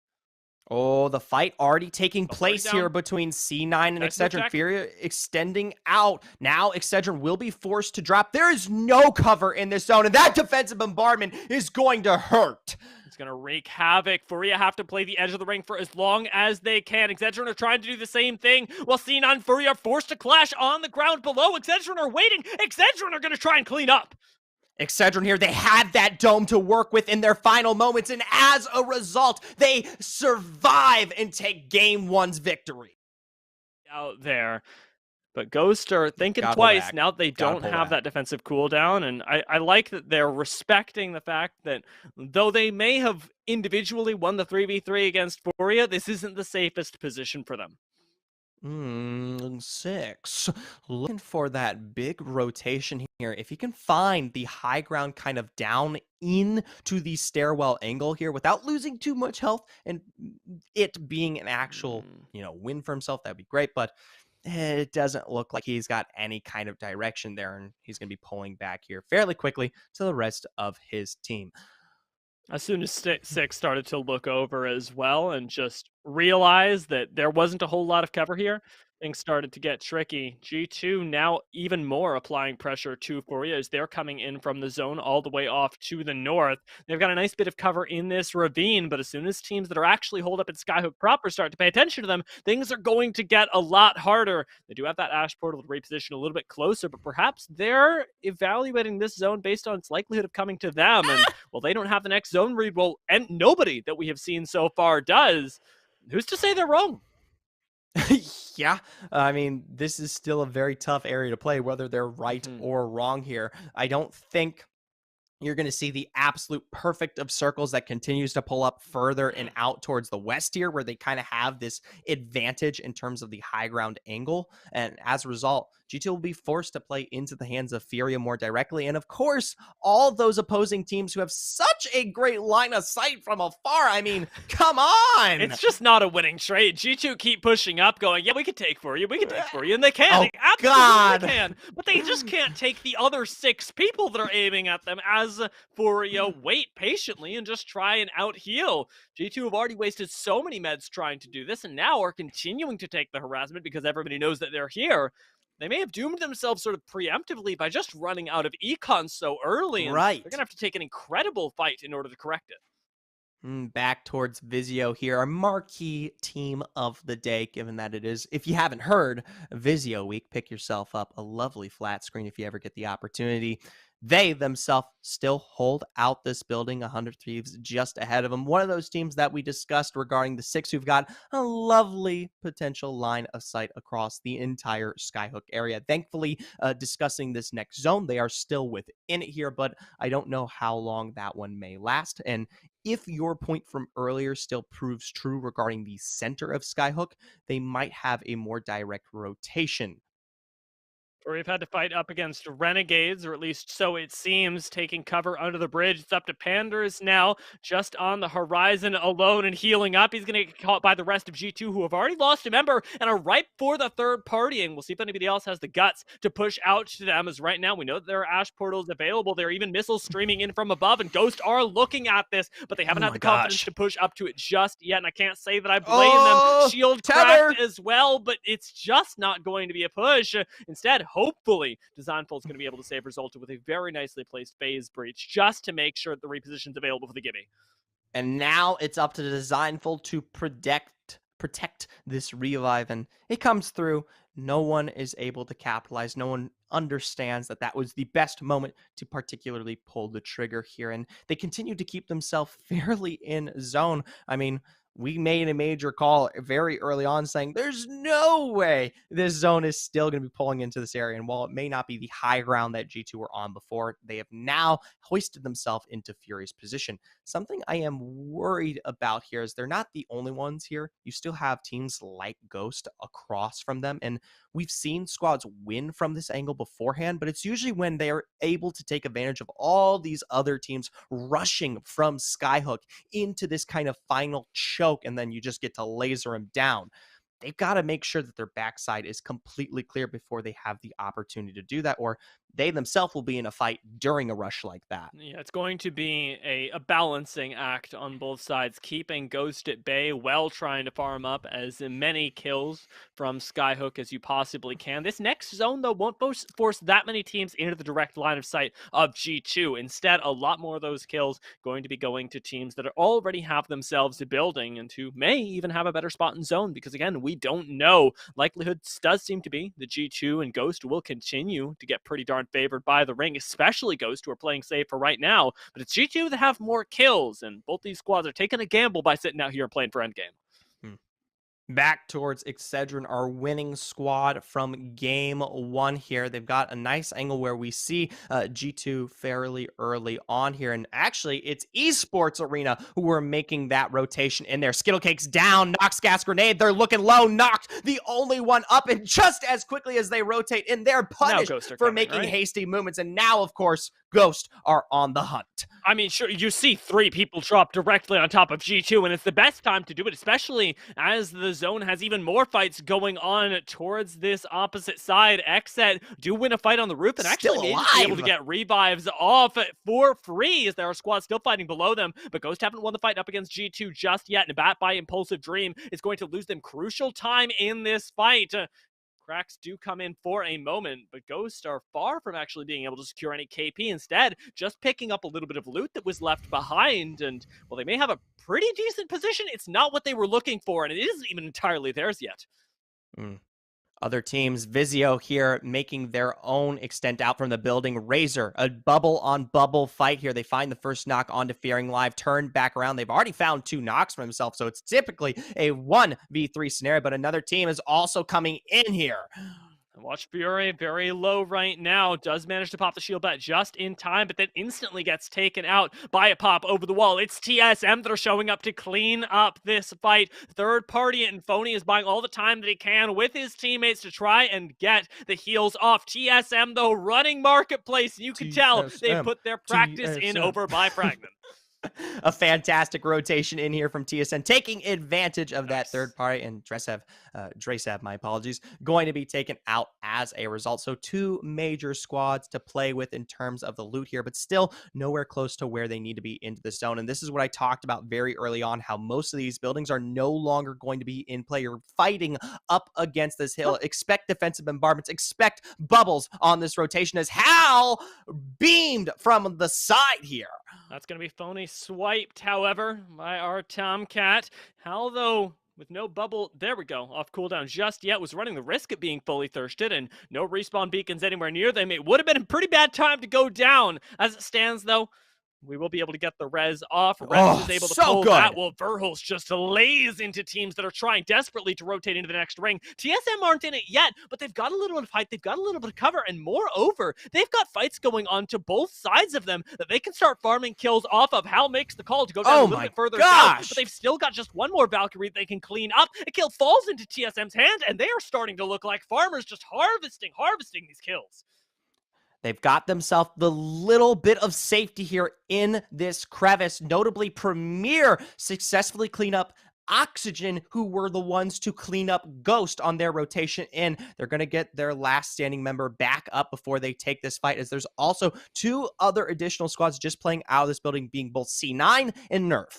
And Nerf huddled in the corner right now. Do eat a few missiles from Verhulst. Pulling up third-party timing is going to have to be their win condition at this point because they have so much ground to cover. TSM, without even healing up to full or trying to take the fight against Atlanta Premier, and oddly seems to be winning it as Verhulst goes crazy with the Spitfire, but loses reps in the process. It is 1 down, but TSM can still reset, though they don't have a bubble safety to do it. Instead, Verhulst has to play Sentinel for the meantime, drops the shield for the quick reset, just like Hal would like, and Nerf approaching them from the low ground are in a lot of trouble right now. TSM are not losing control at all. Instead, they are mind controlling everyone else.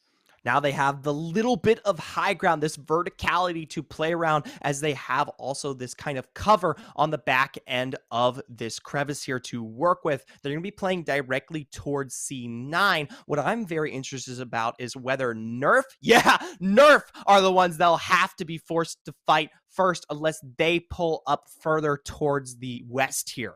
C9 do have a lot of cover, but what they don't have is a lot of high ground, and TSM are the ones abusing that right now. C9 need to be walking up on this ridge, controlling Hal, but instead Hal's the one controlling them, popping up, firing through the caustic gas. Will C9 try and keep themselves some corner of zone? Defensive bombardment separates the fight, however, and TSM are no longer able to push up for the moment. C9 are forced into an encounter with Nerf, and now this is just Height Almighty given over to this squad. Bubble forced on the opposite side, and like you say, this should fall right into their lap.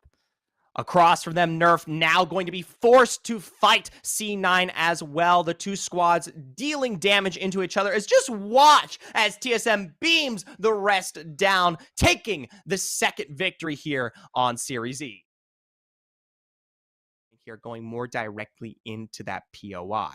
It's why you see TSM focusing on the squad right next door to them, off to the west as well, because if we think about where you can rotate from the position that TSM currently hold, the only option is the supply crates in between you and Thermal Station, and the only team that can contest you for that rotation is the one sitting right next door to you, again, a little bit further off to the side. So we'll see how their contest plays out. They will have to take out that team in order to rotate in. However, up towards the more northern end of World's Edge, we've got Intel trying to fight this out as they're being third-partied. Unfortunately, that's given them a little bit of time to get this res off, though I'm not sure it'll save them. A nice 91 crack comes out initially, but Intel as a whole only get the shield swap before ultimately going down.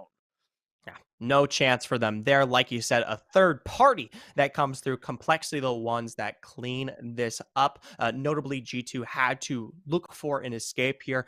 They might still be alive. Granted, not exactly sure where they have ended up. For now, though, Complexity, they get to take advantage of this ridge for themselves here. This is one of those high-end angles. Granted, sometimes we see the zone force the drop here, but for now, it's great in terms of lasting through and finding the placement.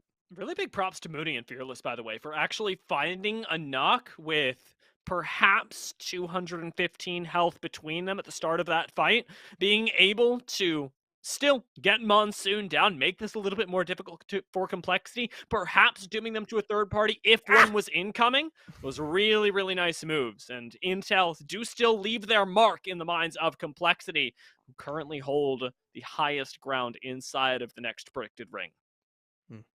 In that kill feed there, we do see Premier and Renegades taking trades on the southern end of Thermal Station currently. We didn't really get the notion of where Premier was prior towards their engagement. We do know for a fact it was the Risers that Renegades held for quite some time there. Back on the ridge, doesn't look like we've seen any movement thus far from the team that was there earlier. That's Shots Muffins, being able to turn around instantly, throw out some damage with the 30-30. There's a lot of focus on this building for right now. There's a lot of folks farming up for endgame. G2, most of all, actually having been able to collect kills from up here in the center. Not something that you see every day, and the Wingman no less. I wouldn't have it any other way if I were watching Designful. I'm wondering if they were, I didn't get quite catch to see if they were the team that started there first, but hold the phone here. Oxygen in a fight across the fissure here. Kubsky, Aiden low. Great bumps from the Mastiff, but not enough to survive. Aiden now looking for some respite in the building, but from behind in the doorway, he will be taken out. And to no surprise, it is Ghost here. They're being peppered. A tether is down to prevent any hard rotation in as they pull for the revive. Really nice use of the tether as well, just to make sure to zone you off of anybody trying to contest you for getting your teammate up. Esports Arena now no longer being pushed by Ghost, but instead by C9, who have come around from behind, are finding themselves in a sticky situation with no defensive cooldowns left. We do have that Valkyrie redeploy, but you may not even have time for that. Skittlecakes holding down the fort with a little bit of extra gas, and Esports Arena look like they want to try and even re-enter this fight. Given the time necessary to get their teammate back up, they might have to reevaluate, but with C9 already beginning to press their advantage here, or press the fight, I should say, might actually give ESA that opportunity. We're going to get Zach Mazur's, I don't know what you would call that. Banner. Thank you. My gosh, I've said that 1,000 times What is wrong with me? It's okay. I know what you mean. It's where words start to lose your meaning. You've said them so many times that all of a sudden it just leaves your brain, and much like leaving your brain, Esports Arena end up leaving World's Edge with an expedited ticket as well, being taken out by Ghost Gaming, who came around after winning the fight against Oxygen and may still go on to take this fight up against C9 Liquid, though Liquid took that very, very quickly in a 2v3, and now can start turning around and making this a lot more threatening. Defensive bombardment's coming down right on top of them, though, and this could be tough. Nocturnal has to drop back down to the low ground. Fun FPS is taken pretty low as well. Ghost may actually go for this. There's only 25 health on Phil yet, but double down, and Nocturnal on this off angle can't change the fight. He's being flanked, though, and this Wraith is on the run, leaving the rest of the team in the lurch, and Liquid are likely going to go down here. Still an excellent trade from Nocturnal, but it's a 2v3 that gets constructed by Ghost and ultimately turn that into a 2 versus 1 at the very end. Excellently orchestrated by them. And Ghost, they've successfully taken several of these kills out in this area. The sad thing is, though, the zone finally ticks and begins to close. As a result, they're going to be a 2-man for the further embers of this game here. A bit of a shame, given how well they were playing a majority of those third parties out there. Looks like they've managed to make it in with at least one member right now from a third-person perspective. Furia, in the meantime, have taken the spot that was previously Complexity's off that third party. Complexity right back where they started this game, and probably not too happy about it either. But Furia aren't taking pot shots at them too yet, and will have to drop down sooner rather than later if the map is to be believed. This height right above Complexity, actually a really nice spot in the ring if they're able to control it. But Furia, oh, Furia, how they are able to hold on to that height. Oh my gosh, and thankfully, this is when this spot is actually not the worst here. Granted, you're going to have to defend against when that drop does inevitably come through here from Furia, and when you are forced to peek out, given this next zone, it's incredibly dangerous. But lasting into what is the rush out here from the east that will happen due to the fact that both of these risers that you currently see will no longer be in play is definitely something that will warrant better placement here. I'd love to see Complexity rotate up, play where you see those lines just beginning there, and don't take a big shot, a wingman here from Vaxlon in the process. 100 Thieves still managing to control this height excellently. Can make life very difficult for Furia, very difficult for G2.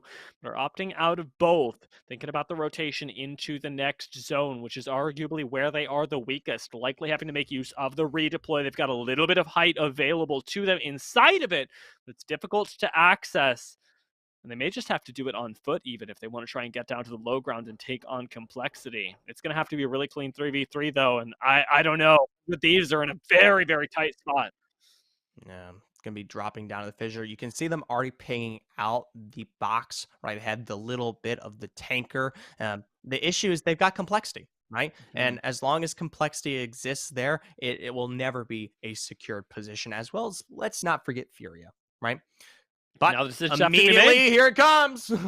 Let's see how it goes for them walking in towards the ring. They haven't got the greatest of spots just yet, but they get Ash Portal done and are a little bit confused. They will accept the kill given to them by Renegades. Let's see if they can absorb the rest of the squad, as Complexity should be on the hunt for the third party here. This is the best position that they're going to have to clean up kills, as all of 100 Thieves are on Flesh. Two down now, and round in the corner, Skirby's unable to clean up. Ultimately, kill doesn't go over to Complexity on the other side. 100 Thieves may still be able to recover, but this ring is coming for him, and it's going to kick hard.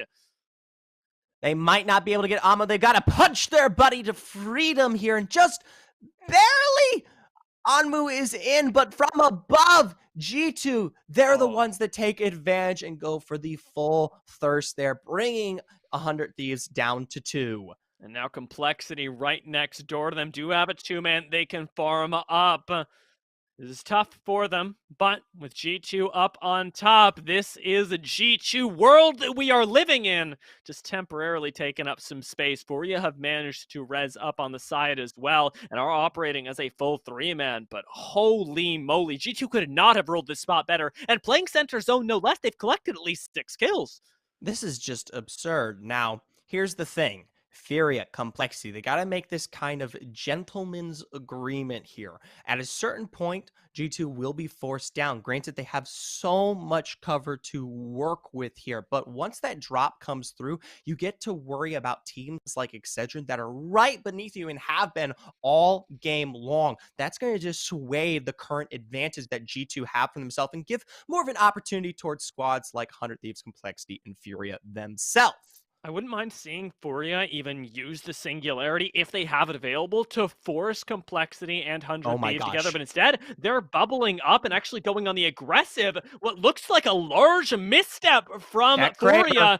does put them in a 3v3 situation up against Complexity at full HP. Misses. Both tech instantly goes down, and they may have mutually doomed each other as Furia end up losing to Complexity down to just Muffins, but in a terrible, terrible spot, are trying desperately to survive, and G2 start farming it up from the side as well. They know that we're just down to the top 2 squads as all of World's Edge explodes into chaos, and G2 round the corner, taking what is rightfully theirs.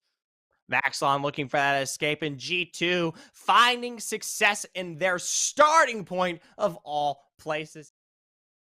Position, and look at where they are in terms of this zone, right on the edge, right in front of the beacon as well. They're going to have the opportunity to play through and utilize that one for the end of this game in its entirety. And also to boot, they've got Zach Mazer on that Loba, going to be able to take advantage of that black market boutique throughout the entirety of this game. Oh my lord. Well, let's see who doesn't make it through the entirety of this game, because G2 have certainly found them. Yeah, that you are not misreading this. We've got a Pathfinder, and that Pathfinder is helping G2 win the fight as Designful takes the last PK shot, taking out Caselos. G2 find themselves the 2 extra kills from the handicapped Splash roster earlier. Oh my gosh, I'm not quite sure who we saw in ALGS this last week playing the Pathfinder, but it was successful. Actually, no, I'm crazy. It wasn't ALGS, it was Series E yesterday. Team Vizio, I believe Phony pulled out the Pathfinder for himself and made use of that. Oh my gosh, 3 tridents. They're just accruing them right now. It's kind of wild. Fighting with C9 at the moment for, I suppose, the next Fast and Furious title on Apex, but they've got plenty of opportunity, and hey, if all goes south, I suppose they can each hop in one and scatter. For the moment, they're providing a nice bit of mobile cover. Quick plug, if you guys want to see stacking, go check out my Twitter. Earlier today, Invictus Gaming's Bryn, in the middle of scrims, stacked over 30 batteries and cells all in one location. So an absolute goof of a play in the midst of practice, but one of the funniest things I have ever seen here. Now see, if there was, say, Zach Mazer in the game who had the Loba ult and was able to take all that from you, it just wouldn't be as safe. It wouldn't be as good. I mean, you couldn't pull something off like that. I mean, that's just non-realistic. You end scrims at that point here. It was a ridiculous amount of shield bats, by the way. I can confirm. I saw it myself, and I was, in fact, horrified. Esports Arena here. They're the ones playing right outside of this building that we saw earlier in control here. Something I want to give credit to Esports right now, albeit it's been a very rough night for them here on Pro League. They're usually really good about playing God spots and zone control. And that's why you see them pressuring this building here as already unidentified Skittle, low Skittle, able to find the battery. He beams forward with the devotion, gonna shred and find the double knock here. 1 member left alive, the Loba to boot, playing in and out of that zone. Knock having to take to the skies with the Valkyrie, only 1 shot away, utilizing that passive, but even still, C9 pick it up, and the Crows are coming running, the Vultures here, X-set to clean this one up. And they are ready. They're hungry after a rough time on World's Edge today. This time, they weren't nearly as contested early game, and now they've got some KP to boot. Stormpoint has to be their shining star, and they've managed to make it so by taking on 2 very ambitious squads that wanted to fight with each other and making it their own. CLG in a fight on the low ground as well. Dome's not providing the cover down here. Have themselves the isolated 3v3, but it's Oxygen that end up surviving it now, likely being able to get the reses off in the midst of this defensive bombardment. It's crazy that the defensive bombardment may provide protection, but the minute it comes to an end, Furia, they swoop in and pick up the remainder there that was available, so netting themselves on this lead. But TSM from above, a massive chunk of ordinances, reps almost pulled down. They're going to be forced to utilize that bubble. That'll give them the time to heal back up, but even then, it's Verholst underneath with the combo, that wingman R99 that eliminates the rest of the squad. And I gotta tell you, Verholst has been absurd, not just on World's Edge, but here on Stormpoint as well.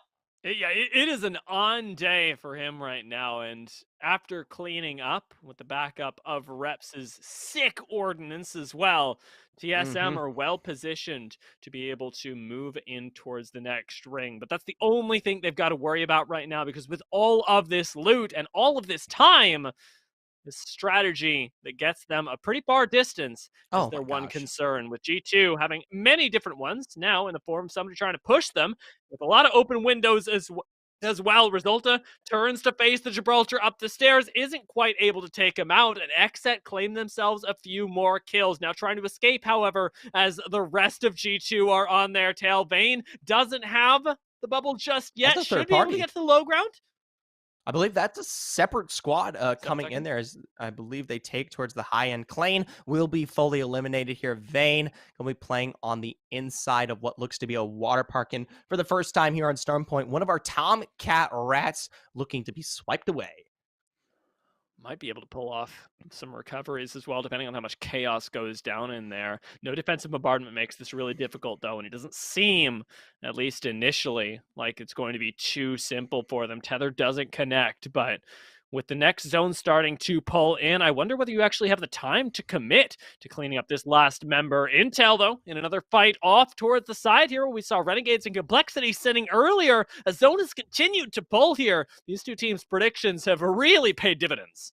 Oh my gosh, Intel, this is the best performance that we have potentially seen out of this squad all night here. And we've been talking about a lot of the pace that they have driven, not only in open, but also the pro leagues forcing the aggression here. Now Fearless gonna throw down the Singularity, the Black Hole, a squad right in front of them on top of this building here. We'll see how that goes for them, as Singularity is an excellent zoning tool at the moment. Vizio right next door, though, makes this the place for the partnered squads to be. And some blind shots from Fury actually find purchase for a moment. You've got plenty of ammunition on this Devo for now, so take your shots while you can. Make sure that you don't get pushed while throwing them across the way. That's even more damage and maybe even some knocks later on. They want that building. It is a slow play from Vizio, though. They want that building. Utilize this black hole. Disrupt anyone from pushing behind you and get the full 10-second push here on the southern end. If you aren't able to do that, I don't think anyone will find success moving forward. And they might do just that. Going to throw down the black hole, throw some ordinances as well. It's immediately destroyed, though. Yeah, using the Horizon Ultimate for the Wombo combo tends to be really difficult, and it's exactly because of situations like that. The team fire eliminating it almost immediately, and now Vizio are down a significant amount of utility with not nearly enough time to get it back. They've got to push in front of them now and have no way of disrupting teams that would otherwise come from behind. It's a tragic loss. Yeah, absolutely here, because now that's the major kind of composition that they had been running up to this point, taking advantage of, and because that's no longer in play, they might not be able to take advantage of that. But it's moments like these that look better for themselves here. Liquid punished off the back end of that fight. Vizio quickly cleaned that one up, and they're going to pull for the full revive on Phony, bringing us down to our final 3 full squads remaining. A breath of fresh air for Vizio as well, since what was a very risky situation has somehow turned in their favor. With these 3 squads go Renegades and TSM right in front of them, I am not breathing easy just yet. Oh, it's very tough for them. Zone closing in. There's little to no cover here. The rock right in front of them may be good, but they're going to take it toe-to-toe right in front of the Renegades here. You've got to question, how will TSM impact it? And it's from above! Yeah, they are owning the roof at the moment, keeping Renegades at bay, but now almost dooming Renegades in the process. Vizio and TSM get to work together to take out the squad right below them. Look at this. I will say, Vizio's making it tough for TSM on top, throwing up that gravity lift, putting reps into the sky where he gets taken ridiculously low and now has to reset underneath the building. TSM are starting to lose height, and Renegades, they are getting hungry for blood. Oh, Sauce moving up there. Pow Pow and Mattis, I like the position that they had been playing up until this point, waiting for that zone to close. And now with it up against the back of the wall, they're going to sit right in front of this door and just wait for them to move, which happens to be now. Ash ult into the back line does take TSM on a reposition. Renegades, rather, back to safety. But you whittle down to TSM pretty significantly, and it is now effectively a 3v3v2. Vizio may still be able to pull this off, especially if they can continue to disrupt TSM's plans. A nice bubble right outside would do it, but this is a stroke of genius. I love that Fury keeps doing this. On the outside, they try to use the gravity lift to put TSM in a poor position. Now a defensive bombardment more than likely will remove the last embers of TSM. Now Vizio versus the Renegades. The zone begins to close. It's going to come down to a bubble fight right now. Phony should have the bubble available, but throwing it outside the door Tether should mean that Vizio get enough chance to walk up. Renegades, though, will then have the opportunity defensive bombardment sitting back, and it is a chess game that starts right now. Here they Phony go. Takes the lead. There's the bubble. It's got to be the send onto a member of Renegades, an isolated one at that. Fury starts it off with the devotion and does so much work. May have single-handedly clutched it for Vizio, and with the last shotgun shot, does it. Vizio, they turn crap into gold. 7 Scout is a tap-in, but not quite where it needs to. Doesn't find the full knock there on enemy Loba. Vizio will continue to push their way forward. They have that gravity field to get some high ground in play here for Fury as he continues to tippity-tap his way to victory. Really nice shots. Takes out the very last member of C9, if I'm reading the feed correctly. Should mean that Vizio have the spot uncontested. Although these rocks are perilous, I like that they've got enough presence to hold them down for now. Esports Arena sliding in on CLG, the fight that CLG evidently won, but won't be working out too well for them as an additional 2 kills end up going over. And ESA not only have that, but nice spot as they need to move a little bit further into ring. You can see right at the bottom corner of their minimap the ability for them to get in towards the, shall we call it, underground bunkers that are in this area. All right, and so just to confirm, that was Ghost who held that interior for quite some time there, and CLG took that fight. Esports Arena, as we just touched on, came through with the third party. That will be your forecast here on the Outlands. But looking at the zone ahead here, I am a little bit worrisome. You bring up the undertow available for ESA, but Vizio, Xset here. These squads have been in position just towards the south, and they're willing to take advantage of that long-range excursion if no one else is. You know, it's interesting to contrast the play styles of Ghost in these two maps as well, because we got to take a look at them on World's Edge initially, and they were playing a lot more in zone, maybe searching for fights and trying to third party them, especially in game one as a marker of success. But on Stormpoint, they seem to be playing a lot more of a guerrilla style, setting up fights, setting up ambushes, and seeing if they can find picks. Well, it doesn't work out for them in this game. I think the fact that they're trying to make these two very different gameplay techniques work is interesting. Esports Arena, we saw their redeploy out from the zone, and once again, they find themselves in it. Looks like they just barely have a wall to work with as they find their way out. They're going to take to the sky, utilize a fantastic black hole here. Knock is low, unidentified as well here. The cracks from behind, trying to punch them into the edge of that ring there, but still, even still, ESA will fall. And look at who's on the sidelines here to pick up the rest. That was really slick. It didn't work out, but it was really, really slick. Horizon movement, Horizon gameplay, zipline usage, everything. Vizio now should be able to clean this up, and a little bit of a tragic moment for Esports Arena. They don't quite get that 3v3 they were so well known for this weekend, but it's certainly set up Vizio for success, and that is something Vizio will take every day of the week. Yeah, this is definitely difficult here for the last remaining squad. Throwing down those ordinances, Vizio are just counting their minutes here. looking, and they're going to be able to find that final knock there as who will pick up the full thirst. You've got shots ringing in from both ends, and it is, in fact, secured. Fury's still hunting for that very last member. I believe Phony and Scissors have found him way out in the distance. You've still got plenty of loot to grab over here as well. And the kill on the low ground, baiting you in even further. The nice thing for this as well is that Vizio get to hold on to this area of the map, still inside of next zone, and they've already got the redeploy off cooldown, even if they had needed to relocate at this point. Intel here. Looking to go for the full engage. I love the reopening of that door to punish Fearless, but Mooney there with the arm shield will quickly respond in his own way to find the knock there onto B Bursty. They drop down that dome. There is I like the movement from Bursty to at least put himself in front of that door for the potential future, but he, is quickly eliminated. They don't quite have the pressure in that situation for it to be that much of a punishment. And Razor can't exactly jump down to get their teammates either because they don't have that instant reposition that the Ashe provides, I'm sure. In the final moments, trying to pull the trigger on that ultimate was the only thought in the mind of Bursty, but now separated from the squad. This is interesting. This is 12 seconds. This is actually a potential avenue for success, but it's a very difficult one.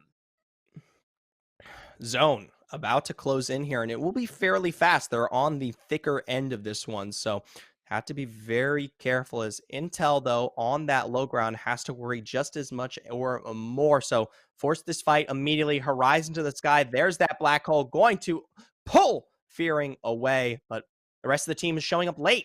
Nice. Good stuff from Razor right now. They've controlled the high ground well. Haven't actually lost shields just yet. They end up surviving the fight, but now with the ring on the way, Fearing Live has to throw down that defensive bombardment. They've got to get nades behind them. They need something to dissuade the push.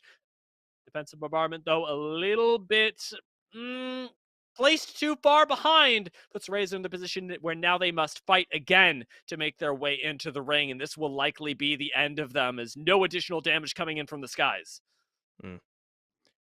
Take ourselves back into the center here of this zone. TSM, they're the ones that say, no, we're going to take ourselves back into the embers of this fight, where you'll be seeing Razor more than likely join up with the rest of these squads when we talk about Xset and the like. Fearless to quickly slide through with that Peacekeeper and finish the job. They've got a little bit of some rock to space themselves here, as they're not quite punished yet. No, defensive bombardment isn't going to hurt them here either, and having managed to dodge 2 in a very short amount of time, Intel are on a roll. They're in our top 9 already and have 2 kills. TSM have started to pick up momentum as well, though, taking out Atlanta Premier. And with G2 on the prowl with this Pathy, we might just see a few more knocks here. I like that our Intel production room is all hyped up as well. They're all abuzz. Seeing if they can catch a glimpse on this 4K Vizio TV of the action right in front of them. G2, defensive bombardment is in fact thrown here at this corner. That's going to force the initial trade. A bit of a high dome. Got to be careful that your toes aren't getting a shot, as G2 will, of course, pull back off of that fight there. There are a ways to go when we talk about zone. And hey, one of the few Tomcat Rats we've had the opportunity to take a look at here on Stormpoint. No, Teamy! This is a rough spot, but a great actual place to be, because the tree is covering. You know what? That's a winning spot, I'm going to say. I wonder how low your graphics have to be for that spot not to be good and for you to just look crazy.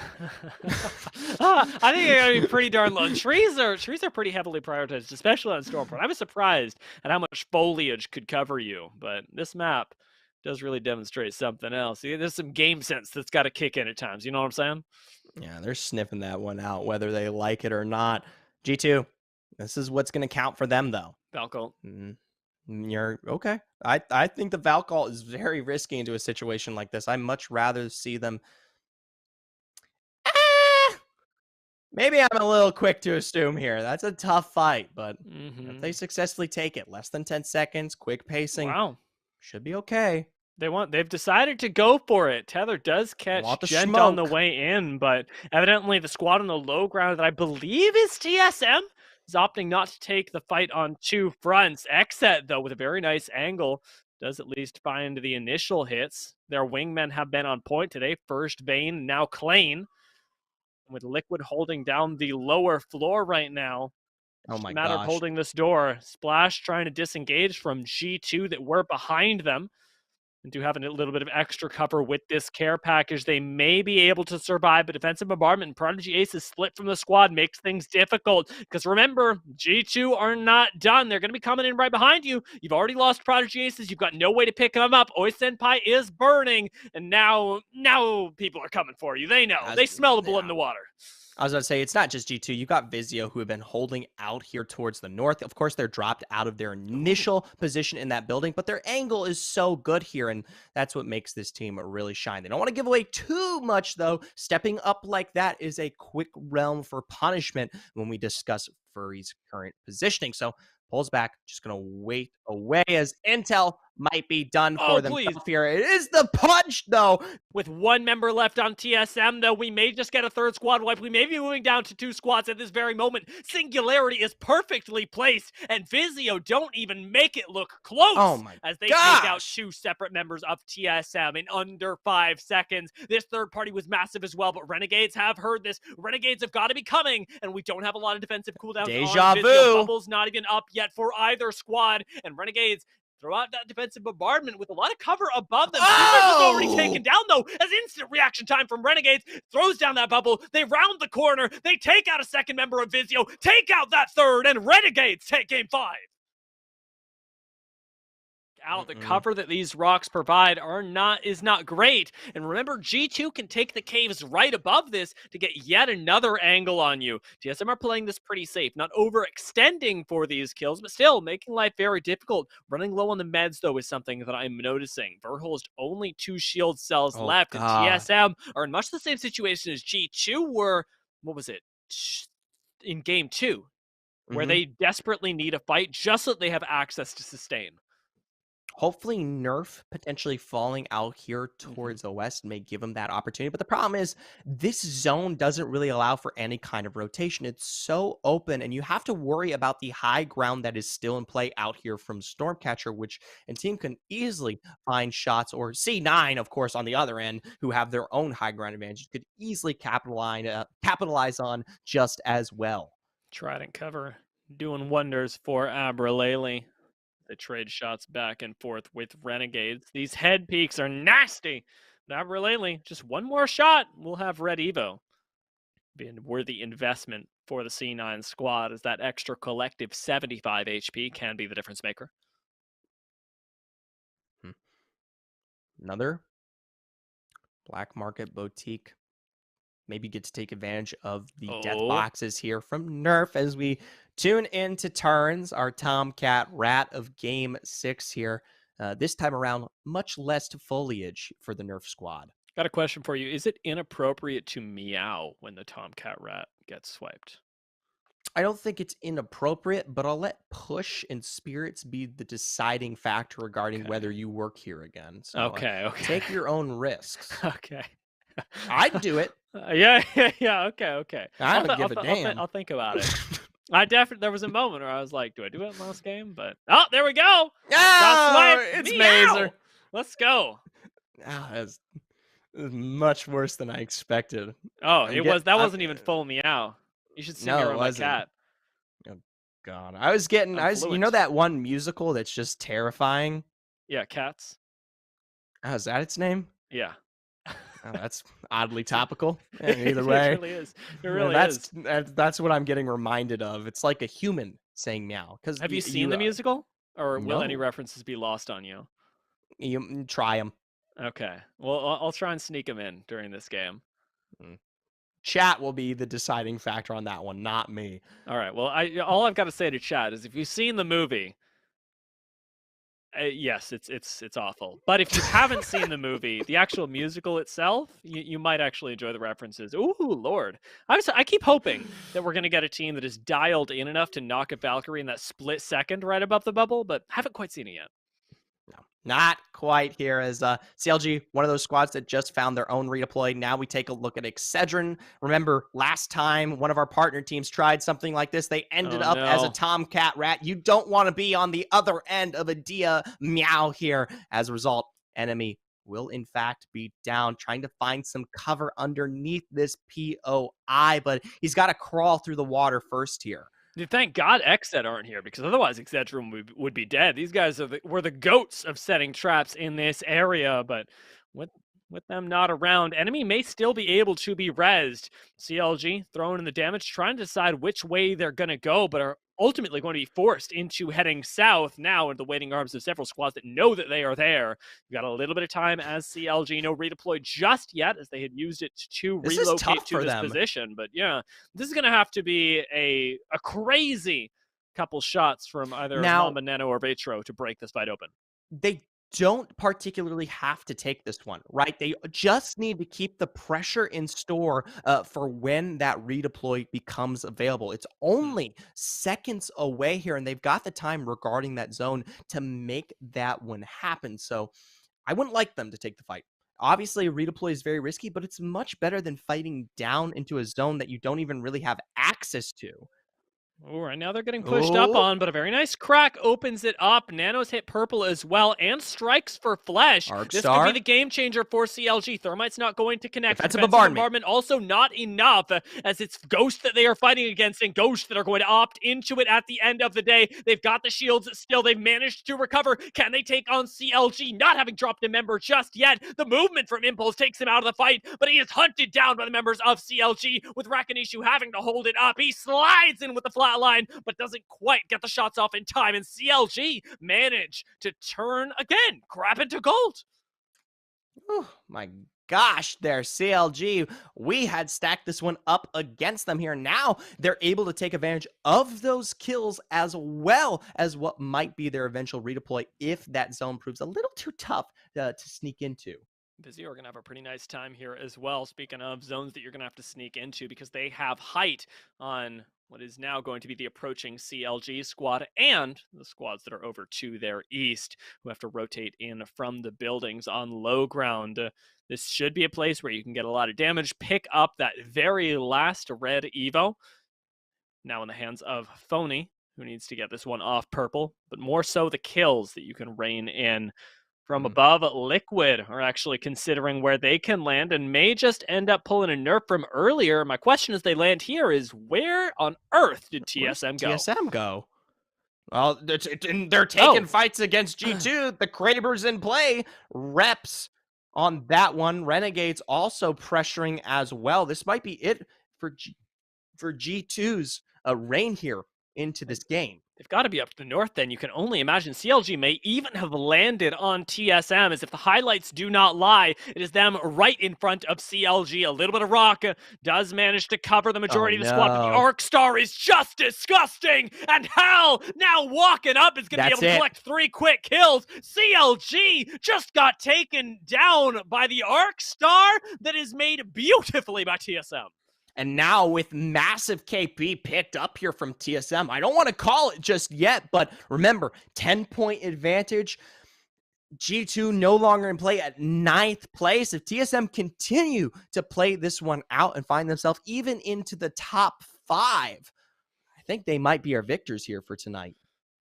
Vizio are looking in their corners as well. CLG are no longer going to have to walk up this way, so nobody should be behind them. They do have to make their way in towards the next zone, though. But how? How do we keep doing it? Another excellently placed frag, maybe even a headshot, but Reps not quite connecting on that one. Now C9 put in the corner are the ones in the most difficult spot. Hal gets taken low. Vizio relocating back up the high ground as we check in with them as well. Just maintaining priority over this southernmost point. Reps. Oh, that's it. Runs out of ammo on the Kraber.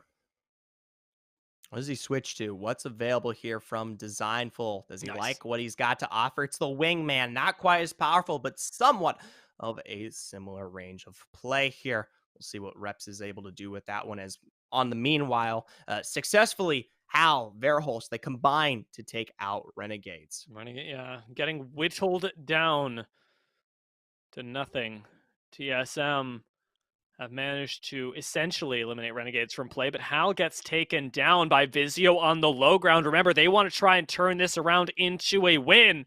just barely managing to get out over the wall. The rest of TSM will be able to recover, but Vizio turning their attention elsewhere, and this could be the moment. Team Liquid have started a fight over with C9. We've got Oxygen and Vizio going up against it, and TSM, they are just waiting for these fights to conclude. This is a perfect situation here for the TSM roster, but you got to wonder about the cover that might be available as this zone transpires. C9, like you said, successfully able to take the fight toe-to-toe here as TSM's going to put some pressure down. Do they have the corner of this wall to play through? There was no bubble available for C9 at the moment. They ended up dropping down to the low ground and are now harassing Vizio while they try and reset. Oxygen still very much in this, but Aiden was taken down by Scissors. It was a 1-for-1 at the moment, but with Fury going down, it is all in the hands of this lone Valkyrie. Can Scissors do it? Can he pull off the clutch like he has so many times before? The foliage is defending him right now, and he is just waiting out this fight. Are TSM and C9 gonna fight before they find him? He's so close, only a rock away. They don't have any recognition regarding this one, and they're actually going to take the fight against Oxygen first. They're recognizing that C9 are trying to reset, that Oxygen are weak. Vizio are going to end up landing in third place, at least off the back of this. But again, Hal has dropped, and this time no bubble is available. Reps doesn't have the utility to save him, and C9 just come in and are going to be able to likely clean that up. They've ended up resetting, though, with a little bit of fire from Vizio. Dissuaded them. Scissors may have just saved the remainder of TSM. Zach still now trying to angle it out. Verhulst gets taken down. Vizio trying to run. Can Scissors 1v3? Shield if swap. he can, he is goaded. Naughty almost takes him down, and C9 end up taking the win for our final game of the day.